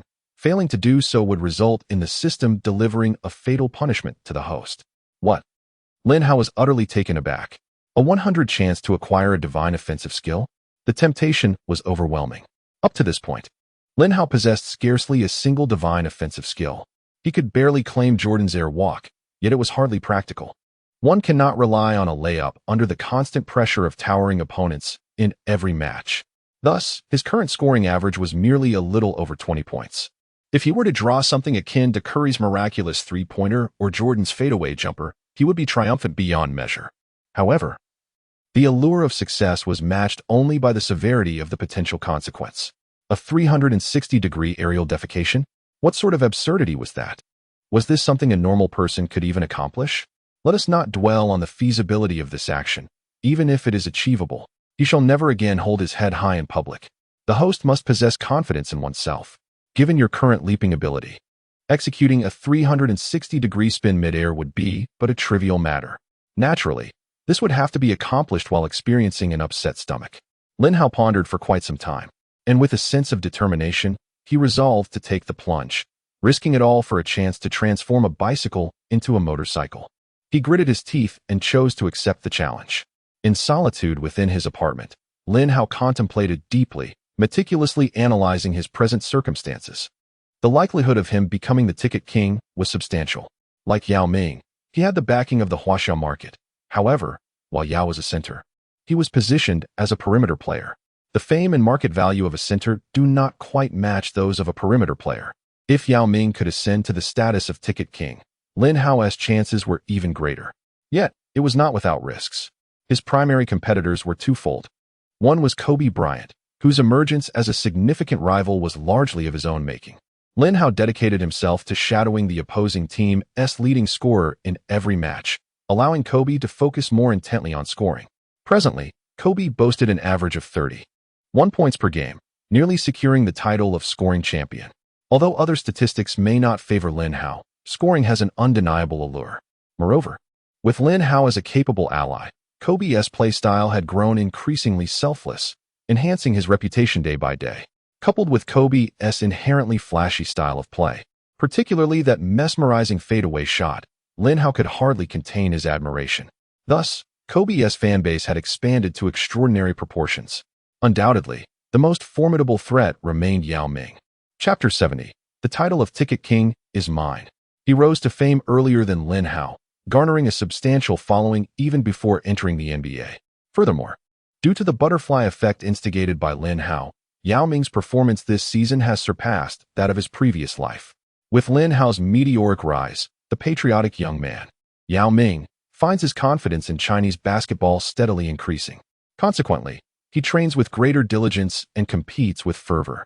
Currently, he averages 19, 1 points, 8, 7 rebounds, 1, 9 assists, 2, 1 blocks, and 0, 3 steals, subtly approaching the prowess of Shaquille O'Neal, aspiring to become the premier center in the NBA. Additionally, as a player within the system, Yao Ming enjoys preferential access to resources, while Lin Hao, as an outsider, faces stark disparities. How can I garner votes now? Suddenly, Lin Hao recalled what Pelinka had mentioned a few days prior. In a week, a team from Chinese television would arrive to conduct an exclusive interview and film a documentary. His eyes brightened. This was the perfect opportunity to elevate his domestic prominence. Kobe, Yao, I regret that this time, your title of voting king shall be claimed by me. Since the commencement of the All-Star voting, a fervor has swept through China, urging votes for Lin Hao and Yao Ming. Fans not only enthusiastically cast their own votes, but also mobilize those around them to support their compatriots. Moreover, they create an abundance of posters and flyers emblazoned with images of Lin Hao and Yao Ming, distributing them in schools and communities. In Chengdu, China, at 11 a.m., sunlight streams through the gaps in the curtains, illuminating the corners of the room. A plump little girl was deeply ensconced in a sweet slumber when suddenly, a clear and piercing ringtone shattered the tranquility. Who dares disturb my sleep? She muttered, her chubby face contorted in anger as she answered the call. Hello, Huahua. It's me, Liang Chao. A familiar voice resonated from the other end. Ah, it's you. Could it be? Have you agreed to my request? Huahua's heart raced with excitement. Not exactly. I just wanted to know if you voted for Lin Hao. Not yet, Huahua replied, her spirits plummeting instantly. Please cast a vote for Lin Hao, and I'll treat you to dinner tonight. The words of her idol rejuvenated her spirit. All right, no problem, she exclaimed, hesitating momentarily. She inquired, after dinner, shall we go watch a movie? Sure, but you must find another person to vote as well. Okay, I'll have my mom vote. Every time you convince someone, I'll treat you to a meal. Yes, my family is abundant in relatives. So I could dine with you until the end of time. What a predicament. To gather votes for Lin Hao, I've unwittingly agreed to dine with a dinosaur. After hanging up, the charming Liang Chao rubbed his forehead in exasperation. The following day, the Lakers were set to face the Indiana Pacers at home. Before the match, the Pacers' star player, artist, World Peace, proclaimed his intent to completely neutralize Lin Hao. His declaration transformed an otherwise mundane game into a focal point of attention. Particularly, players like Pierce, Anthony, and James were exhilarated, akin to celebrating a festival. I can assure you that under artist's defensive prowess, Lin Hao will struggle to score even 10 points. I concede that Lin Hao possesses formidable defensive skills, yet his offensive capabilities are notably lacking. He must prove himself against last year's DPOY's defense to earn his rightful place in the competition for the title of the premier small forward. During media interviews, they all voiced their opinions, further amplifying the game's significance. Currently, Lin Hao's defensive abilities have garnered recognition. However, he has yet to substantiate his scoring prowess. Averaging 20 points per game may seem commendable, but it is largely due to opposing defensive specialists being preoccupied with guarding Kobe. Consequently, Lin Hao has scarcely experienced the burden of double teams. Thus, many perceive that his average scoring is somewhat inflated. Has the Pacers coach lost his senses? Why would he assign artists to guard me? After reading the newspaper, Lin Hao was beset with a multitude of questions. He was certainly not intimidated by artist, but rather perplexed, as this individual is merely an ordinary star, offering little in the way of attributes to siphon. He sought counsel from Phil Jackson regarding this dilemma. The Zen master sighed deeply, remarking that Rick Carlisle, the Pacers head coach, was indeed malevolent in his strategy. Upon hearing these words, Lin Hao immediately discerned Carlisle's ulterior motives. The man's grasp of human psychology had reached an extraordinary pinnacle. It appeared that no head coach in the NBA should ever be underestimated. With a deep sigh, Lin contemplated Carlisle's strategy to assign ordinary players to defend against Kobe while deploying the team's defensive ace, Arteist, to guard Lin Hao. Subsequently, he would leverage the media to propagate the notion that Lin Hao's scoring prowess was lacking. Against average defenders, Kobe could effortlessly amass 30, 40, or even 60 points. But what of it? Even if he triumphed in this match, he would risk alienating his close friend Lin Hao. A rift could emerge between them, possibly leading to conflicts. And ultimately, the Colin duo could disintegrate like the famed duo of O'Neal and Kobe. In this scenario, the Pacers would have the opportunity to recruit Lin Hao for the next season. If Kobe relinquished the ball and forsook scoring, Carlisle would be even more delighted. With the team's primary scorer silenced, the Pacers' chances of winning would soar to at least 80%. Lin, you focus on your offense. I shall handle the defense. Kobe, having grasped Carlisle's intentions, patted Lin Hao on the shoulder. A sinister smile crept onto Lin Hao's lips. Carlisle, let me assure you, your calculations are flawed. This match holds immense significance. Any lackluster performance could adversely affect the All-Star voting, resulting in a substantial loss. Consequently, Lin Hao resolved to exert himself fully, pushing all his offensive skills to their utmost limits.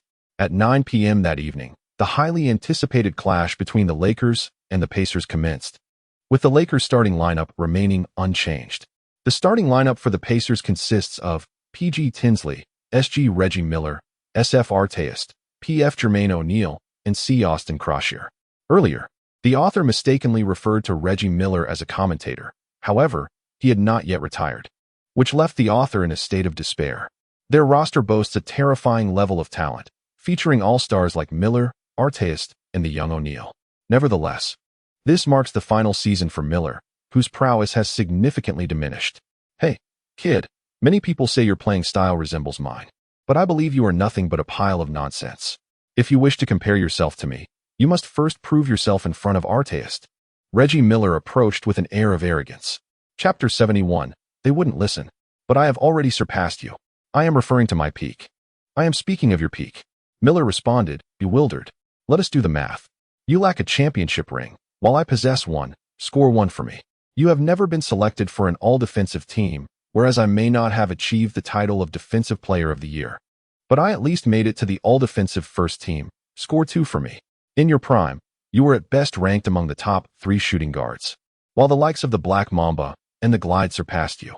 As for myself, even if I am not the foremost small forward, I am at least the second best. Score 3 for me.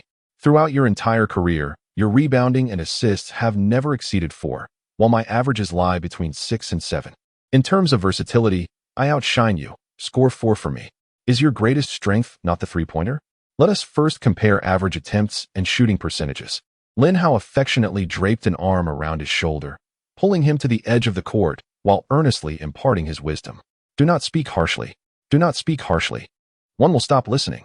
Miller clasped his hands over his ears, shaking his head like a bobblehead, his body twisting like a caterpillar. The more Lin Hao spoke, the colder Miller's heart grew. After years in the NBA, he found himself eclipsed by a rookie who had played merely one season and already surpassed his achievements. He truly felt like a failure. Just wait and see if you dare to challenge me again. Lin Hao smirked coldly before turning away. Do not think that your veteran status grants you the liberty to be insolent before me. In the entire NBA, those who dared to act arrogantly in my presence have vanished. Yellow-skinned monkey, tonight I shall dismantle you. I will make you witness the true prowess of the DPOY. You are in for an unforgettable evening. Just as Lin Hao received the ball, Arteist lunged at him.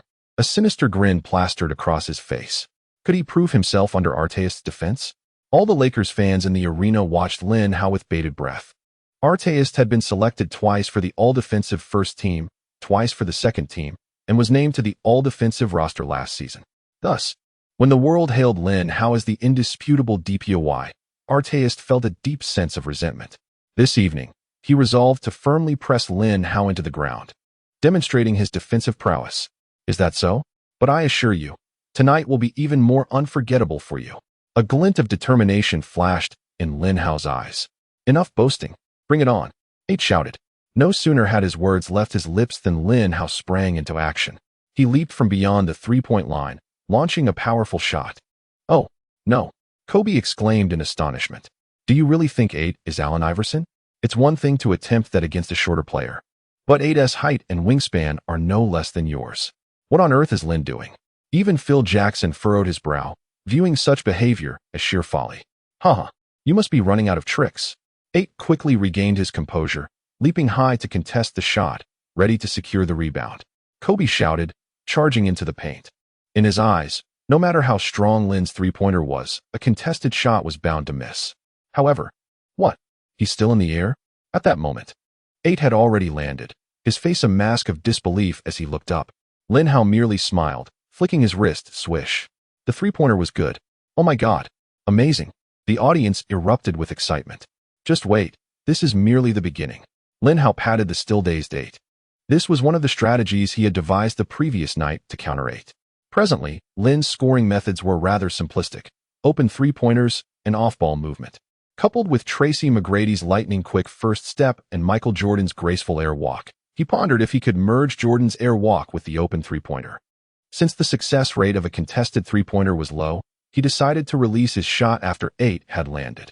Thus, a strong three-pointer transforms into an open three-pointer. Does it not? Indeed, there is no fault in that reasoning. The Pacers now transition to offense. Artest is a man of self-awareness. He recognizes that his offensive prowess pales in comparison to the scoring titans like Social Guy and Pierce. If they struggle against Lin Hao, he knows he stands little chance.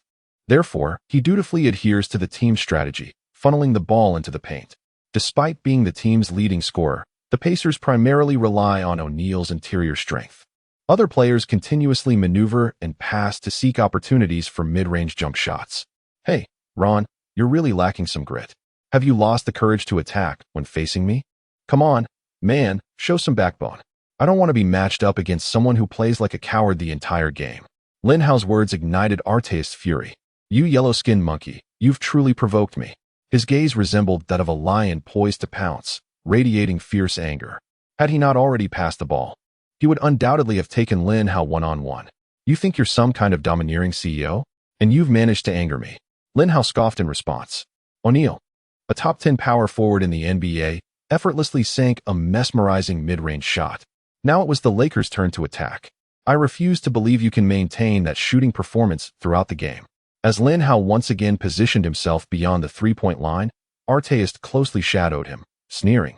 You think your hang time is impressive? I'll just leap higher. Even if you make it again, what of it? Can you sustain such relentless exertion? Truly, as the finest defensive player, Artest has indeed pinpointed a crucial aspect.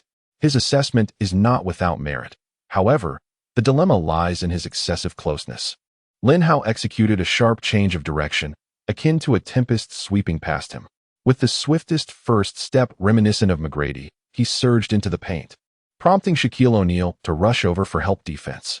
Yet, the agility of the smaller player outmatches that of the larger one. With a mere shift, Lin Hao maneuvered past him, penetrating the basket as if traversing an unguarded realm. Boom! A thunderous dunk reverberated throughout the arena, marking 5 points. Softy! Lin Hao playfully patted the still-dazed Artest, kindly reminding him not to forget his pre-game words. Indeed, the first quarter had merely commenced, yet he had already amassed 5 points. Artest felt the sting of embarrassment. Subsequently, Lin Hao entrusted the playmaking duties to Kobe, opting to move without the ball himself. It was as if he poured every ounce of energy into his sprint, intending to exhaust Artest to the brink of exasperation. Lin Hao vowed he had never run so swiftly in his life. It is somewhat bittersweet to admit that, up to this point, his most efficient and frequently employed scoring method remains Hamilton's off-ball movement. The death-defying dunks and graceful aerial maneuvers are seldom utilized. Furthermore, the quickest first step may not necessarily elude a true defensive stalwart. If such a skill were indeed formidable, McGrady would not have needed to hone his pull-up technique. Lin Hao's actions left Artest utterly drained. Chapter 72. Do you now comprehend what it means to be a true man? He exerted every ounce of strength, relentlessly pursuing from behind, offering Lin Hao no opportunity to receive the ball. Lin Hao ran for a full 24 seconds without finding an opportunity to shoot. In the final moment, Kobe took a desperate shot, but it clanged off the rim. Yet, Lin Hao managed to snatch the offensive rebound. Truly remarkable. How could he run so fast, and for so long, still having the strength to grab the board? Arteist cursed under his breath. Lin Hao passed the ball back to Kobe and continued to toy with Arteist. No, rather, to elude him. With the assistance of Odom's screen, he finally found his shooting opportunity. A three-pointer. That's 8 points. Black egg. Lin Hao exclaimed once more. His teammate, Black, wasn't particularly adept at mathematics, so Lin Hao felt the need to remind him constantly.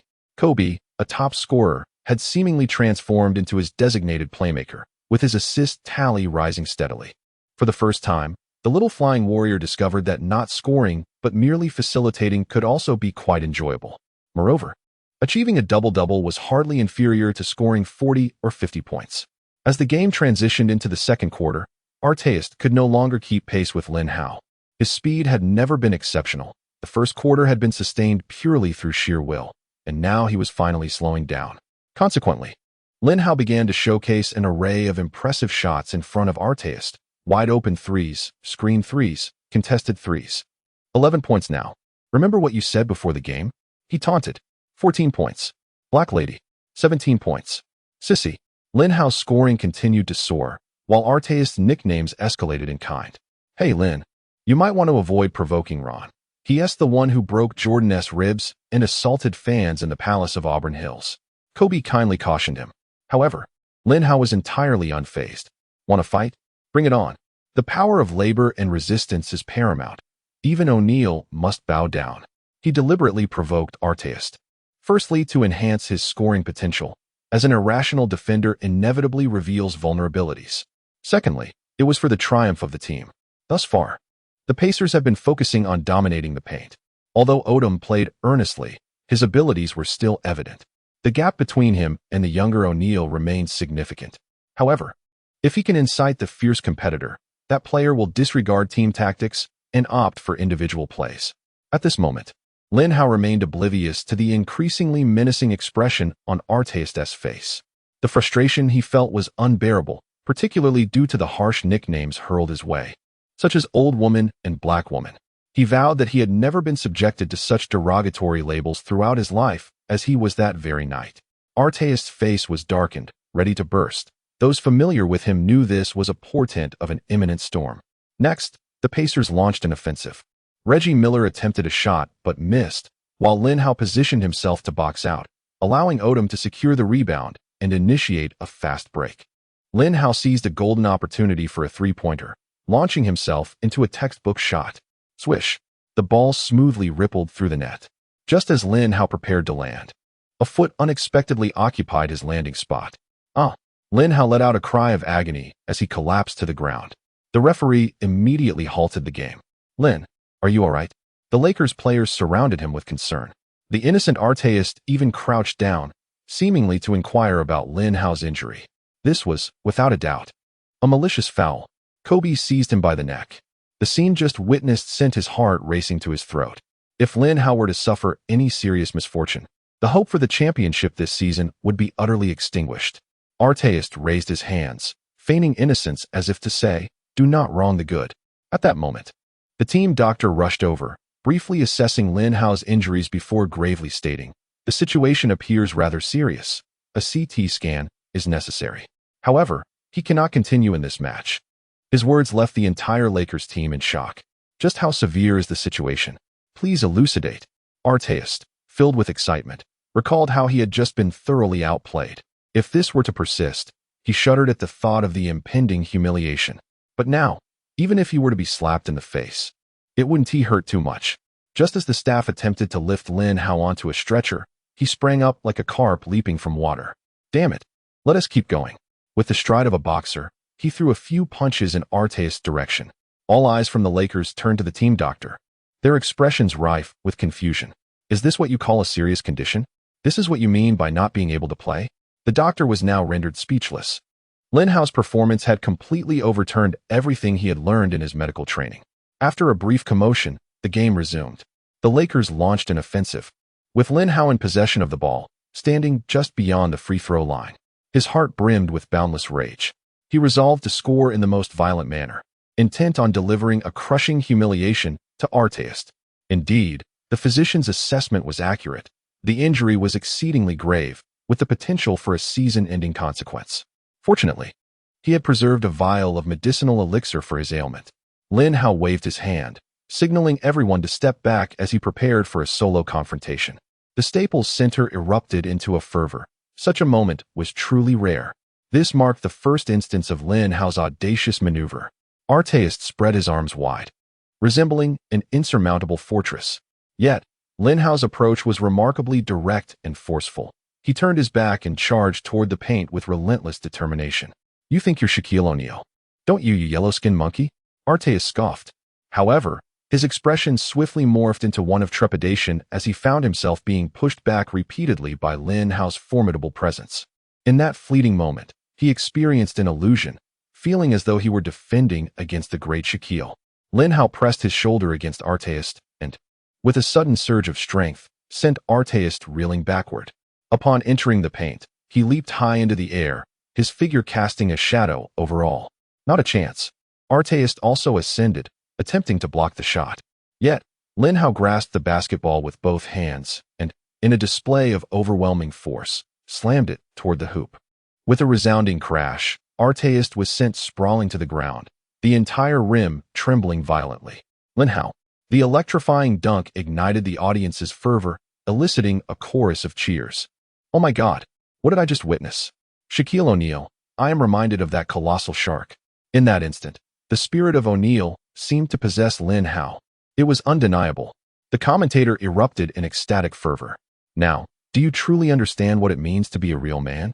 Upon landing, Lin Hao defiantly pressed his middle finger against Artist's face, bellowing in fury. The astonishment of Kobe and the others was palpable. Artist, after all, was the notorious enforcer of the NBA. Had Lin Hao lost his senses? Was he intent on rekindling the infamous brawl at the Palace of Auburn Hills? Chapter 73. Walking my dog for 4 hours. Blasted. Artist, with his infamous temper, could hardly endure the provocation and lunged forward, seizing Lin Hao by the throat. Unyielding, Lin Hao retaliated by tightly grasping Artist's neck. "Ron, stop. Ron, don't be impulsive. You've just returned from suspension. You cannot afford another altercation." Little O'Neal, Miller, and others rushed to restrain him. "Lin, don't act rashly. Lin, cease at once. You are a star, not some common thug like Artist." Kobe, Odom, and the others also moved in to hold Lin Hao back. "Ron, what has come over you?" Reggie Miller suddenly exclaimed. The others looked up to find that Artist had begun to roll his eyes bulging, and his mouth agape. "Stop immediately. Otherwise, I will have you ejected from the game." The referee approached swiftly, issuing a stern command. Only then did Lin Hao release Artist. "Are you all right? Are you fine?" Reggie Miller and Little O'Neal noticed that Artist's complexion was ghostly pale, drenched in sweat, and he was gasping for breath. I'm fine. He feigned calmness, though inwardly, he was gripped by fear. At that very moment, when Lin Hao seized him by the neck, it was as if he glimpsed the divine calling him forth. Upon Lin Hao's release, he felt as though he had narrowly escaped the clutches of a demon.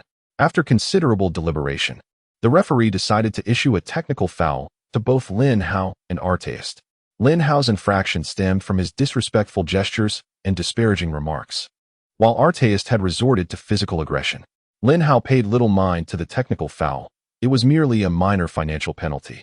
As long as he could secure the title of All-Star vote leader, he would soon be able to amass wealth in abundance. As the timeout concluded, the game resumed. In the ensuing play, Artist adopted an unexpectedly compliant demeanor. On defense, he resembled a demure maiden, fearful of any physical contact with Lin Hao. During offensive plays, he adhered strictly to the established tactics. Artist was genuinely intimidated. Lin Hao was a veritable beast, more ferocious than he himself. Yet, Lin Hao was far from finished with him. Having nearly jeopardized his entire season, such animosity could not be easily assuaged. Lin Hao continued his relentless pursuit, darting around the court. "Have you run enough yet?" Artist, already fatigued, struggled to keep pace with Lin Hao's blistering speed. "I could walk my dog for 4 hours." Lin Hao taunted as he sprinted, a stark contrast to the usual 2-hour duration of an NBA game. Damn it, Artist found himself in a state of despair. Seizing the opportunity to strike while his opponent was vulnerable, Lin Hao was acutely aware of this strategy and relentlessly scored at will. His points soared with each successful basket. At this juncture, two commentators began to engage in discussion. "My dear friend, Have you noticed that Lin has remarkably sunk 5 consecutive three-pointers? Indeed, it appears so.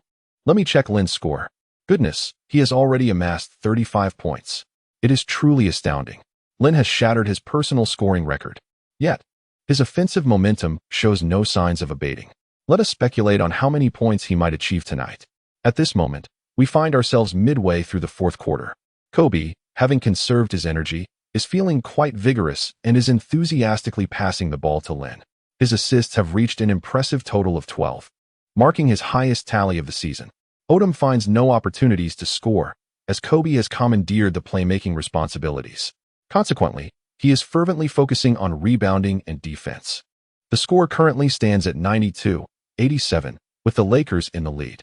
Victory is not yet secured, and Lin remains vigilant, sprinting across the court. Artest is increasingly struggling to keep pace, and Lin's scoring is accelerating at an unprecedented rate. However, Lin is entirely unconcerned with his personal tally, fixated solely on the triumph of his team. He certainly does not wish to hear his fans lament after the game. The Lakers lost, but Lin did not. "Hey, where are you going?" he calls out. "Oh, where have you run off to?" After Lin sinks yet another three-pointer, he suddenly realizes that the area within a few meters around him is completely devoid of defenders. Thus, he glances around, hoping to spot Artest in the throng. Upon turning back, he finds that Artest is, alas, in a rather unfortunate state. Oh no, he is vomiting. Indeed, he has run Artest into such distress. At this moment, the robust young lady's complexion had turned ashen, her hand pressed tightly against her mouth. Suddenly, her body lurched forward, and a torrent of vomit erupted forth like a flood breaching its dam. The noxious substance emitted a repulsive odor that was truly sickening. Lin had initially intended to offer her some concern, but upon witnessing this scene, he swiftly vanished from sight. The situation was utterly revolting. Carlisle promptly called for a timeout, as several players from the Walkers team assisted Artest to the bench. Meanwhile, a few staff members rushed onto the court to clean the floor. "Coach, please don't make me guard Lin Hao any longer. Let me defend Kobe instead." Artest, whose condition had just begun to improve, quickly lamented to the coach. Upon hearing this, everyone was collectively stunned, their mouths agape in disbelief. Who was Artest? A notorious enforcer in the NBA. Yet here he was, nearly suffocated by his opponent, only to be reduced to retching. Now he was claiming he would rather defend Kobe than Lin Hao. They questioned whether everything happening today was merely a dream, or if Artest had been possessed by some weakling. Carlisle pondered for a moment before nodding in agreement. There was no alternative. His pre-game strategy had been completely derailed. With even the team's top scorer and premier enforcer having wilted, the morale of the others plummeted. The scales of victory had decidedly tipped in favor of the Lakers. Under the defensive pressure of Steven Jackson, Lin Hao executed a graceful mid-range jumper. Oh dear God, Lin scored 45 points, setting a new personal record. The announcer exclaimed once more. As the game entered garbage time, the Zen Master substituted all the starters. In the end, the Pacers succumbed to the Lakers with a score of 93-103. The statistics from this match were rather peculiar. The team's leading scorer, Kobe, accumulated 15 points, 7 rebounds, 13 assists, and 2 steals. One might mistake these figures for those of Jason Kidd. Meanwhile, the versatile small forward, Lin Hao, delivered an astounding performance with 45 points, 6 rebounds, 2 assists, 2 steals, and 1 block. To the untrained eye, these statistics might be attributed to none other than the legendary Michael Jordan. As the game concluded, Lin Hao strode confidently towards Artest. Upon witnessing the formidable presence of this fierce competitor, the entire Pacers squad began to feel a palpable tension. Artest huddled on the bench, trembling with apprehension.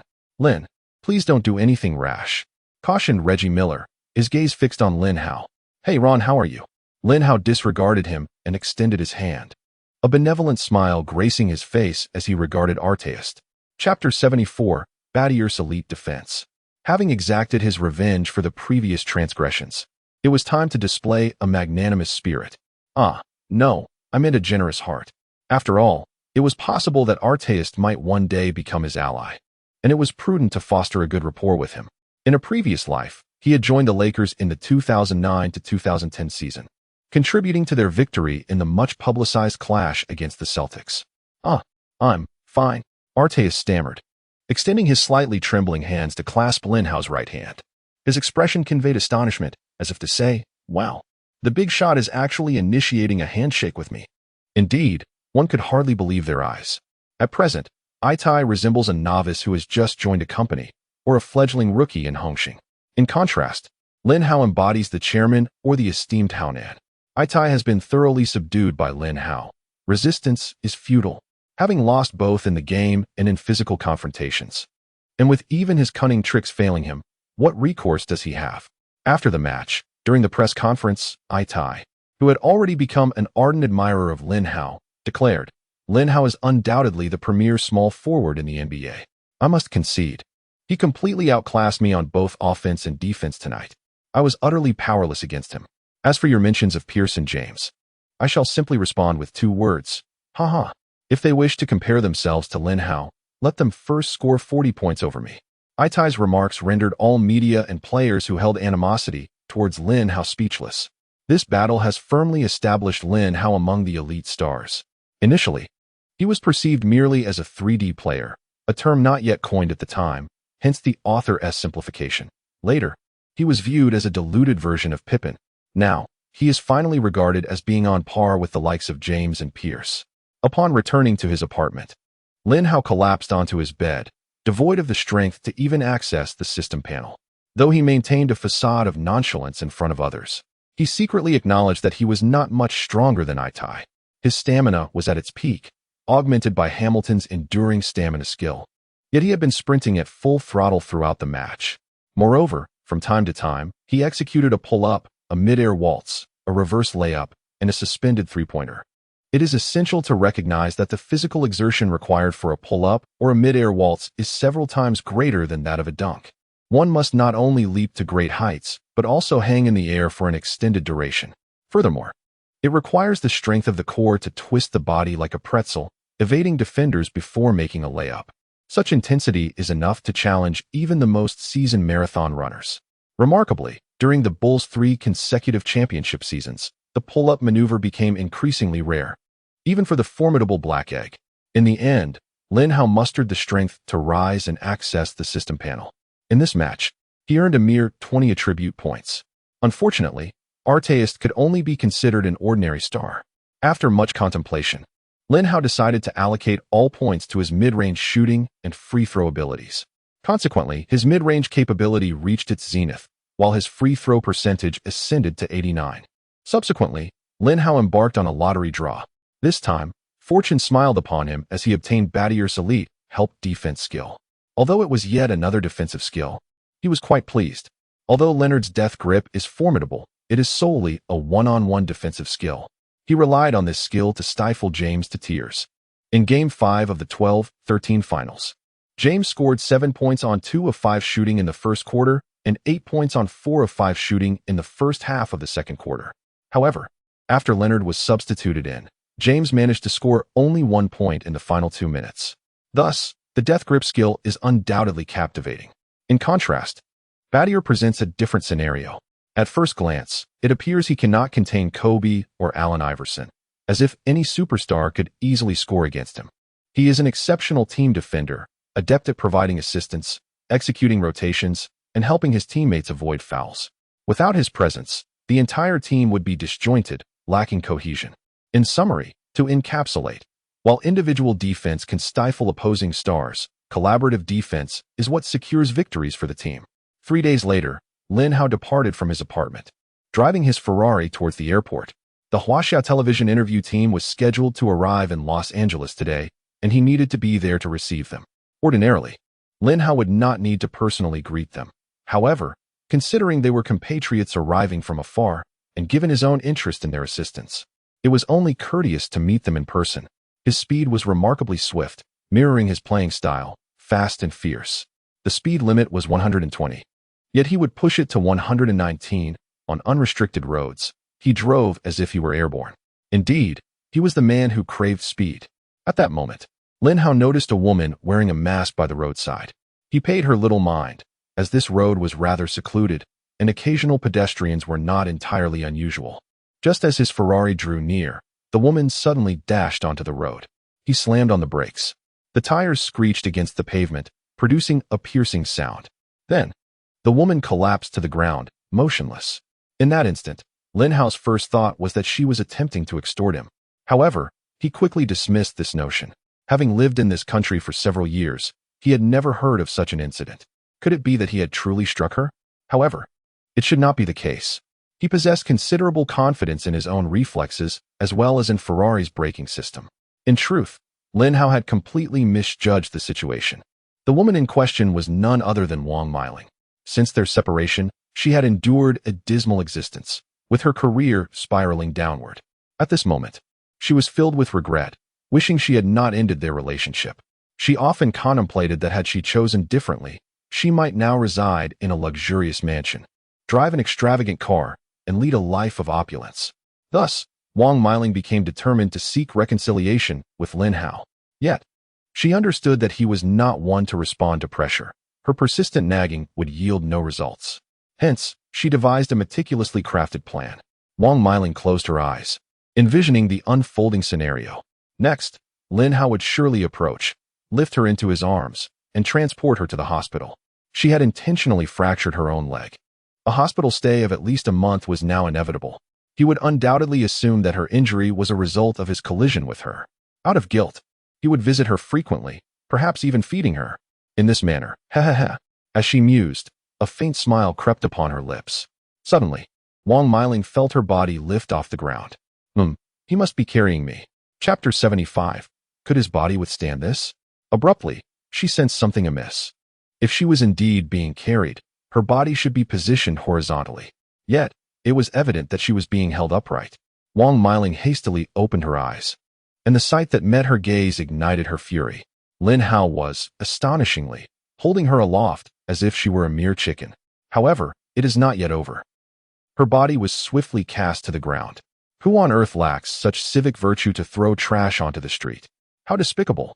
That man carelessly tossed her onto the sidewalk before turning to enter his vehicle. Throwing away garbage? He actually treated me like refuse. As the sound of the Ferrari faded into the distance, Wang Miling seethed with fury, leaning on her cane, limping her way toward the bus station. Lin Hao, I am immensely grateful for your presence to escort us. Allow me to briefly introduce myself. I am Lu Yu, a reporter from Huaxia Television's sports channel, tasked with conducting this exclusive interview with you. This is our photographer, Zhang Zidong, who will be capturing your documentary. After a round of polite exchanges, the beautiful reporter Lu Yu squeezed into Lin Hao's Ferrari, while the others hailed a taxi.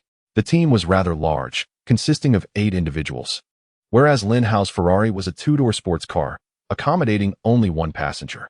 The interview took place in a private room at the Staples Center and was broadcast live to a nationwide audience. Thousands of viewers eagerly awaited by their televisions. When Lin Hao appeared on screen, many young girls erupted into excited screams. You were once a role player for the Lakers, yet within a matter of months, you have risen to prominence. Many are curious about the reasons behind such a significant transformation, the enchanting reporter Lu Yu inquired. My transformation stemmed from the influence of a woman. Faced with this predicament, Lin Hao had long since mastered the art of deflection, using Wang Miling as a convenient shield to obscure his systematic secrets. XXX, did you hear what Lin Hao said? Today, you may disregard me, but tomorrow, I shall render you unattainable. The tides of fortune shift every 30 years. Do not underestimate the impoverished youth. Upon hearing this tale, many men, previously wounded by materialistic women, clenched their fists, their faces reflecting unwavering resolve. Naturally, numerous young girls, upon absorbing the narrative, wept inconsolably. My dear Lin, how is so pitiable? Why must those despicable women perpetually inflict pain upon him? Eventually, Lu Yu broached a serious inquiry. With the 2008 Olympics approaching, should the national team extend an invitation to you? Would you accept? Many within Huaxia are keenly interested in this question. Without hesitation, Lin Hao replied, Of course, I am eager to participate in the Olympics. Many believe that if you were to join the national team, it would experience a qualitative leap, rendering medal aspirations no longer a distant dream. What is your perspective on this? Lin Hao pondered deeply before asserting, Yao Ming possesses exceptional rim protection. Together, we shall fortify the team into an impregnable fortress. My passing will unify the team, transforming it from a mere collection of individuals into a cohesive unit. My 3-point shooting will grant Yao Ming greater opportunities for isolation plays. Thus, I firmly believe that my participation will significantly enhance the national team's prowess, rendering the pursuit of medals a feasible endeavor. He certainly does not speak frivolously. In a previous life, the national team achieved an admirable 8th place in the 2008 Olympics, equaling their historical best performance. With his addition, the prospect of winning medals now appears quite plausible. Upon hearing this statement, the viewers before the television were immensely invigorated. The notion of securing a medal, once a mere fantasy, now seems within reach. Naturally, some skeptics scoffed at Lin Hao's words. The charming reporter, Liu, then began to let her enthusiasm flow. Could you share with us your childhood experiences? Everyone is quite intrigued. I grew up in a particularly impoverished household, often subsisting on instant noodles. Is that true? I find it hard to believe. Why didn't you eat meat? Is it because it spoils easily? Besides basketball, what other hobbies do you have? I have numerous interests, but my greatest passion lies in cooking. Really? I find that hard to believe. Will you prepare a meal for me later? Following the conclusion of the exclusive interview, the others hurried back to their homeland, while the beautiful journalist Liu and the photographer Zhang Zidong remained in the United States, continuing their work on the documentary. This film primarily chronicles Lin Hao's training with the Lakers, his competitions, and his relationships with teammates. The focal point of the narrative is his daily training regimen. On this particular day, Lin Hao rose from his slumber at 4 a.m. to have breakfast. In truth, he does not usually awaken this early. He undertook this effort to cultivate an image of diligent training. When he finished his breakfast and arrived at the training facility, he found it utterly deserted, with even the notoriously diligent Kobe absent. Ever since Kobe had been taken away by Vanessa, his dedication to training had noticeably diminished. The session commenced with a warm-up, followed by a steady jog and sprints, which lasted a full hour. Subsequently, the shooting practice began: 100 mid-range shots, 100 three-pointers, and 100 contested shots. At this juncture, Liu curiously inquired, with such an intense practice now, will you have enough energy for the team training later? Lin Hao's subsequent revelation left her astounded. This is merely a warm-up. It was only then that the tardy Lakers players arrived at the training facility.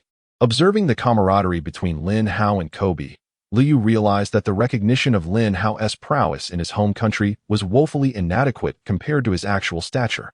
His closeness with such a top-tier star indicated that his standing in the NBA was at least on par with that of Yao Ming. Following this, the Lakers engaged in team training and scrimmages, continuing until noon. Lin Hao had a simple lunch consisting of boiled eggs, a vegetable salad, and black coffee, with boiled chicken breast as the main course. Out of curiosity, Liu sampled a few bites alongside him. It was hardly a meal fit for human consumption. The taste was utterly bland. She struggled to suppress her discomfort, nearly on the verge of gagging. For those readers intrigued, do try boiled chicken breast.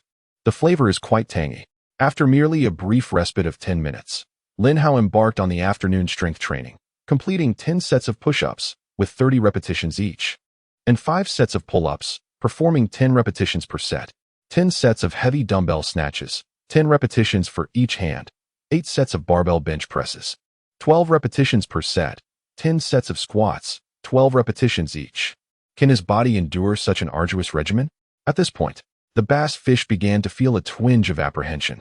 Even more astonishingly, Lin Hao also began to lift a tire, a heavy-duty truck tire, its diameter exceeding Lin Hao's height. Yet, in his grasp, it appeared no more cumbersome than a mere toy. Chapter 76. Your board has no smoke. Yet I am as joyous as an immortal Lin Hao practiced until 4 in the afternoon, and then, seemingly out of nowhere, procured 2 parachutes, stowing them in the trunk of a Toyota Camry. Although he possessed a Ferrari and a Lamborghini, the trunks of these vehicles were too compact to accommodate the parachutes. Hence, he borrowed an old second-hand car from Odom, which had long since fallen into disuse. Are you off to engage in extreme sports? The bass fish inquired with curiosity. Indeed, after such extensive training, a proper relaxation was in order. However, this method of unwinding seemed rather unconventional. Of course not. After the bass fish and the photographer settled into the car, Lin Hao ignited the Camry's engine and sped towards the beach. The roar of the engine sent tremors through the air. This vehicle must be at least 20 years old. Could it withstand such velocity without falling apart? The bass fish, seated in the passenger seat, was filled with trepidation, gripping the edges of the seat tightly. 150 miles per hour. 160 miles per hour. 190 miles per hour. Her eyes occasionally darted towards the speedometer, the ever-increasing numbers plunging her heart into despair. In that fleeting moment, she seemed to glimpse a vision of paradise. At last, the vehicle arrived at the beach. Lin Hao extracted 2 parachutes and then produced a garment, holding it aloft. The sight was somewhat reminiscent of a clown. "What are you planning to do?" Lu Yu and the cameraman exchanged bewildered glances, their curiosity piqued. "I am testing the wind direction." After a brief pause, Lin Hao finally sprang into action. He donned the parachute and began to sprint along the beach with fervor. Only then did Lu Yu and the cameraman realize that Lin Hao intended to run against the wind while carrying a parachute. Goodness! The typically composed reporter, Lu Yu, couldn't help but utter a curse. The cameraman, eager to capture Lin Hao's training up close, hoisted his camera and attempted to follow, but soon found himself lagging far behind. It is quite natural for an ordinary person to struggle to keep pace with a professional basketball player. However, the twist was that Lin Hao was running against the wind with a parachute strapped to his back. In exasperation, Lu Yu resorted to driving their dilapidated second-hand car to film the scene. Lin Hao continued his run for a full hour. Could he truly withstand such rigorous training? Lu Yu mused to herself as she navigated the vehicle. After practicing until 6:30 in the evening, Lin Hao finally concluded his session and drove back to indulge in a sumptuous dinner. "Why aren't you two eating?" he inquired with curiosity. "This steak is prepared by a Michelin-starred restaurant." Lu Yu and the cameraman exchanged eye rolls. "Do you really need to ask why we're not eating? Are you so exhausted that you cannot even eat? That shouldn't be the case. Just standing by and watching. How could that be tiring?" Lin Hao inquired with a trace of confusion. Lu Yu and the photographer rolled their eyes once more. "Come on, big brother. We have been awake since 4 in the morning without a moment's respite. How can a superhuman like you understand the plight of ordinary people?" After dinner, both Lu Yu and the photographer believed that the day's training had concluded, letting out a long sigh of relief. However, to their astonishment, Lin Hao returned to the training hall after taking a shower. What the hell? They thought, feeling as if 1,000 horses were galloping in their minds. By midnight, when Lin Hao finished his training, the two of them were already deep in slumber on the lounge chairs, impervious to any attempts to rouse them. Left with no choice, Lin Hao had to lift them, one in each hand, like a pair of mother hens, and carry them to the resting room. The following day, Lu Yu and the photographer accompanied the Lakers to San Antonio to face the Spurs. Oh my goodness! Upon seeing the thousands of fervent fans in attendance, Lu Yu felt an overwhelming surge of excitement. This was her first time witnessing an NBA game live. To play in such a magnificent setting. Lin Hao remains so composed. What remarkable mental fortitude he possesses, Lu Yu reflected. At that moment, Lin Hao was engaged in a friendly exchange with Tim Duncan. "Lin, you are truly talented and accomplished at such a young age. The future is yours." Duncan chuckled as he ruffled Lin Hao's hair. "No, you are mistaken. The future belongs to you. You are still capable of playing despite your age." Lin Hao retorted defiantly, rising on his toes to pat Duncan's bald head. "No. The future is yours. Your three-point shooting is unparalleled." Duncan gently patted Lin Hao's head. "No, it's yours. Your bank shot is as steady as an old dog." This time, Lin Hao was unable to touch Duncan's bald head, for he too had risen onto his toes. "No, it's yours. Your jump shot lacks finesse. Yet I am intoxicated like a drunken dog." "No, it's yours. Your bank shot is devoid of flair, while I revel in bliss like a celestial being." Two simpletons. Ginobili passed by them, casting a cold smile. "A pair of fools." Director Tony spat on the ground as he walked past. "Oh, are you two indulging in flirtation?" Kobe remarked sourly as he strolled by. He felt somewhat perturbed. Every time he witnessed Lin Hao engaging playfully with other stars, he feared the possibility of losing him. Kobe's instincts were not misplaced. Duncan's affectionate banter with Lin Hao was a strategy suggested by Coach Popovich. Lin Hao would become a free agent next season, and Duncan was eager to entice him. It was well known that Popovich favored team-oriented players like Lin Hao, who possessed both a three-point shot and defensive prowess. Naturally, he especially admired Lin Hao's fierce tenacity on the defensive end, akin to a rabid dog. However, the Spurs management found this ambition somewhat fanciful. Lin Hao had already entered the realm of superstardom. Could they truly afford to recruit him? Or would it necessitate dismantling the famed trio of Duncan, Ginobili, and Parker? Moreover, Lin Hao shared positional overlap with Leonard. Would they need to part with him as well? Popovich remained confident in his approach. Sending either Ginobili or Parker away, along with Leonard, would not pose a significant issue. Yet, after merely 3 minutes of conversation, Lin Hao found himself unable to continue conversing with Duncan. This fellow can barely reach his head, even when he stands on tiptoe, having been overwhelmed. The match has officially commenced, with the Lakers' starting lineup remaining unchanged. In truth, there are but a few key players, and the Zen Master finds it impossible to alter his strategy. The Spurs' starting five consists of P.G. Parker, S.G. Gin Billy, S.F. Leopard, P.F. Duncan, and C. Nestorovi. Note: Gin Billy has yet to play as a substitute this season. In a rare moment, M.M. managed to secure the jump ball, granting possession to the Lakers. Parker crossed half court and passed the ball to Lin Hao before slipping along the baseline. At that moment, Gin Billy was tasked with guarding Lin Hao, as he was not yet deemed worthy of facing Leopard's defense. Lin Hao, with possession, orchestrated the movements of his teammates as they darted about. Kobe and Odom executed a pick and roll, successfully shaking off Leopard's defense and penetrating deep into Spurs territory. Lin Hao's pass landed squarely in Kobe's hands. A jump shot swish. This young man's basketball IQ and playmaking ability rivaled that of Parker. Even if we were to trade away Parker and Leopard, signing him would not be a loss for us. Popovich mused. Chapter 77. Not only is the future mine, but the present is as well. However, the Lakers soon found themselves struggling. Kobe's shooting touch was woeful tonight, compounded by Leopard's relentless defense, causing him to miss shot after shot. Lin Hao urged him repeatedly, "Leave the offense to me. You go along the baseline." Yet, it seemed futile. Kobe, consumed by his fervor, was impervious to reason. Clearly, he could have passed to a teammate for an easy layup or shot. Yet he insisted on forcing his way through the defense. Consequently, Lin Hao was compelled to devote all his energy to defense, not only rendering Gin Billy ineffective, but also continually cleaning up after Parker and Odom. It appears that Lin not only excels in individual defense, but also shines in team defense. The Zen Master's eyes sparkled with delight. If Lin cannot be acquired next season, I would be utterly discontented. Popovich was filled with longing, envisioning a scenario where his team boasted both Duncan and Lin Hao, alongside Ginobili. Surely, that would guarantee a minimum of 3 consecutive championships. Poor Tony, the director, had already lost his standing in Popovich's mind. Alas, despite Lin Hao's valiant efforts on defense, the team continued to falter. As the first quarter neared its end, Phil Jackson called for a timeout and substituted in the reserves. "Kobe, if you dare to continue playing one-on-one, I will kick your backside," he bellowed. "Remember to pass that damned ball, do you understand?" As Lin Hao approached the bench, he pointed at Kobe and shouted, his voice resonating loudly enough for even the Spurs bench to hear. The Lakers players were stunned. The Spurs players were stunned. Everyone was in shock. My goodness, has Lin Hao gained the audacity of a bear? How dare he reprimand Kobe? Could this lead to repercussions for him? Would Kobe cast him out of the team? The bass player trembled in fear. The cameraman's hands began to shake uncontrollably. Upon hearing Lin's words, Kobe initially appeared astonished.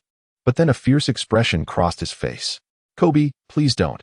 Phil Jackson sensed the brewing storm and hurried to intervene. "I was wrong." Yet, what Kobe said next left everyone in utter disbelief. "You are right. I was indeed too selfish in my play," Kobe stated earnestly, acknowledging that he had lost his composure today. Bruce, the leopard-spotted figure, incessantly whispered taunts into his ear. Coupled with his preference for attempting 30 shots without success rather than 9, this had driven him to the brink of madness. Now that resonates. Lin Hao patted his shoulder, and all eyes were fixed upon him with admiration. Goodness. To dare to openly chastise Kobe and demand a public apology. This was a privilege even Shaquille O'Neal had never experienced. This was the player of my dreams. Popovich's eyes sparkled with excitement. Although Duncan was also among his dream players, his character lacked the requisite toughness. If Lin Hao were to join the Spurs, he would not even need to intervene when a troublemaker arose. He could simply shut the door and let Lin Hao handle it. As the second quarter commenced, Kobe finally began to embrace team basketball, allowing Lin Hao, the linchpin of the triangle offense, to seize control of the ball. Odom approached to set a solid screen for Lin Hao, effectively blocking Gin Billy. Lin Hao charged toward the paint, noticing that Gin Billy was not closely following. "Wait, am I open?" Lin Hao was momentarily taken aback. Without time for further contemplation, he leaped into the air. This was not due to Gin Billy's lack of defensive intensity, but rather because a towering figure was stationed beneath the basket. With Duncan's formidable rim protection, the Spurs often intentionally allowed opponents into the paint. At that moment, Duncan had already soared high, his gaze fierce, willing to commit a foul to swat the ball away. His judgment was impeccable, and if all went as anticipated, this would result in a spectacular block. However, possessing the basketball IQ akin to that of LeBron James, Lin Hao caught sight of this unfolding scene from the corner of his eye. He executed a feigned upward motion before soaring from one side of the rim to the other, performing a reverse layup off the glass and into the hoop. Oh my God! Our great protector Duncan has unexpectedly been outmaneuvered by Lin. The commentator exclaimed. You were only half right. Not only the future is mine, but the present as well. Taking advantage of Duncan's momentary confusion, Lin Hao tiptoed and patted his head. Lin, you rascal, did you not just say you wouldn't play one-on-one? Kobe approached, indignantly. Sorry, I thought there was no one under the basket. Lin Hao's face flushed with embarrassment. Can't you see such a big person as me? Duncan's expression darkened. In truth, Lin Hao's assertion held some merit. With the skill of aerial maneuvering, whether there was one person or none under the basket made little difference. In the next play, Jin Billy took on the challenge. While it is often said in the Spurs that in favorable situations one looks to Duncan, in adversity to Parker, and in dire straits to Jin Billy, he occasionally scores even in favorable conditions. He stood beyond the three-point line, dribbling, commencing his signature serpentine drive. I'll go left. Now to the right. Back to the left. Now to the right. Manu, you scoundrel, pass the ball. A furious shout echoed from the sidelines. That of Popovich. Jin Billy was taken aback. What the hell, you're still here? As he looked up, he saw Lin Hao right in front of him. Being blocked by me is not shameful. Besides, your speed just now was slower than Kobe's grandmother. Lin Hao imparted this wisdom earnestly. Jin Billy found himself at a loss and had no choice but to pass the ball to Duncan. Odom and Kwame Brown double-teamed him, but alas, they were still being pushed back. Lin Hao released his defense on Jin Billy, intending to make a steal. Regrettably, under the vigilant defense of three opponents, Duncan passed the ball back to Jin Billy. Taking a deep breath, Jin Billy calmly adjusted his rhythm before leaping into action. This could spell trouble. Phil Jackson sighed. Lin Hao's defensive effort had been impeccable. Although his decision to leave Jin Billy open was somewhat audacious, it effectively obstructed Duncan's passing lane. Yet, astonishingly, the ball still found its way into Jin Billy's hands. Just as the Spurs fans prepared to erupt in cheers, a shadow darted past like a cheetah. Bam! A resounding block. Lin Hao soared high, unleashing a fierce roar as he swatted Jin Billy's shot out of bounds. Oh my! The entire audience was left in a state of shock, their mouths agape as if stuffed with a salted duck egg. My goodness! Lin is like a specter, utterly ubiquitous. The commentator exclaimed. Popovich's gaze was intensely fixed on Lin Hao, his shirt dampened by anticipation. First defending Manu at the three-point line, then collapsing into the paint to trap Duncan, and finally sprinting to the perimeter to deliver the block. The speed, the reflexes, the defensive acumen were truly beyond imagination. Compared to Lin Hao, the defense of the Leopards seemed utterly inadequate. Alas, despite Lin Hao's tenacious defense against Jin Billy, the victory ultimately eluded the Lakers, falling into the hands of the Spurs. On the surface, the team's loss appeared to stem from Kobe's poor performance, but in reality, the Lakers succumbed to Duncan's formidable playmaking skills and his prowess in one-on-one situations, coupled with the effective pick-and-roll with Parker. After the game, Popovich, in an interview with reporters, extolled Lin Hao with high praise. Lin's individual and team defensive capabilities have reached the pinnacle of the NBA. In this season's DPOY voting, I shall certainly cast my ballot for him. His passing and playmaking skills have ascended to the level of Pippen and LeBron. Moreover, his offensive prowess is severely underestimated. Given ample ball possession, averaging 25 points per game would not be a mere fantasy. Chapter 78, Chasing Dreams in the NBA, The Legendary Journey of Lin Hao. After several days of filming, the crew finally embarked on their return journey. A week later, the documentary Chasing Dreams in the NBA, The Legendary Journey of Lin Hao premiered on the sports channel of Huaxia Television. At the Ratings Statistics Center, the numbers surged incessantly, with viewership skyrocketing. The staff, witnessing the ever-increasing figures, were filled with joy. In Huaxia Flower City, at 6 p.m., a 30-year-old young man approached the riverbank. Today marks the final day of my existence, Joseheo. Wednesday, I hope that after my departure, you and Gongzi will find happiness." A sorrowful expression adorned his face as he gazed upon the calm surface of the river. The words of his ex-girlfriend echoing in his mind. "You are a good person and very kind. However, what I need is a strong man who can care for me for a lifetime. Being poor is not frightening, but in you, I see no trace of ambition. Though Chun Gang may not possess your handsomeness, his relentless hard work allowed him to amass a fortune of 20,000 yuan in just 8 years. Moreover, with the compensation from the demolition of his home, he now possesses a house, a car, and even a yacht. And what of you? With an annual salary of a mere 500,000, you have been working for 3 years, yet cannot afford even a single apartment in Huaqing." A bitter smile crept across Zhou Zihao's lips. "Farewell, Wenzi. Farewell, dear parents. Look at that person, how peculiar they seem, standing alone by the riverbank. Hush. Keep your voice down. That individual might be a madman. If you provoke him, you could lose your life. Indeed, we should hasten home. Lin Hao's documentary is about to air. I almost forgot. Let us hurry." At that moment, a couple strolled past Zhou Zihao. "Oh, how could I forget? Lin Hao's documentary, Chasing Dreams in the NBA, The Legendary Journey of Lin Hao, is set to premiere tonight at 6:30. Zhou Zihao slapped his forehead. "Never mind. Let us return home. It will not be too late to jump into the river after watching the documentary." As a devoted fan of Lin Hao, he had never missed a single game of his. This evening's documentary was an absolute must-see. Upon returning home and turning on the television, it was precisely 6:30. And the documentary had just begun. The first scene displayed Lin Hao, dejectedly seated on the bench. The narration began. In a person's life, there are both valleys and peaks. Even the top NBA superstar, the Great Wall of Huaxia, Lin Hao, is no exception. His NBA career commenced from the bench. The coach's incessant disdainful glances pierced his heart like daggers. His teammates incessantly mocked him, each taunt piercing his soul like a sharp thorn. The hardships of those days could hardly be encapsulated in mere words. Upon reaching this point, Zhou Zihao suddenly trembled. He recalled his early days at the company, when he was just an inconspicuous novice. "Mr. Chun, this is my revised PPT. Could you kindly check it? What sort of rubbish is this? Go back and redo it. You're not leaving until it's finished." Back then, he had endured scathing rebukes from his superiors, a fate not dissimilar to that of Lin Hao. At this moment, the television screen began to shift. The camera focused on Lin Hao, diligently training at the gym. The narrator intoned, "Not long after, Lin Hao fell in love with a girl, and the two swiftly plunged into the depths of romance. Yet, it became evident that the girl was enamored not with him, but with his wealth.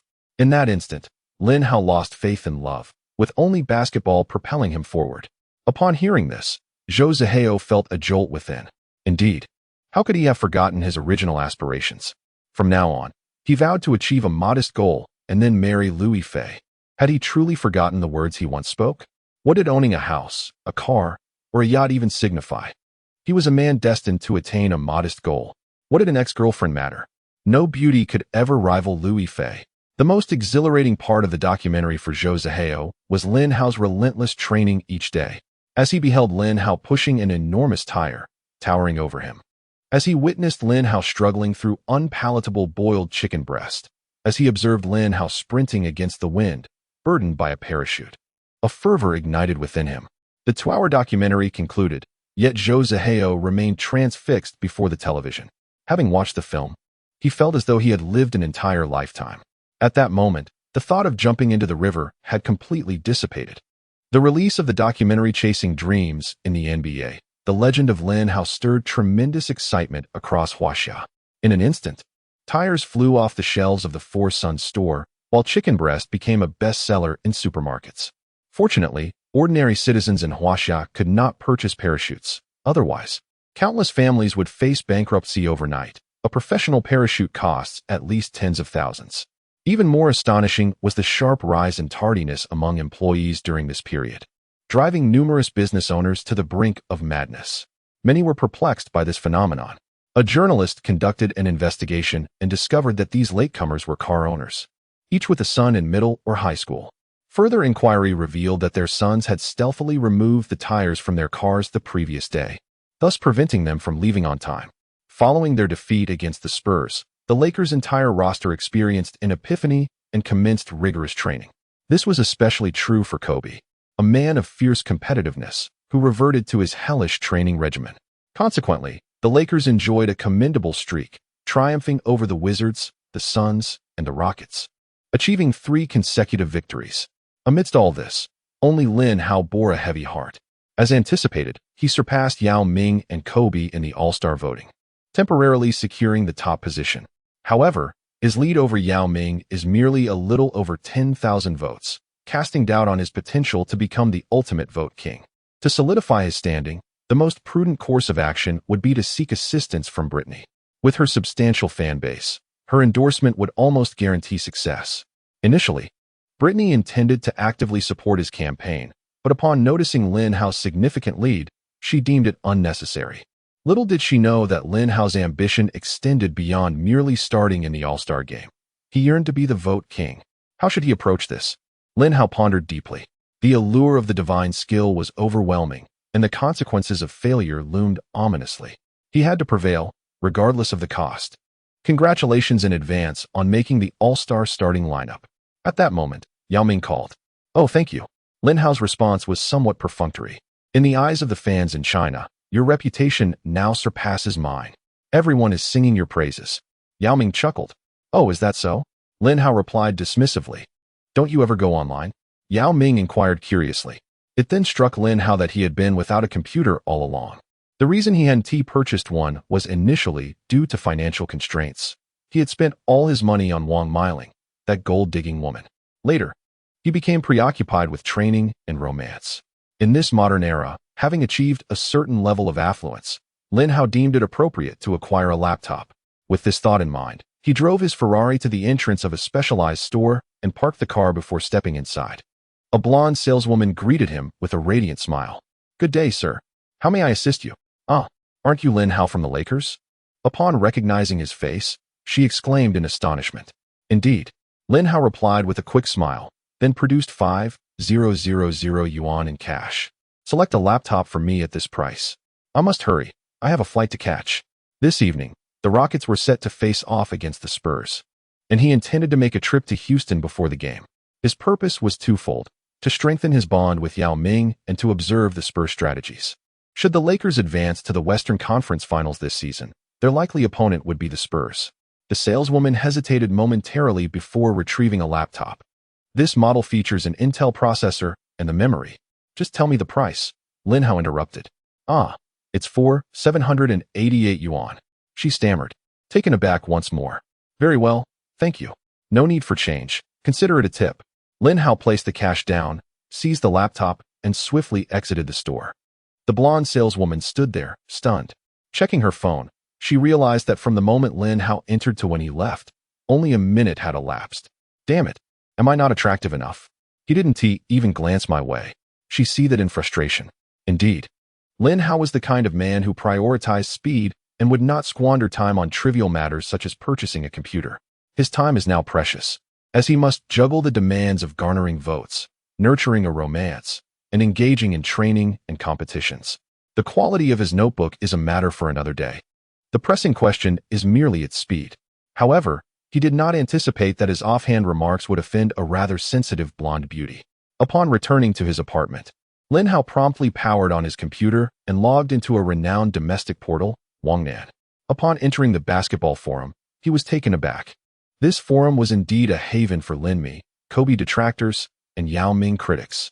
The participants were fervently disparaging Yao Ming and Kobe, while elevating themselves to celestial heights. Notably, a user by the name of Hao Shenlu extolled himself in an exceedingly ostentatious manner. In terms of three-pointers, Hao Shen surpassed Reggie Miller. In dunks, he utterly outperformed Carter. Regarding pull-ups and hang time, he rendered the black tofu utterly defenseless. For rebounds, he claimed the top spot among small forwards. In defense, he claimed to have subdued Arteist, and in organization, he positioned himself as the linchpin of the triangle offense. Thus, he boldly proclaimed himself the greatest in NBA history. Having concluded his tirade, he queried, "Who agrees? Who disagrees?" Upon reading this, Lin Hao felt no joy. Instead, a frown creased his brow. While having fans is indeed a cause for celebration, mindless adulation is unequivocally detrimental. Lin Hao recalled that in his previous life, Numerous netizens had excessively lauded Kobe and Yao Ming, resulting in a surge of detractors for both. He even harbored grave suspicions that this Hao Shenlu Bai was inadvertently leading to his own downfall. Should these individuals cause a decline in his fanbase, the prospect of becoming the all-star ticket king would certainly be jeopardized. Lin Hao could no longer remain seated, prompting him to compose an extensive post online, embarking on a journey of self-deprecation. Indeed, Lin Hao is an exceptional player. However, he still has a considerable distance to cover before reaching the pinnacle of the NBA. His most significant flaw lies in his overly simplistic scoring methods. The reason he averages over 20 points per game is largely due to Kobe drawing defensive attention away from him. His three-point shooting is commendable, yet predominantly relies on open shots. His drives to the basket are impressive, but falter when confronted by formidable defenders. Upon encountering this post, the fervent fan, Hao Shenlu erupted in anger, furiously typing, "What do you know? If Hao Shen's scoring ability were lacking, how could that selfish Kobe ever pass him the ball?" Lin Hao retorted, "Kobe is not a selfish person at all. He simply prefers not to pass to those who do not put forth effort in their game. Furthermore, Kobe has been a wonderful mentor, gifting others with headphones and laptops, and even presenting me with a Ferrari." After replying, he closed his notebook and prepared to depart for the airport. Today marks the matchup between the Rockets and the Spurs, and he intends to fly to Houston to rekindle his relationship with Yao Ming and, in the evening, attend the game.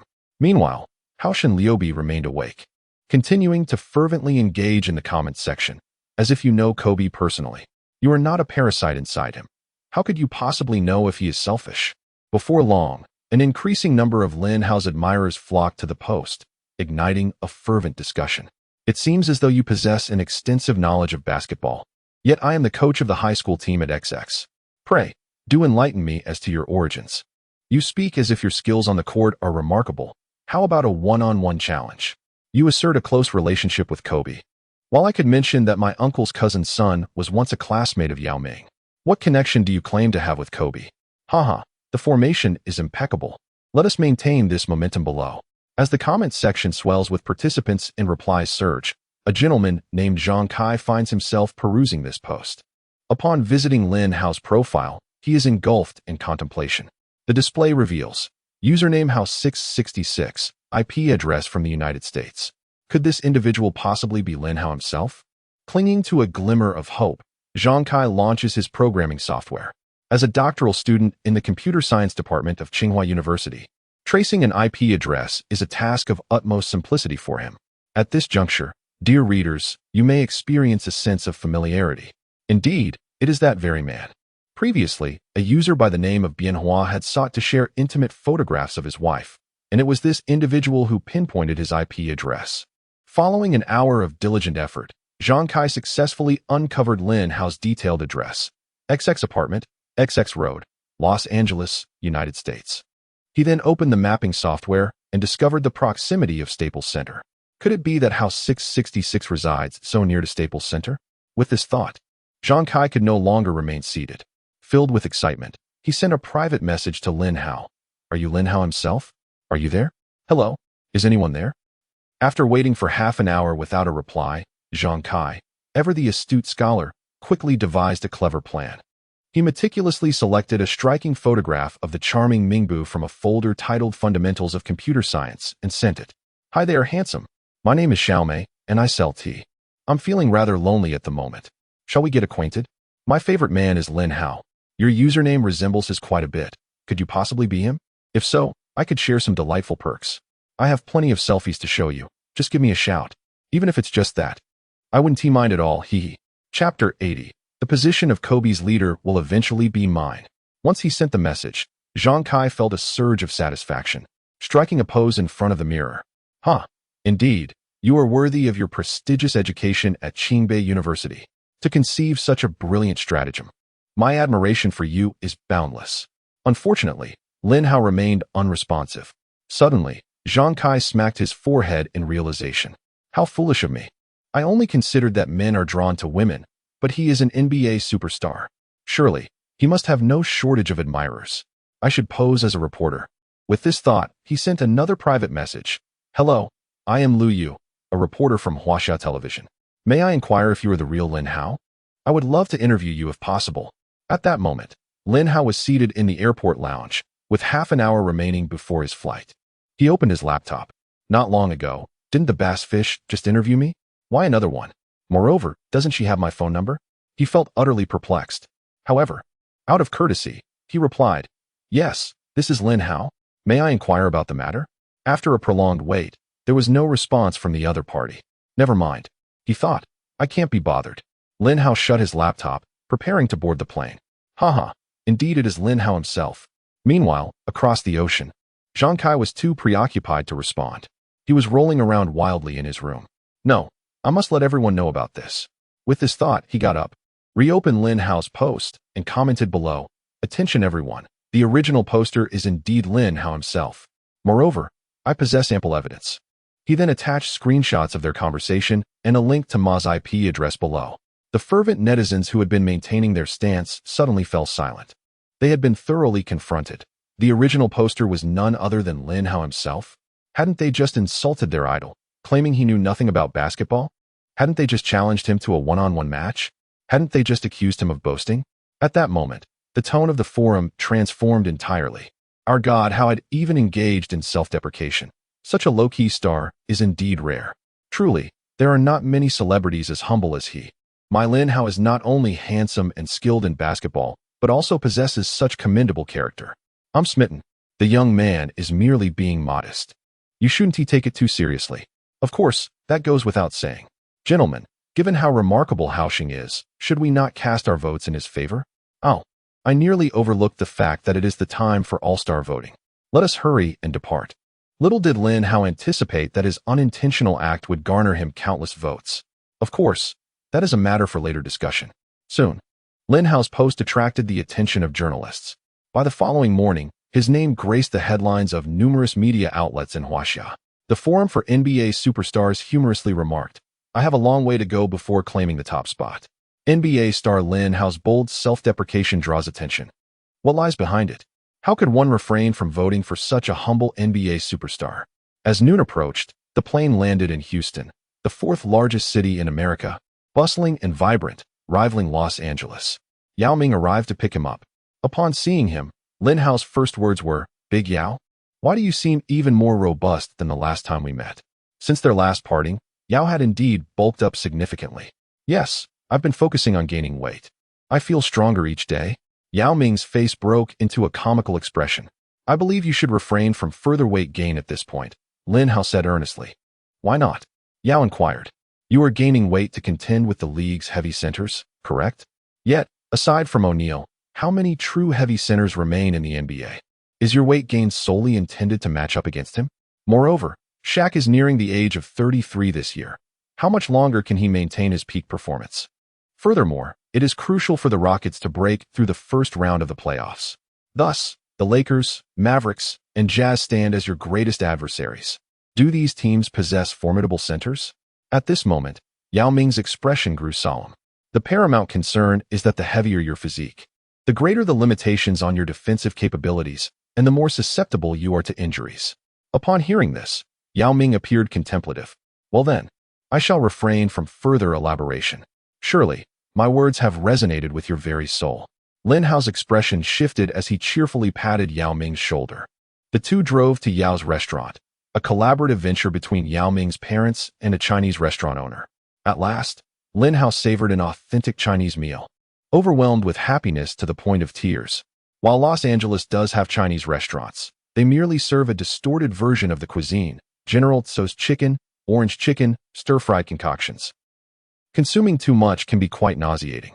Brother, if you join the Rockets, you can enjoy free meals here every day, Yao Ming said with a smile, never forgetting to entice Lin Hao. Don't get ahead of yourself. If I join the Rockets, can the position of the leader be mine? Lin Hao replied.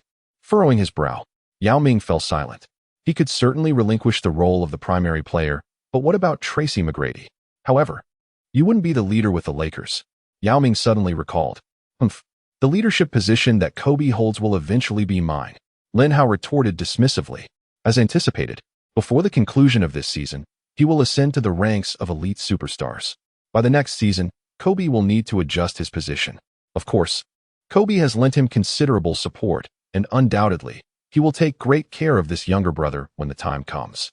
For instance, he will guide him to secure several championships, not just 1 or 2, nor 3 or 4, but at least 7.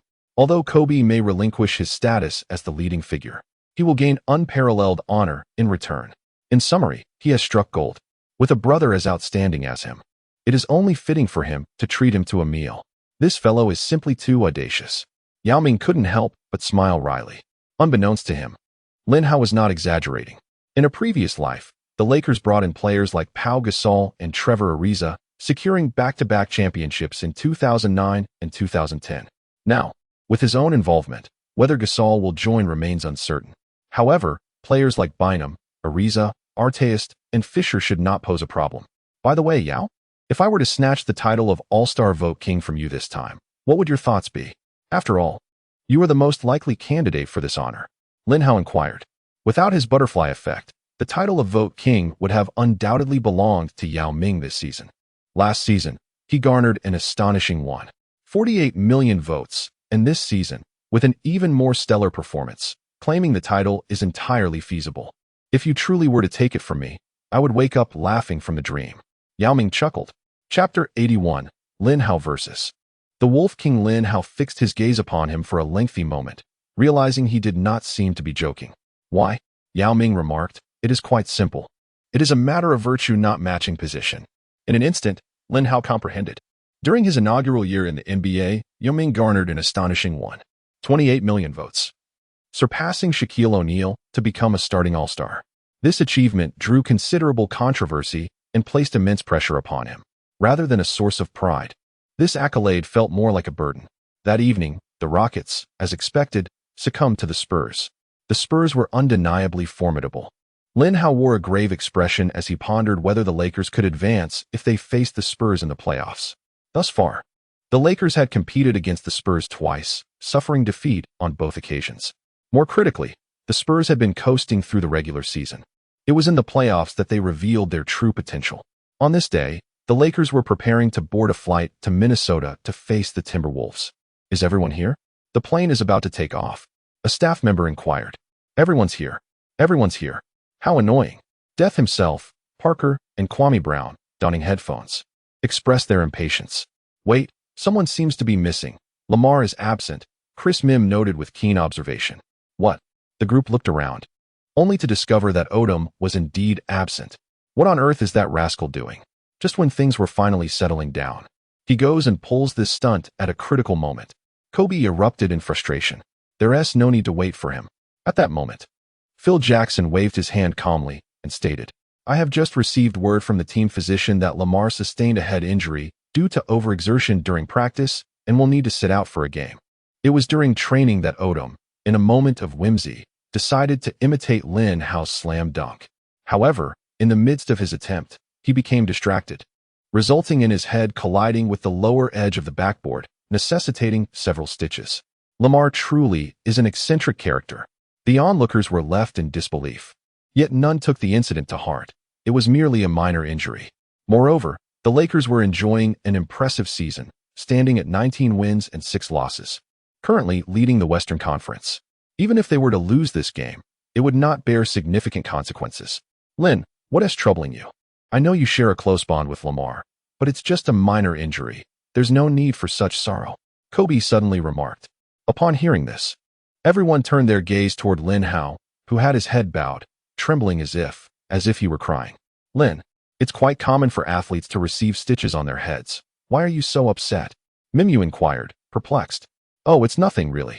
I was merely reminded of something sad, Lin Hao replied, lifting his head and feigning calmness.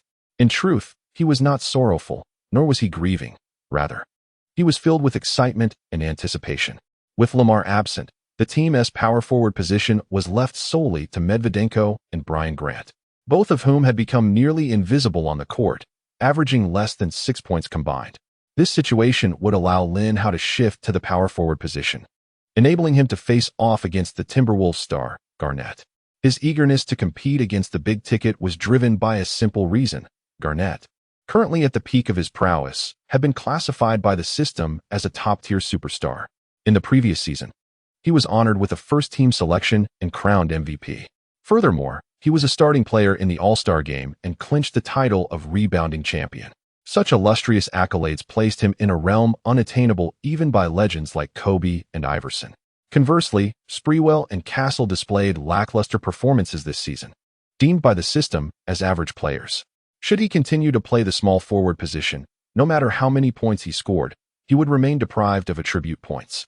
However, in a face-off against Garnett, even if he failed to score, securing just 10 rebounds would yield him 30 attribute points. More critically, Lin Hao had discerned a pattern in the system's lottery mechanics. The stronger the opposing star, the greater the likelihood of acquiring skills. If he could obtain commendable skills from matchups with regular and all-star players, one could only imagine the rewards from facing elite stars. With this thought in mind, Lin Hao approached Phil Jackson's seat and sat beside him. "Phil, let me play the power forward position in this game and defend Garnett, shall we?" He gazed intently at the Zen master. Upon hearing this, everyone around them was momentarily stunned, their mouths agape in disbelief. "Are you jesting? You, a small forward standing just over 2 meters, wish to guard a 2'11" power forward? Why? I demand a reason." The Zen master replied. "If I don't play the 4, who will guard Garnett?" Lin Hao retorted.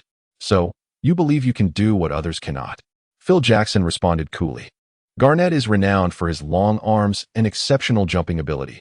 What do you have to counter him? With Lamar absent, our rebounding security is compromised. If I play inside, I can mitigate the rebounding deficit," Lin Hao asserted. This reasoning bore a semblance of logic. "Very well," the Zen master finally acquiesced. "Certainly. The pivotal reason for his agreement lies in the fact that the Timberwolves are a struggling team. Last season, with the formidable trio of Castle, Sprewell, and Garnett, the Timberwolves successfully advanced to the Western Conference Finals. Regrettably, they were defeated by the Lakers, who boasted the F4 in the decisive moments. Since then, the team has been on a steady decline. This season, they have little hope of even making the playoffs. Therefore, even if Lin Hao does not perform well at the power forward position, Kobe can still rise to the occasion and salvage the game. Lin truly exemplifies a selfless and noble player, a sentiment shared by all the Lakers players. It is worth noting that the Timberwolves lack proficient perimeter defenders. Had Lin Hao played the small forward position, he could have effortlessly amassed 30 or even 40 points. Yet, in order to secure rebounds and contain Garnett, he has taken on the power forward role. At 9:30 that evening, the match between the Lakers and the Timberwolves commenced at the Target Center, filled with the roar of enthusiastic fans.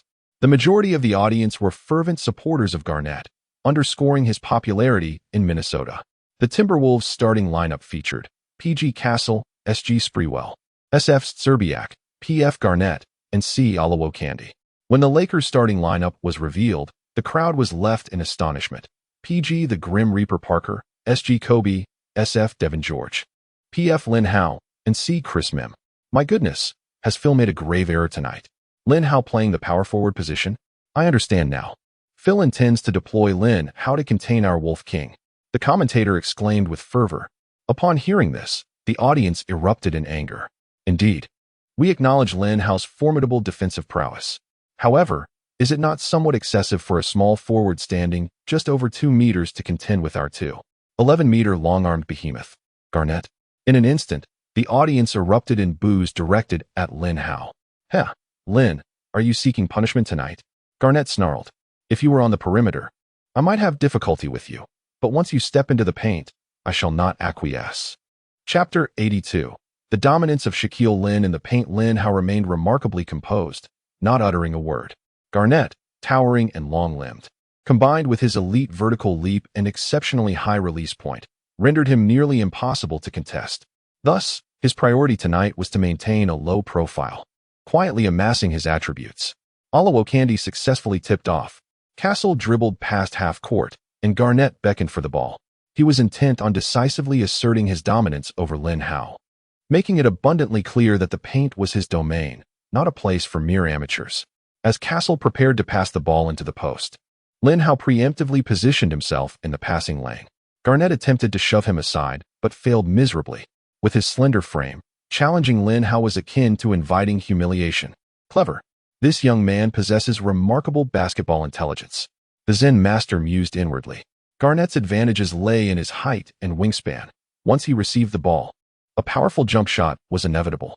Not only was his release point elevated, but his speed was such that few could interfere. Thus, Lin Hao utilized his speed to navigate around for defensive positioning, subsequently leveraging his strength to keep Garnett firmly behind him. The two players grappled in the paint for an extended period, leaving Castle with no choice but to engage in a one-on-one. Death Incarnate Parker struggled to keep pace, while Kobe provided assistance, but the shot missed. Rebound. Lin Hao and Garnett surged towards the basket simultaneously. After over a year of companionship, Garnett had become intimately familiar with Castle's shooting habits. He anticipated the ball's trajectory and prepared to leap for the rebound. The rebound is mine. Unfortunately, Lin Hao barreled into him, causing Garnett to stumble. With an unstoppable leap, he seized the rebound. As he landed, Lin Hao dashed toward the opposing basket. Meanwhile, Kobe sprinted on the opposite side of the court, their synergy seemingly innate. Lin Hao advanced rapidly, drawing the attention of multiple defenders. With a subtle flick of his wrist, he lofted the ball high into the air. At that moment, Kobe had already positioned himself beneath the basket, under the gaze of the entire audience. He skillfully caught Lin Hao's pass midair and, without hesitation, slammed it toward the hoop. Oh my goodness, the Kobe-Lin duo has connected once again. Minnesota has transformed into a city of alley-oops tonight, the commentator exclaimed. Garnett's expression darkened considerably. How dare a diminutive player wreak havoc in the paint? It was akin to disturbing a dragon in its lair. In the next possession, it was once more the Timberwolves' turn to attack. This time, Garnett incessantly repositioned himself, seeking an opportunity to receive the ball. However, Lin Hao clung to him like a leech, refusing to let go. In truth, the Wolf King was somewhat pitiable. His signature move was almost always a turnaround jumper after receiving the ball. Without a chance to catch it, how could he possibly score? As the clock for the offensive play was about to expire, CB Jack set a crucial off-ball screen for Garnett, finally enabling him to receive the pass. Garnett unleashed a fierce jump shot, and the ball swished through the net. Hey, you yellow-skinned monkey, this is my territory. Garnett pounded his fist against his chest with fervor, letting out a primal roar. Our scoring method may lack grandeur, but one must admit, our celebration is nothing short of spectacular. Lin Hao's gaze sharpened. Are you truly testing my patience? I merely intended to play modestly tonight. Yet your arrogance compels me to demonstrate the dominance of Shaquille Lin in the paint.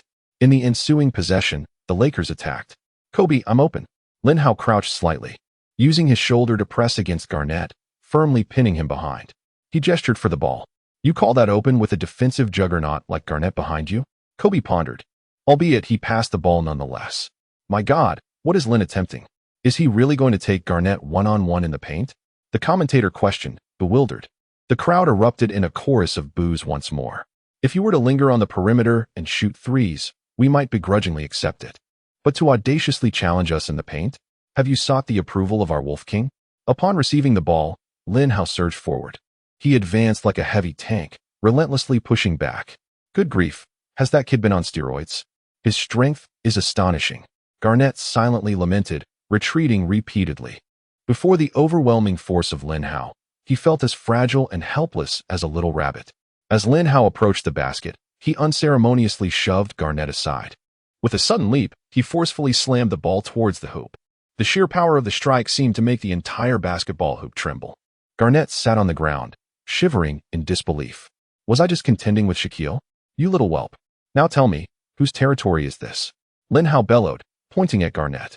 The crowd was momentarily petrified. No, did you just call the Wolf King a whelp? Oh my goodness. It's so brutal, so savage. Lin executed a thunderous dunk over Kevin. The commentator exclaimed in disbelief. However, Lin Hao would not have the opportunity to engage in post-play again. After all, he was not O'Neal, lacking that level of dominance in the paint. Once Olowokandi approached to double-team, he had no choice but to pass the ball. Lin Hao, restrained by circumstance, had to suppress his scoring desires and focus on defense. Readers may find themselves puzzled at this point. Why didn't he utilize his strength in off-ball movement to outmaneuver Garnett? This was because, should Lin Hao dart about the court, the Timberwolves coach would undoubtedly implement a defensive switch. No coach would be foolish enough to assign a big man to guard off-ball movement. In such a scenario, even if Lin Hao were to score, he would reap no benefits. Thus, he had to endure and grapple with Garnett in the paint. Who would have thought that allowing that young man to play inside was also a commendable choice? The Zen master nodded in satisfaction.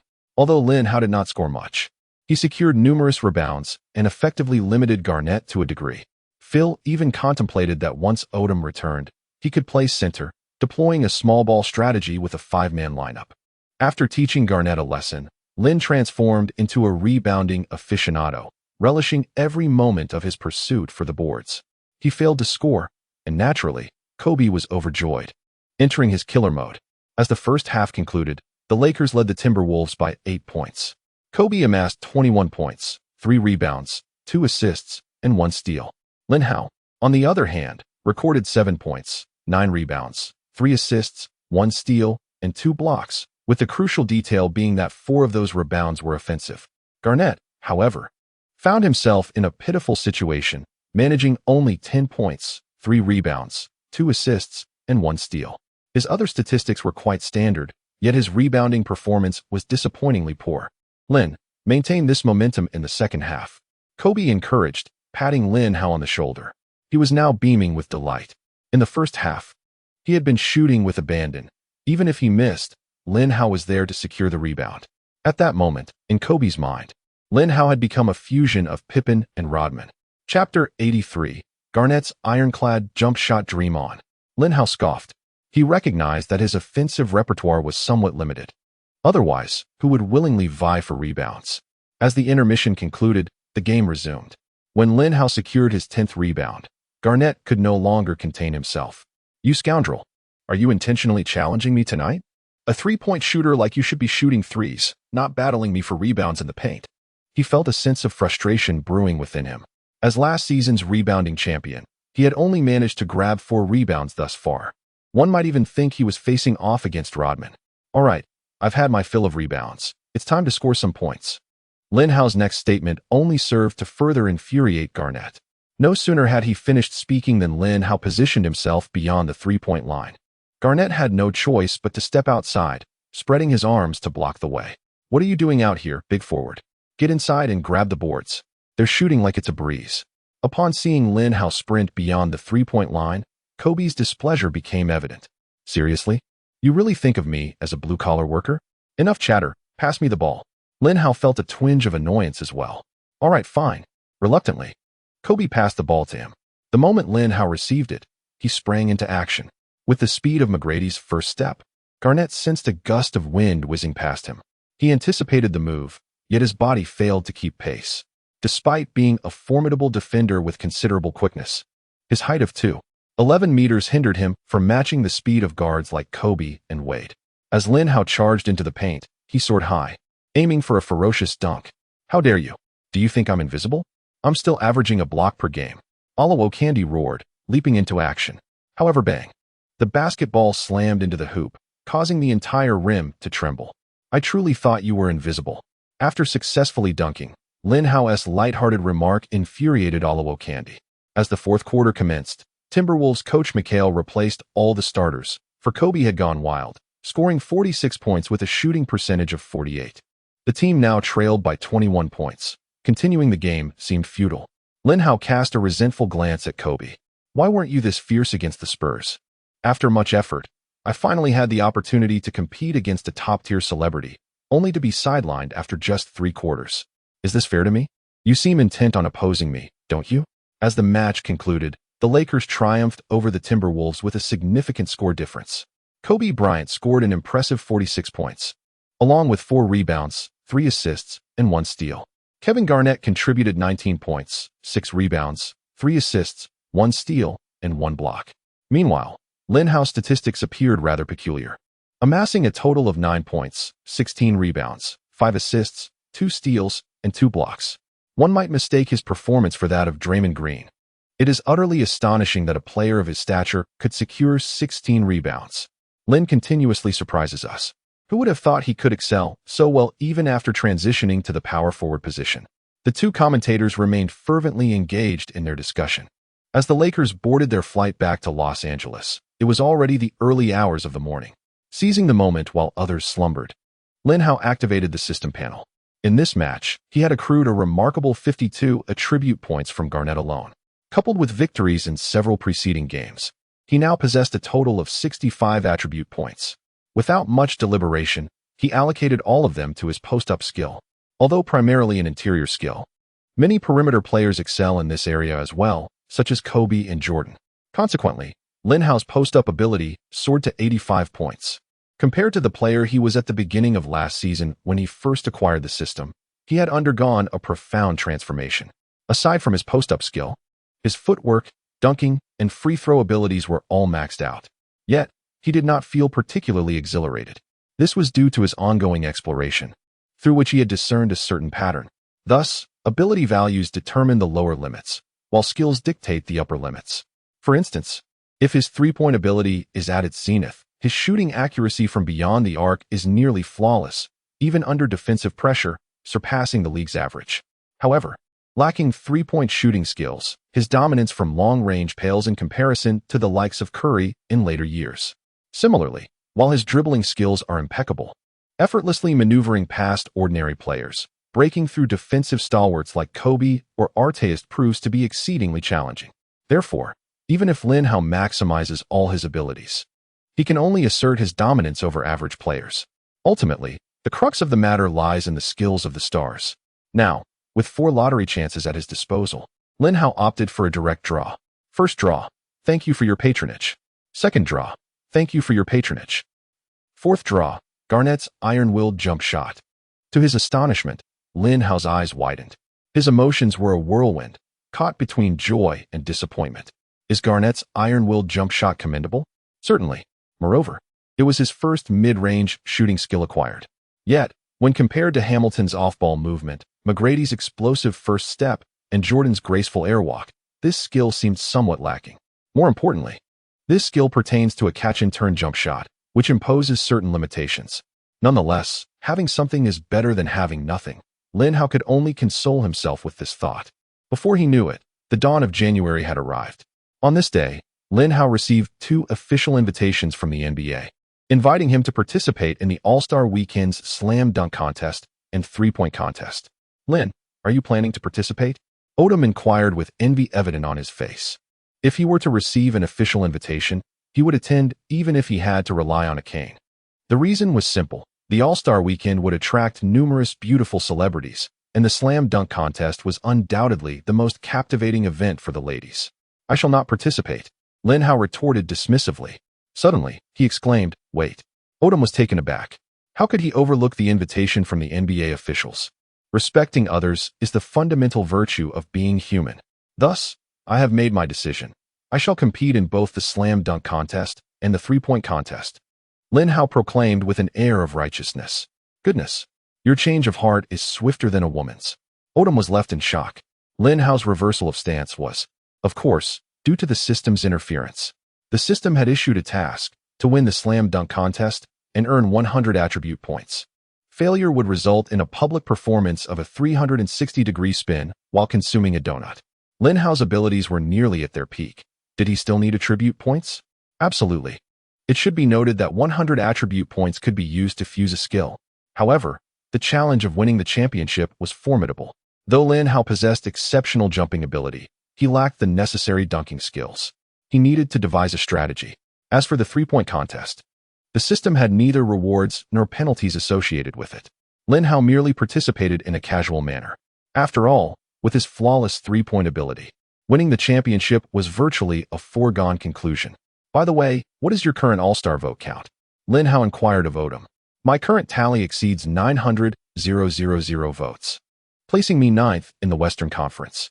Securing a starting position seems improbable, but the prospects for becoming a substitute are quite promising. The mention of this matter invigorated Odom. Do not forget our agreement. With a knowing glance, he implied that Lin Hao understood. So far, Odom's average statistics stand at 17. 1 points, 10. 3 rebounds, 3. 1 assists, 0. 7 steals, and 1 blocks. Logically, these figures are not particularly impressive, leaving him somewhat short of all-star contention.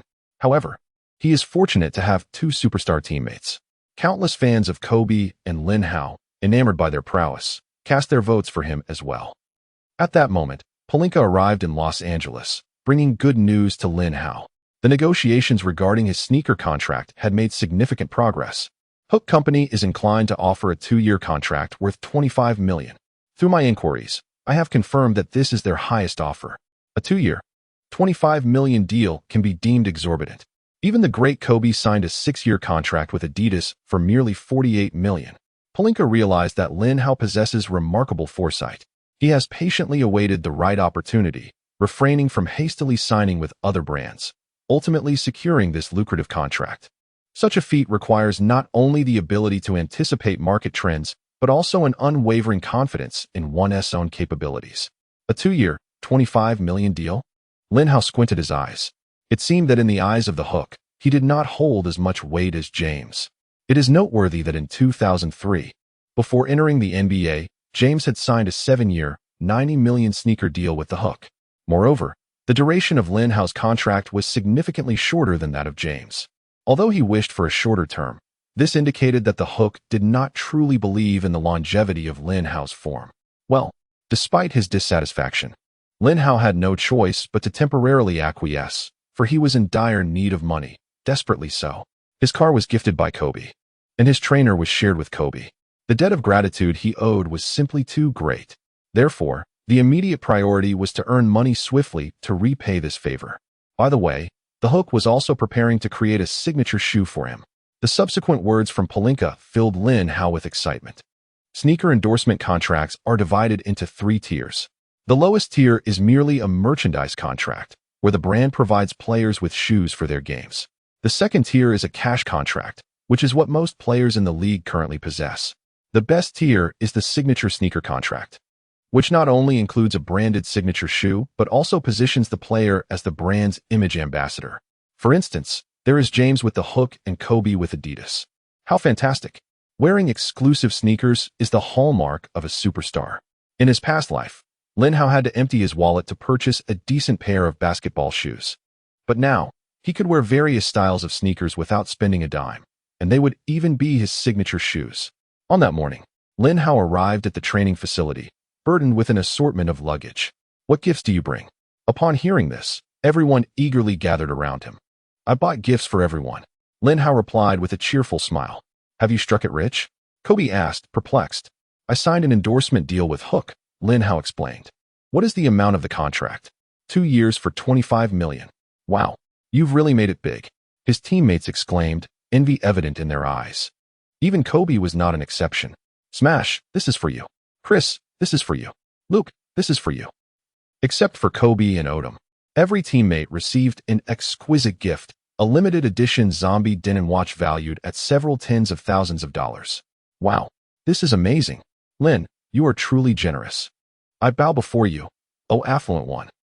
Parker, Mim, Devin George, and others were overwhelmed with gratitude, tears glistening in their eyes. While they could afford such watches, after purchasing luxury cars and homes and maintaining relationships, their meager salaries left little to spare. This limited edition zombie Denton was undoubtedly a splendid gift for them. Observing this scene, Kobe pondered. It turned out that winning the hearts of these role players could be achieved with merely a few $100,000. He had always treated them with disdain, filled with insults and accusations. But did such an approach truly yield favorable results? Kobe suddenly realized that Lin Hao had imparted a lesson on how to be an effective leader of a team. What about mine? Where's my gift? Odom asked eagerly, gazing expectantly at Lin Hao. Right here, Lin Hao replied, a mysterious smile gracing his face. He hoisted a large package and placed it at Odom's feet, then handed him a smaller one. Wow, I have 2 gifts. Odom exclaimed with delight. He promptly tore open the larger package, not out of rudeness, but in accordance with the tradition of unwrapping gifts in the presence of the giver. Oh my God! The contents of the package left everyone wide-eyed with astonishment. I absolutely love it, Odom exclaimed, joyfully embracing the lavish doll that lay within. And what about this smaller one? His teammates eagerly prompted him. Oh right. He quickly unwrapped the smaller package, revealing an external hard drive. What does this hard drive contain? Odom inquired with curiosity. It boasts a storage capacity of 500 gigabytes, filled with educational materials. I assure you, you could study from it for a lifetime. Lin Hao replied earnestly. That's fantastic, Odom shouted, carefully placing the hard drive into his pocket. Lin, how do you possess such treasures? The Grim Reaper, Parker, had a similar disposition as Odom and naturally understood their little exchanges. A friend gifted it to me. Lin Hao smiled faintly, offering no further explanation. In truth, these action films had been sent over by Zhang Kai, a brilliant student from the computer science department at Tsinghua University. After spending considerable time together, Lin Hao understood that Odom was quite the LSP, with an interest in intimacy far surpassing any other pursuits. Even the gift of a luxurious mansion would not elate him as much as these two tokens of affection. Consequently, Lin Hao reached out to Zhang Kai, requesting him to compress and send over the folder containing the fundamental principles of computer science that he had cherished for many years. Upon receiving the compressed file, Lin Hao realized that a standard hard drive could not accommodate it, prompting him to purchase a dedicated 500 gigabytes drive. "Lin, where's my gift?" Kobe quipped, blinking playfully. A man of his affluence hardly concerned himself with material presents. Rather, he valued Lin Hao's thoughtfulness. "The training camp with Elijah. What do you think?" Lin Hao replied with a beaming smile. Kobe, far wealthier than Lin, did not place much importance on even the most precious of items. Yet he was undoubtedly intrigued by Elijah's training sessions. "Oh my goodness, this is simply fantastic," Kobe exclaimed, his eyes widening in excitement, his heart racing almost out of his chest. If Shaquille O'Neal was the most dominant center in the NBA, then Elijah was the most perfect and gifted center in history. His dream shake was indeed a top-tier skill in the NBA. In later years, Kobe, LeBron, Anthony, and Yao Ming would all become his disciples. "As long as you enjoy it," Lin Hao replied with a gentle smile. In the years to come, Kobe would join Elijah's training camp in the summer of 2009. After an intensive summer training, he frequently employed dazzling footwork during the 2009 to 2010 season, and his back-to-the-basket techniques improved remarkably, leading the Lakers to a triumphant championship. Now, Lin Hao needed to elevate Kobe into a top-tier superstar, thus allowing himself to reap greater rewards. As for whether Kobe would become too formidable to surpass as a result, for individuals of their caliber, is that even a question? The next day, the Lakers were to face the Spurs at home. From the coaches to the role players, everyone approached the game with utmost seriousness. Thus far, the Lakers had suffered 2 defeats against the Spurs. Should they fail to overcome this hurdle, a place in the finals would be out of reach, let alone the championship. "Kobe, during the first half, Lin Hao will take the lead. You will take over in the second half," Phil Jackson instructed. "Understood." Kobe nodded, recognizing that the Zen master aimed to conserve his energy.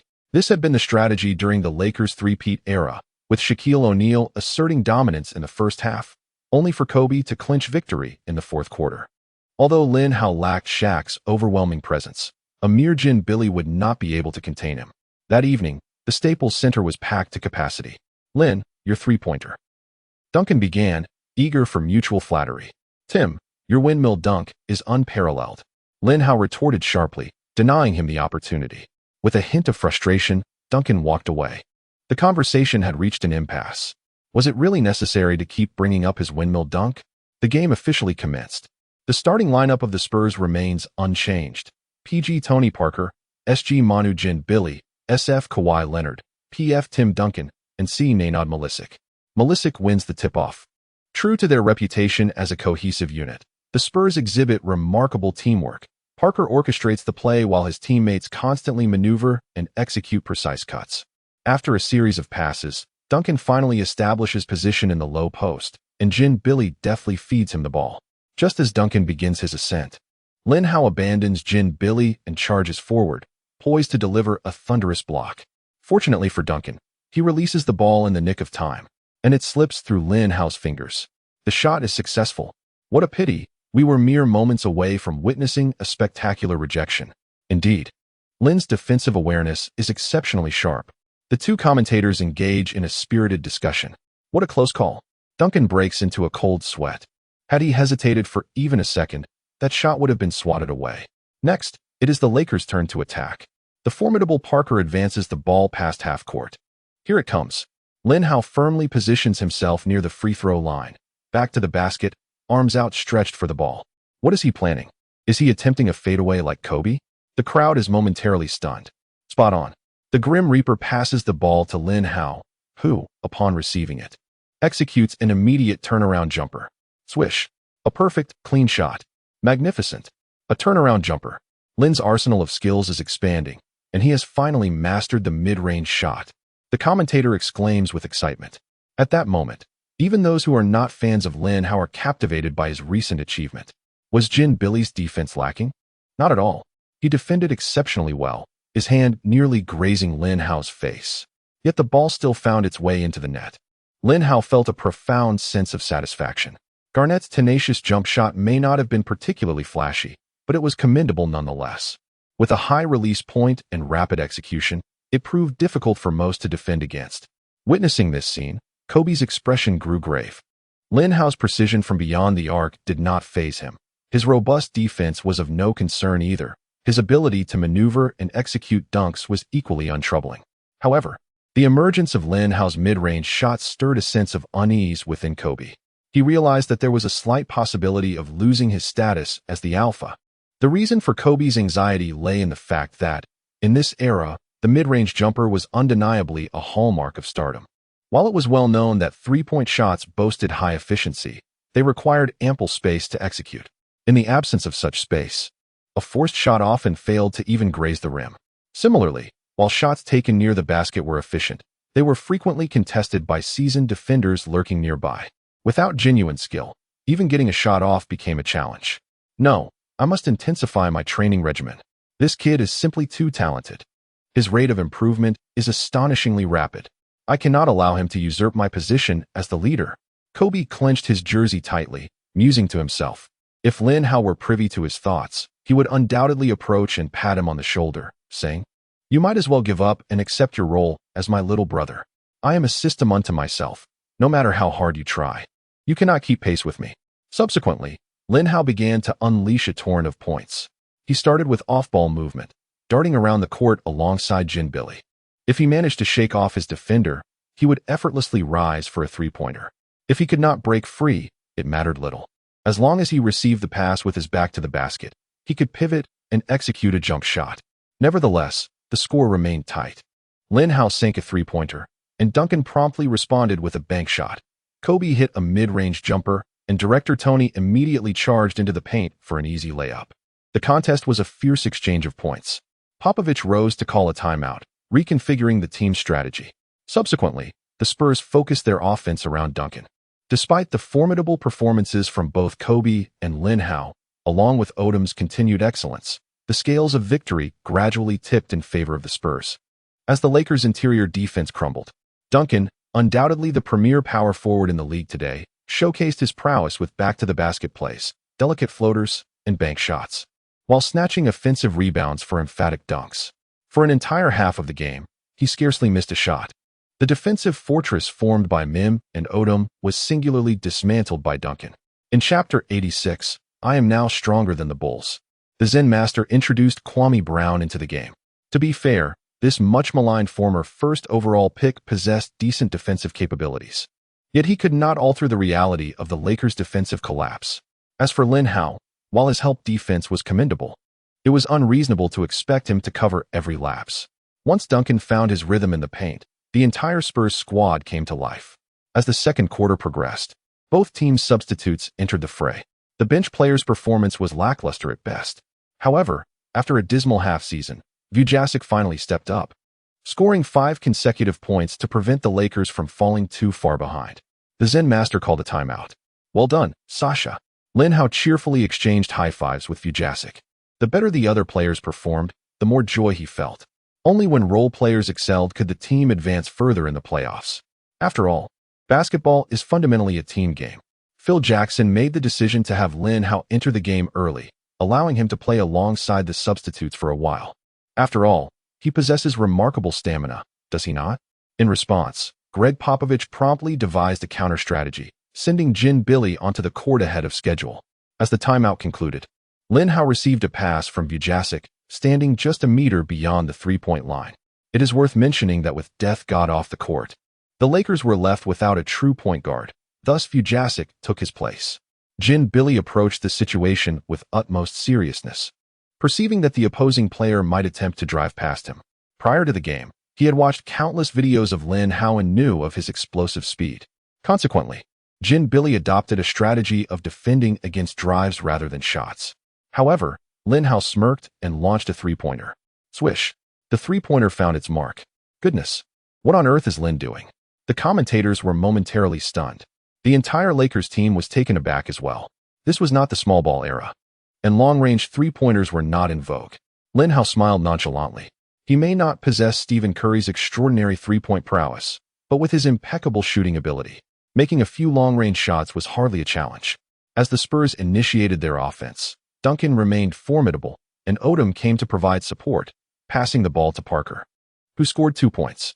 Unfortunately, in the next possession, Lin Hao repeated his previous feat, launching another shot from just beyond the three-point line. Oh! The Spurs players were beginning to feel a sense of despair. Lin Hao's scoring was akin to a dagger to the heart. It was utterly unreasonable, devoid of any adherence to norms. Manu, keep a closer eye on him, Popovich bellowed. Lin Hao's outrageous three-pointers not only helped the Lakers narrow the score, but also significantly boosted the morale of his teammates. When the substitutes were on the court earlier, apart from Vujasic, everyone struggled to penetrate the defense or make their shots. Doubts about their abilities began to creep in. Yet, it was not entirely their fault. The Spurs' defensive system was simply formidable. The return of Lin Hao provided the Lakers bench players with a newfound sense of direction. What if they couldn't find a shooting opportunity? No matter, pass the ball to Lin Hao and let him take the shot. If they secured a rebound, should they push for a fast break or settle into a half-court offense? No worries. Hand the ball to Lin Hao and let him decide. What if they couldn't contain the opposing players? No problem. Call upon Lin Hao to clean up the mess. In truth, Lin Hao felt a mix of anguish and exhilaration. His anguish stemmed from the absence of Kobe, which led to the Spurs double-teaming him. This was the first time this season he had experienced such attention. His exhilaration arose from the fact that this presented a splendid opportunity to showcase his prowess. At this moment, Ginobili and Brent Barry formed an impenetrable barrier, attempting to thwart Lin Hao's advance. Hey, young man from Huaxia, you are fortunate tonight to face our double team. Barry sneered. 3 of you wouldn't team make a difference. Lin Hao retorted disdainfully. With the speed of Tracy McGrady's first step, he mused that if he could outmaneuver a defensive stalwart, surely he could evade 2 less formidable defenders. He suddenly surged forward, darting through the double team of Ginobili and Barry with the swiftness of lightning. A deft change of direction allowed him to shake off their grasp instantly. Like a wild stallion breaking free, he accelerated towards the paint. At that moment, Muhammad awaited him, ready for the challenge. Undeterred, Lin Hao leaped high, resembling an eagle soaring through the skies. The audience's eyes widened in anticipation, unable to contain their excitement as they rose to their feet, eagerly awaiting the unfolding spectacle. Under the gaze of the crowd, Lin Hao mounted Muhammad's neck and forcefully slammed the ball towards the hoop. In that fleeting moment, time seemed to stand still, and the entire arena was engulfed by this overwhelming force. Subsequently, the spectators erupted into a frenzy, their cheers and roars reverberating throughout the venue. Lin had just demonstrated an extraordinary prowess. Devin George and Vladimir Radmanovi, flushed with exhilaration, rushed over to exchange high-fives with him. The defensive efforts of the 3 opponents before him appeared utterly futile, a sight almost beyond belief. In the face of Lin Hao's unanswerable skills, the Spurs employed numerous defensive strategies, exhausting nearly every conceivable method, yet to little avail. Conversely, Jin Billy found himself severely hampered by Lin Hao's defense, failing to score on 3 attempts. With just half a minute remaining in the second quarter, the Lakers led the Spurs by 2 points. In desperation, Popovich called a timeout, bringing the Leopard onto the court ahead of schedule. What a predicament! He sighed deeply, cradling his head. He had initially planned for the core quartet of GDP and the Leopard to rest a bit longer, conserving their energy for the second half. Yet, Lin Hao single-handedly compelled 2 of them to enter the fray prematurely. With the addition of the Leopard, the pressure on Lin Hao surged, and his shooting percentage began to decline. Nevertheless, he concluded the first half with a gravity-defying three-pointer, bringing the score to 49-45, with the Lakers leading by 4 points. However, upon returning for the third quarter, the dynamics of the game took a dramatic turn. Although the Lakers' iron triangle remained formidable, the trio of GDP unleashed their prowess simultaneously.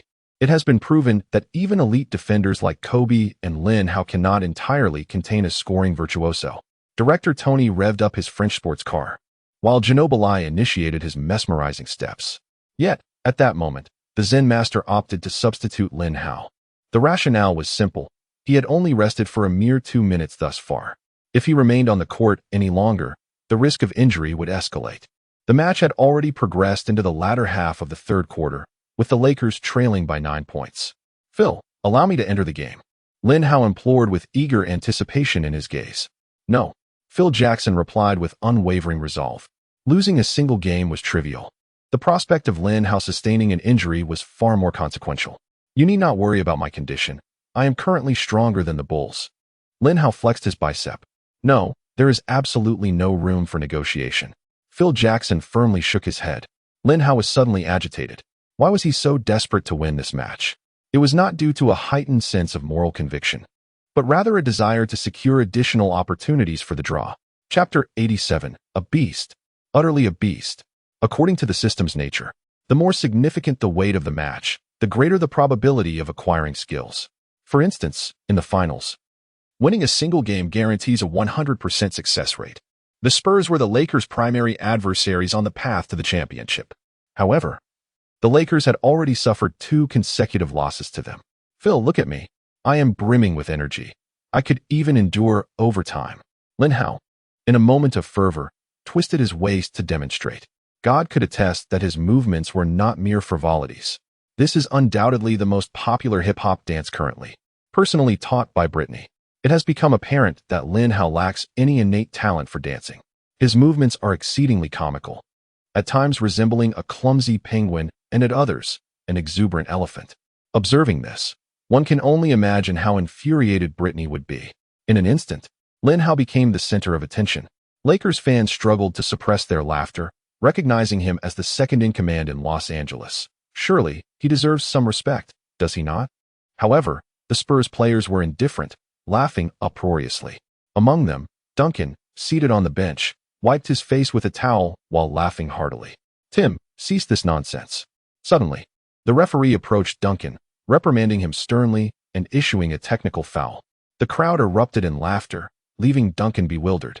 "Why am I the only one being penalized?" he exclaimed, utterly confused. "Your gaze was clearly mocking." The referee replied gravely. At this point, the audience could no longer contain their amusement, bursting into collective laughter. "All right, Lin, it's time for you to take the court."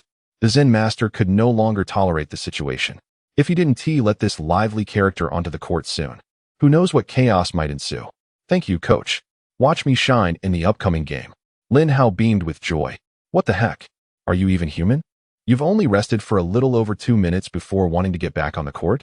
As Lin Hao approached the sidelines, ready to enter the game, Popovich sprang to his feet in a panic. "Can you still play?" he inquired of the players, wearing leopard print and ginobili. "Oh my God. We only had a 4-minute break. If we keep playing, someone might get hurt." The 2 individuals looked at the coach with pitiful eyes. What a predicament. Popovich sighed as he took a seat in resignation. When Lin Hao re-entered the game, the Lakers' situation took a remarkable turn for the better. This is not to suggest that he surpassed Kobe in skill, but rather that his presence on the court made the Spurs hesitant to double-team Kobe as recklessly as before. Consequently, within a mere 3 minutes, the Lakers had erased the deficit, bringing both teams back to square one. Popovich had no choice but to reintroduce his starters, as it was essential to elevate the intensity for the Spurs. As the fourth quarter commenced, Lin Hao made a significant decision. The moment Jin Billy received a pass from Tony Parker, Lin Hao closely shadowed him, akin to an unshakable piece of chewing gum. With tenacious defense, how could this beast still possess the stamina to apply such pressure after all this time? His defensive approach was fiercely aggressive, and Jin Billy felt an overwhelming burden. Cursing internally, "Since you were so tightly on my tail, I shall drive through." Thus, Jin Billy executed a swift change of direction, accelerating fiercely as he attempted to break through from the right. Snap! In the next moment, he had passed by, yet the ball was intercepted by Lin Hao. Although Iverson was known for his high-risk defensive tactics, when it came to crucial moments, his stealing skills proved quite effective.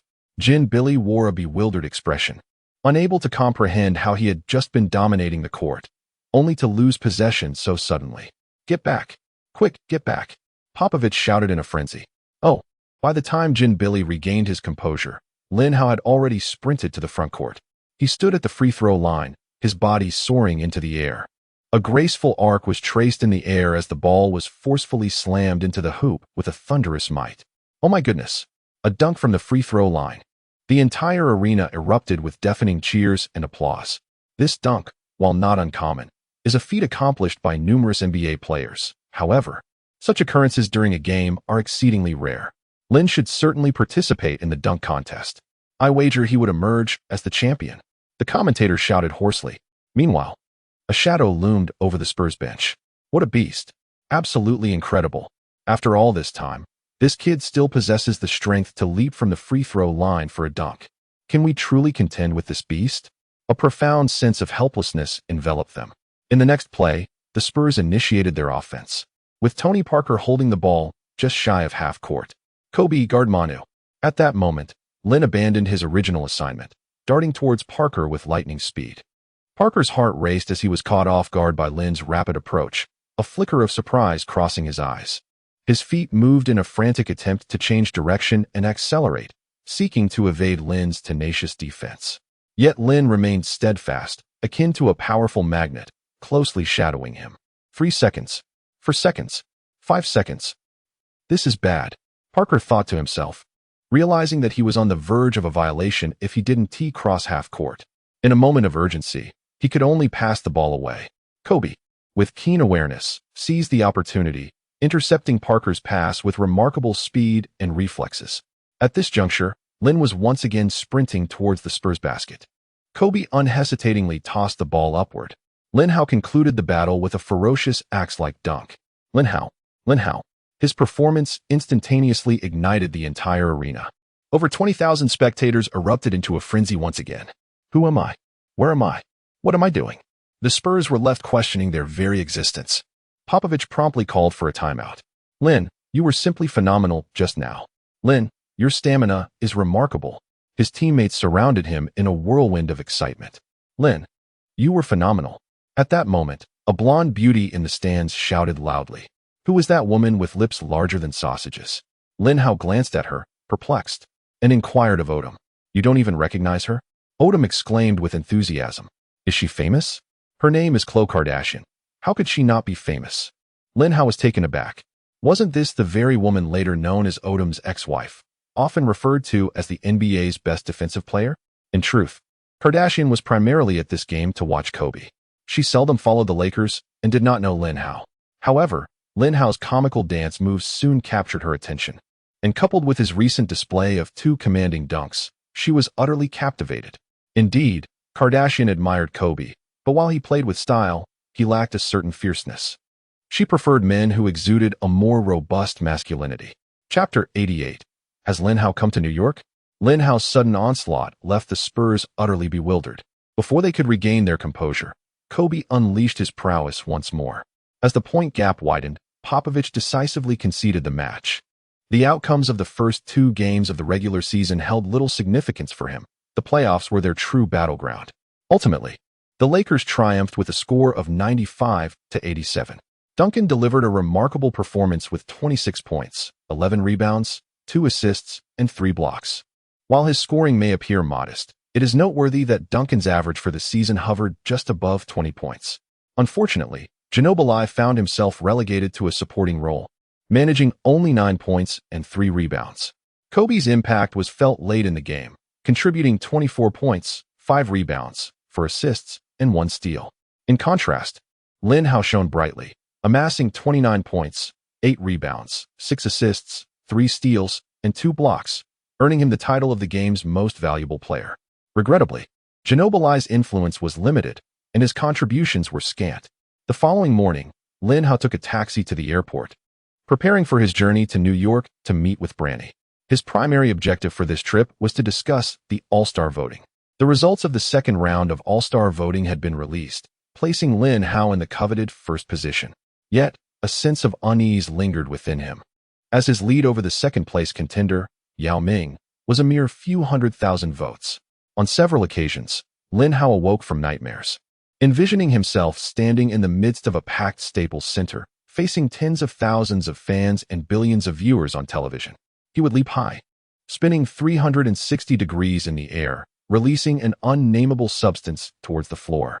This scenario must not come to pass.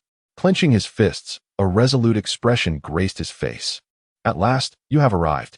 As soon as he disembarked from the plane, the exuberant Brittany, adorned with sunglasses, rushed forward.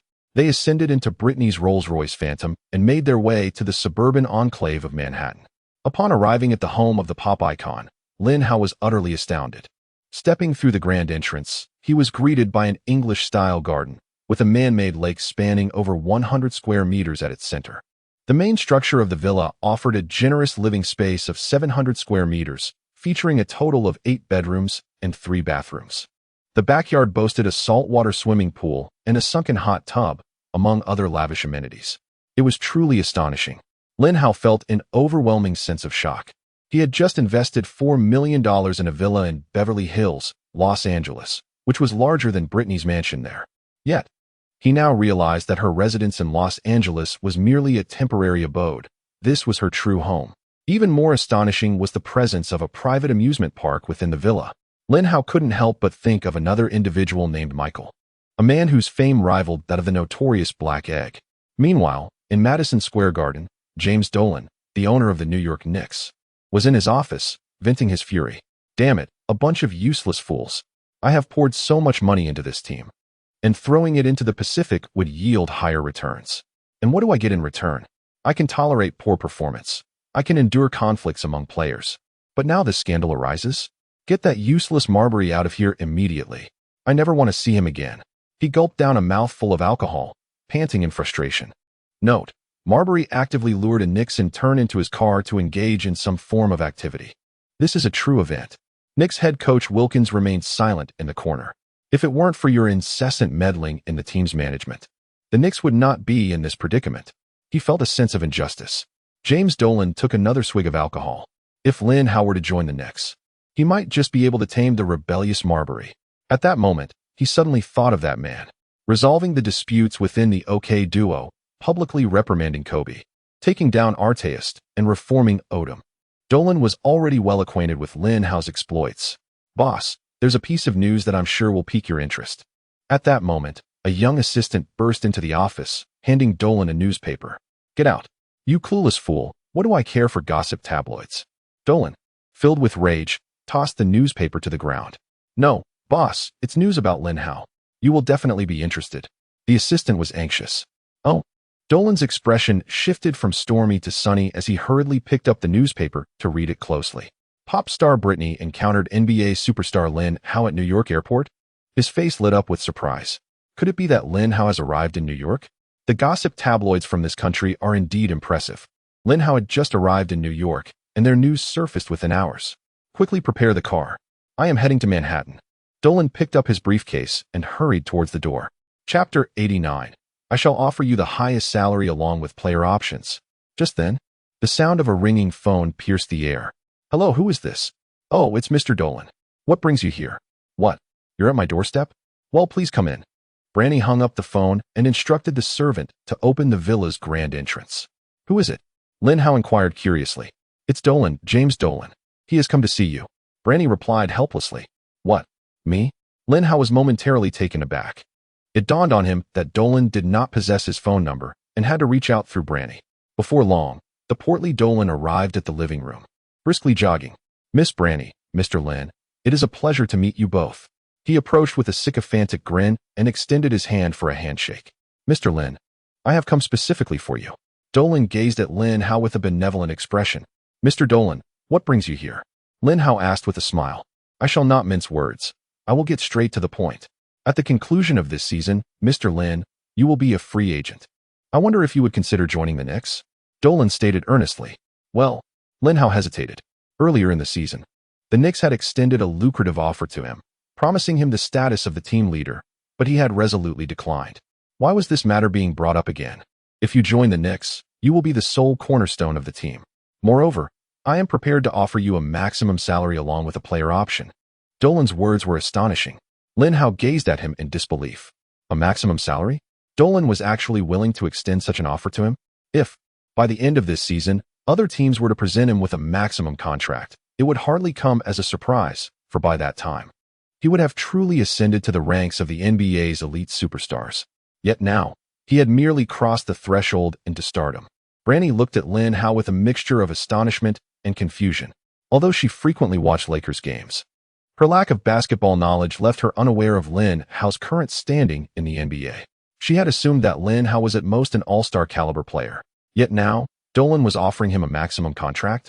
Furthermore, Mr. Lin will have the authority to partake in player trades and drafts for the Knicks. This means that before any trade is executed, the team will consult you. If you do not consent, the transaction will be nullified. Additionally, in my pursuit to build a championship caliber team, I am willing to pay luxury taxes.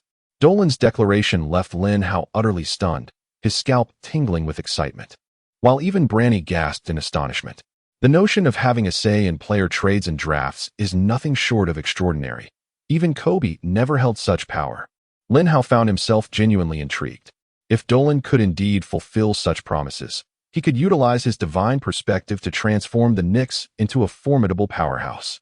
Achieving a three-peat or even a four-peat would be entirely within reach. Surpassing Jordan would be just around the corner. Remaining with the Lakers could also lead to similar accomplishments. But it would undoubtedly come with significant complications. If Lin Hao were to ascend to the status of a top-tier superstar, would Kobe willingly relinquish the scepter of leadership? While Lin Hao possesses confidence, he lacks absolute certainty. Given Kobe's consistent demeanor and behavior, the challenge appears quite formidable. Should the dynamics falter, there is a real possibility of the team fracturing. I must admit, your words have stirred something within me. However, I am left with a lingering question. Why is Mr. Dolan willing to invest such a significant cost on my behalf? Lin Hao gazed intently at him. Dolan sincerely replied, "Your improvement in skills is evident to all, almost akin to a meteoric rise. I am convinced that by the next season, you will undoubtedly emerge as a superstar on par with Duncan and O'Neal.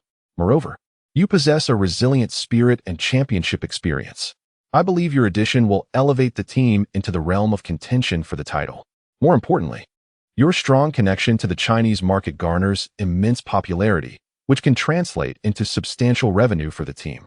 After a brief pause, Lin Hao responded, "I need to contemplate this matter further. Is that agreeable?" "Of course," Dolan replied. "I shall not intrude any longer. I will await your favorable response at home." With a smile, Dolan rose to bid farewell to Lin Hao and Bronny. "Darling, what is your decision?" Bronny inquired with curiosity after Dolan's departure. "My thoughts are somewhat tumultuous at the moment. Could you share your perspective?" Lin Hao asked. Bronny not only possessed striking beauty, but was also a woman of intellect. Additionally, as an outsider, she might provide clarity that eludes those directly involved, making her insights potentially invaluable. To earn money, one must come to New York. To claim victory, one should remain in Los Angeles. Bronny pondered for a moment before arriving at this conclusion. "What does that mean?" Lin Hao raised an eyebrow. Bronny's eyes sparkled with vibrant brilliance. "New York is the foremost city in this great nation, so naturally, one must come here to amass wealth. The management of the Knicks has always been chaotic, with James Dolan frequently meddling in team affairs. Although you possess the authority to negotiate player trades and draft picks, you lack actual decision-making power. Therefore, it is utterly impossible for you alone to alter the Knicks' predicament. Furthermore, Dolan is notoriously capricious. How much of his promises can truly be trusted?" After hearing this, Lin Hao fell into contemplation. "This matter can wait. I currently have a favor to ask of you regarding the All-Star voting." Chapter 90. Elijah's Dreamlike Footsteps. Lin Hao gazed intently at Bronny. He realized that seeking Bronny's assistance did not require any circumlocution. In this country, one does not indulge in the formalities customary in Huaxia. One speaks plainly. "You are already the reigning king of All-Star votes. Do you still need my help?" Bronny was quite perplexed. "Well, this is a long story, but I need your assistance in gathering votes." "A small task, leave it to me." Bronny is a clever woman who would not pry unnecessarily. At this moment, it was already mid-January. The Los Angeles Lakers have displayed signs of decline. Their performance has begun to wane, and they have currently fallen to third place in the Western Conference. However, no one, including Kobe Bryant, seems to be overly concerned about this situation. Even Phil Jackson occasionally allows the team's core players to rest appropriately. Although Lin Hao possesses exceptional stamina, he often tends to take it easy, particularly when facing weaker opponents. The rationale behind this is straightforward. Against lackluster players like Matt Harpring and Darius Miles, no matter how many points he scores, he cannot accrue attribute points. Even if they triumph in the game, the likelihood of drawing skills is dismally low. Given this, it is far more enjoyable to engage in a more carefree style of basketball, ensuring that everyone remains content. This subtle detail caught the attention of a journalist from the Los Angeles Times, Charlie. After conducting a thorough investigation, he penned a renowned article entitled "Why Does Lin Hao Excel Against Strong Opponents, Yet Falter Against Weaker Ones?" In his piece, he articulated, "As we focus on NBA superstar Lin Hao, a perplexing phenomenon gradually comes to light.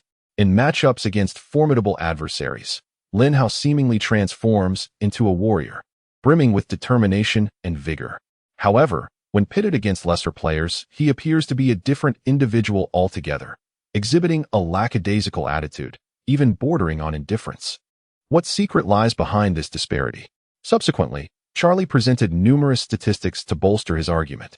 Luol Deng has averaged 11.1 points this season, yet he still manages to score 9.4 points when facing Lin Hao, a top-tier defensive powerhouse.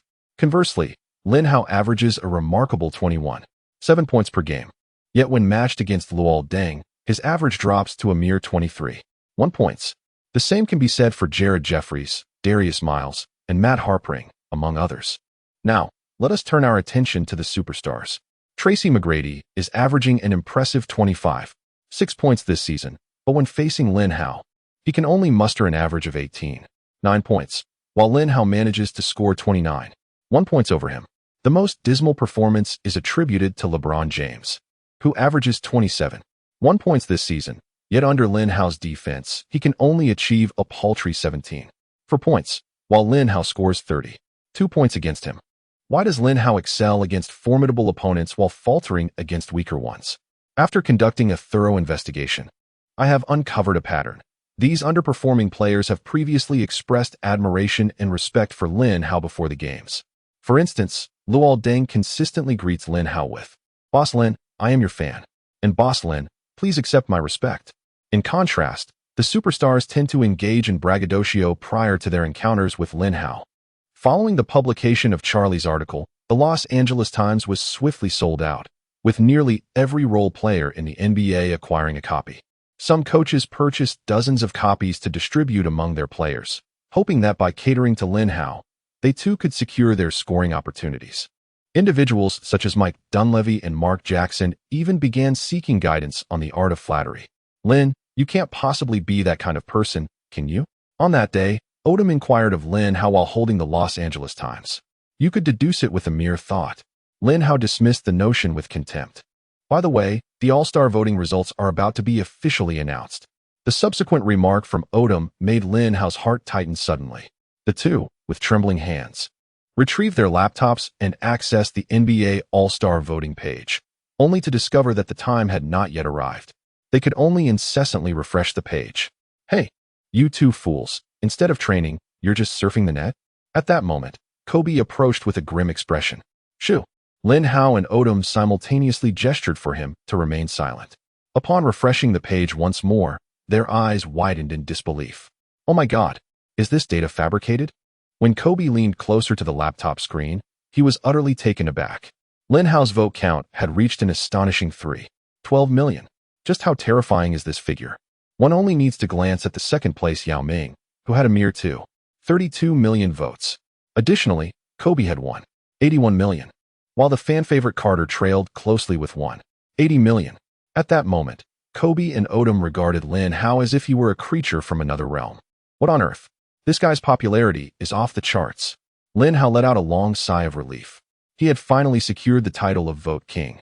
Deep down, he understood that at least 500,000 of those 3.12 million votes were garnered through Britney's influence. The power of the pop diva was indeed formidable. However, it seemed he had inadvertently gone too far this time. Lin Hao awkwardly scratched his nose. With 4.12 million votes, he had set a new record in the NBA. It is worth noting that prior to this, the record for votes was held by Michael's Black Egg with 2.45 million votes in 1997. "Lamar, take a look at your votes. Don't just focus on me," Lin Hao reminded. "Oh right, I almost forgot." Odom hurriedly scrolled down the page. "Oh yeah, I have been selected as an all-star. Lin, you must fulfill your promise." He trembled with excitement. Having long lost interest in training, Lin Hao returned to the villa he had recently purchased. Ding. The system announced, "Host has successfully completed the all-star voting task and has earned one chance to draw. The probability of obtaining a divine offensive skill is 100%. The voice of the system finally resonated. At last, I am about to acquire a divine offensive skill. Overwhelmed with exhilaration, Lin Hao accessed the system panel and pressed the lottery button. The wheel began to spin, and his gaze was fixated upon it. His heart pounding like a drum. Jordan, stop spinning. Just give me weight. Allen Iverson would suffice as well. As the wheel gradually slowed, it finally came to a halt on Hakeem Olajuwon's dream shake. Goodness, I have hit the jackpot. Lin Hao trembled with excitement, questioning whether he was dreaming. This is indeed the dream shake of the great dreamer. It is no exaggeration to say that possessing the dream shake makes Olajuwon undoubtedly the strongest post-up isolation player throughout history. Over his 18-year career, he has left countless opponents in his wake. The skill of the dream shake is not much inferior to Jordan's fadeaway jump shot. More importantly, it is both spectacular and practical. Chapter 91. Congratulations to Lin Hao for becoming the king of votes. The entire nation sends their best wishes. I almost forgot to allocate my attribute points. Lin Hao hastily composed himself. Despite possessing the skill of dreamlike footsteps, his back and foot attributes were not yet maximized. Without full development, the skill could not be fully realized. Fortunately, from the recent competition, Lin Hao had accrued 64 attribute points. Now his back attribute stood at 85, while his foot attribute lingered at a mere 23. In pursuit of balance, Lin Hao decided to invest all his points into his foot attribute. Consequently, both his back and foot skills surpassed the threshold of 80. At this juncture, Lin Hao began to eagerly anticipate the match in 2 days. He could scarcely fathom the impact when the dreamlike footsteps of the great dream re-emerged in the arena of the NBA. What Lin Hao did not foresee was the tremendous stir caused by his title as the NBA All-Star Vote King within the country. The news spread like a fierce tempest, sweeping across the vast expanse of China. Fans nationwide were buoyed with excitement akin to a festive celebration, as if this were a grand jubilee for all citizens. A post on the Shupu forum titled "Congratulations to Lin Hao for becoming the Vote King. The entire nation sends their best wishes" went viral. The body of the post was strikingly succinct, comprising merely the letters RT. However, the replies surged forth like a tidal wave, with an astonishing rapidity that was nearly overwhelming. As new responses appeared almost every second, greetings flooded in from the people of Magic City. Greetings poured in from the capital. Congratulations were sent from the Flower City. Well wishes arrived from Jiangzhou. The fervor surrounding this event lasted a full 7 days before it began to wane. However, Lin Hao's ascendance to the title of Vote King sparked considerable controversy in the beautiful nation. In an instant, a tidal wave of skepticism emerged. Various media outlets and players questioned the integrity of the voting process, with some even calling for a re-evaluation of the results. Among the most vocal was Pierce, who expressed his outrage during a media interview, stating, "What does 12 million votes even mean? That figure is nearly double the record set by Michael Jordan. Are we to believe that Lin Hao has twice the number of fans as Jordan? Goodness, that is quite a stretch. I firmly believe there are flaws in the all-star voting system. Lin Hao must have exploited these loopholes to inflate the vote count." Upon hearing this news, Lin Hao could not help but chuckle ruefully. He had not anticipated the tremendous influence of the pop diva. Pierce's remarks infuriated Britney, who retorted sharply in an interview, "Let me make it abundantly clear, I have repeatedly rallied votes for Lin Hao at fan meetings and concerts. Some people simply cannot stand to see others succeed. When they lack the ability to garner high vote counts themselves, they resort to petty criticism. It is utterly laughable." Her words effectively silenced all opposing voices, leaving everyone at a loss for words. With the pop diva's support, it would not be surprising if Lin Hao received 12 million votes, or even more. NBA Commissioner David Stern has personally stepped forward to dispel any rumors. "I assure the public that the all-star voting mechanism is devoid of any loopholes or fraudulent activities." Furthermore, prior to Miss Britney's rallying for Lin Hao, he had already secured the highest number of votes. This clearly illustrates that Lin Hao is an exceptionally talented player.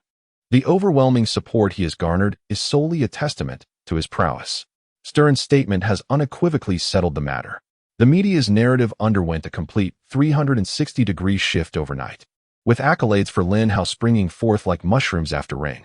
Meanwhile, Lin Hao, caught in the eye of the storm, is unable to dwell on the controversy, as the Lakers are set to face the Phoenix Suns this evening. Good evening, viewers. This is TNT, and I am your commentator, Sholey. Welcome to the pinnacle showdown between the Lakers and the Suns. The live commentator expresses his excitement. Undoubtedly, the focal point of this match is Lin Hao, who has achieved the highest All-Star vote count in NBA history. Will his performance tonight live up to the title of Vote King? Let us await the outcome. At this moment, both teams' starting players make their entrance.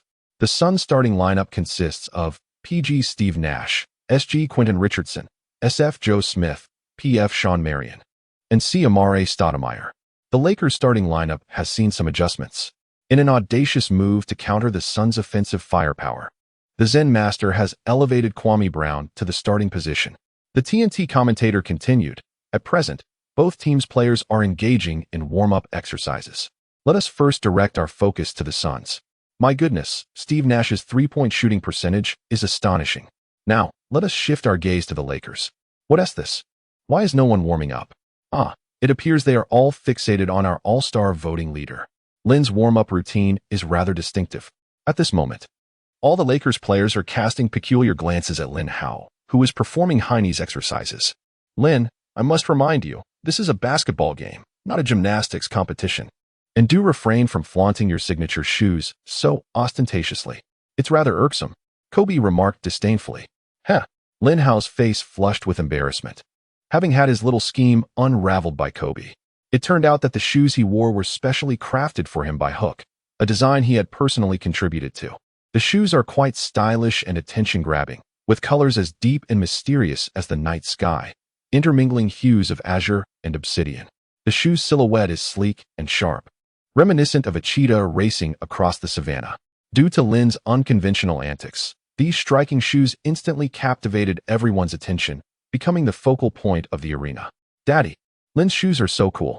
Can you buy me a pair?" "No, sweetheart, you already have enough shoes. You've only worn the Kobe pair I just bought you twice. Please don't tug on my beard. Daddy, can't you just promise me?" In that moment, countless parents sighed in dismay, clutching their wallets with heavy hearts. They deeply regretted bringing their child to the game. "Hey, I'm your fan. Could you please sign something for me later?"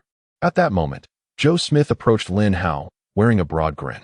Tonight, Coach D'Antoni had arranged for him to match up against Lin Hao. In pursuit of impressive statistics, Joe Smith lowered himself to flatter Lin Hao. "Joe, get your ass back here." Stoudemire pulled him back with a firm grip. The team leader, Nash, covered his face in embarrassment. It was truly humiliating. Chapter 92. A glimpse by chance. The game commenced, and as anticipated, the Lakers lost the jump ball. The Suns gained possession. Nash dribbled past half court, only to find Lin Hao blocking his path.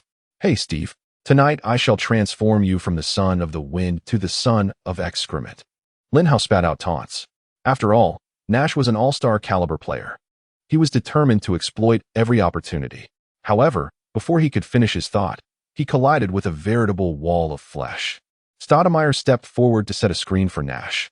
Seizing the moment, Nash decisively dribbled towards the three-point line. "Oh no, our DPOY is out of position," exclaimed the commentator. Just as Nash was about to take his jump shot, Lin Hao matched his speed, closing in with astonishing quickness. Fortunately, just as Lin Hao's hand was about to make contact with the ball, Nash released it. Swish. The ball went in. "Damn, that nearly gave me a heart attack."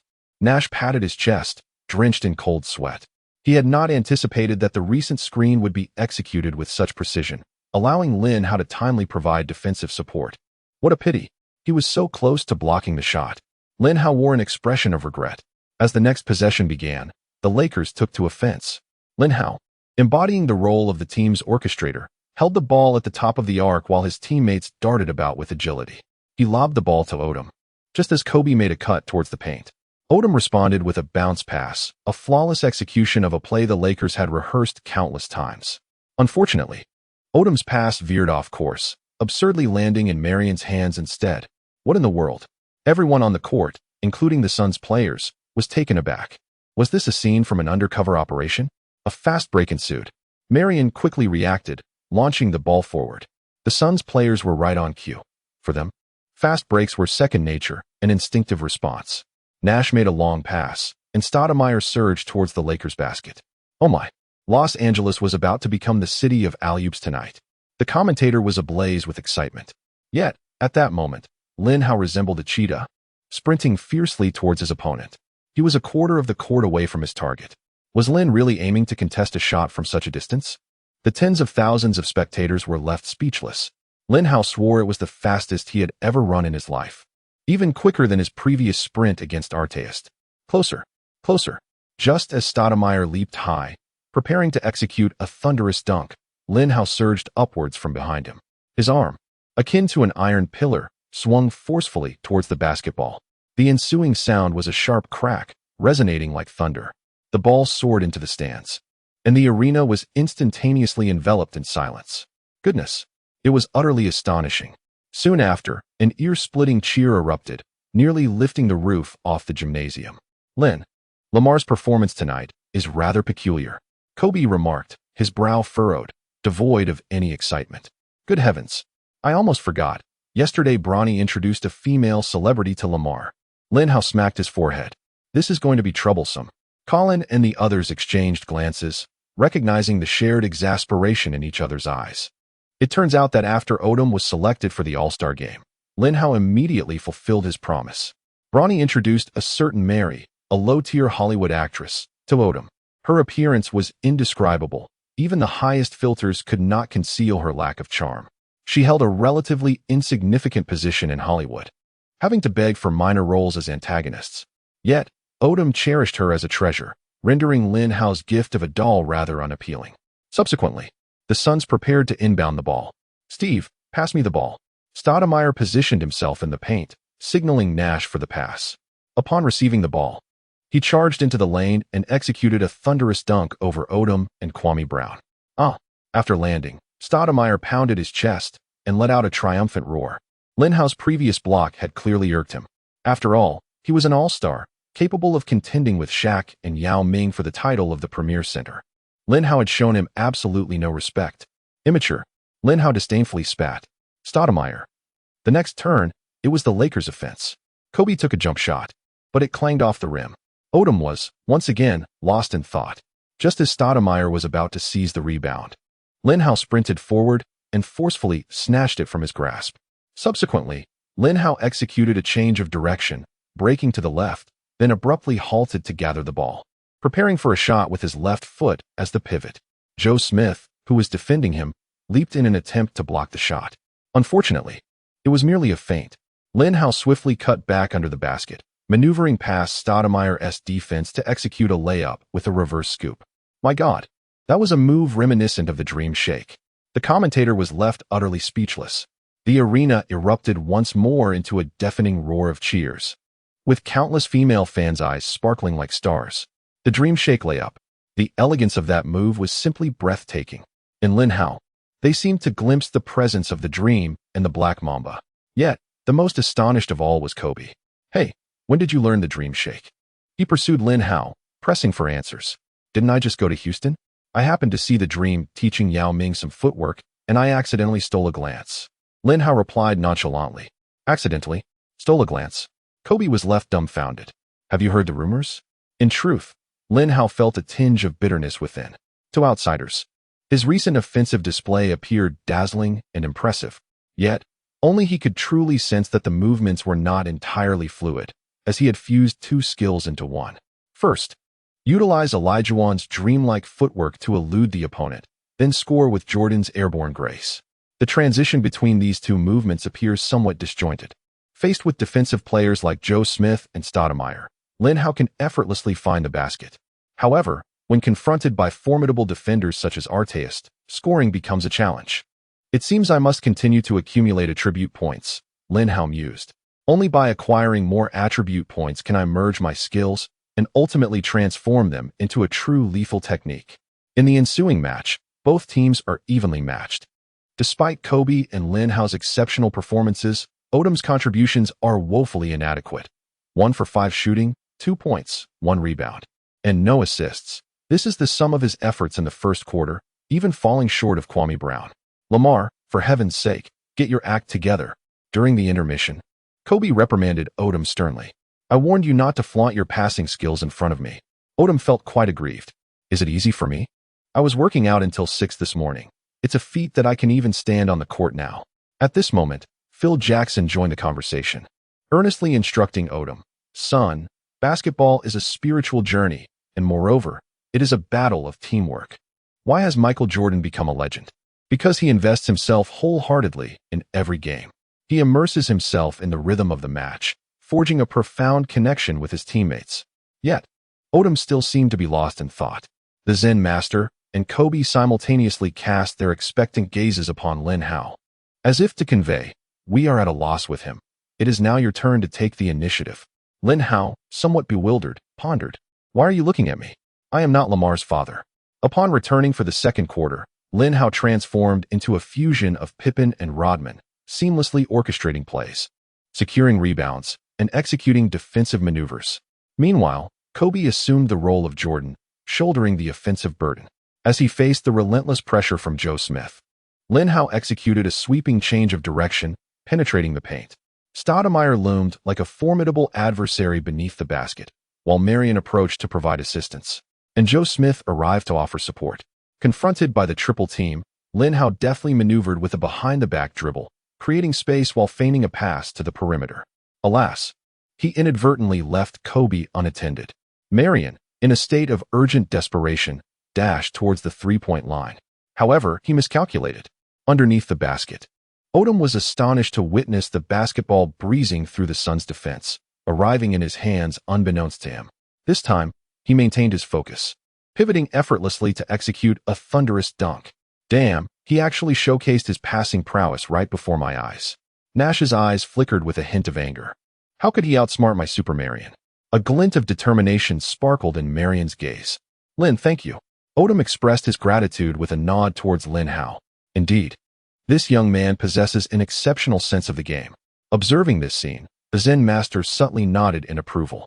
Just moments ago, Kobe had a more favorable opportunity, with a high likelihood of sinking a three-pointer. Yet, Lin Hao chose to pass the ball to Odom, attempting to help him regain his rhythm.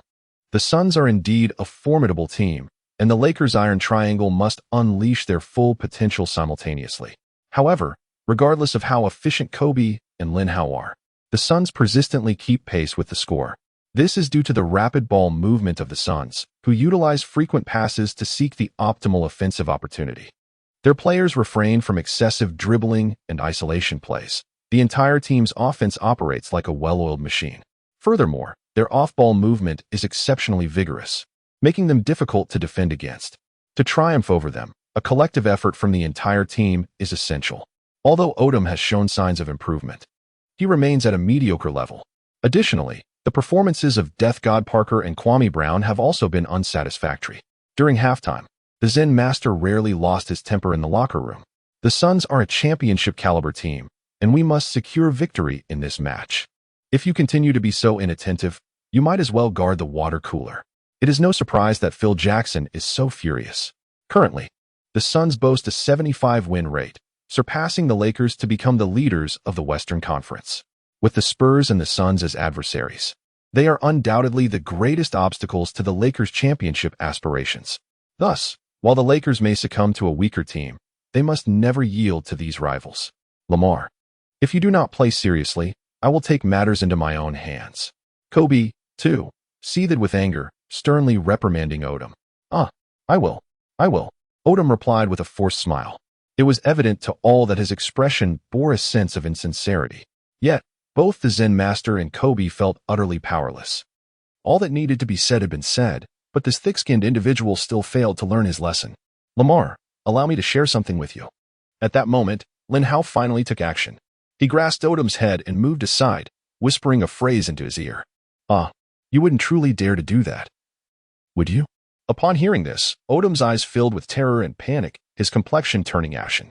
Of course, if you don't play well, I will undoubtedly do so, Lin Hao declared with unwavering conviction. I will. I swear to God.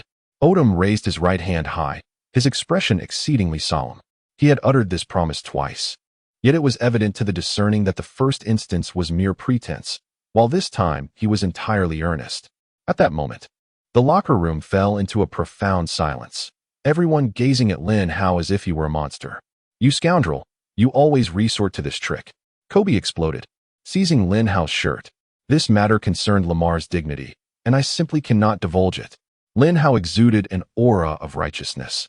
How about a one-on-one 3 times? Kobe said with resignation. Too few. 10 times. 5 times. 9 times. 7 times. It's a deal. Lin Hao smiled faintly, having achieved his objective once more. He was in urgent need of attribute points. Relying solely on matches was far from sufficient, and he must extract them from Kobe. Kobe's teeth ground together in frustration, his chest heaving violently. He felt akin to Sun Wukong, unable to escape Lin Hao's grasp. Lin, have you truly betrayed me like this? Odom lamented, his expression pitiful. As the second half commenced, the Suns seized possession of the ball. Nash, with remarkable composure, skillfully crossed the half-court line. No matter how fiercely Lin Hao pressed him, his dribbling remained as steady as a seasoned veteran. Thus far, Lin Hao had managed only a single steal, and that was from Joe Smith. The prowess of the Wind Child's ball handling was indeed impressive. The recent words of wisdom from Zen Master and Kobe had begun to bear fruit, as the relentless defense from the likes of Death's Hand Parker and Odom proved commendable. The Suns struggled to execute their strategy, forcing Nash to take matters into his own hands. Suddenly, he made a decisive move to the left, then quickly pulled back before darting to the right. Lin Hao pursued swiftly, but Nash unexpectedly halted, retreating just beyond the three-point line. Although Lin Hao's balance wavered slightly, he maintained his ground. With the shot clock winding down, Nash had no choice but to take a desperate shot. No way he is scoring. Lin Hao leapt into the air, his figure casting an imposing shadow.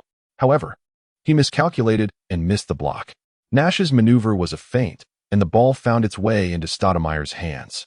Damn, how cunning. A chill enveloped Lin Hao as he thought, I warned you not to showcase your passing skills in front of me, old Nash. Nash chuckled softly. Facing Kwame Brown in the paint, Stoudemire soared into the air, poised for an emphatic dunk. Yet, out of nowhere, a figure lunged forward, swatting the basketball away with a fierce rejection. Oh my! Lin's spectacular chase-down block. His speed was truly remarkable. The commentator was beside himself with excitement. Unfortunately, the ball was recovered by Quentin Richardson, who, without hesitation, launched a three-pointer. Just as he was about to make his move, the unsteady Lin Hao dashed forward once more. He leaped high, his long arms extending, and snatched Richardson's freshly released shot from the air. My goodness, another block. This is a remarkable rejection from Lin. Up to this point, Lin has achieved 3 blocks, 2 of which were against Amare. The commentator erupted with excitement. Chapter 94, a gift for Bronny at this moment. The Lakers launched a fast break, closely pursued by the Suns. Lin Hao passed the ball to Kobe, who, unable to shake off Marionette's defense, promptly returned the ball to Lin. Lin attempted to drive left, but Nash, as if fueled by adrenaline, followed closely behind. You won't score in front of me, old Nash. Just as he finished speaking, the ball in Lin's hands vanished. At that moment, Odom had leaped high to slam the ball into the basket. That pass was a tribute to you. Lin Hao replied with a cold smile. A famed drive turned into a no-look pass. Nash was left in shock. My lord, what a splendid assist. It seemed Lin had taken it upon himself to challenge Nash tonight. The commentator was beyond thrilled. Oh, Lin, you are truly magnificent. This was a cheer from Kardashian, who had come to watch Lin Hao again. In the ensuing match, the Lakers' formidable trio unleashed their prowess, overwhelming the Suns. Odom's mid-range shots were steady. Kobe frequently penetrated the paint, and Lin dazzled with his mesmerizing footwork. As the third quarter concluded, the score stood at 80-74, with the Lakers holding a 6-point advantage as they entered the fourth quarter. 2 commentators began to extol Lin Hao without restraint. Lin's performance tonight is remarkably comprehensive. He has secured 9 rebounds, 7 assists, 4 blocks, and 1 steal. Who knows, he might just achieve a triple-double again. What is most astonishing is that his arsenal has been refreshed once more, as he has astonishingly developed the Dream Shake. To my knowledge, Lin has had minimal interaction with Olajuwon. Scotty, what is your perspective? I believe Lin is an extraordinarily gifted and diligent player. These skills must have been acquired through watching videos. Upon hearing the commentator's remarks, the audience came to realize the exceptional capacity of Lin Hao's learning. His three-point shooting resembles Miller's. His jump shot mirrors Garnett's, his footwork imitates Olajuwon's, his drives evoke T-Mac, and his defense channels Kobe. He is truly an embodiment of a superstar. As the fourth quarter commenced, Lin Hao and Kobe took a breather, while Odom led the substitutes on the court. Following the threat posed by Lin Hao, Odom regained his earlier prowess. Due to the previous night's frenzy, his legs felt somewhat weak and his complexion appeared pale. Nevertheless, through sheer willpower, he persevered, guiding the bench players to a brief surge of 8-3. After the timeout, both team starters returned to the floor. With 4 minutes remaining in the game, Kobe penetrated the paint, maneuvering past Marion's defense and, while contending with Stoudemire, launched the ball.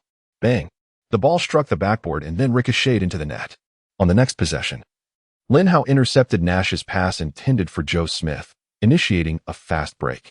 With Kobe's assist, he executed a slam dunk to score. At this juncture, the Lakers held a commanding 15-point lead, and the game had devolved into garbage time. The Suns starters had all retreated to the bench, silent and dejected. Nash was visibly irate, for Lin Hao had displayed an array of impressive passes right before him. Stoudemire felt a tinge of humiliation, having been blocked twice by Lin Hao. A point guard, Smith, on the other hand, harbored a sense of grievance. Was it not suggested that showering Lin Hao with compliments before the game would lead to a lenient performance? Could it be that my shooting form was amiss tonight? Ultimately, the Lakers secured a resounding victory. Following the conclusion of the match, players from both teams shook hands as they exited the court. It is worth noting the commendable sportsmanship of the Suns players. Despite their internal discontent, they warmly embraced and shook hands with Kobe, Lin Hao, and others. I hear you're participating in the dunk contest this time? The championship is as good as mine. This isn't about proving my worth. It's merely a quest to reclaim my lost dignity. Stoudemire declared fiercely to Lin Hao. I hear you're entering the three-point contest as well? To be frank, Ray Allen is also competing. If you wish to claim the title, perhaps you should consider it in your next life. Nash asserted with a resolute expression directed at Lin Hao. Lin, you are being unfair. I had clearly flattered you before the game. Smith lamented, tears streaming down his face. In this match, Kobe delivered his usual stellar performance, amassing 29 points, 6 rebounds, 4 assists, and 1 steal. Lin Hao, meanwhile, contributed 23 points, 10 rebounds, 8 assists, 4 blocks, and 2 steals. As for Odom, due to a lackluster first half, he managed only 12 points, 7 rebounds, 2 assists, and 1 block. After attending the press conference, Lin Hao drove his Ferrari back to his expansive 800-square-meter villa. Settling into the luxurious and comfortable sofa, he accessed the system panel. With a plethora of stars from the Suns team gathered for the competition, he had amassed a total of 31 attribute points. However, he found himself in a quandary regarding their allocation. His current capabilities in dunking, post-play, and footwork stood at 60, 85, and 87, respectively. Logically, he should invest all points into post-play and footwork, enhancing his signature moves. Yet, the looming dunk contest posed a dilemma. Securing the championship would yield 100 attribute points, enabling skill fusion. Only through skill fusion could he unleash his true potential. In the recent match, Lin Hao effectively utilized his signature footwork and ironclad jump shot to score. Nevertheless, the synergy between the two skills was not seamless, and against a formidable defender, he risked being thwarted. Furthermore, the accuracy of the skill combination lingered at a mere 47. While this seemed respectable, it paled in comparison to the over 50 accuracy rates of legends like Garnett and Olajuwon. Ultimately, Lin Hao decided to allocate his attribute points to dunking, elevating that skill to an impressive 91. He had transformed into a player devoid of any weaknesses, with nearly all his attributes reaching superstar caliber. In the recent lottery, Lin Hao only drew a single bottle of stamina potion, a meager gain. With Branny having assisted him significantly, he felt compelled to offer her a token of gratitude. Lin Hao began to ponder yet another matter. However, the challenge of bestowing gifts upon Brandy is indeed formidable. She is wealthier than even Kobe. Oh, how could I have forgotten my identity as a time traveler? Suddenly, a spark illuminated Lin Hao's eyes. With this thought, he retrieved his phone and called Palinka. Oh, it's you. Wah, he's in a ko and I. On the other end, Palinka was overwhelmed with excitement, even bursting forth in the recently learned Sakura language. Since he became this esteemed individual's agent, it was the first time he had received a call from him. Palinka felt a sense of astonishment, akin to that of an ancient concubine receiving the emperor's favor for the first time. What were you just saying? It sounded oddly familiar, Lin Hao inquired, puzzled. No, you must have misheard me. I was merely saying how are you. Palinka quickly denied. In truth, he had been diligently studying Lin Hao's films, mastering the dialogues with ease. At this juncture, some may wonder how Lin Hao's film featuring Odom found its way to Palinka. This was entirely the result of a misunderstanding. One time, when Lin Hao intended to send Palinka a contract, he accidentally clicked the wrong file and sent over a compressed folder on the fundamentals of computer science instead. Remarkably, the internet speed in the United States was astonishing. Within merely half an hour, the 2 terabytes file had been transmitted. Upon clicking into it, Palinka became completely engrossed. "Oh well, I need your assistance with something. Please help me find an academic prodigy at the Music Academy," Lin Hao stated. "Not at all. What is your purpose in seeking out individuals from the Music Academy? Are you aspiring to embark upon a career in the music industry?" "Lin, I must caution you. Your lack of musicality renders such ambitions futile." Palinka was momentarily taken aback. No, just do as you wish. We shall discuss this later. Goodbye." Time passes swiftly. In the blink of an eye, mid-February has arrived, and the All-Star Weekend draws ever closer. On this day, as Lin Hao entered the training facility, he was promptly pulled onto the court by Kobe. "Enough with the pleasantries. Let us engage in a one-on-one." Kobe eagerly tossed the ball to him. "I haven't even spoken a word." Lin Hao felt utterly perplexed. "By the way, what happened to your eyes? They appear so red, and your dark circles are quite pronounced." He looked at Kobe with sudden curiosity. "Enough chatter. Let us get to the game. Today is the last chance. After this, you must come clean." Kobe's face flushed with embarrassment. It turns out, ever since Lin Hao developed his dreamlike footwork and indomitable jump shot, Kobe's sense of urgency has intensified day by day. Consequently, he has entered a grueling training regimen, resulting in severe sleep deprivation.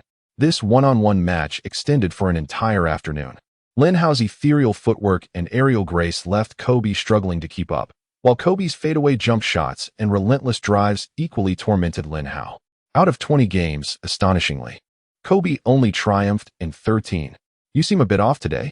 Surely, you're not going easy on me." Lin Hao was thoroughly puzzled. "Go easy? Nonsense." Kobe's chest heaved with intensity, overwhelmed by a profound sense of dread and an even deeper feeling of helplessness. After enduring a hellish period of training, how is it that I have reached this state? Have I truly regressed? Or has Lin Hao made such astounding progress? Well, the moment of revelation has arrived. With a smile, Lin Hao remarked, "I told Lamar that if he does not take the game seriously, I shall learn a foreign language from his new girlfriend." Upon hearing these words, Kobe was utterly stunned. In truth, Lin Hao's approach was inspired by the exploits of the Wizards star, Arenas. It is said that each time Nick Young entered a new relationship, Arenas would seek to learn a language from that woman, conveying to Young that she was a frivolous companion not worthy of his time. In essence, the reason I pursue your girlfriend for language lessons is, in fact, for your own good. Of course, Lin Hao had no intention of genuinely learning a language from Mary. It was merely a tactic to intimidate Odom. However, Odom's affection for Mary ran deep, rendering him impervious to threats. Upon returning to the villa, Lin Hao accessed the system panel. During this period, he had accumulated 23 attribute points from matches against weaker teams and 78 points from his one-on-one duels with Kobe. Consequently, he fully enhanced his free throw, dunk, post-play, and footwork abilities. The remaining 53 attribute points were preserved for future skill fusion. Just then, his phone rang. "Hello, may I speak with Mr. Lin Hao? This is Taylor, a student from Aaron Academy. I am at your doorstep. Could you please open the door?" On the other end of the line, a sweet voice of a young girl resonated. "All right, please hold on. I will be there shortly." Lin Hao adjusted his attire and hurried to open the door. The vastness of the villa posed a challenge, as no maid was employed. To prevent his guest from waiting too long, Lin Hao had no choice but to personally attend to the door. Upon opening the grand entrance, he was greeted by an 18-year-old girl. Her long golden hair cascaded elegantly. Her features were exquisite, and she possessed an undeniable charm, not to mention the guitar slung across her back. "Are you from Aaron Academy? I have never heard of such a school," Lin Hao queried, a hint of disdain flickering in his eyes as he regarded Taylor. He had instructed Palinka to find a prodigy from a prestigious music conservatory, yet here stood a girl from an obscure institution. Yet, the specifics mattered little. What was paramount was that, given my musical prowess, I am more than capable of fulfilling your requirements. Taylor maintained a radiant smile, though internally, she seethed with frustration. "I took on this task out of respect for you. My musical talent is renowned worldwide. How dare you look down upon me? If it weren't for my recent financial needs, I wouldn't dream of accepting your assignment." After a moment's hesitation, Lin Hao finally ushered her into the villa. You have reviewed the contract sent by Perlinka, correct? Let me reiterate briefly. Your task is quite straightforward. You are to transcribe the songs I sing onto staff notation. Ahem. As I lack perfect pitch, you will also need to rectify any off-key notes. Upon successful completion, you shall receive a remuneration of 50,000. If you leak this song, you will be liable to pay tenfold in damages. Lin Hao declared sternly. Not an issue at all. Taylor replied with a bright smile, promptly retrieving her guitar and notepad from her backpack. Inside, her mind raced with 1,000 thoughts. You, a basketball player, write songs? If it leaks, there's a penalty? With your terrible music, do I even need to leak it? All right, I shall begin. With that, Lin Hao started to sing. It's been a long day without you, my friend. Indeed, Lin Hao had chosen to gift Britney this song that would become a global sensation a decade later. See you again. She had assisted him immensely. It was only fair that he repaid her with a piece of art. Unfortunately, due to Lin Hao's abysmal sense of melody, this classic was rendered akin to a duck's cacophonous quack. Gosh, Taylor gasped. She had prepared herself for a lack of vocal prowess from a basketball star, but she had not anticipated it would be this dreadful. At least 9 out of 10 lines were off-key. Once the performance concluded, silence enveloped the room. Why aren't you writing it down? Lin Hao's face flushed. I apologize, but could you sing it once more? Taylor's expression darkened. Transcribing was a trivial task for her. But with your singing completely off-key, how could I possibly note it down? Lin Hao sang the piece a full 10 times, nearly losing his voice in the process. Chapter 96. What is Brandy up to? Taylor finally took action. As she strummed her guitar, she meticulously noted down the music. With each off-key note corrected, her expression grew increasingly solemn. This was no mere mediocre song. It was, without a doubt, a masterpiece. If I were to sing this song, I could easily become a global sensation overnight. This thought surged uncontrollably through Taylor's mind, but she quickly dismissed it, refocusing on her composition. Mr. Lin, the score is completed. Taylor held the manuscript aloft, presenting it to Lin Hao. At that moment, her eyes sparkled with admiration, yet a sense of helpless frustration simmered within her. A song penned by a basketball star was, astonishingly, superior to anything she, a musical prodigy, had created. Here is your payment. Please count it. Lin Hao accepted the score and casually handed a briefcase to Taylor. There is something. I wonder if you could grant me a favor? As Lin Hao escorted Taylor to the door, she cast her gaze downward, her cheeks flushed, nervously fiddling with the hem of her clothing. What are you thinking? Let me tell you, do not harbor any inappropriate intentions. Lin Hao regarded her with a wary expression. What are you implying? Furiously, Taylor's brows knitted together. I want to ask you to help me write a song. Oh, I see. Lin Hao finally relaxed. Taylor, vexed, ground her teeth in frustration. What kind of expression is that? As if I would devour you. Just tell me whether you agree or not. Taylor puffed out her cheeks defiantly. Let me think about it. Lin Hao awkwardly remarked. All right then. Here are my contact details. Do keep in touch. Taylor flashed a sweet smile, handing over her business card with both hands.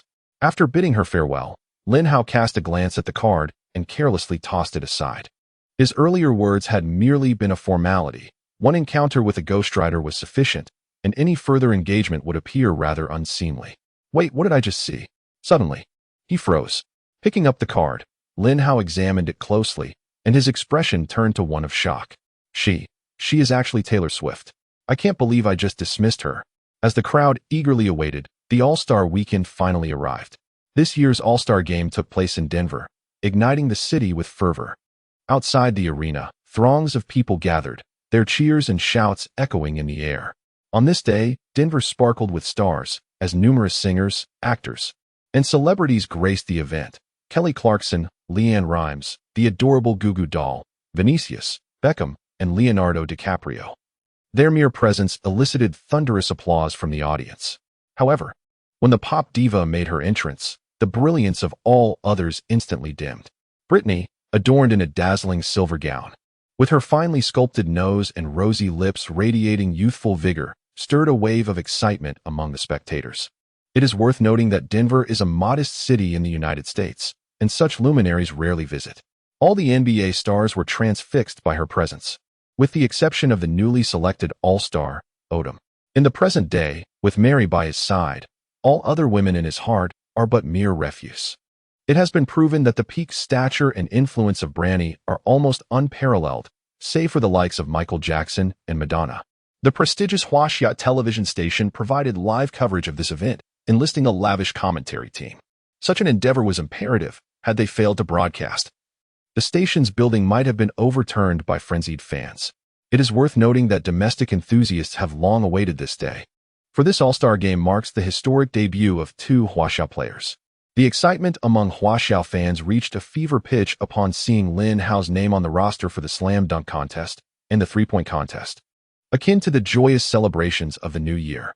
At 10 a.m., the Rookie Challenge officially commenced. The first-year rookie team featured Tony Allen, Luol Deng, Ben Gordon, Devin Harris, Dwight Howard, among others.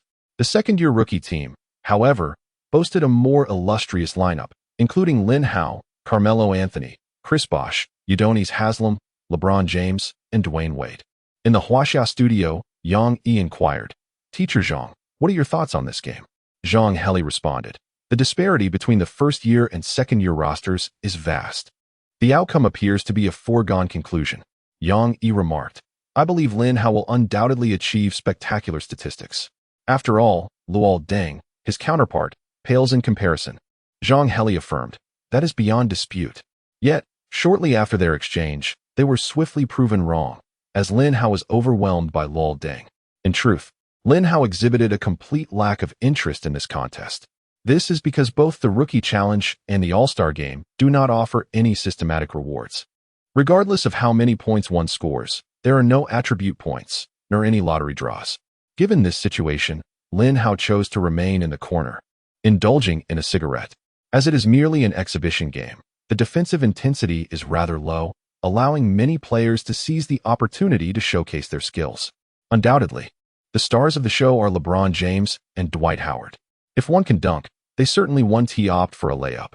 If one can execute a windmill dunk, they will certainly not resort to a tomahawk dunk. Only Lin Hao spent the entire time idly. With 3 minutes remaining in the first half, he requested to be substituted. So far, he had only attempted 2 shots, scoring 3 points, securing 2 rebounds, and providing 1 assist. Furthermore, he was also slacking on defense, allowing his opponent, Luol Deng, to astonishingly score 18 points. Observing this, the two TNT commentators offered their insights. "It seems our All-Star Ticket King is not in high spirits tonight. Robert, what do you think?" Lin is the type of player who relishes a challenge. Naturally, he has little interest in this type of exhibition match. That is indeed true. Chapter 97. Such a beautiful song, and it was written by an NBA star? At halftime, the sophomore team led the freshman team with an impressive score of 67-53. "Mr. Lin, could you please hold on a moment?" Just as Lin Hao was about to follow his teammates toward the locker room, a staff member smiled and intercepted him. "Is there something I can assist you with?" Lin Hao inquired, puzzled. "You will know shortly," replied the staff member with a smile, remaining silent. At that moment, the lights in the arena dimmed. A host stepped into the center of the arena and, with great fervor, proclaimed, "Now, let us extend the warmest applause to invite the pop diva Britney to the stage to perform her new song See You Again." As the words echoed, the crowd erupted into a thunderous ovation. Oh, could it be that amidst a basketball game, I am graced with the melody of a superstar? This ticket was worth every penny. By the way, does Britney's new album feature See You Again? How come I have not heard it before? No, it cannot be. Could it be that this song has yet to be officially released? Oh my goodness, what a treasure this is, absolutely priceless. The audience buzzed with excitement. At that moment, Britney stepped onto the court, smiling as she said, "The next song I will perform has not been officially released yet, which is why you haven't heard of it. Allow me to provide a brief introduction. This song is penned and composed by Lin Hao, and it belongs to the hip-hop genre." She paused momentarily. At this juncture, tens of thousands of spectators gazed at Lin Hao with astonishment, utterly incredulous that an NBA player could possibly write a song for a pop icon. Britney then continued, "Next, I would like to invite the songwriter and composer of this piece to join me on stage for a duet." With that, she waved to Lin Hao with a smile. A profound silence ensued. Lin Hao's expression mirrored the shock of the crowd. "You want me to sing with you? Surely. You jest.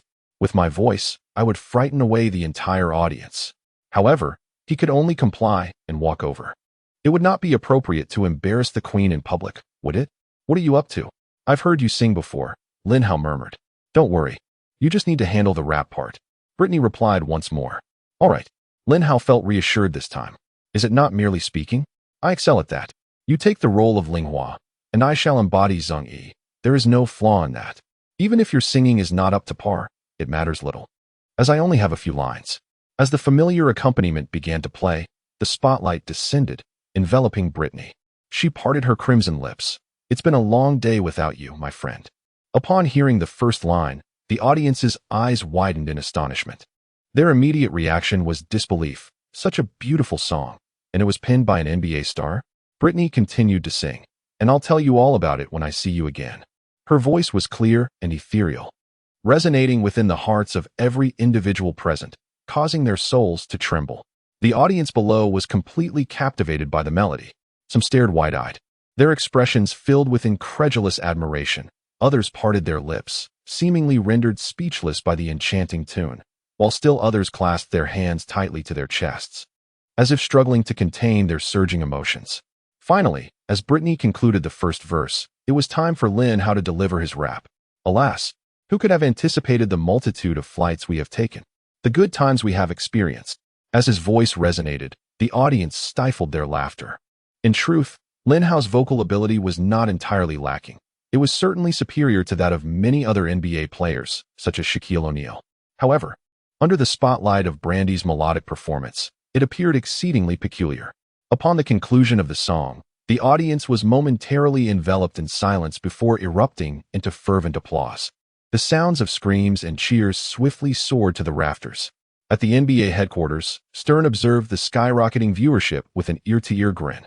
If all went as anticipated, this year's All-Star Game would set a historic record for ratings. A significant portion of the credit belonged to Brandy, with a lesser share attributed to Lin Hao. Yet, it was evident that Brandy's presence at the All-Star Game was ultimately due to Lin Hao. Perhaps Lin would emerge as the next Michael Jordan. He certainly must. Stern mused to himself. Chapter 98. Where is my ex-girlfriend, who was once a singer? As the performance concluded, the second half of the Rookie Challenge continued. Lin Hao remained a mere bystander, allowing James to bask in the limelight. Poor old LeBron, or rather, young LeBron, exerted every effort he possessed, with thunderous dunks, windmill slams, alley-oops, 360-degree spins. He employed every conceivable dunking technique, yet only elicited a sparse applause. This is because the audience is still savoring the melodious voice of the enchanting Sweetie, along with Lin Hao's rap performance. Ultimately, the second-grade team triumphed over the first-grade team with a remarkable score of 132 to 118. Young James scored an impressive 38 points, along with 9 rebounds, 7 assists, and a steal, earning him the MVP title. Holding the MVP trophy, he was beaming with joy. Hey, the MVP that should have belonged to you was snatched away by LeBron. How do you feel about that? The reserved stone Buddha approached Lin Hao and inquired. What do I care about such trivial accolades? Let him have it. Consider it a gift from me. Lin Hao responded with remarkable composure. After the award ceremony, he prepared to leave with the crowd. Lin, please hold on. A woman's voice called from behind him. Lin Hao turned around in confusion, only to find 3 stunning women standing before him. They were none other than Destiny's Child. Could you write a song for us? One of them asked. And me too. I want one as well. Writing a song? Bah. Why would a distinguished NBA star stoop to being a mere ghostwriter? Just because I possess muscular strength does not imply that my intellect is lacking. At the post-game press conference, the newly crowned MVP, young James, was largely ignored. Almost all the reporters directed their inquiries towards Lin Hao.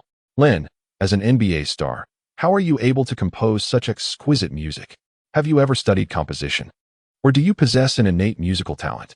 Is this song dedicated to someone special, perhaps Kobe? Ah, indeed, my former girlfriend was once a singer. As Lin Hao faced the relentless barrage of probing inquiries from the reporters, he remained remarkably composed. How could he conceal the secret of possessing a system? He would seek assistance from Wang Miling. How could he disguise his identity as a time traveler?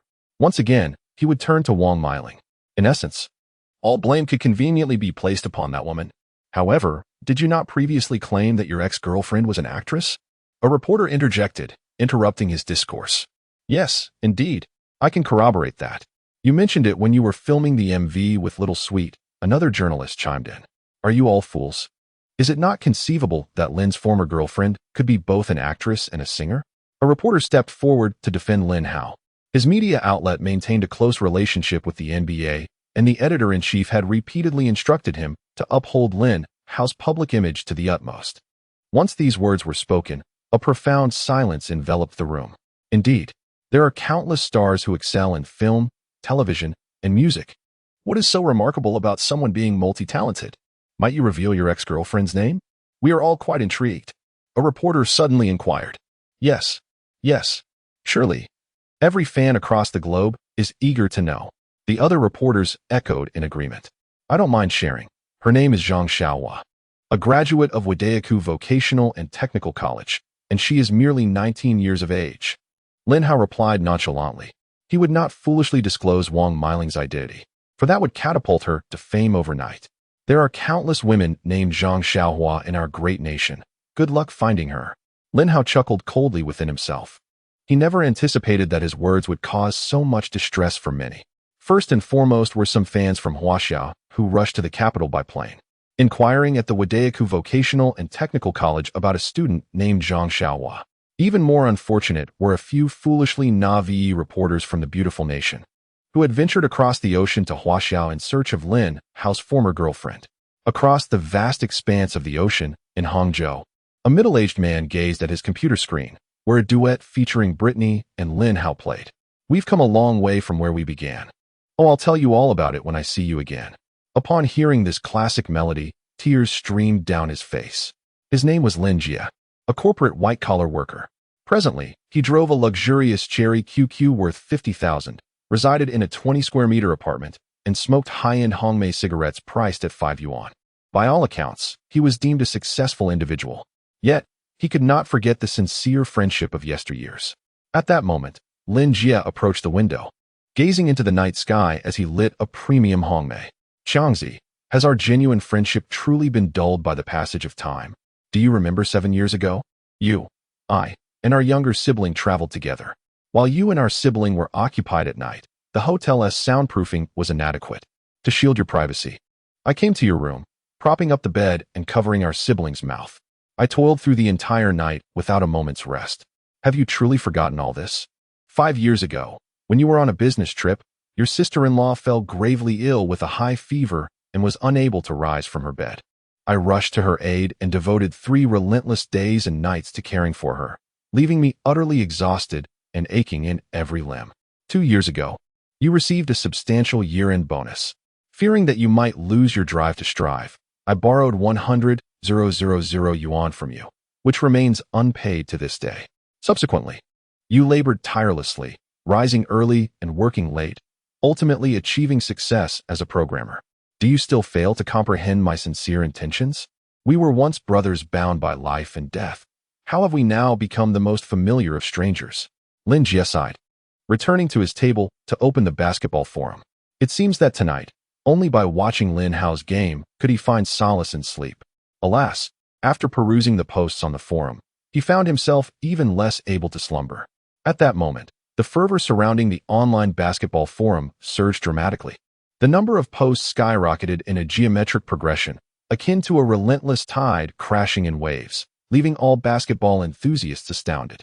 Their eyes widened as they incessantly refreshed the page, their hearts brimming with astonishment.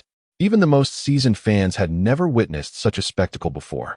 Undoubtedly, a significant portion of this phenomenon can be attributed to Lin Hao's female admirers. They possess little understanding of basketball, nor do they even recognize Branny. However, the Dao version of See You Again has already taken the music platforms by storm. The enchanting melodies, the heartfelt lyrics, and Lin Hao's charming appearance entirely captivated them, occupying their headphones and seizing their hearts. Chapter 99. This game is truly fascinating. I want to partake. Consequently, a plethora of disorganized posts flooded the forums. Not only can he compose songs and play basketball, but he is also exceptionally handsome. Thus, our Lin Hao is undoubtedly the most remarkable person in the world. How could a woman as mediocre as Branny ever be worthy of singing alongside our Lin Hao? Indeed, only our Li Yuchen is deserving. Nonsense, it is our He Jia who deserves it. Sisters, do you believe that this year's Spring Festival Gala will invite our Lin Hao? It is certain. If Lin Hao is not invited, I shall renounce my citizenship, depriving you of a brilliant student from a prestigious university. If Lin Hao is not invited, I shall remove my makeup, allowing you to see a breathtaking beauty. The All-Star Weekend arrived on its second day. This day brimmed with passion, teeming with events. The skills challenge, three-point contest, and slam dunk contest were all set to take place. The three-point contest was scheduled to commence at 10 a.m. However, shortly after 8 a.m., the venue was already packed with enthusiastic spectators. These eager fans anxiously awaited the commencement of the competition, lamenting the sluggish passage of time. Participants in this three-point contest include Ray Allen and Peja Stojakovic from the Seattle Supersonics, Joe Johnson and Quentin Richardson from the Phoenix Suns, Kyle Korver from the Philadelphia 76ers, and Lin Hao from the Los Angeles Lakers.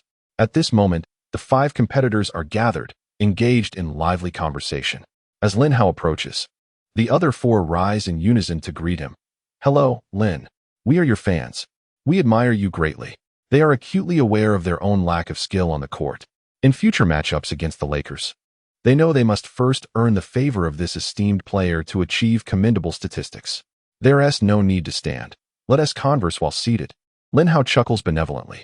Kyle Korver, grinning foolishly, adds, Lin, we all acknowledge your prowess, but when it comes to three-pointers, we must truly measure our skills. Huh, rubbish. Ray Allen scoffs dismissively. Who are you calling rubbish? Korver retorts, suddenly incensed. I wouldn't dare provoke Lin, but do you think I'm afraid of you, Ray Allen? Without warning, Ray Allen rises, surveying the room with a frigid demeanor. Lin, please stand up. Quickly. Confused, Lin Hao complies. Facing the astonished gazes of those present, Ray Allen smirks coldly. I'm not targeting you, Korver. I'm declaring that everyone here is rubbish. This proclamation ignites fury among the attendees, with Korver nearly ready to retaliate with a brick. This game is quite intriguing. I wish to partake.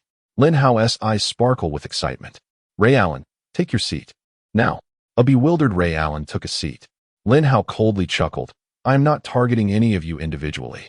I am merely stating that all of you present are utterly incompetent. The expressions of the crowd darkened, but they could only suppress their grievances within, unwilling to become the next victim like Ate. Finally, the three-point shooting contest was about to commence. In the studio of Huaxia Television, the commentators began to fervently discuss. Professor Zhang, do you believe our Lin Hao can clinch the championship in this three-point contest? It is difficult to say. Ray Allen's prowess in three-point shooting is renowned, while Lin Hao is still a newcomer who requires time to develop. I disagree with Professor Zhang's assessment. Statistically, Ray Allen's current three-point shooting percentage stands at 37, whereas Lin Hao boasts an impressive 43. The disparity is evident. I also dissent. Not only does Lin Hao possess a superior shooting percentage, but his average attempts per game also far exceed Ray Allen's. You are all too youthful. I do not hold it against you. However, you must understand that official games and three-point contests are fundamentally different. Following the introductions of the participants, it was time for warm-ups and entry onto the court. The order of appearance was determined by a drawing conducted by the organizing committee, with Quentin Richardson taking the stage first and Lin Hao assigned to the final position. The expressions of several Huaxia commentators turned grave. This could prove to be problematic. The later one appears, the greater the pressure. Lin Hao's luck today appears to be rather unfortunate. Upon hearing this, the hearts of the Huaxia audience raced with anxiety. Please, Lin Hao, do not falter. You must bring honor to our nation. They silently prayed. The rules of the three-point contest are quite straightforward. There are 5 shooting spots beyond the three-point line, each with 5 basketballs. The first 4 balls are standard shots, with each successful attempt earning 1 point, while the final ball is a special shot that grants 2 points if made. After a brief warm-up, the competition commenced in earnest. With the sound of the whistle, Quentin Richardson took his shot. Swish! The ball sailed effortlessly through the net. As he continued to shoot, his confidence soared. His teammates from the Suns, including Nash and Stoudemire, cheered him on. Although Richardson's shooting touch waned towards the end, he still managed to secure an impressive score of 18 points. The crowd erupted in applause. Quentin, you are incredible, Stoudemire exclaimed, casting a sidelong glance at Lin Hao, implying that the championship was no longer within his grasp. Richardson beamed with delight. The maximum score for the three-point contest is 30 points, and 18 is a commendable tally. This posed a challenge for the subsequent competitors. As the pressure mounted following such a strong opening performance, Zhang Li furrowed his brow in concern. Next up was Kyle Korver, a pure shooter. He was known for his prowess beyond the arc, and thus, he approached the contest with great confidence. His performance was indeed remarkable, as he made all 5 shots at the first station. Although he could not maintain that level of excellence throughout, he ultimately finished with a stellar score of 20 points. Huh, who's the weakling now? Korver taunted as he flexed his bicep in front of Ray Allen, though Lin Hao had also criticized him. He lacked the audacity to provoke further. Chapter 100, the highest score in three-point contest history. Next to take the stage was Ray Allen. Our sharpshooter was finally about to make his appearance. The live commentator became increasingly animated. Ray Allen's performance stood in stark contrast to that of Kyle Korver. He began his first rack with only 2 out of 5, appearing to struggle. Yet, his demeanor remained remarkably composed, exhibiting no signs of distress. From the second rack onward, his shooting percentage skyrocketed, culminating in a perfect 5 out of 5 on the final rack. Ultimately, Ray Allen's score soared to an impressive 23 points, igniting an explosion of excitement in the arena. Teammates such as Rashard Lewis and Peja Stojakovic were overwhelmed with exhilaration, embracing him one after another. Oh my goodness! Our Ray Allen has shattered the three-point contest record. The commentator erupted in exhilaration. This spells trouble. Our Lin Hao's chances of clinching the title now seem exceedingly slim. In the Huaxia television studio, the expressions of the commentators turned grim. Meanwhile, many viewers unfamiliar with basketball began to ponder the situation. Is 23 points particularly remarkable? Why can't Lin Hao win the championship? Soon, Zhang Heli provided clarification. Previously, the highest score in the three-point contest was set by Larry Bird, who won with 22 points. Now, Ray Allen has astonishingly broken that record. Lin Hao appears to be in real jeopardy. At this moment, the hearts of all Huaxiao viewers sank to the depths. Nevertheless, they consoled themselves. It's merely a three-point contest, and the fact that Lin Hao could participate is already commendable. After all, out of the multitude of NBA players, only 6 had qualified for the competition. Given Ray Allen's extraordinary performance, the psychological pressure on the next 2 contestants was immense. Joe Johnson managed to score merely 11 points, while Radmanovic fared even worse with a mere 7, nearly breaking the dismal record of the Black Egg. At last, it was Lin Hao's turn to take the stage. Come on, brother, you can do it. Yao Ming encouraged him. Don't be nervous, just follow my lead, Shaq. O'Neal chimed in playfully. Lin, you are the partner of my Kobe. If you don't win the championship, who will? Someone said with a smug expression. Will you all be quiet? If you keep this up, I'll lose my composure. Lin Hao exclaimed in frustration. Initially, he felt no anxiety whatsoever. His three-point shooting ability was impeccable. In the realm of NBA games, even Curry's three-point rating only reached 99. Thus, claiming the three-point contest title would be as effortless as eating or drinking. However, the incessant chatter from these 3 was driving him to distraction. You got this. You are the best. Sweetie Pie also approached him, leaving him speechless. Finally, Lin Hao stepped onto the court.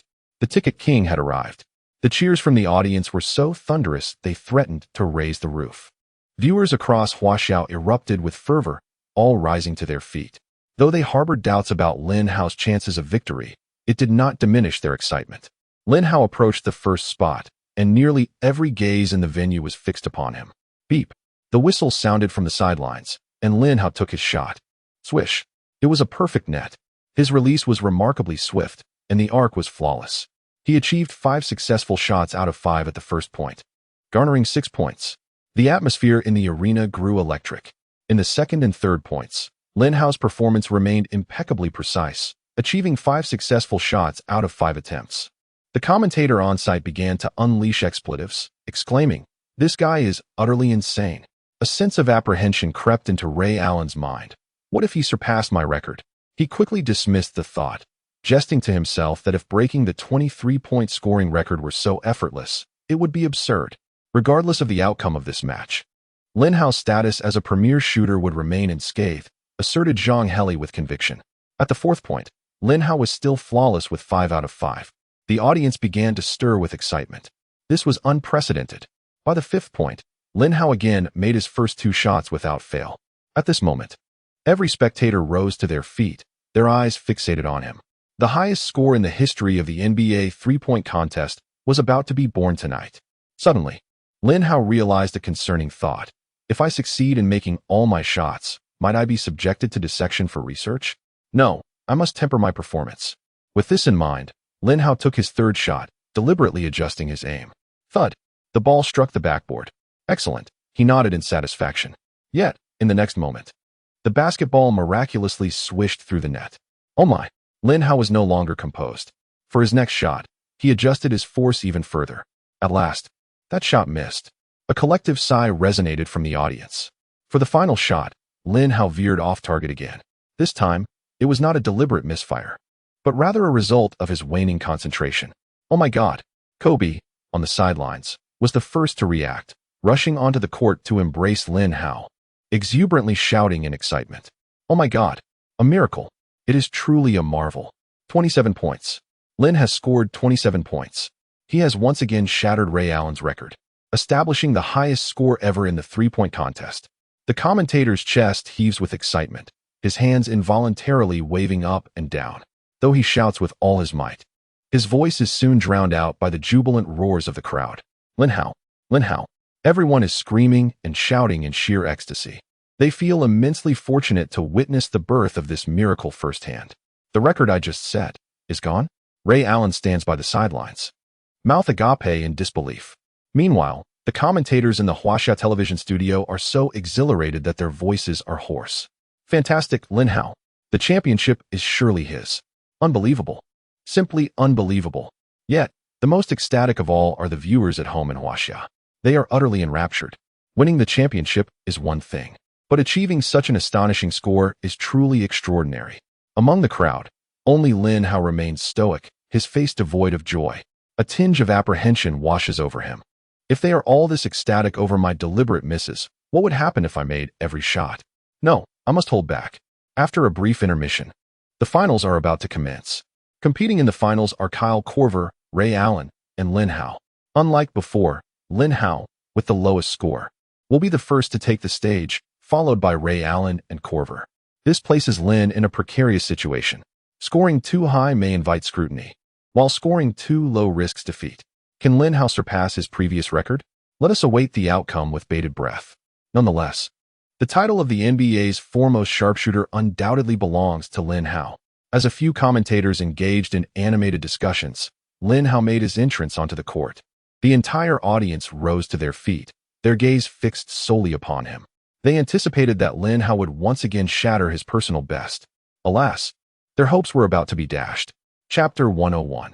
Even if Lin cannot secure the championship, he remains my idol. Lin Hao's conviction was clear. The top position was undeniably his, yet he refused to be perceived as a mere spectacle. Thus, he resolved to score another 27 points. Beep. The whistle blew, and Lin Hao seized the ball, releasing it into the air. The basketball sailed effortlessly through the net once more. Oh no, my shooting touch feels even more sublime than before. Lin Hao gritted his teeth, a sense of urgency creeping into his mind. No, I must divert my attention. What pose should I adopt tonight while thinking of Blaney? Am I on top or beneath?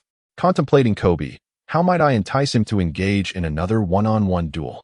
Pondering over Odom and Yao Ming. Well, there doesn't seem to be much to reflect upon. Perhaps Taylor Swift. Wait, why did she come to mind? Finally, Lin Hao missed a shot at the fourth point, eliciting yet another sigh from the audience. At the fifth point, however, Lin Hao's shooting prowess remained unyielding as he sank for consecutive baskets. The entire crowd trembled with excitement, on the verge of witnessing a miracle. No, I cannot afford to miss the final shot. It seems I must resort to my ultimate technique. Lin Hao took a deep breath and paused. Then, he covered his eyes with his left hand and launched the ball with his right. My goodness, what is he attempting? Is he really shooting a three-pointer with his eyes closed? Surely, he cannot be serious. The audience was utterly mesmerized, questioning the reality before them. After releasing the ball, Lin Hao sighed in relief. Surely, he had now achieved his target of 27 points. Alas, once a player finds their rhythm, even they cannot impede their own momentum. Crack. Swish. The basketball hit the backboard and swooshed through the hoop. Lin Hao's mind momentarily short-circuited. 29 points. 29 points. Oh my. Lin has created another miracle. There is no need for further competition. I propose we declare the champion of the three-point contest right now. The commentator, overwhelmed with excitement, leaped from his seat. Lin Hao! Lin Hao! The audience erupted in a frenzy, their cheers soaring to the heavens. Lin, you are absolutely magnificent.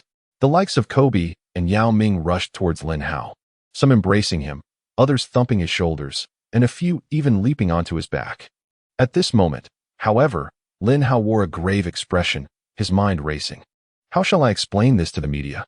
Should I continue using Wang Miling as an excuse? That seems implausible. What about using Kobe as a pretext? Perhaps. But that feels inadequate. I could shift the blame onto Brandy. Yes, that's the plan. From this point onward, the name Wang Miling will entirely vanish from this narrative. Let us all take a moment to mourn her departure in silence. Due to Lin Hao's extraordinary performance, the match was paused for a full 10 minutes before resuming. However, by this time, the spectators had completely lost interest in watching the game, and competitors like Ray Allen were equally disheartened. Ultimately, Lin Hao claimed the championship of the three-point contest without a hint of suspense. At this moment, countless reporters, unable to contain their excitement, rushed to his side, microphones in hand, inquiring, "You have achieved the highest score in the history of the three-point contest. How do you feel at this moment? Everyone is curious about your practice regimen for three-pointers. Could you share your training secrets? In less than a season, your three-point shooting ability has improved so significantly. How did you accomplish that? Why did you cover your eyes for your final shot? What fuels your confidence?" At this juncture, Lin Hao was already composed and steadfast. He replied with conviction, "The reason I performed exceptionally well tonight is solely because the pop diva was watching from the sidelines." The pop diva? The reporters exchanged puzzled glances, having never before heard that the presence of a pop star could assist someone in winning a three-point championship. Indeed, Lin Hao gazed towards Brittany, stating, "The pop diva is my idol. Her presence has bestowed upon me boundless strength, resulting in my exceptional shooting performance during the contest." Sorry, Brittany. To conceal the secret of the system, it seems the burden of blame falls upon you this time. He silently mused. As Lin Hao and Brittany exchanged glances, a smile graced her face. Snap! Snap! Countless reporters directed their cameras towards the two individuals, capturing a moment that would be etched in the annals of NBA history. However, this three-point contest bore an unfortunate consequence. In subsequent games, prior to facing the Lakers, coaches would invariably remind their players assigned to guard Lin Hao with the same caution. Remember, defend against the shot, not the drive. Guard the three-pointer, not the mid-range. There was no denying the sheer terror of Lin Hao's three-point shooting prowess. If afforded even the slightest space, he was likely to boast a shooting percentage surpassing that of Shaquille O'Neal in the paint. For clarification, a three-point rating of 100 does not guarantee an immaculate shooting record from an open position. Those familiar with NBA video games would certainly be aware of this fact. If one remains skeptical, one might experiment by maxing out Stephen Curry's three-point rating and observe whether he achieves a 100 shooting accuracy. As the three-point contest concluded, the moment everyone had eagerly anticipated, the dunk contest, finally arrived. NBA Commissioner David Stern and Vice President Adam Silver were present at the event. At that moment, the two were seated in a private box, engaged in casual conversation. Fortunately, Lin Hao's participation in the dunk contest ensured a heightened viewership. Otherwise, the ratings could have been dismal. Indeed, Adam Silver sighed. The dunk contests have become increasingly lackluster. Fans yearn to witness star players. Yet the roster of participating stars continues to dwindle. Stern remarked, "It infuriates me." LeBron initially expressed interest in participating, only to later renege. What a deceitful scoundrel. Adam Silver clenched his teeth in frustration. "No matter, we shall redirect our resources towards Lin Hao. Let LeBron fend for himself." Stern spoke with a hint of indifference. In the past, he held James in high regard. However, with Lin Hao's emergence, what does James even amount to? In terms of playing style and popularity, what can he possibly compare to Lin? As for skill, it is only a matter of time before Lin surpasses him. The participants in this competition included Josh Smith, J.R. Smith, Amare Stoudemire, and Lin Hao. As the four contenders took to the court, the enthusiasm of the fans reached a fever pitch.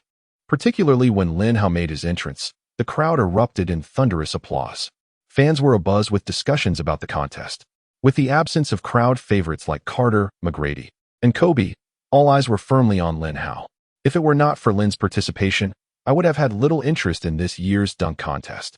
Lin's incredible vertical leap and hang time are unmatched. The championship is undoubtedly his.